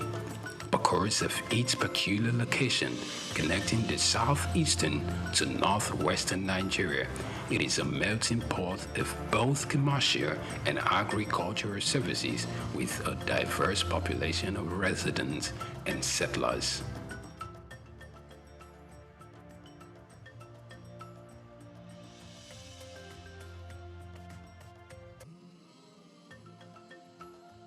When Dickens Ogeneruemu Patrick Sanomi courted and eventually married the delectable Mabel Iyabo Sanomi, little did he know that their fifth child, Igor Charles Sanomi, who was born 17 May 1975, was going to place the Sanomi family name on the world map for the very right reasons. Dickens was the second vice president of the Urobo Progressive Union, UPU, and an Assistant Inspector General Police, AIG, in the Nigerian Police Force. His mother was a Yeye Jemo, tribal chief of the Ishotun Ijesha Kingdom in Osun State, and also a nurse. Patrick's father did practice law in England before returning to Nigeria. Igor obtained his bachelor's degree in geology and mining from the University of Jos. Like many before him, achieving the level of stride he has made didn't come by sheer wishes.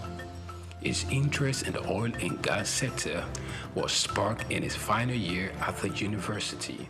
He had a friend who interned in a local physical oil trading company, First Furs, and every day that he came back, he talked unendingly about the things he had learned and the prospects in the oil and gas sector. Overwhelmed by the persistent talks by his friend, if you call it that, the desire for physical trading grew on him, creating a lasting impression on him.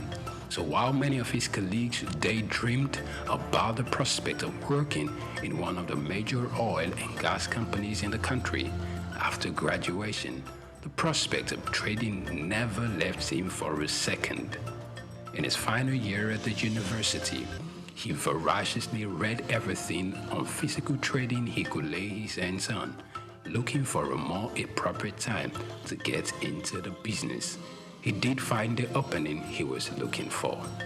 Back then, it was common for local Nigerian businessmen to bid for fuel import contracts from the state-owned oil company, and then, upon winning the contracts, they resold the contracts to foreign oil trading companies for a tidy sum without lifting a finger.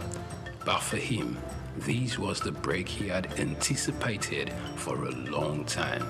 He set out to get some of these businessmen who won the contract and offered them a mouth-watering deal they couldn't resist.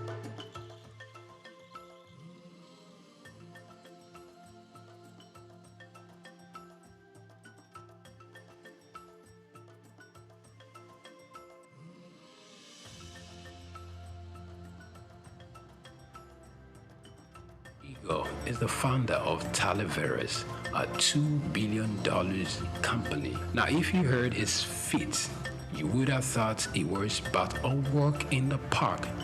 But if only you look closely, you will know it is far from that. Talaveras at its prime moved more than 170 million barrels of crude oil and oil products yearly, and has upstream and downstream assets in a number of African countries. For many who are close to him, Igor is rather media shy. The company in 2008 began to appear on the radar of the most Nigerians when it stated that its offshore trading arm hit a turnover exceeding $2 billion. In 2005, during the oil bidding round organized by the Ministry of Petroleum Resources, Talaveras won 2 oil blocks. Then, following a crude swap arrangement with Duke Oil Incorporated, a subsidiary of NNPC, Talaveras also benefited. In the same vein, Talaveras in 2013 acquired a stake in the 900 megawatt Afam power plant in Rivers State. Additionally, in 2014, the company invested a minority stake in the IOTO consortium that acquired prolific OML-29 from Shell. Local companies that had the capacity to engage in the oil sector were strongly encouraged to participate in the bid for government tenders. In April 2022 of 2010, the Local Content Act became law, and Talaveras met the criteria. True to his nature, he expressly said that he had never at any point obtained any contract through dubious means. With nothing left but faith, hope, and trust in the future, Igor plunged ahead after he failed to make the list of successful bidders for the 2017/2018 crude oil term contract when it was announced in January 2017. This was one of the unsavory moments in his career. When Talaveras didn't get renewal of its crude for products exchange, which it had operated for 3 years, by the then President Goodluck Jonathan's administration. This dealt a big blow to Talaveras because it had earlier entered forward contracts and based revenue projection models on it. Many who long awaited its fall thought long and hard how Talaveras was going to replace these revenue streams. But like a phoenix from the ashes, Talaveras rose to the occasion by going back to the drawing board to re-strategize. It structured and engaged its international creditors. This led to matters assuming a legal configuration, and there were many out-of-court resolving of matters. He admitted to Talaveras having gone through a series of challenges, also that his affairs in Nigeria have been largely misunderstood by many. For those who have wondered what else this driven young man invests his time in when he's not transacting business deals, it definitely is something that gives him fulfillment beyond pecuniary gains, philanthropy. In 2011, he founded the Deacon Sanomi Foundation, DSF, in honor of his father. This foundation supports people in education and health across the length and breadth of Nigeria. Also, it supports autism awareness initiatives and donates to humanitarian disasters across Nigeria and Africa, donating millions of dollars every year in the support of these endeavors. Owing to his selfless behavior, he's been recognized twice by renowned institute, SOUQ based in France, topping the ranks of the Chercel 100 economic leaders under 40 who will play a vital role in the economic development of Africa.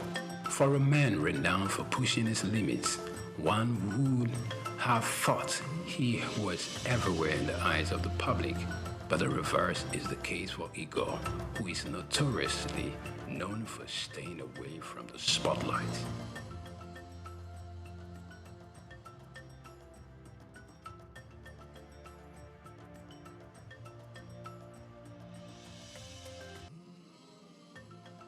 In 2014, he was awarded a Papal Medal of His Holiness Pope Francis for his ongoing dedication to the Catholic Church and support of the Vatican's mission in Nigeria. He donated to cancer research through the Bobby Moore Fund for Cancer Research in the UK to help fund prostate cancer research. This earned him the Martin Luther King Jr. Award, which was held in Washington, D.C. in 2016. More recently, he founded the inaugural Touch a Life Today campaign launched by the Global Initiative for Peace, Love and Care, GIPL, across 3 states in Nigeria, with the goal of reaching 1,000 vulnerable patients who cannot pay their medical bills. The campaign ended on 17th May 2017. Sanomi is working on restructuring his business alongside the trading arm, which is led by the CEO, Marcio Beavalon, a former royal executive with 35 years work experience, and William Brock Tupeni, another seasoned upstream executive, formerly with the Petrofac. Igor remains committed to growing his business ventures across Africa. Igor Charles Sanomi.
Jim Ovia, one of the most influential and successful businessmen in Nigeria, who has made a mark in the financial system. He is the founder and chairman of Zenith Bank, one of Africa's largest and most profitable banks. He has been described by Forbes Africa as the godfather of banking in Nigeria. My name is Jim Ovia. I'm chairman of Zenith Bank, and I thank you all for listening to me. This illustrious son of Africa was one of the financial leaders who revolutionized the banking sector in Nigeria. Let's take a close look into the life, background, career and achievements of this enigma, Jim Ovia.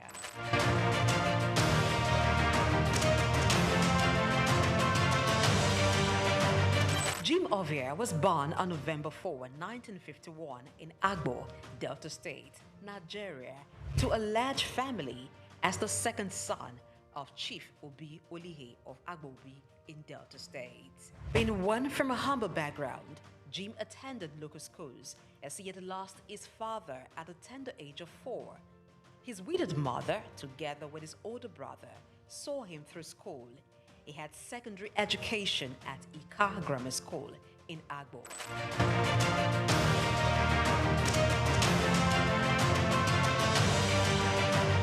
Due to his interest in business and technology, he proceeded to the United States to study business administration at Southern University, Baton Rouge, Louisiana, USA, where he obtained a bachelor's degree in 1977.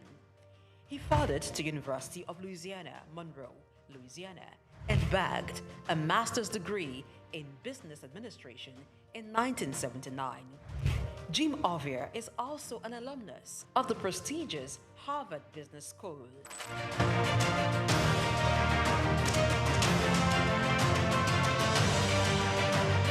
Jim Ovia worked briefly as a clerk in Union Bank in 1973 before proceeding for tertiary studies. Upon acquiring immense business knowledge from international institutions, he returned to Nigeria, his home country, and began a career in banking. He continued at this for years, working for banks such as Lion Bank, Merchant Bank of Africa, and International Merchant Bank.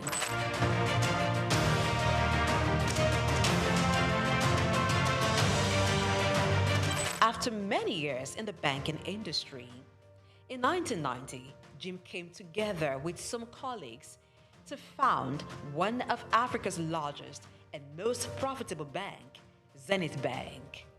The bank was established with a vision to provide excellent customer service, innovative and technology-driven banking. Zenith Bank flourished as it drew customers who sought excellence in financial services. What started with an asset of $4 million and about 50 staff has grown into over $24 billion in assets and shareholders' funds of more than $3 billion as of June 2022. Zenith Bank is listed on the Nigerian Stock Exchange and London Stock Exchange.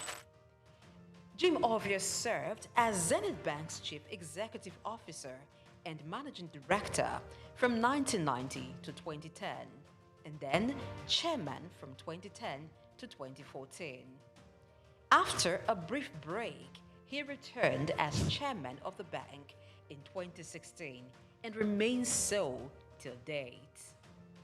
Under his leadership, Zenith Bank has grown to become one of the leading banks in Nigeria and Africa, standing tall among some of Nigeria's first-generation banks of repute, a feat rare for second-generation banks established in a time of tension between military and civilian regimes and economic instability.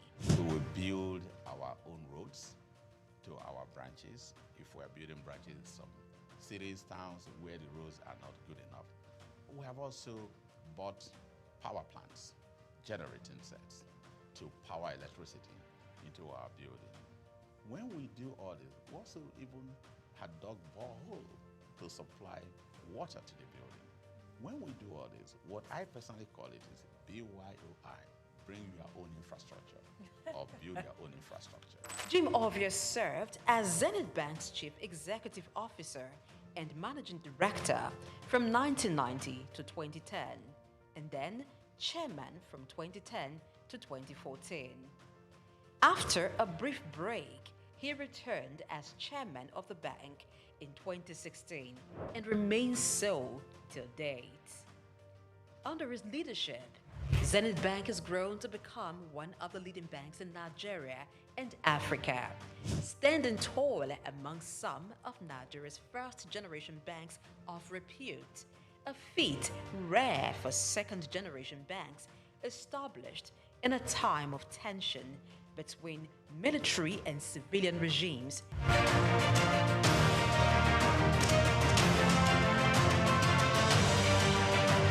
Zenith Bank has diversified its services to include insurance, pensions, stockbroking, and investment banking. The bank has won awards and recognition for its performance, governance, innovation, and social responsibility, inspired by its chairman's belief in giving back to community. Really, it's my special pleasure, my honor indeed, for this opportunity offered by AAI to be awarded in the category of Business Leadership Award for 2017.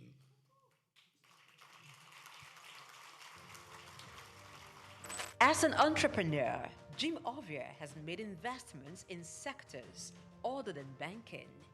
They include oil and gas, telecommunication, real estate, power generation, media, and most recently, education.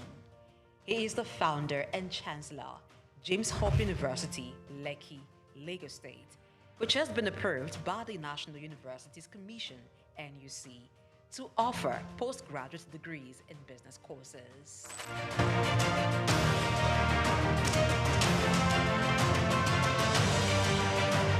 Jim Ovia is a man who believes in giving back to society. He has engaged in philanthropic works through his foundations, Mankind United to support total education, MUSTE, and Youth Empowerment, ICT Foundation. These foundations award scholarships to indigenous students and promote information and communication technology in Nigeria through various initiatives. Ovia has made donations towards courses and institutions.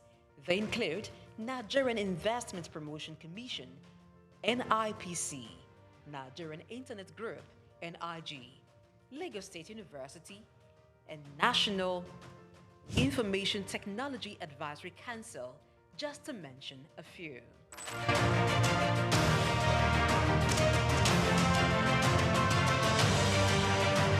In recognition of his contributions, Jim Ovia is a recipient of many honors and awards. In 2012, the University of Benin awarded him an honorary doctorate degree. Former President Muhammadu Buhari in 2022 conferred him with the national honor of the Commander of the Order of the Federal Republic, CFR.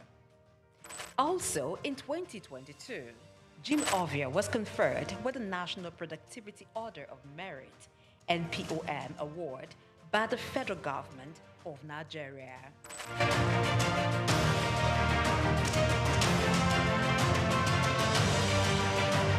Jim Ovia is a proud member of the World Economic Forum, the Nigerian Economic Summit Group, and the Institute of Chartered Accountants of Nigeria.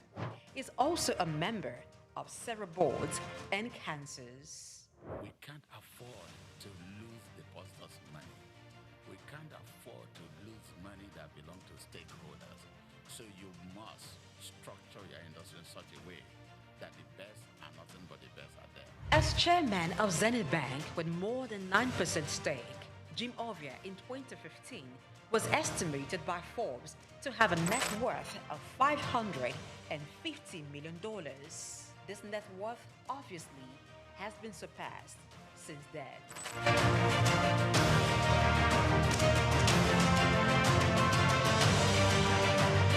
Jim Ovia, as a business person, founded 5 companies. They are Zenith Bank PLC, the Quantum Group, Visaphone Communications, Quantum Luxury Properties, Civic Center Towers, and Cyberspace Network. Jim is member, Honorary International Investors Council.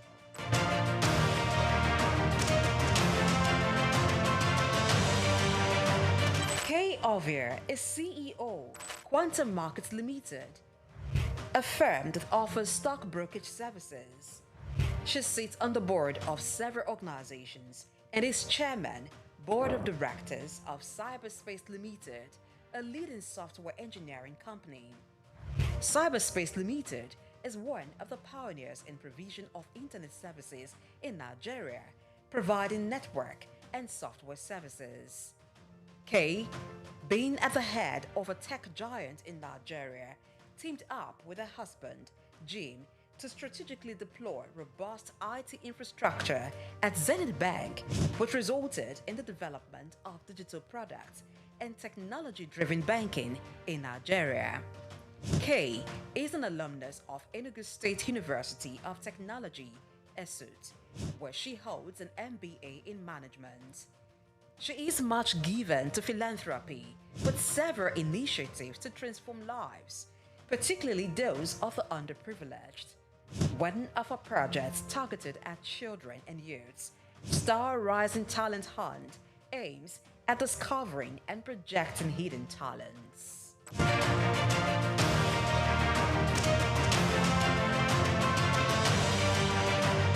Jim is married to businesswoman and philanthropist Kay Ovia. She's also a hotelier, proudly running Starwood Hotels. Jim and Kay Ovia are blessed with 5 children: Isioma, Zephyr, Tito, Tommy, and Jesse. As a family man, Ovia enjoys spending time with his family. He also likes reading and traveling.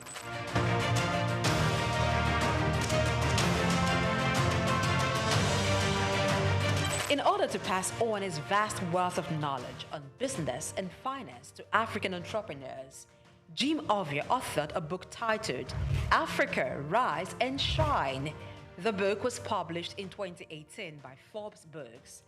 The book was written after he featured in an issue of Forbes, and it became the magazine's best-selling edition in Africa, that it had to be reprinted 4 times. The book, Africa Rise and Shine, paints the picture of his humble beginning from the small town of Agbo in Delta State, and against all odds, pushed through to become a global business icon, while providing insight on how to conquer challenges in African markets, taking advantage of the opportunities.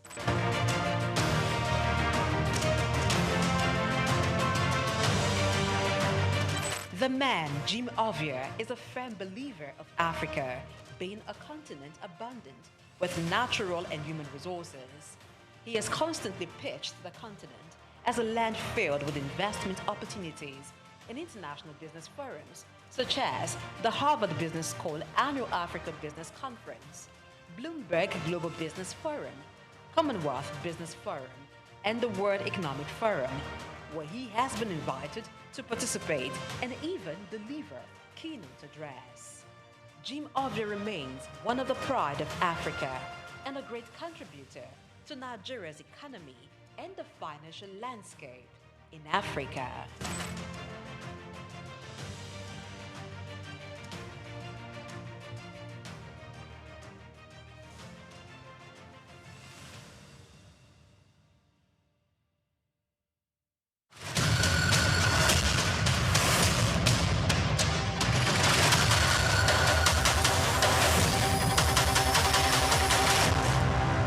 Two widely used and deeply troubling terms dominate discussions around Nigerian emigration: japa and brain drain. Japa, a word that has made its way into the Oxford English Dictionary, means to leave Nigeria for another country, often Europe or America, in pursuit of education, job opportunities, or better economic prospects.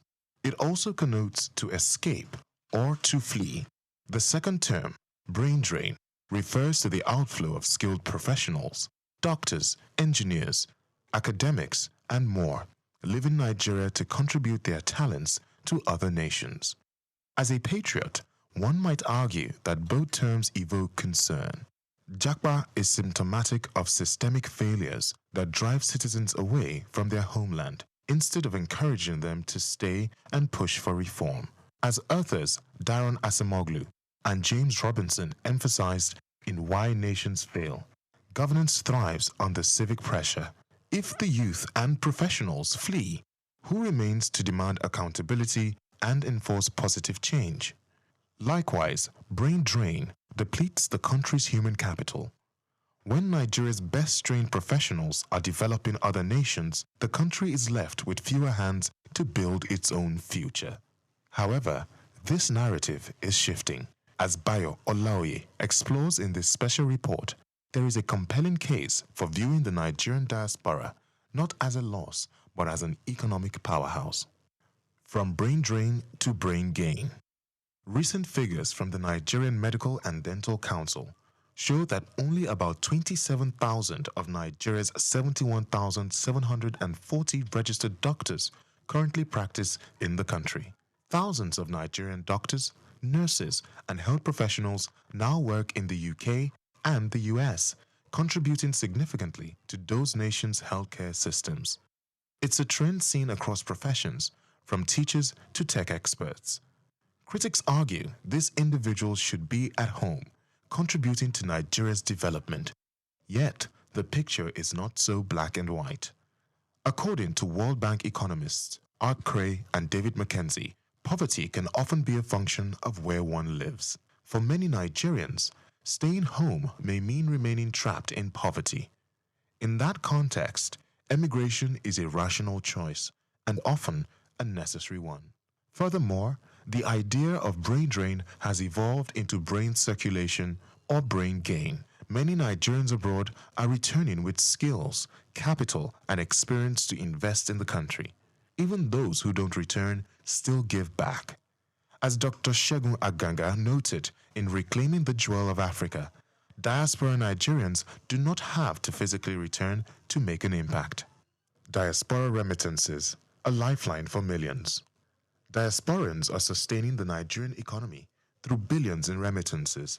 Between 2018 and 2020, Nigerians abroad sent home over $65 billion, accounting for 4% of Nigeria's GDP.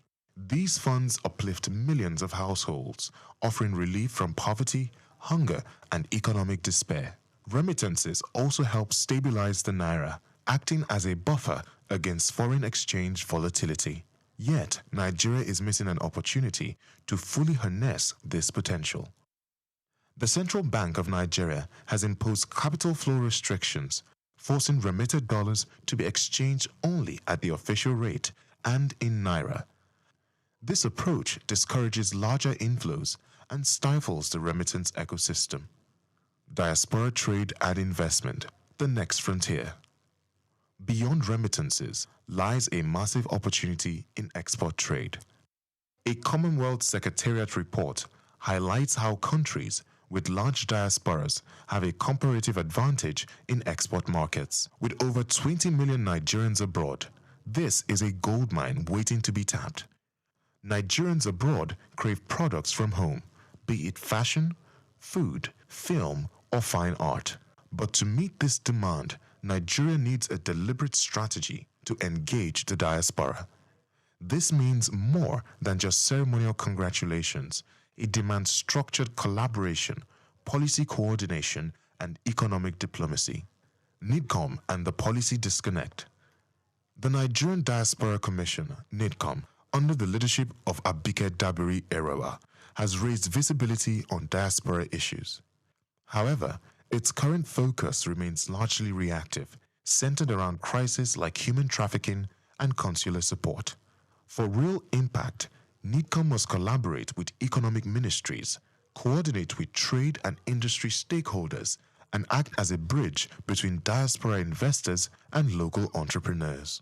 Beyond economics, political and institutional engagement. Nigeria must not reduce its diaspora to economic figures alone. They are citizens with a stake in the country's political future. That's why remote voting rights must be instituted, allowing diasporans to participate in national elections. Moreover, complaints about Nigerian embassies and high commissions, especially in the US and UK, must be addressed. Diasporans often face challenges with basic services like passport renewal, which leaves them feeling alienated and abandoned. This must change. The Nigerian diaspora is not a burden, it is a blessing. A sleeping economic giant that, if properly engaged, could help rewrite Nigeria's growth story. From remittances and trade to skills transfer and global influence, the diaspora is a strategic asset and not a national loss. What Nigeria needs is bold policy reform and a new mindset, one that sees migration not as failure, but as a force for economic revival. Japa may signal escape, but with the right vision, it can also spark renewal. I'm Moyosore Adebi for SOUQ News TV.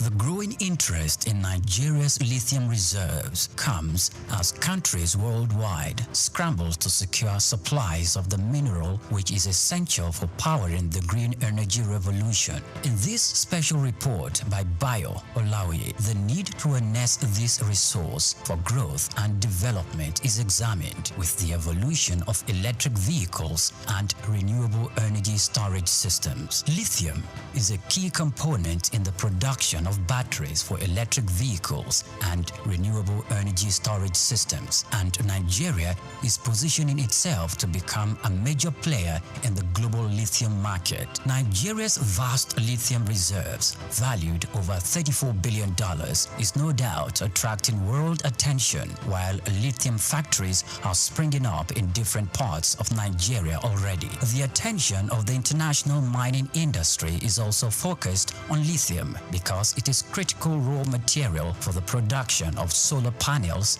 and electric vehicles. Analysts predict that global lithium market could grow robustly over the next decade, driven by the rapid adoption of electric vehicles and renewable energy technologies. Data from a global future market insight showed that the lithium mining industry has emerged as a cornerstone of the clean energy transition, driven by the skyrocketing demand for lithium-ion batteries. The surge in lithium demand is driven largely by the electric vehicles market, which accounted for over 70% of the global lithium consumption in 2024, according to an Iranian-based research firm.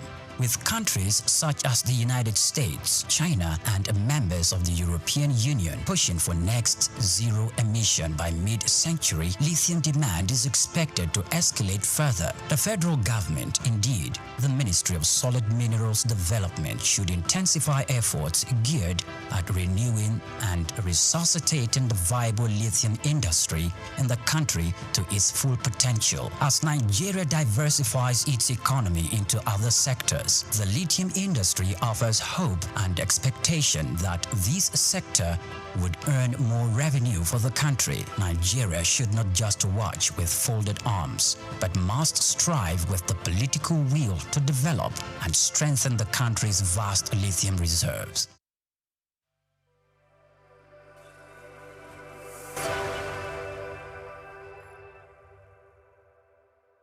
Hello Nigeria, hello Africa. Yeah, this is Sound Man. Keep watching SOUQ News. My name is Babalola from Excel LED. Keep watching SOUQ News. My name is Shepherd Michael Adewale Onofuye.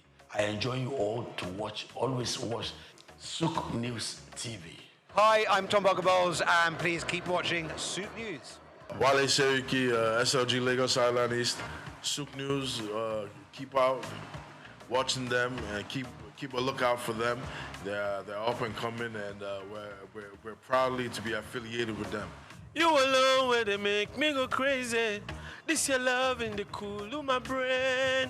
You're my medicine, I need you all day. Yo, it's Blackface Nigeria, and you're watching SOUQ News TV. Keep it locked on this dial, don't change it. You know what I say? Blackface Nigeria, love no bad.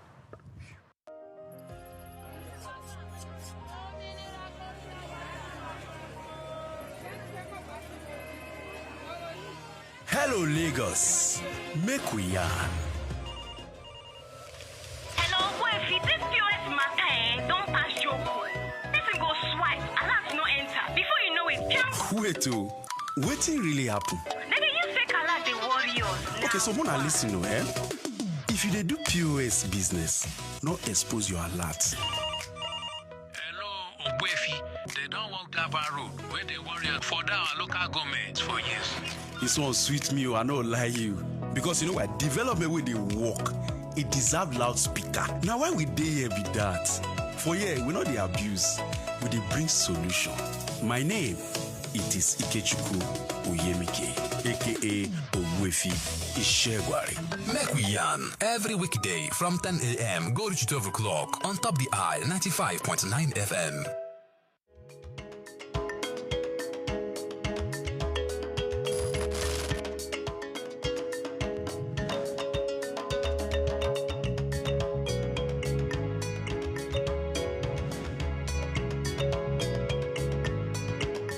From the early days of humanity when people roamed the earth unclothed, to the Stone Age when leaves and natural materials were used for modesty, clothing has undergone a remarkable transformation.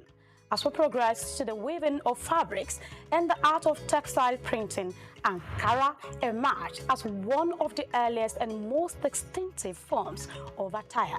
Today, Ankara has evolved beyond its origins, becoming a significant cultural symbol for various ethnic groups, states, and nations. Ankara, more than just a fabric, it's a symbol of pride and culture for millions across West Africa, deeply embedded in their identity and heritage. I bet you've been in touch with this fabric one way or the other, but have you ever asked where and how it all began? The journey and history of Ankara is what we are about to uncover, and how it became a powerful emblem of African heritage.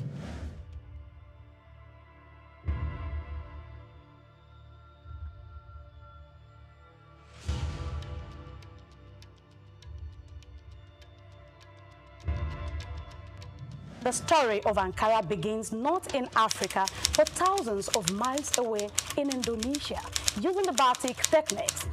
Batik is an ancient Indonesian art from where wax is used to create different patterns on fabric. The process involves applying wax to certain areas of the fabric to resist dye, creating elaborate designs. In the 19th century, Dutch colonizers who controlled Indonesia recognized the appeal of batik and then sought to replicate it. They adapted the technique using industrial methods such as roller printing to produce the fabric more efficiently and in larger quantities. Talking about its transition to West Africa, Dutch manufacturers initially aimed to sell the printed batik fabric in Indonesia and Europe. However, fabric found a more enthusiastic market in West Africa, where it was embraced for its vibrant colors and patterns. The Dutch prints, while not initially popular in Europe, became highly prized in West African countries, evolving into what is now known as Ankara. How about its cultural integration?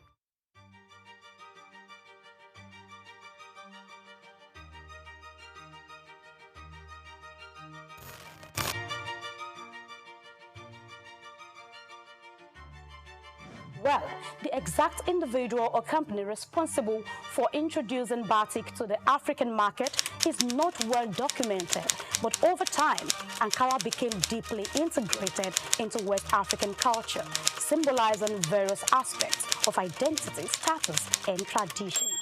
Despite its Indonesian origins, it is now predominantly recognized as a quintessential element of African fashion. It is clear that the adaptation and adoption of batik by Dutch traders played a crucial role in the fabric's journey to West Africa.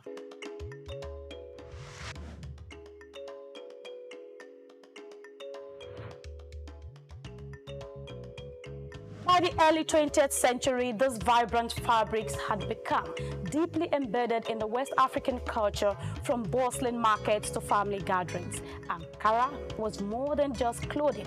It was a statement of identity, social status, and unity. Even today, Ankara continues to hold a special place in West African society, alongside other widely recognized fabrics, reflecting the region's rich textile heritage. Talking about human civilization and the remarkable transformation of covering our body, Ankara fabric stands out with a deep historical root. Let's take a look at some of the beautiful collections and hear from one of the biggest retailer in Balogun Market, Lagos Island. I deal in what you call it, Ankara fabrics. We have the bigger one, which is vegetable block wax. That's the bigger range. You have the medium range. There are also vegetable block wax. So those are the two types of category that we sell. We buy from wholesalers, which is on the mainland. Then we sell. Like people use it for ashebi. Some people use it for ready to wear, like tailors. They use it for ready to wear. And some people just buy it for maybe like a mini celebration or in short, all celebration, all ceremony and celebration. So this one now, this is a medium high target, vegetable block wax. This is a medium one. If you touch it, you will see the texture. It's not that 100% cotton. So compared to this one is a big one. Yeah. So when you touch it, you see the difference. This big one, this medium. This is big, this is medium. Yes. That's the difference. This has more quality than this. So that's the difference. And it's not that this one is bad. It's just that some people's pockets that will determine if you can go for big. Some don't like the medium one, so they go for this. They based on this. Buy some that can't afford this. Just buy this. So the rest is just about design. Yes. The two types that you have here. Yes. The rest is just about design, different designs. It's not.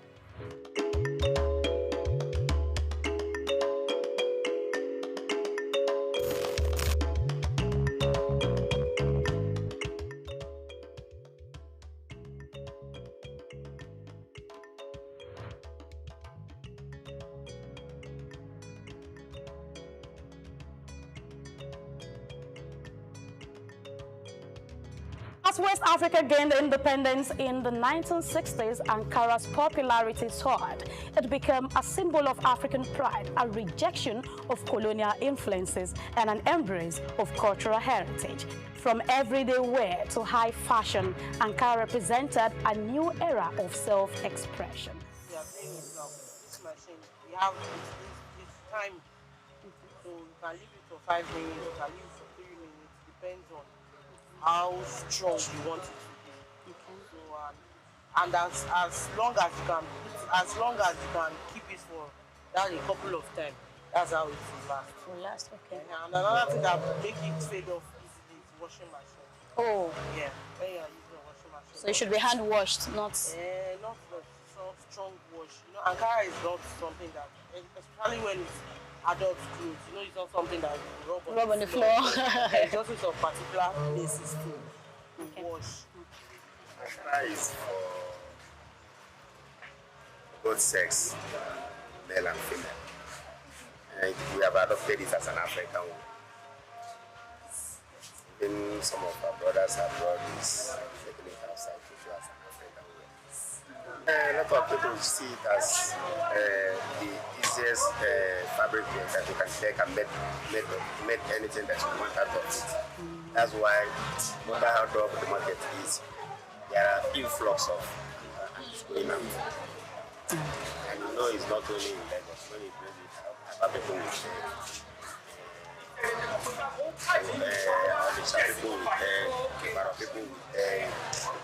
people with all sorts of places. So that is how it spread. So you'll be surprised that you're sitting down here, you will see design today, you don't see it. So there are some trends in Ankara, there are some outfit that is like, well, we can't specify now because anybody can wear anything, but you see some colors that are too sharp. You say that is outside color. Igbos like dull color, yellowish, and you know there are some like this one that is here now, an Igbo uniform. That's fragrance stuff. An Igbo uniform. You see, okay. If you go to function, you see things like that. And if you go to market, it's a separate and the price is different. It doesn't move like the others. Okay. So you have to buy with caution. Today, Ankara is not just a fabric, it's a global phenomenon, worn by millions. It graces runways from Lagos to Paris, New York to Tokyo. As a symbol of African pride and identity, Ankara continues to evolve, influencing fashion, art, and culture worldwide.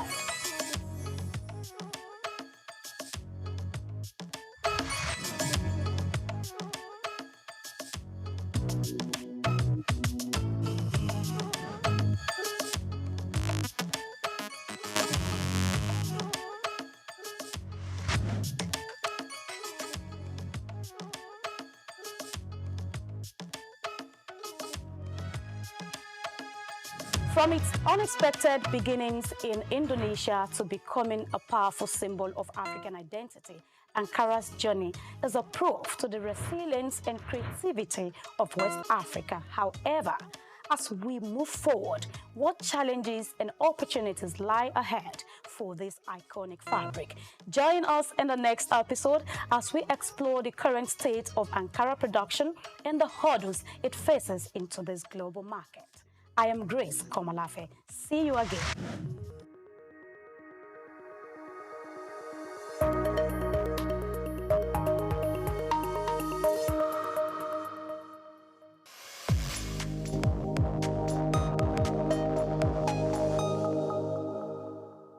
Hello, Nigeria. Hello, Africa. Yeah, this is Sound Man. Keep watching SOUQ News. My name is Babalola from Excel LED. Keep watching SOUQ News. My name is Shepherd Michael Adewale Onofuye. I enjoy you all to always watch SOUQ News TV. Hi, I'm Tom Bogaballs, and please keep watching SOUQ News. Wale Seriki, SLG Lagos Island East, SOUQ News. Keep out watching them and keep a lookout for them. They're up and coming, and we're proudly to be affiliated with them. You alone where they make me go crazy. This your love in the cool of my brain. You're my medicine, I need you all day. Yo, it's Blackface Nigeria, and you're watching SOUQ News TV. Keep it locked on this dial, don't change it. You know what I say? Blackface Nigeria, love no bad.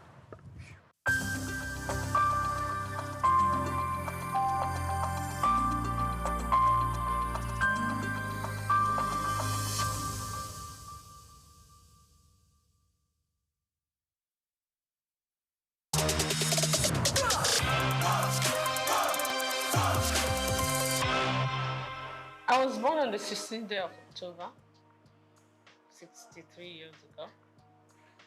I'm from Opobo, yeah, and went to school. I'm from River State, from Opobo in River State. Went to school in Port Harcourt, lived in Port Harcourt all my life, from primary to secondary school to A-levels. Then after A-levels, I got admission to Unilag.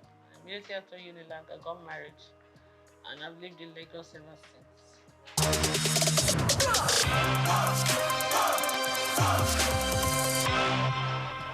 Well, it was fun for us because me and my husband were very young. My husband was 25, I was 21 and all that. But we learned on the job. We were friends. We were friends for 3 years when I was in Unilag, university, and we came out to get married. So we're like children that just got married. But I had my parents. My parents were his very good friends. So when I get naughty, he would report me to my parents. When I didn't know these kind of duties were demands of somebody's wife, they would tell me this is my responsibility. I'm like, nope. I will agree to some, I will not agree to some. But I mean, it was fun. We had our ups and downs, but kind of pushed through it. And then the children started coming, and it was a different ball game.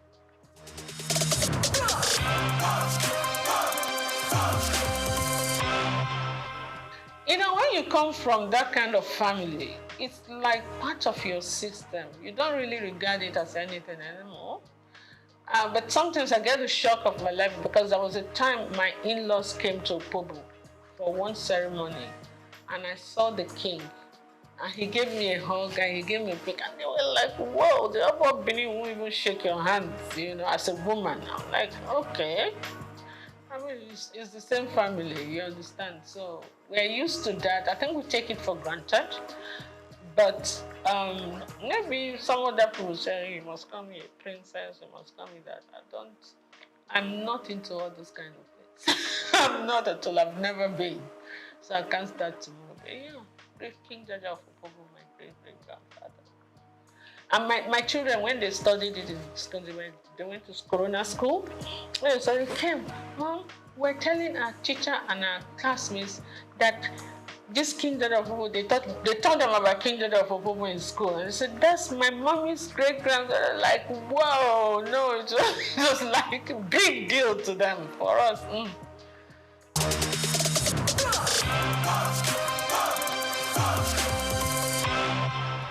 Absolutely upbringing. Upbringing and my personal choice too. Because you could be brought up one way and choose to go another way. You understand? One of my philosophies in life is like this. You're not the tallest in the world, you're not the shortest, you're not the prettiest, you're not the ugliest, you're not the richest, you're not the poorest. Oh, of course, get with it. Do you understand? If you're looking for beauty, there are more beautiful women than you say. If you're looking for ugly, there are uglier women. If you're looking for tall, you're looking for it. So what is it? Do you understand? You didn't come into this world with anything. You're not going to go with anything. So just be grateful to God for whatever you have or whatever you are.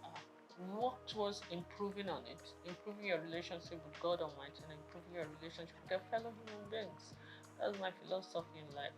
So what's the point carrying all the chips on your shoulder? It makes life heavier for you.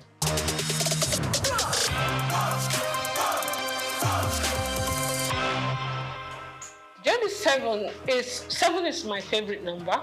It's a number for perfection. And I was born on the 16th of October. My star sign is Libra. We're always looking for perfect balance in everything. It's just an influence from the horoscopes, I'm told. But J is my husband's name, D is my name, and 7 is my favorite number. Lazy way of forming the name of a company, isn't it? So I did, and it stuck. And I knew I was going to go into couture, so that was it. Easy.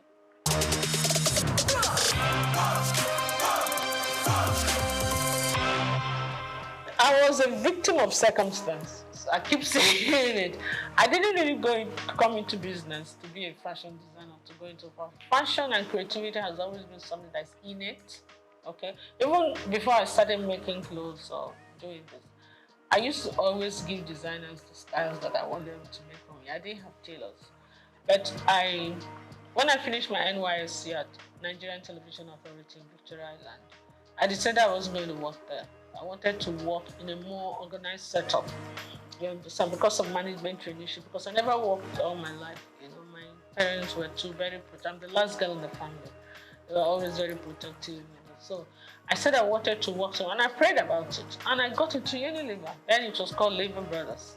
And for 5 years, but you know, the intensity of work there became a bit much for me because I was a young mother. I had 2 kids then. Was going on having the 3rd one. So it became a bit time. Sometimes Unilever was one of the biggest. When the international directors come in, we used to be the ones to host them with all the Unilever affiliates. Linters, the advertising agency used to be here. All the Nigerian breweries, USC, you understand, AJC, we're all Unilever group. Sometimes I won't get home until 3 a.m. when we're hosting. And with kids in the house, it can be a bit much. So I'm like, I prayed about it and I decided something has to give. It's either your family, your children you will not give them the attention they need then. And they were growing fast.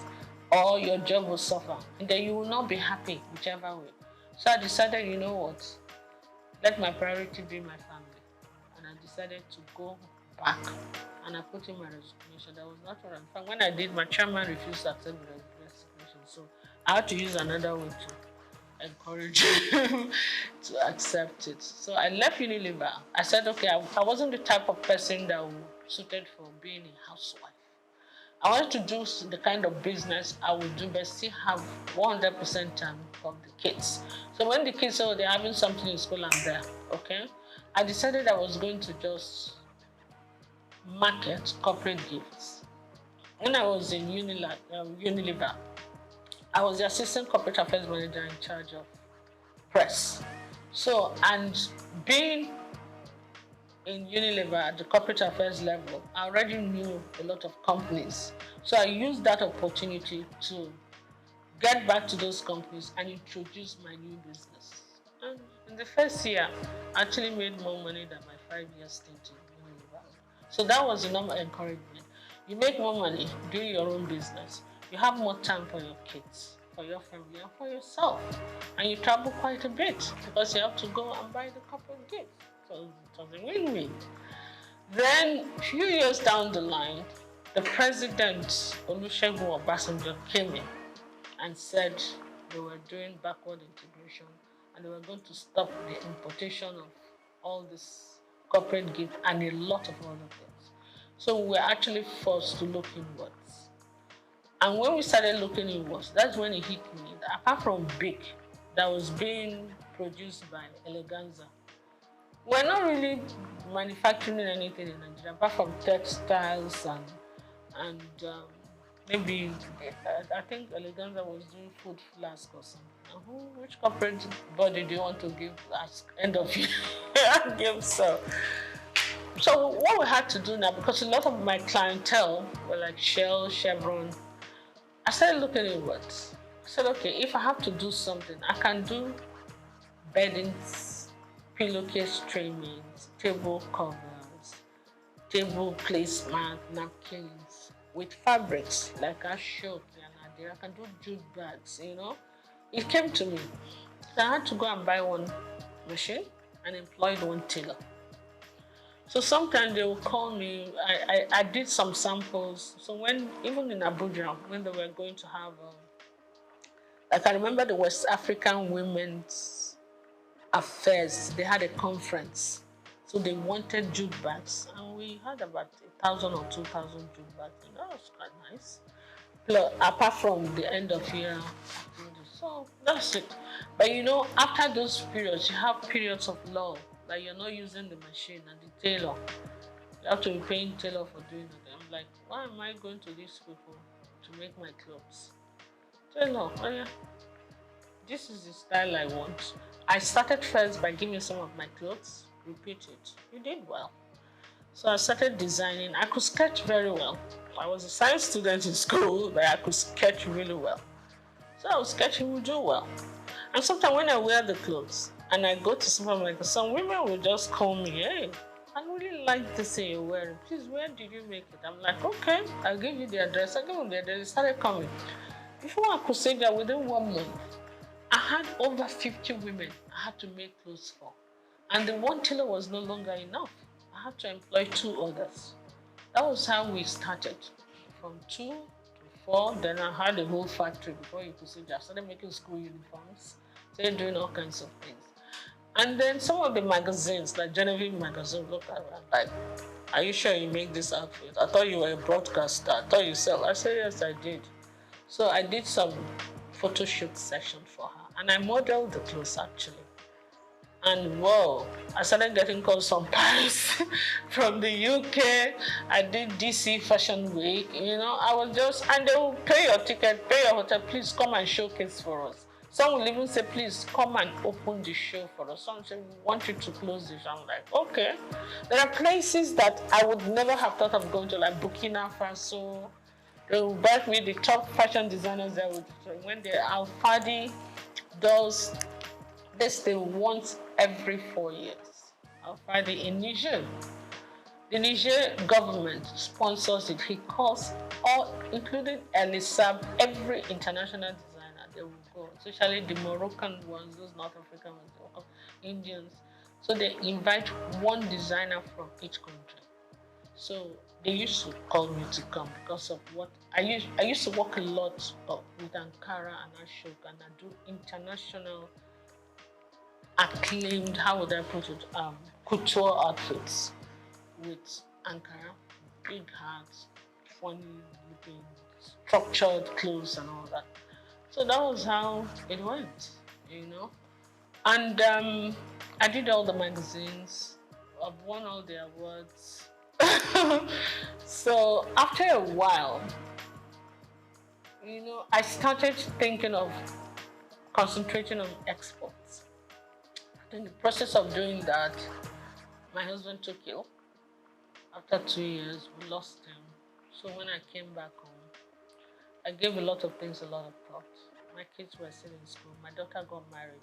She was in Australia already. And then my kids, my 2 boys were still in school. So I said, look, this fashion design thing is not going to pay school fees in pounds sterling and dollars. So I said to myself, you know what? Why don't you give the man hours to the industry, the family business that were yielding the most income. That was how I started kind of just saying, you know what, let me just minimize it a bit. My core clients were still coming. So I kept the tailors, my experienced tailors that worked with for years. I kept them. I kept few of them. And I kind of cut down on that business. I said, you know what, let me just go and face the family business and do this for the people who really know what I'm doing. And word of mouth goes. So I'm still doing that, but my priority is really not that now.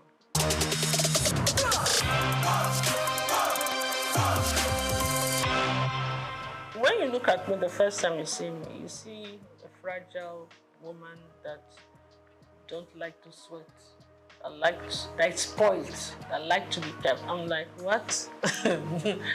Absolutely not. My husband didn't want me to do anything. He just felt he wanted to spoil me. I said, that's not how to love me at all. Please. It's either you kind of understand the person I am. I'm a very creative mind. This mind has to keep working, or I'll make life miserable for you, you know. What I will advise, even women who are willing to work, you don't even do one job. You must get at least more than 2 streams of income. Otherwise, you will not make ends meet. That is the truth of today's world. You understand? Then those ones that want to be kept, no matter how wealthy your husband is, wealth is not static. Some people start today. When they retire, everything goes downhill. Some people mean well, they love you, they want to take care of you, but nature calls. They part ways. Some marry other women, some leave, some die. You understand? So anything can happen. I will advise them, everybody, try and be as independent as you can, financially independent. I think you actually earn more respect when you do that. And then also, when things don't work out too well for the husband, no matter how rich you are, you don't have to put him through too much stress. You can take care of yourself, you can take care of yourself, you take care of him, you encourage him, but let him not feel that the world has come to an end. You know, a man feels happy when he knows that his back is covered, even when he's not making it. You understand? It doesn't make him lazy. It makes him very grateful. Yeah. So I will advise everybody, get something to do. Something that will enable you earn good income if you can. Do something that you also enjoy doing.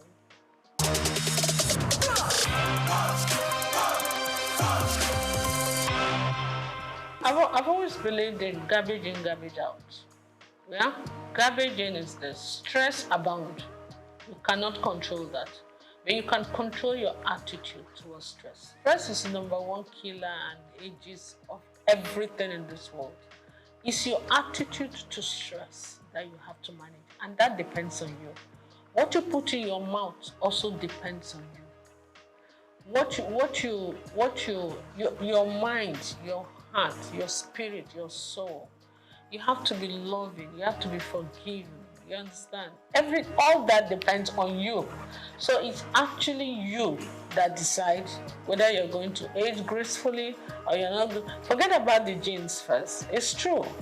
You understand? Some people are so malicious. When you offend them once, oh my goodness. They will carry it in their chest and the chest will be expanding and they won't sleep well and they begin to have problems. Meanwhile, the person you're angry with does not even know you exist. It's crazy.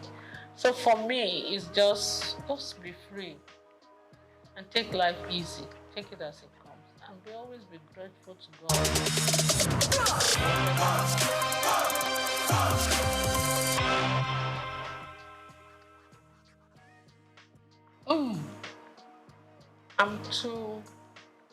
I'm too honest and straightforward.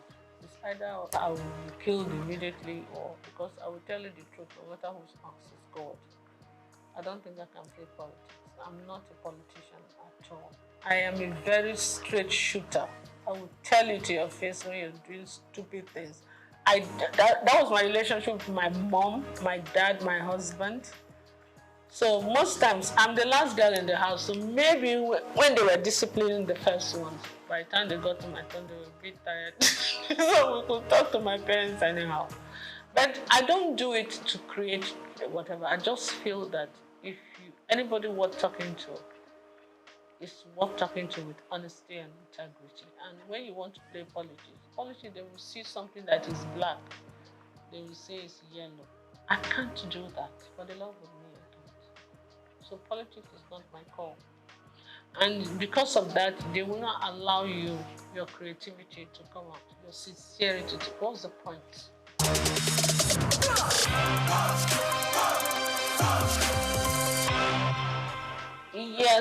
Yes. I'm actually planning some kind of, I met some of my old models that are doing very well.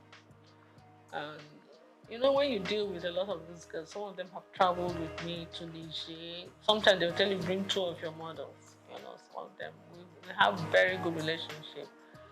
We're going to do a reunion one of these days. It will be fun. And they are all calling, when are we going to do this? I say, don't worry, we'll get a reunion done. Because we need to revamp, revisit the fashion industry, see how things are going. They're doing well. The new ones are doing well. And I just pray that the environment will not discourage them, you know.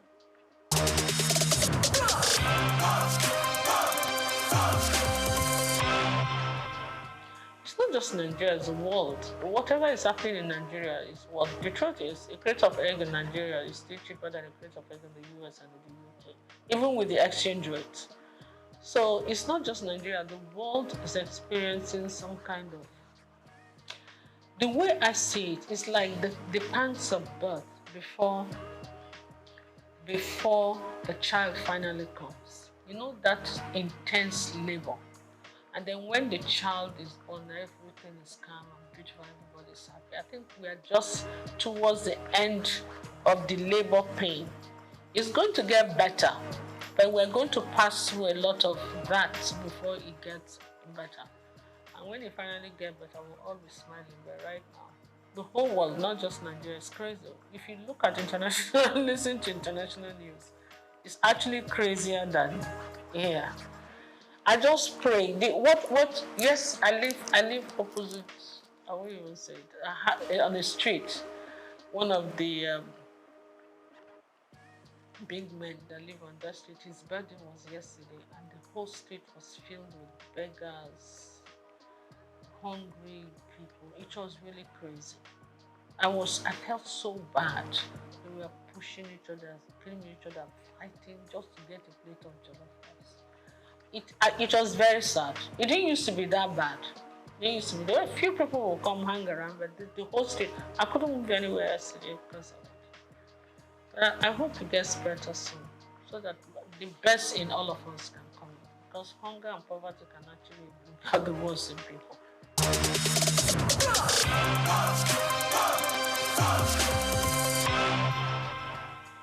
Naturally, yes. I have an NGO that I do. What I do, I take girls, young girls that are not able to complete school because of poverty, and I educate them. You understand? I try to pay school fees, help people. I believe in education a lot. Yeah, because I don't believe in giving you the fish. I believe in teaching you how to fish. I have few of them from my place come stay with me. Some of them are able to stand the discipline. Some of them are not able. So the ones that are able to say they stay, and they do very well. Some of them I train from a distance and they do well. So I've had university graduates, I have the levels, I have all kinds of things. That's what I do. And most people come to me naturally, not because I'm a trained mentor or anything. When you do anything out of love, an act of sincerity of purpose, and because they see you as genuine, they listen to you. You understand? When you mean well, you tell people the honest truth, and they, you know, it's not easy sometimes, but yes, a kind of mentor.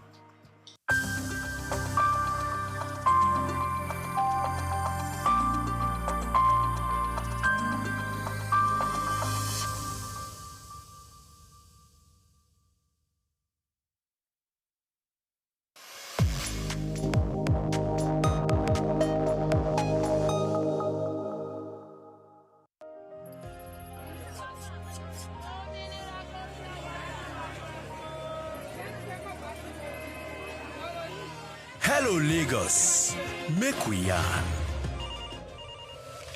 Hello, boy, if this POS matter, don't pass your call. Person go swipe, alert no enter. Before you know it, Wait, wetin really happen? Maybe you fake alert the warriors. Okay, so Mona, listen, if you dey do POS business, no expose your alert. Ogbuefi, they don't walk that bar road where they warrior for our local government for years. This one sweet me, I no lie you. Because you know what, development with the work, it deserve loudspeaker. Now why we dey here be that? For here, we know the abuse, we dey bring solution. My name, it is Ikechukwu Oyemike, aka Ogbuefi Ishegwari. Make we yarn every weekday from 10 a.m. go to 12 o'clock on Top the Eye 95.9 FM. Woman, the powerhouse of every home. She makes a continuous, deliberate effort to nurture and secure her family. Before anyone else is awake, she is. Before she eats, they do. Before she rests, she makes sure tomorrow is possible. In homes across the country, hunger is silent, but a woman's sacrifice is not. She walks the land, carries the weight, stretches every meal, yet when food is scarce, she is the force to go without. Food insecurity is not just an economic crisis, it is a gendered one. As a woman, I've had to reduce my food portion in order for the food to go round. You know, when I'm serving food, protein, like chicken, fish, I have to ensure that everybody else gets. So sometimes I have to take out from my own and ensure that the members of my family, maybe the younger ones, are well fed before I talk about myself. Me as a woman, I skip food for my children for them to be satisfied. When food is not going round, you just have to manage ourselves. Like maybe you just one plate, you just have to short it to half, so everybody can take something and eat. It has not been easy because everything has been expensive now. Maybe when I got to market now, I take 50,000 to the market. When I got there, I see that this thing is expensive. I'll have to buy maybe one plate I want to buy. I'll just have to short the money that okay, let me buy half pint of rice, half pint of beans, everything half pints. If it's like your loved ones, something like that, if you see the way there is not enough food, so you just need to step outside your own and give them your own to eat, something like that. Normally, I used to buy my food from big supermarkets, let's say go to the mall, to buy food stores. But because of the high prices in making everything, so I prefer going to the local market. So I go to the local market instead of the mall these days. Food shortage and hiking price of food has affected my family in the sense that all the things that we used to buy before, the prices of all this food stuff have gone up, and it's becoming more increasingly difficult to buy what we used to buy at the same price. So definitely we have to cut off a lot of options from our meals. So we are kind of repeating the same meals we've been doing that for a while now. Globally, women experience food insecurity at higher rates than men. According to research, 31.9% of women face moderate to severe food insecurity in 2021, compared to 27.6% of men. Despite making up nearly half of the agricultural workforce, women earn only a fraction of the land they cultivate. They produce, cook, and sell food, but in many homes, they often eat last. When food prices soar, they cut their own portions first, and when resources are scarce, their health and nutrition are sacrificed. There sometimes I would just say this food can't be enough for everybody. So me and the father, we won't be able to eat. The children will just have to take the food. Okay. There are times I sacrifice my food for my husband. Yes, because he's the head of the house. Before we take like 3 square meals, but now for the children to be satisfied, we the parents have to just keep maybe dinner for them to have their 3 square meals. Women play significant and very powerful role in food security. We all know across the globe that women have families. Women are first in contact in providing food. But what has stopped them from progressing, what has stopped them from earning from their labor, it is because they are not recognized, they are not supported financially, and so these are the challenges that I face. Millions of women fight an unseen battle, balancing hunger, health, and survival. They are farmers without land, providers without enough to give, pillars of strength in a world that often looks away. Yet, if given equal access to resources, women farmers could increase global GDP by $1 trillion and significantly reduce hunger. This is not just about hunger, it is about power. Who has it, who doesn't, and who pays the price? These are the challenges we go through as women. Just to put food on the table for the family, we have to be as a strong women. When food is too expensive or unavailable, what I do is just, I make do with what I have. And then when it's too expensive, I try to go to the market where foodstuff are sold at cheaper prices. I try to go to markets where food stuff is sold in bulk, and we can get them for a cheaper price. Without policies, without laws, without codes of conduct, I like to call it, you cannot achieve. They form the structure within which we should operate. But unfortunately, in our country, policies to a very large extent do not mean anything because they are not followed through. We call on every stakeholders, we call on government to provide the financial powerhouse for them to adequately enlarge the food security within our country and outside of our country. Policies exist, interventions happen, but while they work, women must be at the center of food security planning, not just on the margins. As the world acknowledges the strength and struggles of women, the call to action is clear. Invest in women farmers, prioritize women in food policies, end gender disparity in food access. When women thrive, community flourish, and progress accelerates. Happy International Women's Day. Grace Komalafe, SOUQ News Television.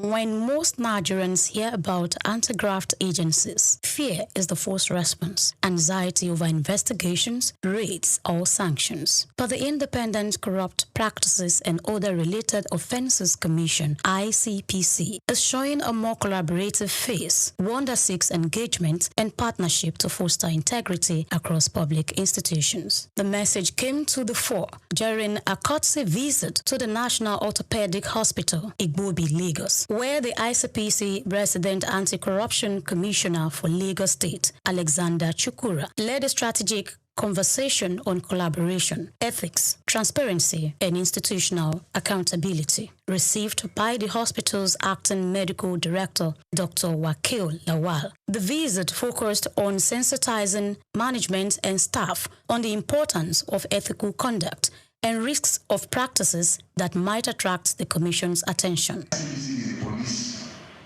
of public agencies. I want to break it down the way you understand it. What we mean as is that we police MDAs to make them adopt global best practices. However, it is a known fact that one person cannot serve an attention and start well. For crime or for corruption to be consummated by the public officer, most of the time you find people from the outside, they comply to us. They are not public officers, is that not true? Are we on the same page? So essentially, the ICPC is the police of public agencies. What is really corruption? Can someone attempt? Or do I just go ahead? And what do you want? Which one would you prefer? Okay, let me go ahead. That complex term, corruption, has been seen by different people at different times from different perspectives. But I'm going to still break it down. Corruption aptly refers to an abuse or a misuse of position of public trust to confer an unfair and undue advantage to oneself, to one's relative or proxy, which may not necessarily be financial. Anything you do to abuse or to misuse that position of public trust for your own gain or for others is corruption. So, what I'm saying here is that if we have that at the back of our mind, and ICPC is the police of the public agencies, what about the EFCC? The EFCC came after ICPC for purposes of specialization, economic and financial crime. A key moment of the engagement was an open question and answer session where concerns were raised about perceived bias in enforcement, particularly when some political actors appear untouched, while public servants are often held accountable. The commissioner clarified that the ICPC investigates based on issues and petitions, not status. While he noted the section of Nigeria's constitution which offers temporary immunity to certain office holders, he stated that this immunity elapses once they leave office, after which credible petitions are duly investigated. The leadership of the hospital present were also encouraged to see the ICPC not as a threat, but as an ally in strengthening systems and protecting public trust. Chukura emphasized that internal mechanism is not enough in fighting corruption. Rather, it requires alignment with global best practices. He urged public institutions to adopt transparent documentation and compliance protocols, stating that the absence of proper records can be just as detrimental as misappropriation of funds. As able to address some areas of concerns and also improve our knowledge on things that we actually don't take cognizance of.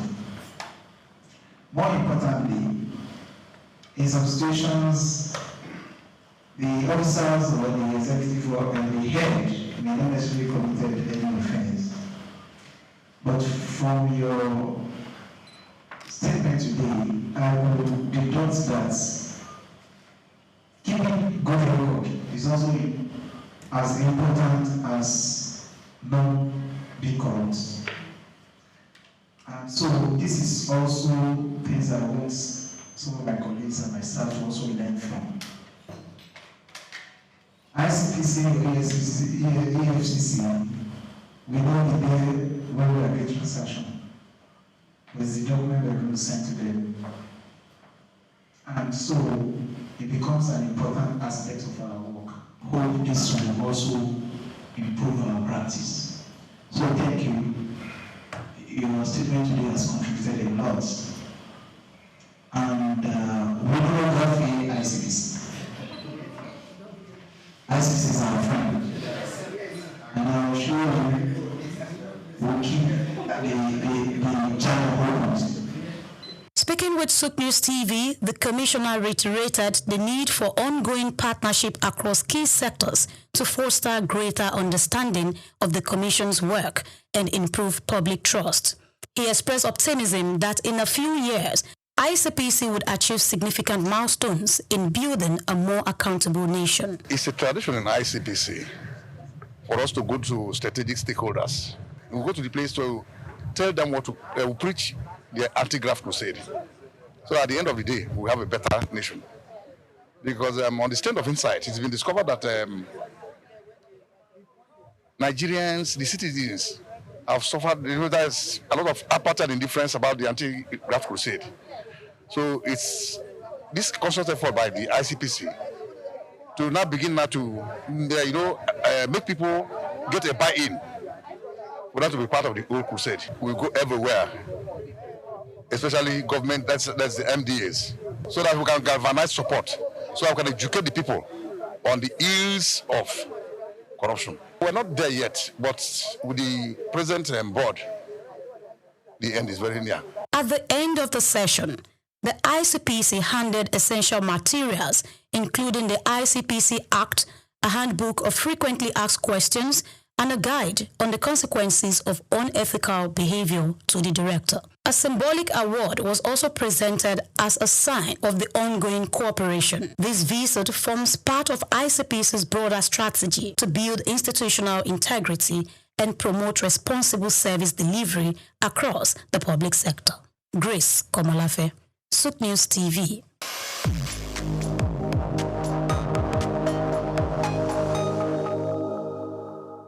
We've got just what you need right here at Femi Wash Media.